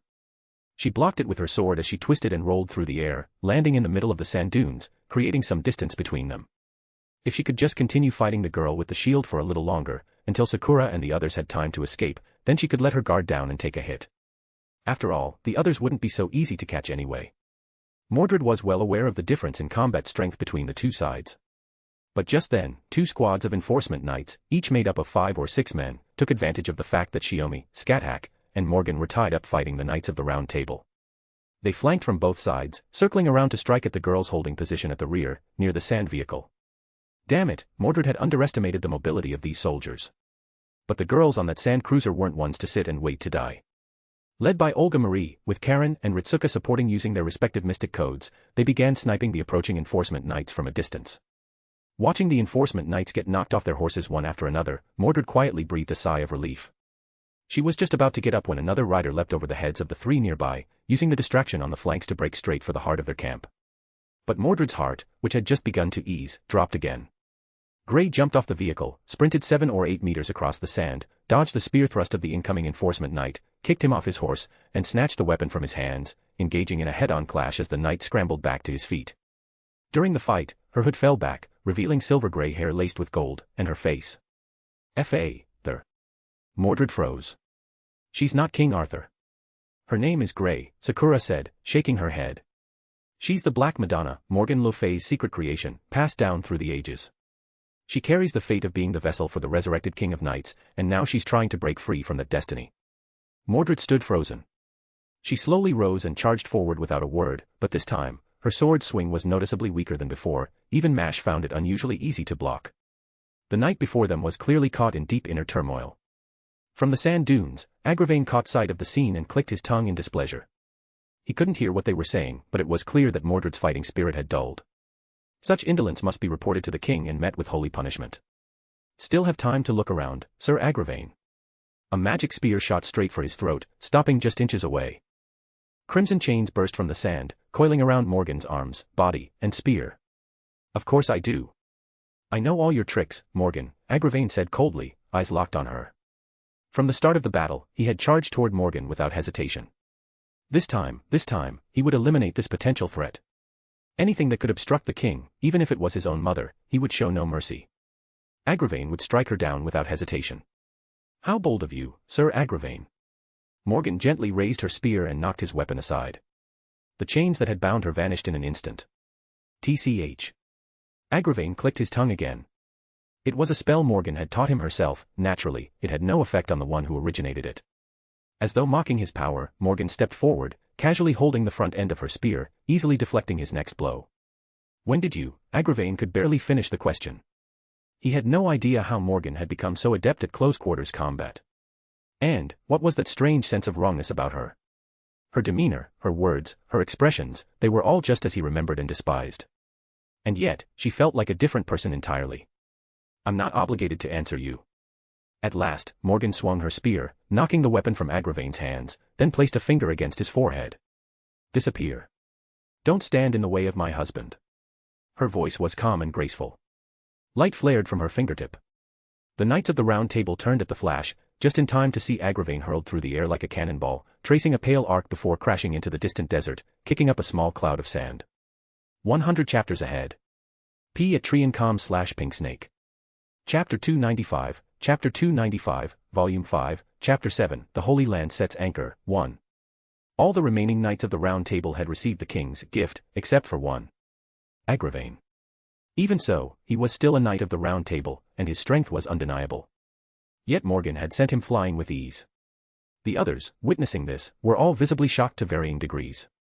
It wasn't entirely the wrong decision to strike at me first. Morgan glanced briefly at where Agravain had landed, then turned to face the rest of the Round Table, excluding Mordred. Her gaze settled on Lancelot and Gawain. But letting your personal grudges cloud your judgment in battle. Before she could finish, the magic spear in her hand began to glow with a ghostly blue light, the same hue spreading beneath her feet. Mana. A surge of overwhelming mana condensed in an instant, the next spell was about to be cast. Both Lancelot and Gawain sensed it at once. The dry, yellow sand suddenly transformed into a shimmering lake, glowing faintly blue. Water surged up to lightly cover the tops of their boots. Divide. Morgan casually raised her spear and slashed diagonally through the air, as if cleaving something apart. The lake beneath them instantly surged into sharp waves that crashed toward the two knights. But they were not ones to stand still and await death. Their holy swords blazed with different auras as they slashed forward to meet the waves. The Excalibur Gallatin burned with solar intensity, Arondite gleamed with the clarity of a deep lake. The power behind their swings collided with Morgan's magecraft and exploded. Water sprayed into the air, momentarily blinding everyone's vision. They flicked their cloaks to shake off the spray. Suddenly, chains shot out from the lake and coiled around the two of them, binding their movements. This is Agravain's. Lancelot strained with all his strength, but the chains resisted any attempt to break free. No. His mother taught him that, Morgan corrected him, as if commenting from the sidelines. Even if the chains were snapped, new ones would immediately take their place. His mother, isn't that you? Gawain began to say. But he stopped. Among the Knights of the Round Table, several were Morgan's children. Including himself. There was no point in debating it. Morgan had come here to sabotage the king's plans. In life, he had resented Lancelot so deeply that he could never let go of his grudge, and regretted how immature that made him. That's why, now, he fought alongside Lancelot to defeat these foes aligned with Morgan. He couldn't let himself be restrained by something like chains, not here. Holy Sword, be freed.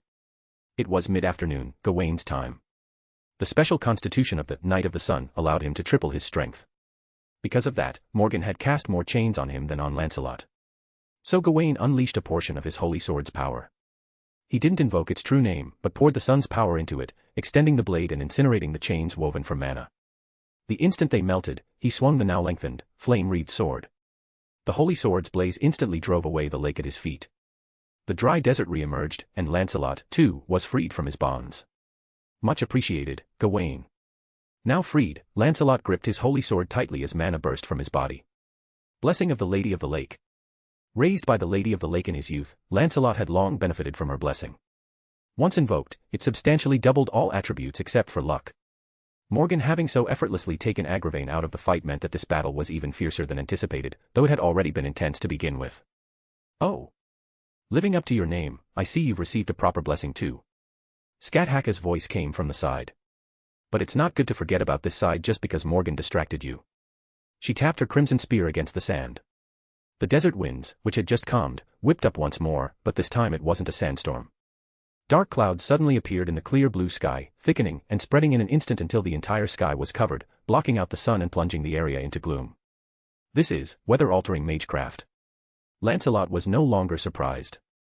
When fighting the Queen of the Land of Shadows, neither her close combat nor her magecraft was ever something to be underestimated. Then came the rain. At first just scattered drops, it quickly turned into a steady drizzle. So that's it. You're trying to block out the sunlight to weaken my power, Gawain realized. He leapt forward, raising his sword and slashing toward Scáthach. As expected, she dodged, but the force behind the blow hadn't lessened. But I carry the knightless gift bestowed upon me by my king. No matter the weather or time, I can still unleash my full power. Gawain declared with thunderous vigor. You thought changing the weather would be enough to weaken me. You've underestimated me, Queen of the Land of Shadows. The Crimson Spear and the Holy Sword clashed again and again. Scáthach was never one to rely on brute strength, and Gawain's full force strikes left her dodging repeatedly. Of course, she had never intended to match him head-on in strength to begin with. After narrowly dodging another of Gawain's swings, the damp sand beneath them abruptly froze into solid ice, spreading through the air and forcing Gawain to take a step back. He responded by swinging his flame-wreathed holy sword at the advancing ice. The ice swallowed the flames, only to be melted by them a moment later. But then the wet sand, now compressed to a hardness like iron, transformed into countless sharp spikes that surged toward Gawain. With Scáthach's lance moving too fast to track with the naked eye and a barrage of physical magecraft attacks to avoid, Gawain held his ground with disciplined precision, never exposing an opening. Just as Morgan had declared at the outset, he and Lancelot had been separated. Now Lancelot faced Morgan alone.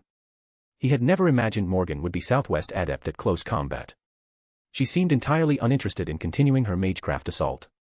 Her spear's unique structure allowed her to alternate freely between thrusts and slashes with each strike. It didn't appear to be a noble phantasm, yet its performance rivaled that of a holy sword. He had originally planned to strike in the moment Morgan invoked a spell, but now, he was forced to settle into a familiar rhythm of melee combat. This power is completely different from Agravain's. Did he receive Artoria's blessing? Morgan casually confirmed after deflecting Lancelot's counterattack. Of course. All the knights of the Round Table here, except for him, received the king's blessing. Morgan nodded in understanding. I see. No wonder he's such a handful. As she said this, her eyes flicked toward Shiomi in the distance, where every last one of the enforcement knights had already fallen. Chapter 296, Volume 5, Chapter 8, The Holy Land Sets Anchor, 2. Tristan lifted his head, rain falling on his face, sliding down his fiery red hair and handsome features. It's raining, he said softly. How fitting for the sorrow of this battlefield. That queen really knows how to set the mood. Lowering his gaze, he looked straight at Shiomi, still on horseback in the distance. Shiomi was soaked in blood, though none of it was his. The enforcement knights who had flanked from the rear were already dealt with. The others who had surrounded him alongside Tristan were all dead. Only a few surviving warhorses, now riderless, fled in panic. At first, Tristan had felt a pang of guilt for leading troops to encircle a human master. Nearly 100 against 1, it could only end in a massacre. But he had only been half right. It was a massacre, one man slaughtering nearly 100. Rain washed the thick blood off Shiomi's body, mixing with the downpour as it hit the ground. The rain grew heavier, bouncing off him and his crimson spear, creating the illusion of a barrier shrouding him from afar. Shiomi gave his spear a small shake, and the blood clinging to it splattered onto the ground. The hand gripping the weapon trembled slightly. These enforcement knights all had strength approaching that of a servant. Even for Shiomi, killing nearly 100 had pushed him to the brink. And you, Tristan. So many soldiers have died, and you don't seem fazed at all. It's not that I'm unaffected, I simply can't feel it, Tristan replied. This is my king's gift, called inversion. Without it, I'd be too overcome with sorrow to even pluck my harp strings. His fingers moved deftly over the bowstring, but the rain had rendered it incapable of producing any beautiful notes. That made Tristan deeply sorrowful, so invisible arrows shot out from all directions, piercing through the curtain of rain, targeting Shiomi. Now that they're no longer in the way, I can focus on aiming at you, Tristan said, his voice cold and detached. But just like before, Shiomi easily deflected the arrows. Invisible arrows? They were more threatening earlier.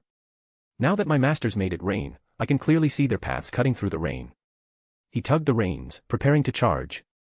But the instant he moved, he froze. The moment he left his position, countless threads lashed out, binding him and his steed. Their source lay with the fallen enforcement knights and horses, just like how Morgan had used chains to restrain 2 knights earlier, these threads now ensnared Shiomi in the same fashion. Sigh. You never learn, do you? The scene reminded Shiomi of the battle in London. He flexed his arms slightly, and the threads that should have been able to tear through flesh suddenly went limp, harmless. Anti-bind magecraft, what a troublesome opponent. Tristan sighed, urging his horse to gallop, maintaining distance while repeatedly plucking his bowstring to fire vacuum arrows. His attacks couldn't reach Shiomi, naturally, but they were enough to disrupt the horse under Shiomi's magecraft control. Then, as Shiomi was focused on blocking a vital strike, Tristan fired a single arrow through the horse's skull. Shiomi immediately leapt off, rolled a few times across the sand, and dropped into a kneeling stance with his spear ready. Though he had wiped out the enforcement knights, taking down the gifted knights of the Round Table wasn't something that could be done in a flash. What worried Shiomi more was whether, if this turned into a stalemate, reinforcements would arrive. But that concern soon vanished. Suddenly, the dark clouds were torn apart, and golden light burst through, rapidly expanding. Shiomi recognized it instantly. The Holy Lance, Rangaminiad. Morgan had learned magecraft through the Holy Lance, her tower magecraft stemmed from it. Shiomi quickly fell back and regrouped with Morgan and Scáthach. The 3 Round Table Knights didn't pursue them. They too stared up, stunned. It didn't take long for Shiomi to confirm it wasn't Morgan who had activated the spell. If it had been, a significant amount of mana would have been drawn from him.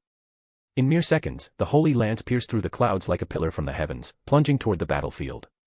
Whether it was Artoria or not didn't matter, the Holy Lance had arrived, and whoever unleashed it intended to wipe out both them and the Round Table Knights still here.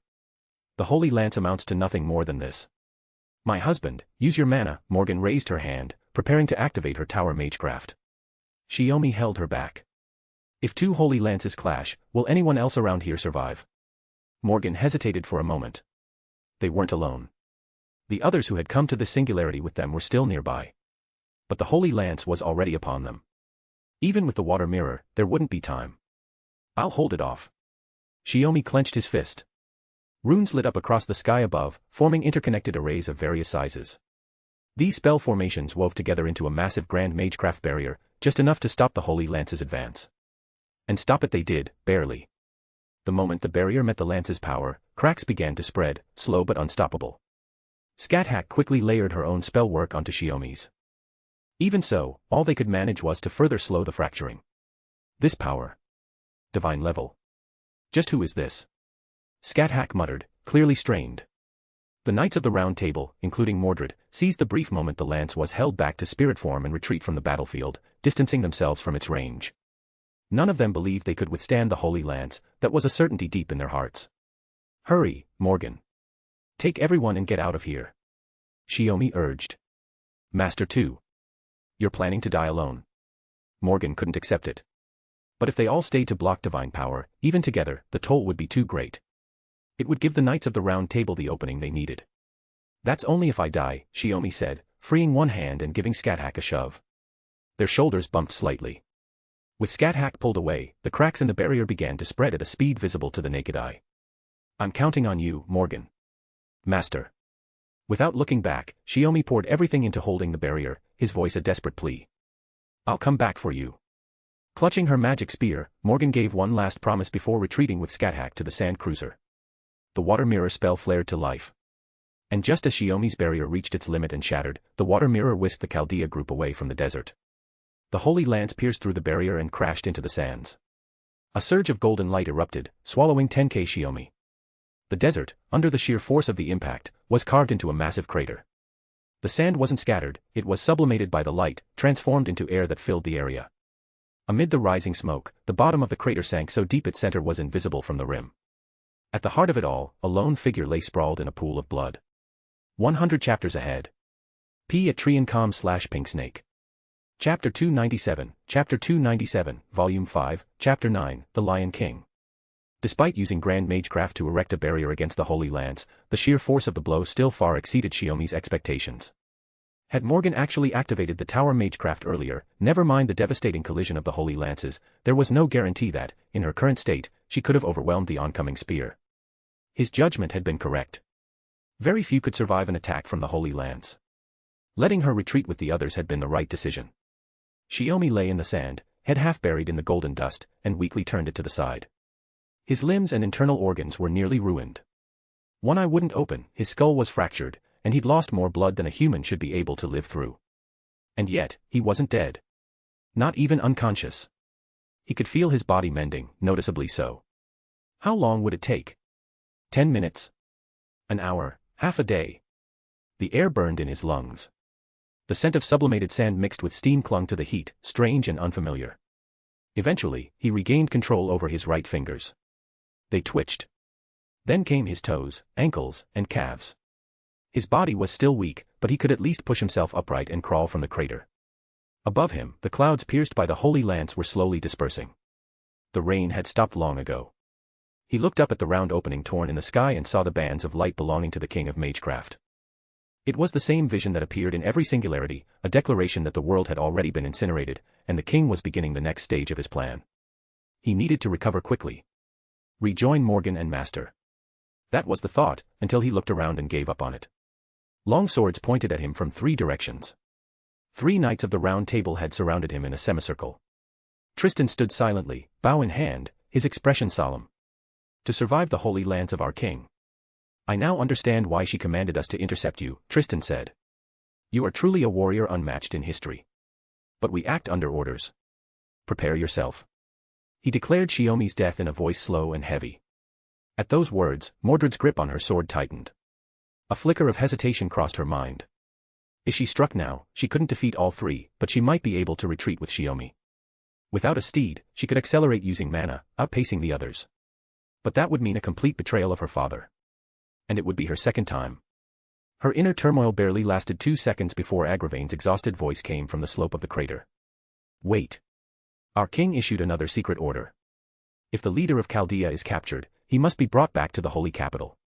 The king will judge him personally. Agravain was gasping for breath as he spoke, looking far worse off than the other knights. Blood covered his head, and his armor was battered and torn. Agravain. You're still alive.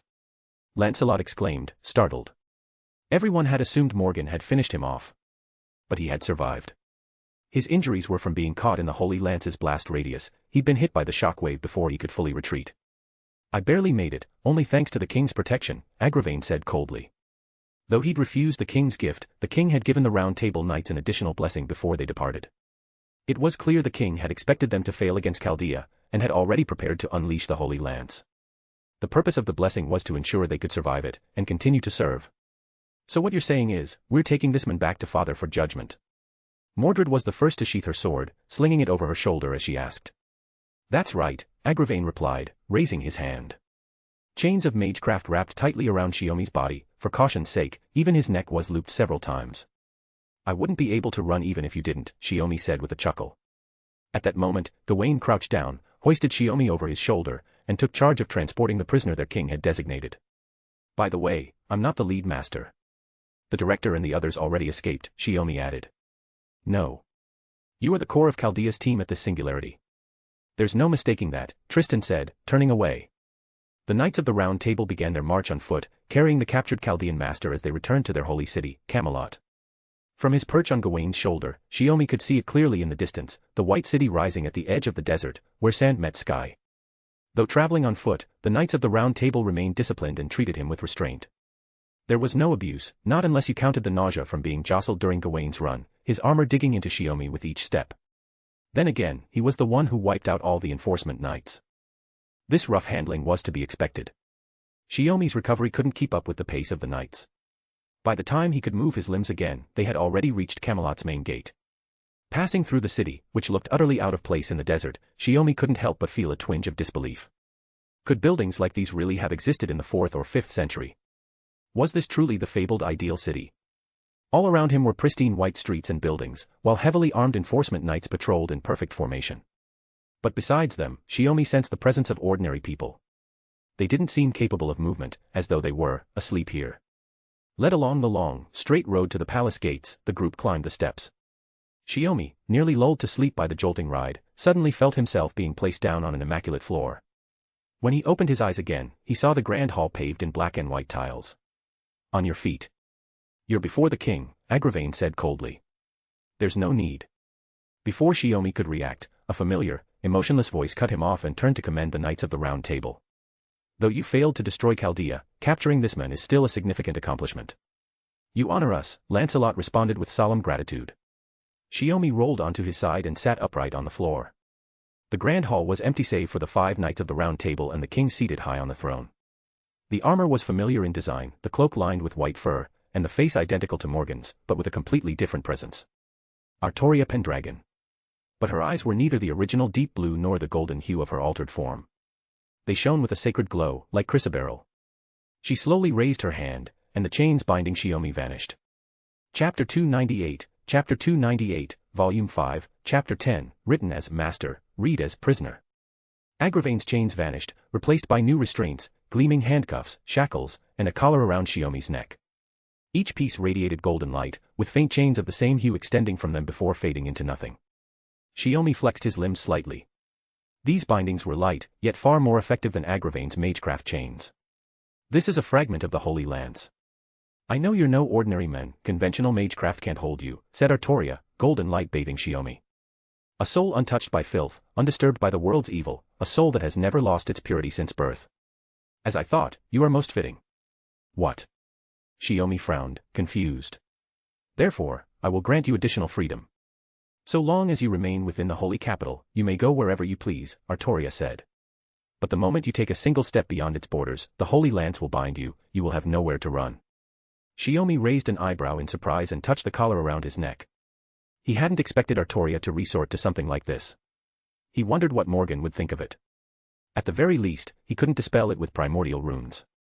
So what exactly are you planning, King of Knights? Shiomi asked, standing tall among the knights of the round table, the only one not kneeling. I am no longer the King of Knights, Artoria replied. I am the king who follows the way of the lion and performs the holy selection upon these people. You may call me the Lion King. Holy selection. Another bizarre term, it sounded like some kind of divine election or sacred choosing. But more than that, the Artoria who now called herself the Lion King radiated a divinity even stronger than Karna, the son of the sun god, in the fifth singularity. Recalling Morgan's explanation of Rangaminiad, the Holy Lance, Shiomi suspected that the Lion King had already been corrupted by it, transformed into a divine being. Yet according to what they knew from the fourth singularity, in the version where Artoria wielded the Holy Lance, she had died before the weapon could fully remake her. So what had twisted this singularity? Shiomi had no answers.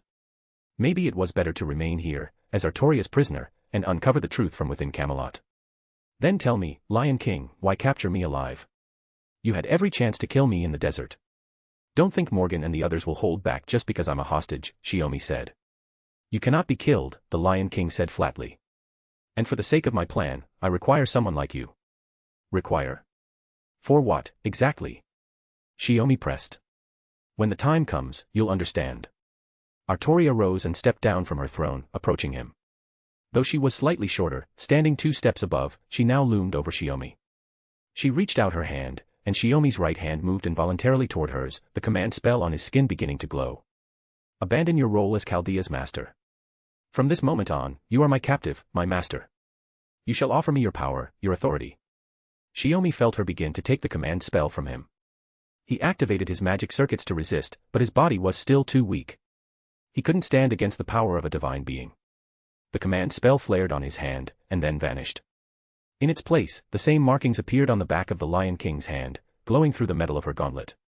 Shiomi could feel it clearly, the mana link connecting him to Morgan and his teacher had been severed. In its place was a new connection. The one drawing mana from him now was the Lion King, standing right before him. To invade a contract and seize a command spell, she could do even that now. Shiomi felt a wave of shock crash over him. I hold the command spell. You're merely my captive, my master in name only. There's no need for you to issue any orders, said the Lion King. Not exactly something to laugh at, Artoria Pendragon. Shiomi didn't know how many tricks the Lion King still had up her sleeve, but for now, there was no doubt, he was her prisoner. And the reason he had been chosen likely had something to do with the authority he had yet to fully awaken.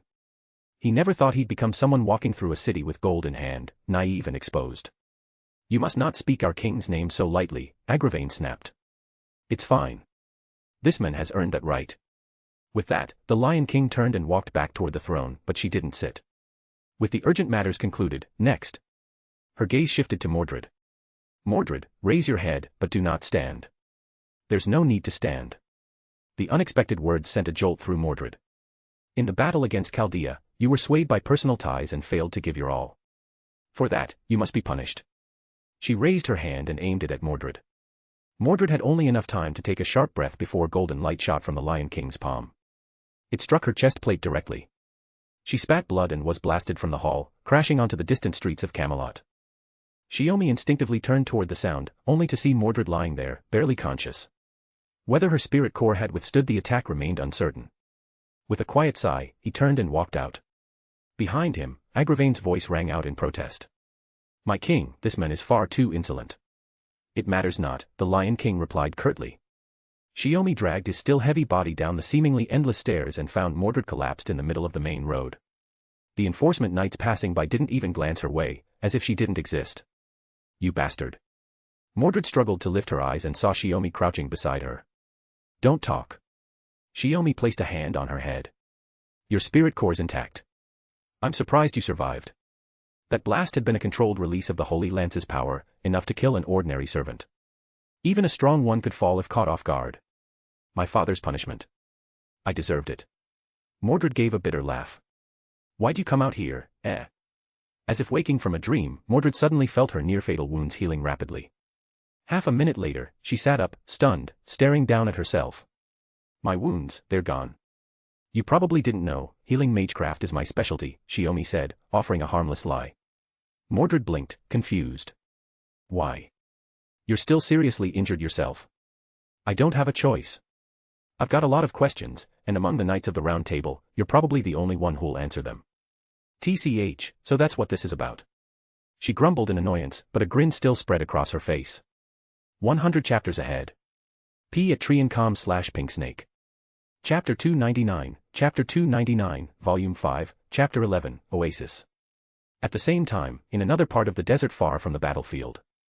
Having just arrived at the singularity and unfamiliar with the terrain, Morgan had used her water mirror magecraft to transport them in a direction opposite to that of the Knights of the Round Table. Fortunately, her millennia of wandering had made her well-versed in navigating the wilderness and finding places fit for survival. So even though it was a hasty emergency transfer, the water mirror's destination ended up near an oasis. It gave those who had just endured a brutal battle a chance to find fresh water and wash away the desert sand. After a brief rest and adjustment, Sakura carried a water jug up the slope to where Morgan stood at the oasis's edge. As she handed the jug to her, she asked, Mother, what are you looking at? Morgan accepted the jug from her hands. I'm observing what happened after the Holy Lance fell. Is Father okay? Sakura asked, worried. It may sound cold, but I doubt a mere Holy Lance could kill him, Morgan said, frowning slightly as she sipped from the jug, her expression troubled. In that seemingly endless war, she'd been forced to unleash the tower more than once just to counter him. But she had never managed to injure him. Only the fairies caught in the battlefield were turned to dust beneath the Holy Lance's light. Looking back now. How about you? Are you hurt? Morgan looked down to check Sakura's condition. I'm fine. Mordred. I think he deliberately struck first. And Mash protected me, Sakura said after a moment of thought. So if it weren't for the enforcement knights who flanked us, the fight behind us might have just fizzled out.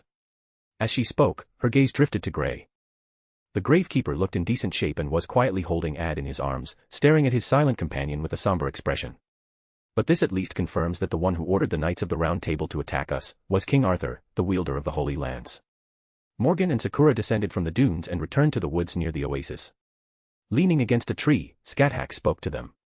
Still, doesn't this seem strange? Why would the King of Knights attack us, and how was the timing so precise? We just completed our Spirit Ron transfer when they struck, Ritsuka said, sitting on the grass with her head tilted. It's like they were waiting for us. The others nodded in agreement. From the moment the Spirit Ron transfer ended to when Scáthach noticed the ambush, no more than 10 minutes had passed. Whether they'd set out from the White Chalk City in the distance or were patrolling the desert, the response was impossibly fast. Prophecy, Scáthach said. The king who ordered the knights must have had some way to foresee where we'd appear. Only by moving out in advance could they have arrived so quickly. That was the only plausible explanation. So, what do we do now? Olga Marie looked seriously at Morgan. When the team for the Singularity was assembled, she finally learned that the Esk everyone spoke of was none other than the legendary Witch of Britain, Morgan Le Fay. At first, her identity made it difficult to trust her. But Morgan wasn't just Sakura and Karen's mother. She was also someone Gray deeply respected. More importantly, Shiomi hadn't kept her identity secret because he doubted her, but because he needed to conceal the truth, that she was a servant from the Fourth Holy Grail War who had remained in the world as a familiar, even entering Chaldea. When everyone Olga Marie trusted accepted Morgan, she gradually lowered her guard. Especially now, with Shiomi's fate uncertain, Morgan was the only one who could take the lead.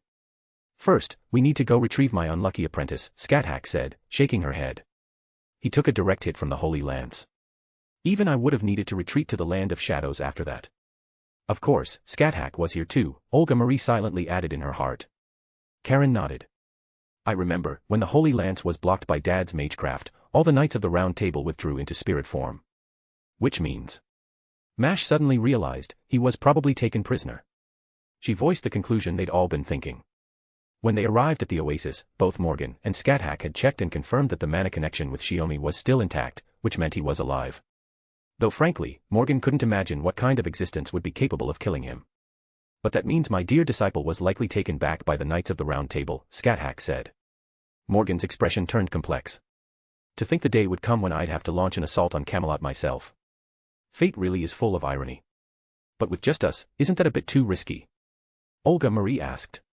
She wasn't doubting Morgan or Scáthach's strength, but rather the unknown scale of Camelot's forces. No one knew how many soldiers they had.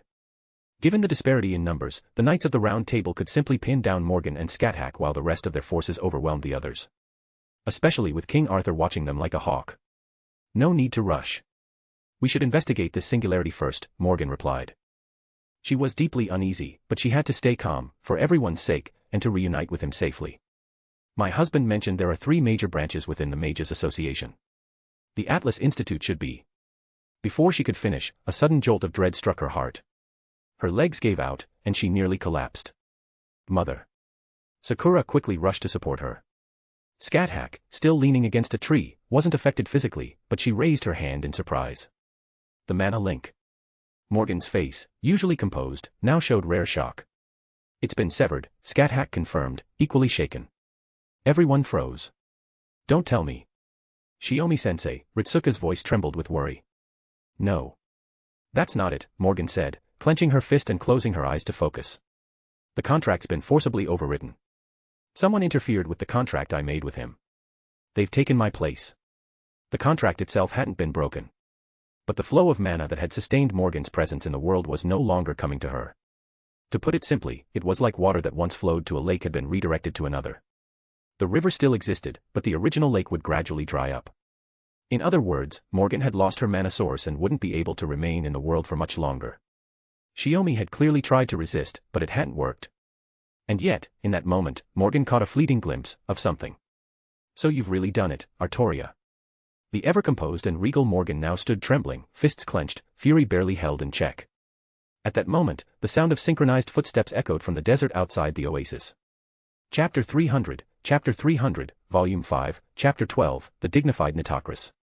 Almost without needing Morgan's reminder, everyone quickly formed up, just as they had when facing the assault squad of the Knights of the Round Table, readying themselves against the source of the sound. Mother, your mana. Sakura reached out her hand. It's nothing serious in the short term, Morgan replied, gently taking Sakura's hand. A soft look appeared in her eyes. Make a temporary contract with me later and help support him. Yes, mother. Through the touch, Sakura transferred her mana to Morgan. Soon, a massive 4-legged figure emerged from behind the dunes. An eagle-headed sphinx. A mythical creature from Egyptian legends. Just one look at it was enough to feel a pressure that set it apart from any modern beast. Olga Marie and Ritsuka were already preparing their magecraft. But Morgan extended a hand, signaling them to hold back. The sphinx merely appeared. It made no further move. Then, a squad of ancient Egyptian guards, over a dozen in total and armed with long spears and large shields, stepped out in formation from both sides of the Sphinx. Moments later, a black mirror opened directly in front of the Sphinx, and from it stepped out an Egyptian female servant with long purple hair. She had tanned skin, wore extremely revealing attire, and bore a staff and golden ornaments that signified her status. You were the ones who fought with the Knights of the Round Table just now, weren't you? The woman asked, her tone lofty and commanding. I am Nitocris, a servant summoned here alongside the Sun King. Nitocris, the queen of magecraft who briefly ruled during the 6th dynasty of ancient Egypt. Upon hearing her true name, Morgan already knew who she was. As for the Sun King Nitocris mentioned, he was most likely the final pharaoh in Egyptian history, Ozymandias, more commonly known as Ramesses II. But more than her name, what Nitocris exposed was a deliberately forced sense of majesty. Oh. So you're an Egyptian pharaoh, Scáthach stepped forward. I'm Scáthach, Queen of the Land of Shadows. Pleased to meet you. Nitocris couldn't conceal her shock. As a pharaoh, she embodied divinity linked to both the sky and the underworld, a goddess of both realms. She never expected to meet another ruler of the underworld from a different mythology in a place like this.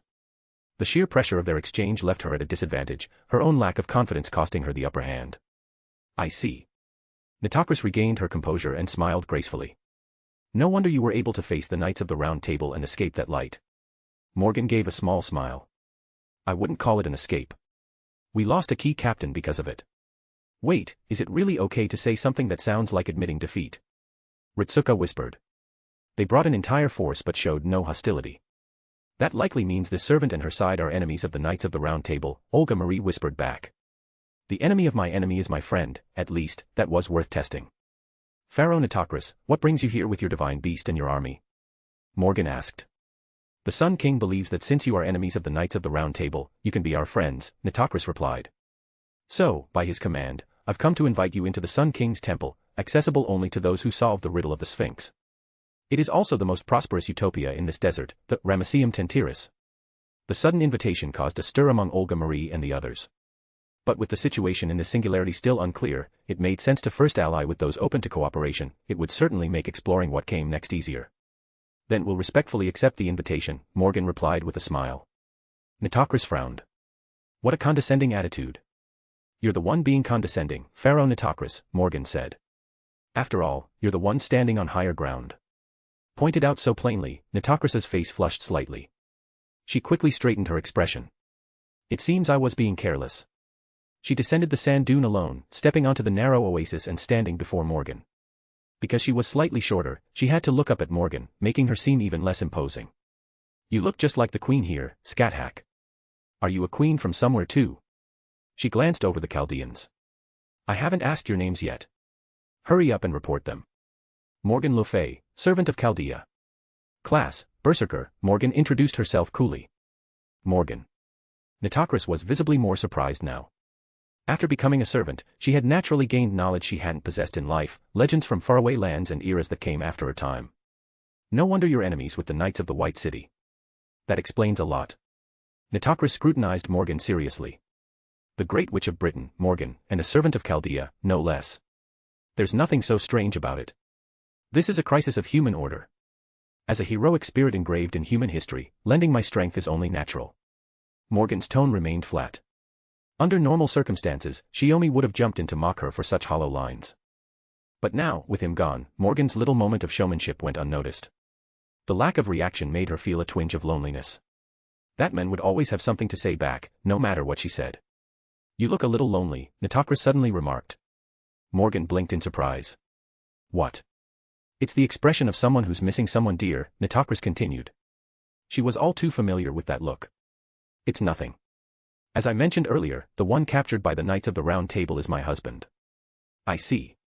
Nitocris, who understood all too well the grief of losing a husband, instantly grasped the emotion behind Morgan's expression, only to then completely lose her composure. A servant is actually married to a human. That's way too improper. She was clearly shaken. Olga Marie and Ritsuka nodded in sync. They'd had the exact same reaction when they found out. Back then, Mash hadn't thought much of it. Having identified Morgan as a servant from the start, she simply assumed everyone else knew and didn't bother to say anything. And by the way, I'm the master of this witch's husband, Scáthach added, casually brushing aside her hair. Nitocris's brain short-circuited. A human had taken a legendary witch servant as a wife, and even apprenticed under a ruler of the underworld from another mythos. Just who on earth is the captured guy supposed to be? 100 chapters ahead. p@triancom/pinksnake. Chapter 301, Volume 5, Chapter 13, It doesn't matter whose son you are, what matters is who you are. Holy City. Shiomi and Mordred ascended the steps leading to the palace's main gate. With each step, Shiomi's injury slowly healed. Though the two events were unrelated, in Mordred's eyes, it looked like he was ascending some divine stairway. So, you're saying the Knights of the Round Table under the Lion King, it's just you now? Shiomi asked. That's right. Mordred nodded. She paused for a moment before deciding to share more. After all, if he hadn't come to help, she probably wouldn't have survived that strike and would have been forced to retreat. Logically and emotionally, Mordred felt the need to repay the favor quickly. Besides, this guy was already a prisoner of her father and had even lost his command spells. There was no harm in revealing what was already fact. But to be precise, there was one more. He died in battle while fighting the Crusaders on my father's orders. He couldn't hold out. Mordred's expression twisted slightly with disdain, though it was hard to say if it was aimed at the fallen comrade. Who? Gareth. Beaumain's Gareth, sister to Gawain, Agravain, and Gaheris. Also, according to legend, one of the children of King Lot and the demon Queen Morgan. What about the rest of the Round Table? Shiomi asked again. So many knights descending at once, it can't be something as simple as a singularity summoning. Mordred let out a snort. You magi are always so annoyingly sharp. You're right. We didn't appear here on our own. Father summoned us. What? Shiomi froze. I don't know the exact details. That's just what Father told us when we arrived, Mordred said, her voice dropping. He summoned us to carry out his plans. To be more accurate, even if they could defeat the enemy, they couldn't perform the holy selection. The Lion King needed knights who could serve as her hands and feet. So, does that mean all the knights of the Round Table are here? Shiomi pressed, sensing there was more to the story. No. 2 of them didn't respond to Father's call, Mordred said. Galahad and Bedivere. She remembered that day clearly. Father didn't seem to care that those 2 didn't show up. Since there are only 5 knights of the Round Table in the Holy City, where are the others? Shiomi asked. If the ones who remained sided with the Lion King, then the others, those who didn't, must be somewhere else. That meant he had to find a way to get this intel out. Just as Shiomi was thinking that, Mordred stopped walking, coming to a halt on the platform between the 2 long stairways. They're dead. She stood where she was, head bowed, coldly spitting out the words. Shiomi turned sharply. Were they killed by the Lion King? No, we did. Mordred kept her head lowered, half her face hidden in the shadow of her hair, making her expression unreadable. We chose to support Father. The others chose to stop him. And so, the Knights of the Round Table, divided into 2 factions, clashed, and slaughtered the opposition to the last. So that's how it was. Shiomi understood and quickly dismissed his earlier assumptions. Though he didn't know why Galahad and Bedivere hadn't answered the summons, the Knights of the Round Table now standing before Chaldea had all killed their dearest companions and turned into beasts. That was the only way they could fulfill their duty as Knights of the Lion King. He turned away and continued ascending the stairs, saying nothing about it. That made Mordred lift her head in surprise. It was true, she had brought it up expecting Shiomi's condemnation, hoping to use that to reaffirm her loyalty to her father. But this man said nothing. Did nothing. You bastard. Don't you have anything to say? Unable to take it anymore, Mordred snapped. But Shiomi's silence, rather than judgment, struck the hardest. It made her falter. If you chose to stain yourself with the blood of those you love just to follow the Lion King, then you're no child. You should understand the weight of that choice better than I do. Shiomi stopped walking, not even turning back. Right or wrong, that's not something others should teach you. Don't you already have your own answer? The clatter of armored boots rang against stone as Mordred stormed forward and grabbed Shiomi by the collar. She wasn't tall, but her presence was overwhelming. Any ordinary person would have gone weak in the knees at just one look. Don't think just because you're connected to Mother, or because you're Sakura's father, that you get to act like my dad. Her eyes were bloodshot, and her expression was twisted like a wild beast. I'm the son of King Arthur. It doesn't matter whose son you are. What matters is who you are, Shiomi replied calmly. Huh. Mordred blinked, thrown off by the answer, her grip loosening. Shiomi pulled free and continued up the stairs. He still had questions for the Lion King. What's that supposed to mean? Mordred called after him. Are you denying that Father is? I already said it.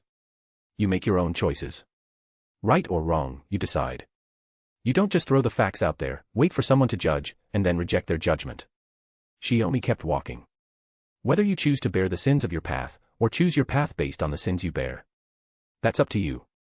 That was also the expectation he had for Sakura and Caren. It was the answer he'd found after struggling to be a father. Besides, he added, the moment the Lion King summoned you to this singularity, she already gave you the right to choose. Mordred remained halfway up the long staircase, while Shiomi alone continued the climb, heading back toward the royal palace at Camelot Center. Just before stepping through the doors of the main hall, he looked back at Mordred from afar, then let out a helpless chuckle. He had told himself not to act like a father or lecture her, but in the end, it felt like that's exactly what he had done. When he returned to the council hall, the Lion King was no longer seated on the throne. Only the Knights of the Round Table remained, each now standing in a different spot from where they had knelt before. Mordred's fine. If any of you suffer the same kind of injury next time, feel free to come to me for treatment, Shiomi said half-jokingly. After all, I'm the Lion King's master, well, her prisoner. No one responded to the comment. Only Agravain stepped forward and said solemnly, enough idle chatter. The king has returned to the inner palace. Go. Don't keep her waiting, Master of Chaldea. Chapter 302, Volume 5, Chapter 14, Overlooking the Scenery. I am no longer the Master of Chaldea, Assistant Agravain. Shiomi responded with a mocking tone to Agravain's reprimanding words. Regardless of his actual authority, Shiomi was now, without a doubt, the Lion King's master. The knights couldn't understand why their king would lower herself in such a way, but they still adhered strictly to their roles and didn't try to overstep by offering persuasion. After all, they had already pledged their loyalty with blood. It wasn't their place to challenge the king over something so trivial. Seeing the look of displeasure on Agravain's iron-cast face after being corrected, Shiomi's foul mood over his captivity eased just a little. They weren't allies to begin with. Passing through the side door of the throne room, Shiomi walked alone down the silent corridor, his light footsteps echoing clearly. He suddenly remembered how badly damaged his battle outfit had gotten during the clash with the Holy Lance. His chest, arms, legs, and even his back, where he couldn't see, were all torn up to varying degrees, still stained with dried blood. Better patch it up with magecraft, quickly. That thought barely formed before he tried activating his magic circuits, and immediately felt a strong suppression on his mana. It was a basic repair spell, requiring only a trace of energy, but even that small amount was being denied. Shiomi frowned and tugged at the golden shackle around his neck. It seemed the Lion King had no intention of allowing him to freely use magecraft, and yet, his authority hadn't been sealed. Or maybe, it couldn't be. With that thought lingering, Shiomi arrived at the Lion King's bedchamber. Despite the name, the room was simple and refined. Every piece of ornate courtly furniture looked brand new, as if just placed there. Given how Camelot had appeared out of nowhere in a region it didn't belong to, it wasn't hard to understand. Still, the absence of luxury or indulgence suited Shiomi's impression of the King of Knights perfectly. Glancing around the chamber, he eventually spotted the Lion King standing on the terrace. From there, one could overlook all of northern Camelot and the lands beyond. A snow-white citadel stood tall amidst a scorched wasteland left behind by war, almost like an idealized utopia. The Lion King stood there with her immaculate white cloak fluttering slightly in the breeze. Her back was spotless beneath the clear blue sky. No artist's brush, no poet's words could ever capture that untainted stillness. "You've returned," the Lion King said softly. "Agravain said you were looking for me, so I came," Shiomi replied, stepping onto the terrace to stand beside her. "There's nothing important." Shiomi raised his right eyebrow slightly. "Nothing. Then could you at least loosen the restraints a bit? Chaldea's mystic code was shredded by your holy lance, and it's not exactly comfortable. Of course, if you think this suits my status as a prisoner better, I won't argue. A reasonable request." The Lion King nodded. But she didn't release the restriction. Instead, she turned toward him, raised her hand before him, and mana gathered around his body in a soft glow. In an instant, the damaged Chaldea battle gear was replaced by a white robe, pants, and shoes. He didn't look like a combatant anymore, more like a priest. The Lion King had replaced his uniform with garments woven from her own mana. As for where the original outfit had gone, Shiomi had no idea. The only thing he knew was that this new attire was now being sustained by her power. What an unnecessarily roundabout way of doing things. "You've already spoken with Mordred and learned about the events leading up to the founding of Camelot," said the Lion King. Shiomi touched his wrist, turned his back to the holy city, and half sat on the terrace railing. He was clearly one misstep away from falling, yet acted as if it didn't matter at all. "You really are thorough. So that's why you let me speak to Mordred." "It was more convenient that way," the Lion King replied neutrally, offering only a factual confirmation. "As one of my knights, explaining the current state of affairs to you is part of her duty." "You're really all about procedure." Shiomi shook his head. "So then, why send the Knights of the Round Table to attack us, while secretly ordering them to capture me alive? Wouldn't it have been simpler to just kill me then and there? They alone couldn't kill you." The Lion King's expression remained unreadable, her voice distant and cold, utterly unlike Morgan's. It was the voice of a god, looking down from above, detached from all things. To her, every living being on the earth was just a piece on the board. "Earlier, I didn't ask you directly in front of the Knights of the Round Table, but now I will." He fixed his gaze on the Lion King. "Should I call you Artoria Pendragon, or Goddess Rangaminiad?" From the moment they met, Shiomi had sensed something strange. Every word the Lion King spoke seemed to carry a compulsion, a guise. It was a sign of her divinity. "You've realized it, haven't you, my fellow?" said the Lion King. "Fellow?" Shiomi stiffened slightly. "The power slumbering within you is a symbol of the gods," the Lion King declared. "I wouldn't go that far. Can half-baked authority like this really count as divine?" Shiomi wasn't convinced, nor did he want to accept it. Even if it was divine power, if it could be used to protect something precious, then it should be used. That alone was enough. As for becoming a god himself, Shiomi had no interest whatsoever. No matter how much you resist after touching the forbidden realm of the gods, one day, you will become one. Without warning, the Lion King extended her armored hand and placed her palm against Shiomi's cheek. It should have been a gesture of closeness, yet her emotionless expression robbed it of any warmth, leaving only ambiguity. "This is the inevitable path that opens the moment you touch authority. Your duty is not to destroy the king of magecraft, but to stand with me, to protect the souls I have drawn forth through holy selection, and preserve them within my sphere as immutable existences of value." "Preserve them, in your sphere?" What does that mean? And what about the people living in the holy city right now? More than her touch, it was her words that unsettled Shiomi. This was the first time he had truly stood face to face with a god. He could feel it now, how profoundly the Lion King's values diverged from those of normal humans, and even from magi. In her view, humanity was no longer a collection of individual lives, but mere objects, records, stripped of the meaning of life and death. To the Lion King, the only being who could stand as her equal in this moment was the other god she sought. Shiomi pressed her for answers, but she offered none. Instead, she said only, "Words are meaningless. It's better for you to see the holy selection with your own eyes. There's no need to be anxious. The next holy selection will take place in 3 days. Just wait until then." 100 chapters ahead. @Triancom/Pinksnake. Chapter 303, Chapter 303, Volume 5, Chapter 15, Strategy Meeting in the Women's Bath, 1. The Domain of the Sun King. Under Nitocris's guidance, the Chaldea group, now without Tenkei Shiomi, traveled to the territory of the Sun King, Ozymandias, where they uncovered a critical truth. The Holy Grail of the Singularity was already in the Sun King's possession. However, he had no intention of using it. He had seized it from the Crusaders who once fought for control over the holy city of Jerusalem in this land. As such, he was not the mastermind behind this singularity. Still, he had no plans to ally with Chaldea. His opposition to the Lion King merely made him view Chaldea more amicably. Until they fully understood the situation of this singularity and recovered their captured comrades, the Sun King would not form an alliance. Later, before their departure, Nitocris invited the group to her grand bathhouse. They were friends who had just crossed the desert. As desert dwellers themselves, both she and the Sun King deeply understood the hardships of long journeys, especially right after escaping a brutal battle not even half a day ago. Even if they were to depart soon, it was essential to eat, hydrate, and cleanse themselves to better face the continued journey through the singularity. As expected of the royal baths from the 19th dynasty.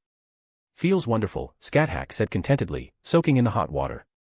"Palace baths are the same wherever you go," Morgan replied, gently wringing out her long hair and coiling it atop her head. "Honestly, I find the private bathrooms in Chaldea more relaxing." Then, with a pointed tone, she added, "Although lately, it's been harder to feel at ease there." Sensing Morgan's gaze, Scáthach remained calm. "It was my failure to watch over him. I let my beloved disciple leave the land of shadows. Originally, I meant to keep him there forever." "Scáthach." Morgan's expression darkened. At that moment, Nitocris stepped in, cutting off their conversation with a stern rebuke. "Really now, don't start a fight in the bath. The tension is so thick, it's disrespectful to Pharaoh Ozymandias' hospitality. That's nothing to worry about.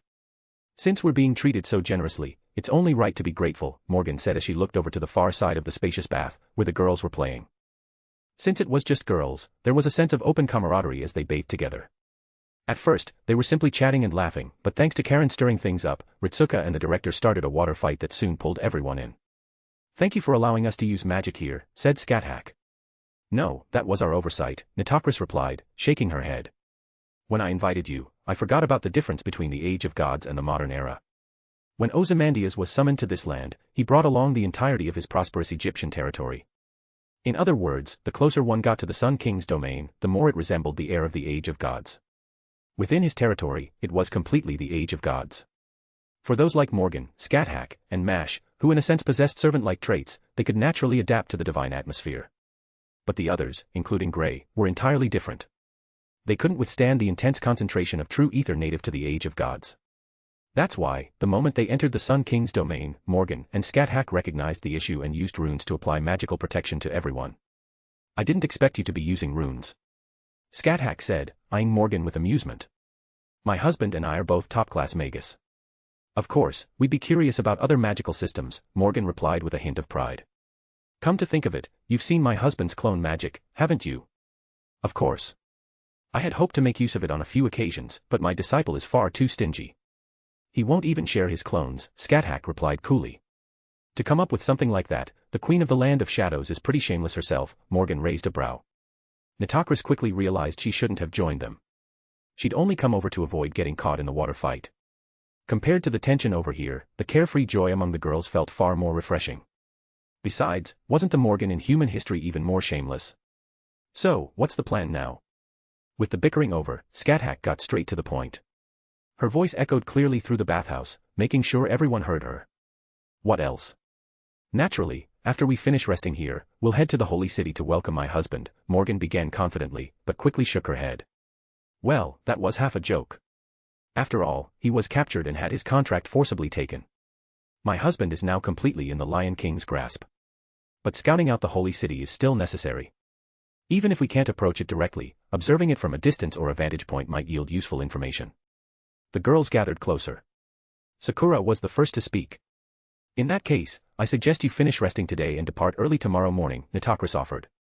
The Lion King city periodically holds a ceremony called Holy Selection. It draws in qualified refugees, and those who pass are directly invited to become residents of the city. Holy Selection. Morgan's interest was instantly piqued. If that were true, the Holy Selection could be the perfect opportunity to get a closer look at Camelot. Based on the name, Morgan surmised that the Knights of the Round Table and the Enforcement Knights were merely enacting the outcome. The only one capable of conducting the actual ceremony, of bestowing the gift upon the Round Table Knights, was the Lion King herself. But won't sending so many of us toward the Holy City be too conspicuous? Ritsuka voiced her concern. We clearly don't look like subjects of the Sun King, or natives of this singularity. At that, Caren gave Mash a little push on the shoulder and stepped forward. In that case, I have an idea. Ritsuka, Mash, and Gray can travel with Sakura. Head north from here to the Atlas Institute. The Atlas Institute. Olga Marie suddenly recalled. One of the three major branches of the Mages Association, the Atlas Institute was located in Egypt, definitely within the bounds of this singularity. If they could make contact, it might lead to additional support. Can you explain your reasoning? Olga Marie asked right away. There must be a particular reason you're sending Gray and Mash with Sakura instead of Lady Morgan or Master Scáthach, right? One reason is the ad that Gray carries, Caren replied. Chapter 304, Chapter 304, Volume 5, Chapter 16, Strategy Meeting at the Women's Bath, 2. Gray's weapon and first friend, ad.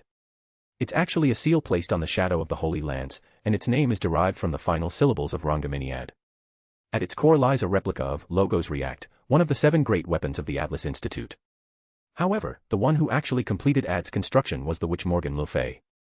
She used Kay, the knight least devoted to King Arthur among the Round Table, as the template for its personality. Once ad's origin was explained, Olga Marie, Ritsuka, and Mash, who had been unaware until now, finally understood the reasoning behind this arrangement.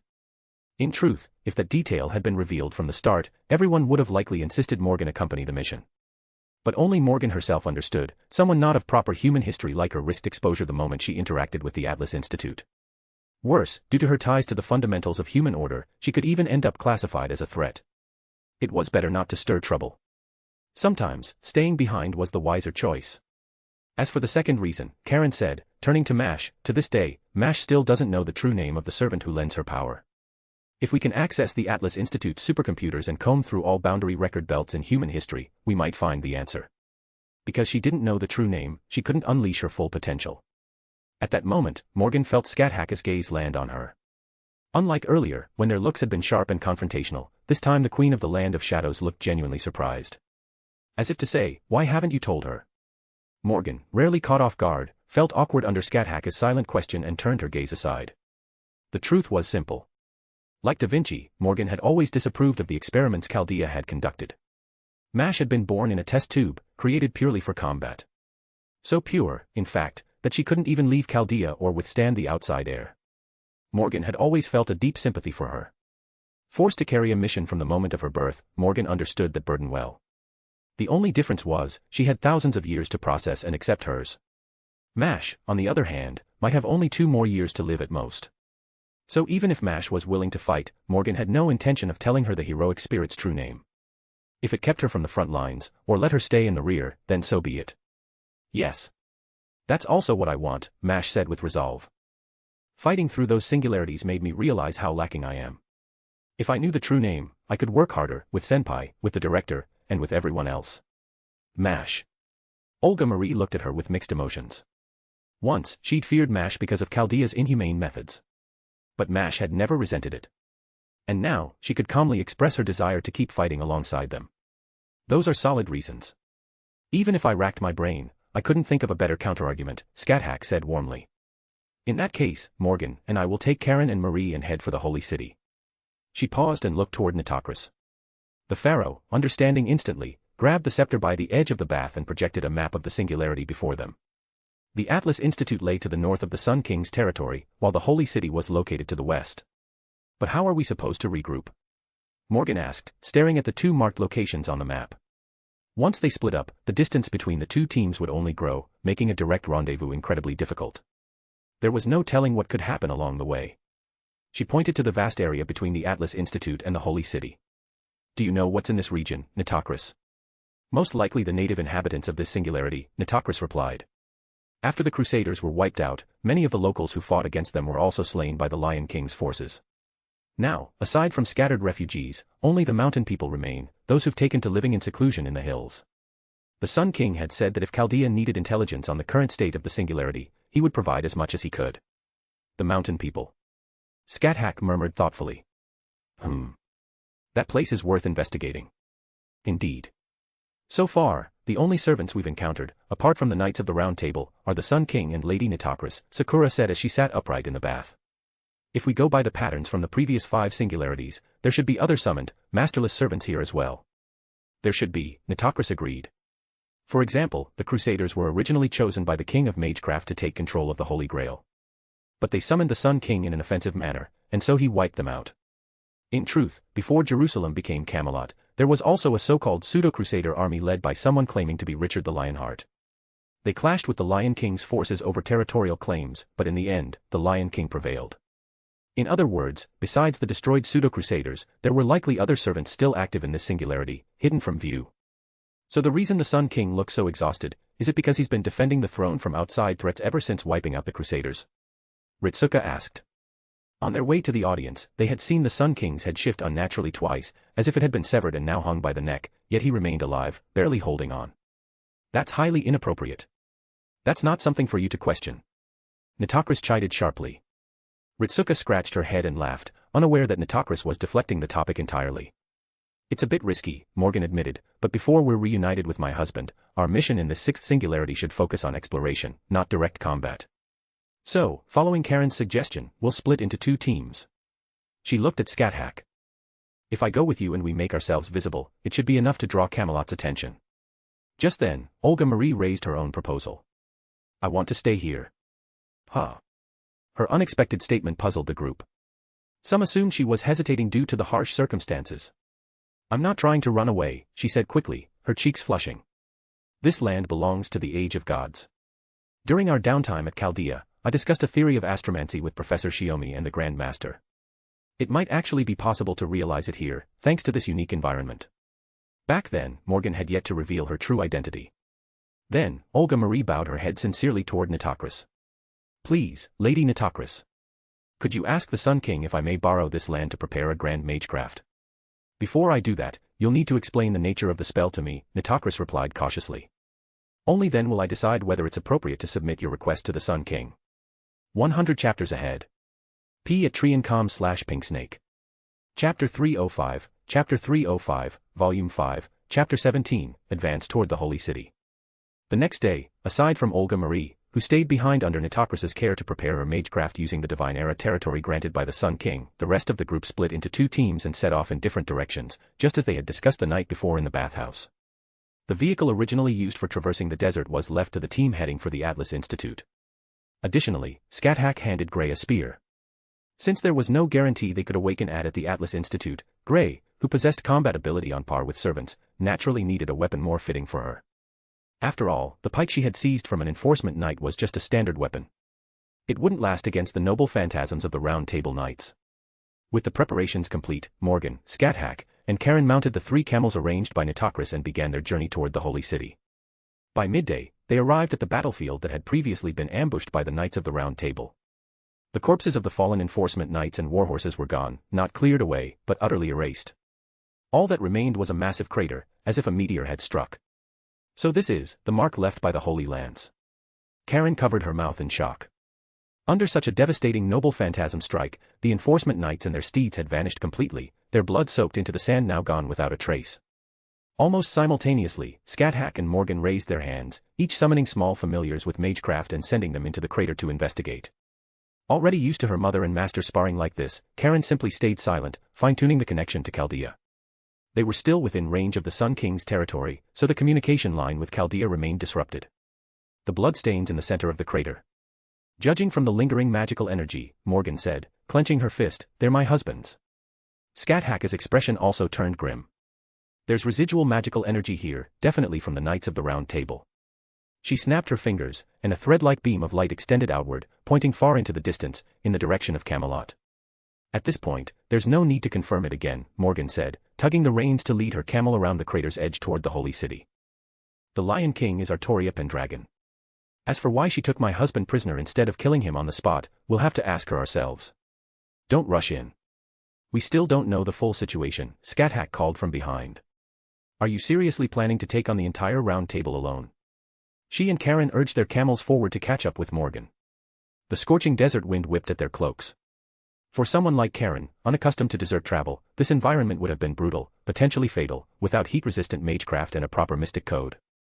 Thankfully, she had both, allowing her to keep walking while monitoring fluctuations in the communication signal with Chaldea. The Knights of the Round Table are nothing special. Morgan's grip on the reins tightened slightly as she frowned. The real issue is that my husband had his contract taken from him. Even if we're not worried about him being used as a hostage, there's no guarantee he can act as a Trojan horse and stir things up from the inside. He stayed behind and faced the Holy Lance alone just so we could escape, Caren added. It wasn't easy for father. So, mother, don't be too harsh on him. Morgan's expression softened, her emotions thrown off by Caren's words. She gave a wry smile. I'm not angry with him. It's Artoria's tactics that infuriate me. From the looks of it, you've never truly cut ties with my beloved disciple, have you? Scáthach asked. That's no good. You rely on him too much. What are you implying? Morgan lowered her gaze and turned to glare at Scáthach. You should be more like me, stay apart for 10, maybe 20 years. Only observe him from afar using magecraft, Scáthach said with a look that clearly suggested she thought it was a brilliant idea. Unfortunately, I'm not like you. I don't treat things like that as a hobby, Morgan began, then suddenly added in a sharp tone, also, while we're in Chaldea, stop barging into our room. Especially at night. That's not really up to you, Scáthach said with a nonchalant smile, clearly ignoring the warning. As the two resumed their usual verbal sparring, Caren couldn't help but regret that her father wasn't around to enjoy the show. With a quiet sigh, she steered the conversation away. Speaking of being apart, with us cut off from Chaldea for over a day now, I bet Dr. Roman in the command room is already losing his mind. It was a serious point that couldn't be ignored. While they themselves were safe, Shiomi's capture remained a grave concern, even if they were certain his life wasn't in danger. Losing him meant Chaldea would be short a critical combat asset for the foreseeable future. That man should take this chance to actually rest, Scáthach said. For a human, he's been pushing himself far too hard. My husband's tried persuading him a few times. We can lighten his load a bit, sure, but in the end, we can't stop him, Morgan said with a shake of her head. The explosion in the control room had left over 60 casualties. Naturally, those roles had to be filled. Normally, they could have just contacted the outside and brought in replacements. But now, Chaldea was the last ark afloat in a world consumed by flames. Combat operations, Sheba's maintenance, Spiritron transfer, those could be shared. But the management of Chaldea's central reactor and the remaining equipment all fell to Romani after the director left for the Singularity. And on top of that, he had to provide psychological support to the increasingly weary staff, even though that was technically his original role. Let's just hope the news about father dropping out doesn't make him faint, Caren said, half in sympathy, half in amusement. If you're that curious, Scáthach said with a smirk, why don't you be the one to report it to Romani? He is your superior in the medical department, after all. Even if we don't say anything, if Sakura gets through to Chaldea first, she'll report it, Caren replied, shaking her head. I wonder how far they've gotten. Those sand vehicles are faster than camels, Morgan noted. They should reach the area near the Atlas Institute before sunset. Knowing Sakura, she'll have everyone rest for the night and officially attempt to enter tomorrow. Sounds about right. Just then, Caren noticed the signal starting to recover, static-filled voices began to come through intermittently. She immediately urged the camels to move faster. Finally, by sunset, as the group shifted course slightly toward the northwest gate of the Holy City and the desert's edge came into view, they re-established contact with Chaldea. Chapter 306, Chapter 306, Volume 5, Chapter 18, Holy Selection. Camelot, within the royal city, Lion King's bedchamber. What are you looking at? Shiomi, seated motionless on a bench, was studying the Singularity map when he heard the Lion King's voice. His eyes didn't leave the map. The map, he replied. Most of this Singularity has been swallowed by the desert. My forces cannot fully penetrate it. But that doesn't matter, the Lion King said, standing before the map and gazing at its contents. In the end, the only place that will remain is this holy city. I can see that, Shiomi responded without expression. He was, for all intents and purposes, a prisoner here. Despite the fine treatment and food, there was little he could do. Studying the map and speculating on Morgan's possible actions had become one of the few things left to occupy his mind. How do you think Chaldea will move? The Lion King asked. Morgan is with them. After the holy selection concludes, the Knights of the Round Table will be dispatched to eradicate them completely. Shiomi frowned. You expect me to analyze my allies and give you tactical insight? Don't be ridiculous. It's fine if you refuse. One way or another, Chaldea won't abandon you so easily. If we can't find them, we'll just wait here in the holy city until they come, the Lion King replied calmly. And once Chaldea is destroyed, you can remain here peacefully, as my master, my prisoner, and witness the end of the world at my side. You're still not giving up, huh? Shiomi understood well, it wasn't him she was interested in. It was the immature divine authority within him. In her eyes, he was a god in the making. And gods only treat other gods as equals. Just like before, the Lion King had summoned the Knights of the Round Table because she needed people to carry out her plan, allowing them to choose their own paths. Likewise, she needed companions to help her guard the preserved remnants of humanity, thus, Shiomi was being held here, confined but unharmed. You're the one who hasn't let go. So long as you reject your true self, you'll never be able to stand at the end of the world, the Lion King said, watching him. Is that so? Shiomi gave her a sidelong glance, then returned his gaze to the map. Wherever Morgan had led the others, she would no doubt make time to visit the Atlas Institute. It would be foolish not to. It was the only known location with potential ties to the Mages Association, which might still have surviving members.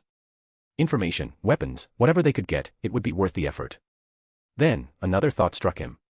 It had already been 3 days since his capture. You didn't come here just to check in on me, did you, Lion King? Shiomi looked up to meet her gaze again. She had already stepped closer. Tonight is the night of the holy selection, she said. As promised, I will allow you to accompany me to the main gate of the holy city, to witness the process where those worthy of entry are chosen. But you still haven't told me. Why a selection at all? Shiomi asked once more. The Lion King turned away without answering, slowly walking out as the helm lowered to hide her face, her expression concealed beneath the shadow of steel. It doesn't matter. Come with me, you'll understand soon enough. The implication was clear. The chains weren't absolute, sometimes, exceptions were allowed. Is that so? Shiomi knew there was no point in pressing further, so he rose from the bench and followed the Lion King outside. Night had already fallen. The pure white Camelot, now cloaked in darkness, possessed a different kind of beauty than it did in the day. But within that beauty, there was nothing, no warmth, no life. It was an empty utopia. He followed the Lion King up to the battlements above the holy city's main gate. The gate itself was flanked on both sides by walls that jutted outward, enclosing the area outside into a narrow corridor. The only way in or out was straight through the front. To assault a fortress like this, one would have to either destroy the gate head-on or somehow bypass the defenses and open it from within. Otherwise, even with equal numbers, a direct assault would be near impossible. As Shiomi stood there thinking, his eyes drifted toward the thousands of refugees gathered outside the gate. Amidst the crowd, he sensed something, familiar presences mixed in. Morgan, have you brought everyone here already? The thought stirred both relief and anxiety. He hadn't yet found a way to breach the city, and yet she'd already come. Most likely, she'd heard about the holy selection somewhere on the way and had chosen to approach the city during the ensuing chaos, perhaps hoping to extract him. But it wouldn't be that easy. Shiomi touched the collar around his neck. For now, while walking beside the Lion King, he felt nothing.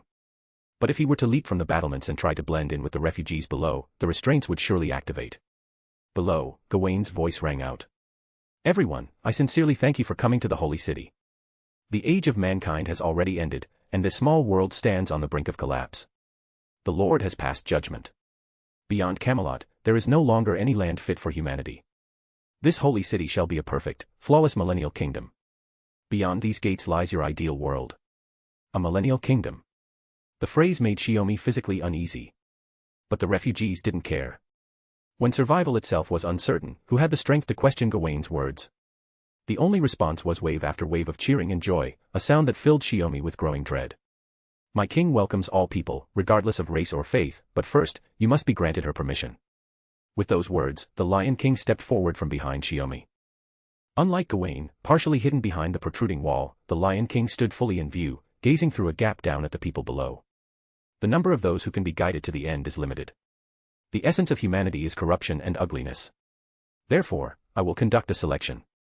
Only souls untouched by filth, undisturbed by the world's evil, and untainted since birth, only such pure souls will be chosen. As she spoke, she extended her hand toward the gathered crowd, just as she had when she first examined Shiomi 3 days ago. But this time, among the sea of refugees, only 3 individuals were bathed in golden light. The selection is complete. Only these 3 shall be granted entry. Go and retrieve them, Gawain. At her command, Gawain responded at once. Shiomi, feeling a deep unease rise within him, stopped the Lion King as she began to turn away. You said retrieve. What about the others who weren't chosen? Those who are not chosen shall receive divine punishment. The Lion King answered without even turning her head. And then, from below the gate, came the sound of screams. 100 chapters ahead. p@triancom/pinksnake. Chapter 307, Volume 5, Chapter 19, Uprising. When a pure white, immaculate city appeared overnight on the war-torn land, those who had suffered through endless conflict saw it as a heaven on earth. To enter that city, one had to undergo the holy selection, and the ones performing the ceremony were none other than the legendary Knights of the Round Table. The refugees, unaware of the truth, didn't realize that the holy selection was a ritual where only a select few would be chosen and allowed inside. The rest, they would face holy punishment. That was why, every time the knights finished selecting a few, the remaining refugees were massacred. No one was left alive to spread the truth. In this age of isolation and scarce information, people could only naively believe that everyone had been welcomed into the chalk-white city. Nothing more. Morgan, Scáthach, and Caren arrived at Camelot after nightfall. Cloaked and hooded to conceal their faces, they mingled among the refugees, pretending to await the holy selection. The fully armored Knights of the Round Table, along with the enforcement knights standing ready, made one thing clear: the people at the gates could be wiped out at any moment. So when Gawain declared holy punishment, arrows rained from the walls. Morgan, having anticipated this, immediately moved with Caren and Scáthach, dodging the barrage while fighting off the advancing enforcement knights, planning a swift retreat. She had at least expected the gates to open, but the ceremony was shockingly brief. With just a few words, the Lion King sentenced all but a handful to death. We need to fall back. I didn't think we wouldn't even get the chance to sneak in and find him, Morgan sighed, lowering her head, refusing to look at the refugees slain by arrow and blade. Though she had long grown tired of such sights, being in the middle of it all brought a different kind of clarity.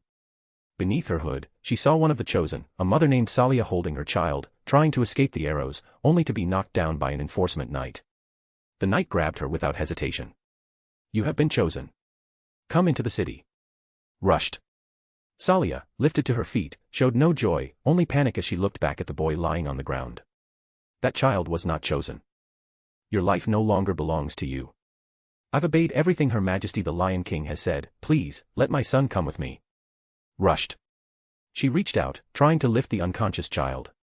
There are no exceptions. Ideal souls cannot be compromised. As Salia pleaded, Morgan had already prepared her magecraft. Just a flick of the hand, simple enough. A small act of empathy from one mother to another, or so she told herself. But before the knight could swing his sword at Rushed, the ground at the city gates cracked open. From the fissures, countless vines and branches erupted. They intercepted the next volley of arrows with perfect timing and entangled the charging enforcement knights, halting their advance. What is this? Caren stopped and turned, but couldn't trace the source of the magical energy. Who was using magecraft? Scáthach moved to her side and whispered, "It's the power of my disciple." Morgan's head shot up. Through the branches now obscuring her view, she looked toward the gate tower. A white figure stood there, arm outstretched, blood dripping from his hand as he controlled the vegetation with unyielding resolve. I'll go to him. You stay and protect Caren, Morgan said. This time, Scáthach offered no argument. She simply nodded. Caren, meanwhile, maneuvered around the vines, which made no move to hinder the refugees, and rushed to help Salia, who was cradling Rushed in her arms. If you don't want to enter the city, then run while you still can, said Caren. Behind her, an enforcement knight broke free from the vines. His massive sword came down, but a crimson spear pierced through him, sending him crashing to the side, no longer a threat. Honestly, you and Morgan both have been led astray by him, Scáthach said, turning her head. More enforcement knights had noticed the disturbance and were converging on their position. We're pulling back. Fall back to a safe zone and prepare for extraction. Before Scáthach could finish, sunlight suddenly tore through the night. Gawain, raising the holy sword of the sun, blocked Morgan, who was leaping across the treetops, trying to rush into the main tower of the city. So you've shown yourself, Morgan.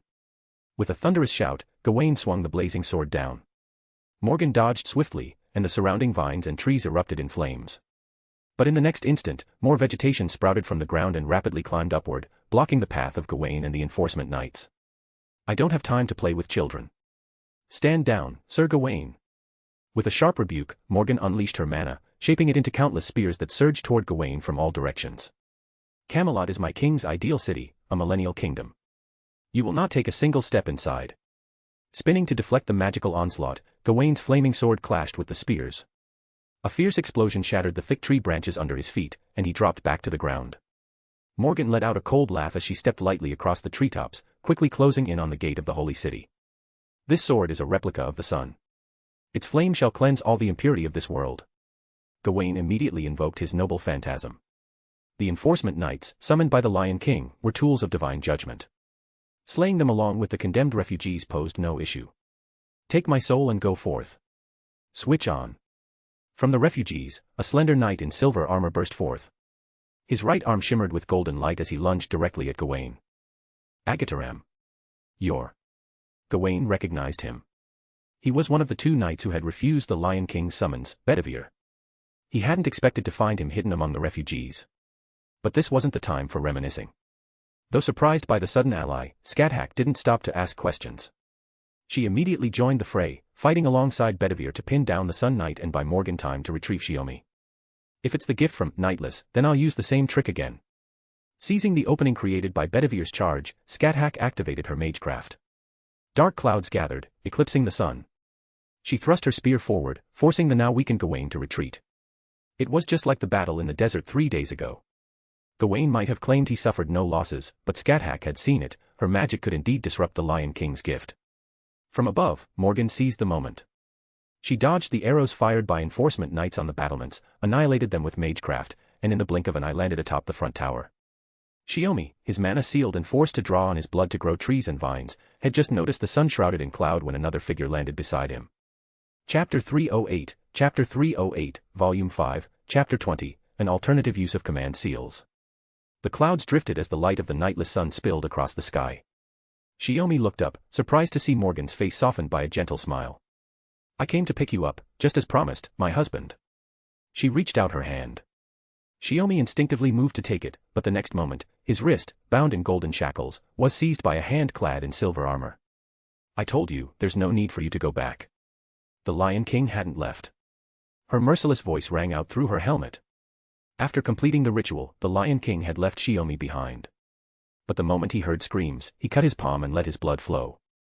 The shackles suppressed his mana but couldn't restrain his authority. Even knowing full well what it meant to invoke that power, Shiomi didn't hesitate. He had to stop the senseless slaughter, the atrocities led by the Knights of the Round Table.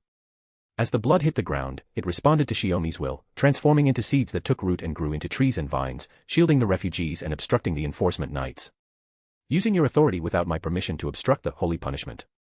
The Lion King ignored Morgan entirely, her cold voice passing judgment on Shiomi. You must be punished accordingly. The Lion King's strength was overwhelming. With his magic suppressed, Shiomi could barely struggle. Punish my husband. And who exactly gave you that right, Artoria? Morgan's voice bristled with anger as she thrust her magic spear at the Lion King's wrist, only for it to be blocked by the other hand. But Morgan's attacks were never so straightforward. Chains glowing with ghostly blue light shot forth and bound the Lion King's body. Above Morgan's head, a vortex opened, and from it descended a pale blue magic spear. The flawless, indestructible tower trembled under the blast. Cracks ran across the ground and walls in an instant. Seriously, maybe spare a thought for the hostage's safety. Shiomi joked with a smile. If I hadn't done that, there'd be no way to take you back, Morgan replied. The impact of her strike forced the Lion King to release her grip. Morgan seized Shiomi's hand and pulled him aside, retreating from the blast. What's with these shackles? And the clothes are hideous. Morgan frowned. The Lion King changed my clothes on her own, Shiomi said, raising his hand. As for the shackles, they're part of the Holy Lance. Even if you take her hand, where can you run? As the smoke cleared, the Lion King emerged. Her armor and cape still trailed wisps of smoke. Helmet off, she fixed Shiomi and Morgan with a cold, unfeeling stare. You've really taken a twisted turn, Artoria, Morgan sneered. Looks like the Holy Lance has thoroughly corrupted you, if this is what you've become. That man is my master, my prisoner. Naturally, he must be treated as such. A storm swirled around Artoria's hand, revealing the true form of the Holy Lance. Let him go. He will become a new god and walk with me to the end. Your journey ends here. Morgan remained unbothered. It's just a shackle made from the holy lance. You really think you're the only one who can deal with it? She lifted Shiomi's wrist with hers and continued. Unfortunately for you, there's someone here who understands the holy lance even better. Her voice dropped. Don't move, my husband. Shiomi responded without hesitation. Golden light, the same as the miniature holy lance the Lion King used earlier on Mordred, hovered around his limbs and neck. The holy lance, seemingly ready to pierce Shiomi's body, instead struck only the shackles. The opposing forces neutralized one another instantly, scattering into golden stardust beneath the night sky. As expected of Morgan, able to reproduce the holy lance through magecraft. The Lion King said no more and lunged at Morgan with the holy lance. Morgan released Shiomi's hand and raised her spear to meet the strike. White holy lance and black magic lance clashed fiercely atop the tower. Shiomi flexed his wrist and reactivated his magic circuits. The familiar sensation flowed back into him. Glancing at the surrounding walls, he saw the enforcement knights had noticed them. They'd drawn their bows but hadn't fired. Clearly, the Lion King wasn't allowing anyone to interfere in her battle. Just what he wanted. Shiomi clenched his hand slightly, and the crimson spear returned to his grip. As Morgan forced the Lion King back with her holy lance, he seized the opening that appeared. With no hesitation, he stepped forward and spun his spear, launching an attack. Bang! Caught off guard, the Lion King wasn't injured thanks to her armor, but the impact still sent her flying. She flipped midair and landed steadily, slowly raising her head to look at Shiomi. Are you truly choosing to stand against me, master, my prisoner? Then give me at least one reason not to. Shiomi glanced at Morgan, their hands joined as they prepared to retreat from the holy city using magecraft. The Lion King quietly raised her right hand toward him. Through the gauntlet, the glow of a command spell shone. By command spell, I order my master, my prisoner, to return to the royal palace and await judgment. A command spell vanished. A servant commanding their master, an act that, even for a divine being, defied all logic. But Morgan's expression shifted. She tried to interfere with the command spell's activation, but she was half a beat too slow. Artoria. As she watched Shiomi get pulled back into the city under the force of the command spell, Morgan realized just how far the contract had been overwritten. Her hand now empty, rage overtook her. The moment you stepped into my city, you became an enemy that cannot be ignored. The Lion King lowered her hand and turned to walk back into the city. Running away, are we? Morgan raised her hand, chanting a spell in an instant and unleashing it toward the Lion King. The Lion King didn't look back, not because she wasn't prepared, but because someone else blocked it for her. My king, I've come late. Tristan and Agravain appeared together, intercepting Morgan's spell. Your opponent is Morgan. If you can kill her, do it. If not, drive her out. The Lion King, for once, gave a broad command. Do not let her set foot in this city again. Truthfully, Morgan had no intention of staying. The rescue had been progressing smoothly, they'd already forced the Lion King into retreat and were preparing to fall back and regroup. But none of them expected her to suddenly use a command spell to snatch Shiomi away. Outside the city, 3 lights of different colors shot into the sky, glowing brightly. It was Caren and the others' retreat signal. Your chalk-white city. I will personally see it reduced to ruins. Though furious, Morgan wouldn't foolishly charge in alone. If the command spell forced Shiomi to fight against her again, she wouldn't be able to give it her all. Leaving only that declaration behind, Morgan unleashed a blinding burst of magecraft. When the explosion cleared, her presence had vanished from the White City. 100 chapters ahead. P@Triancom/Pinksnake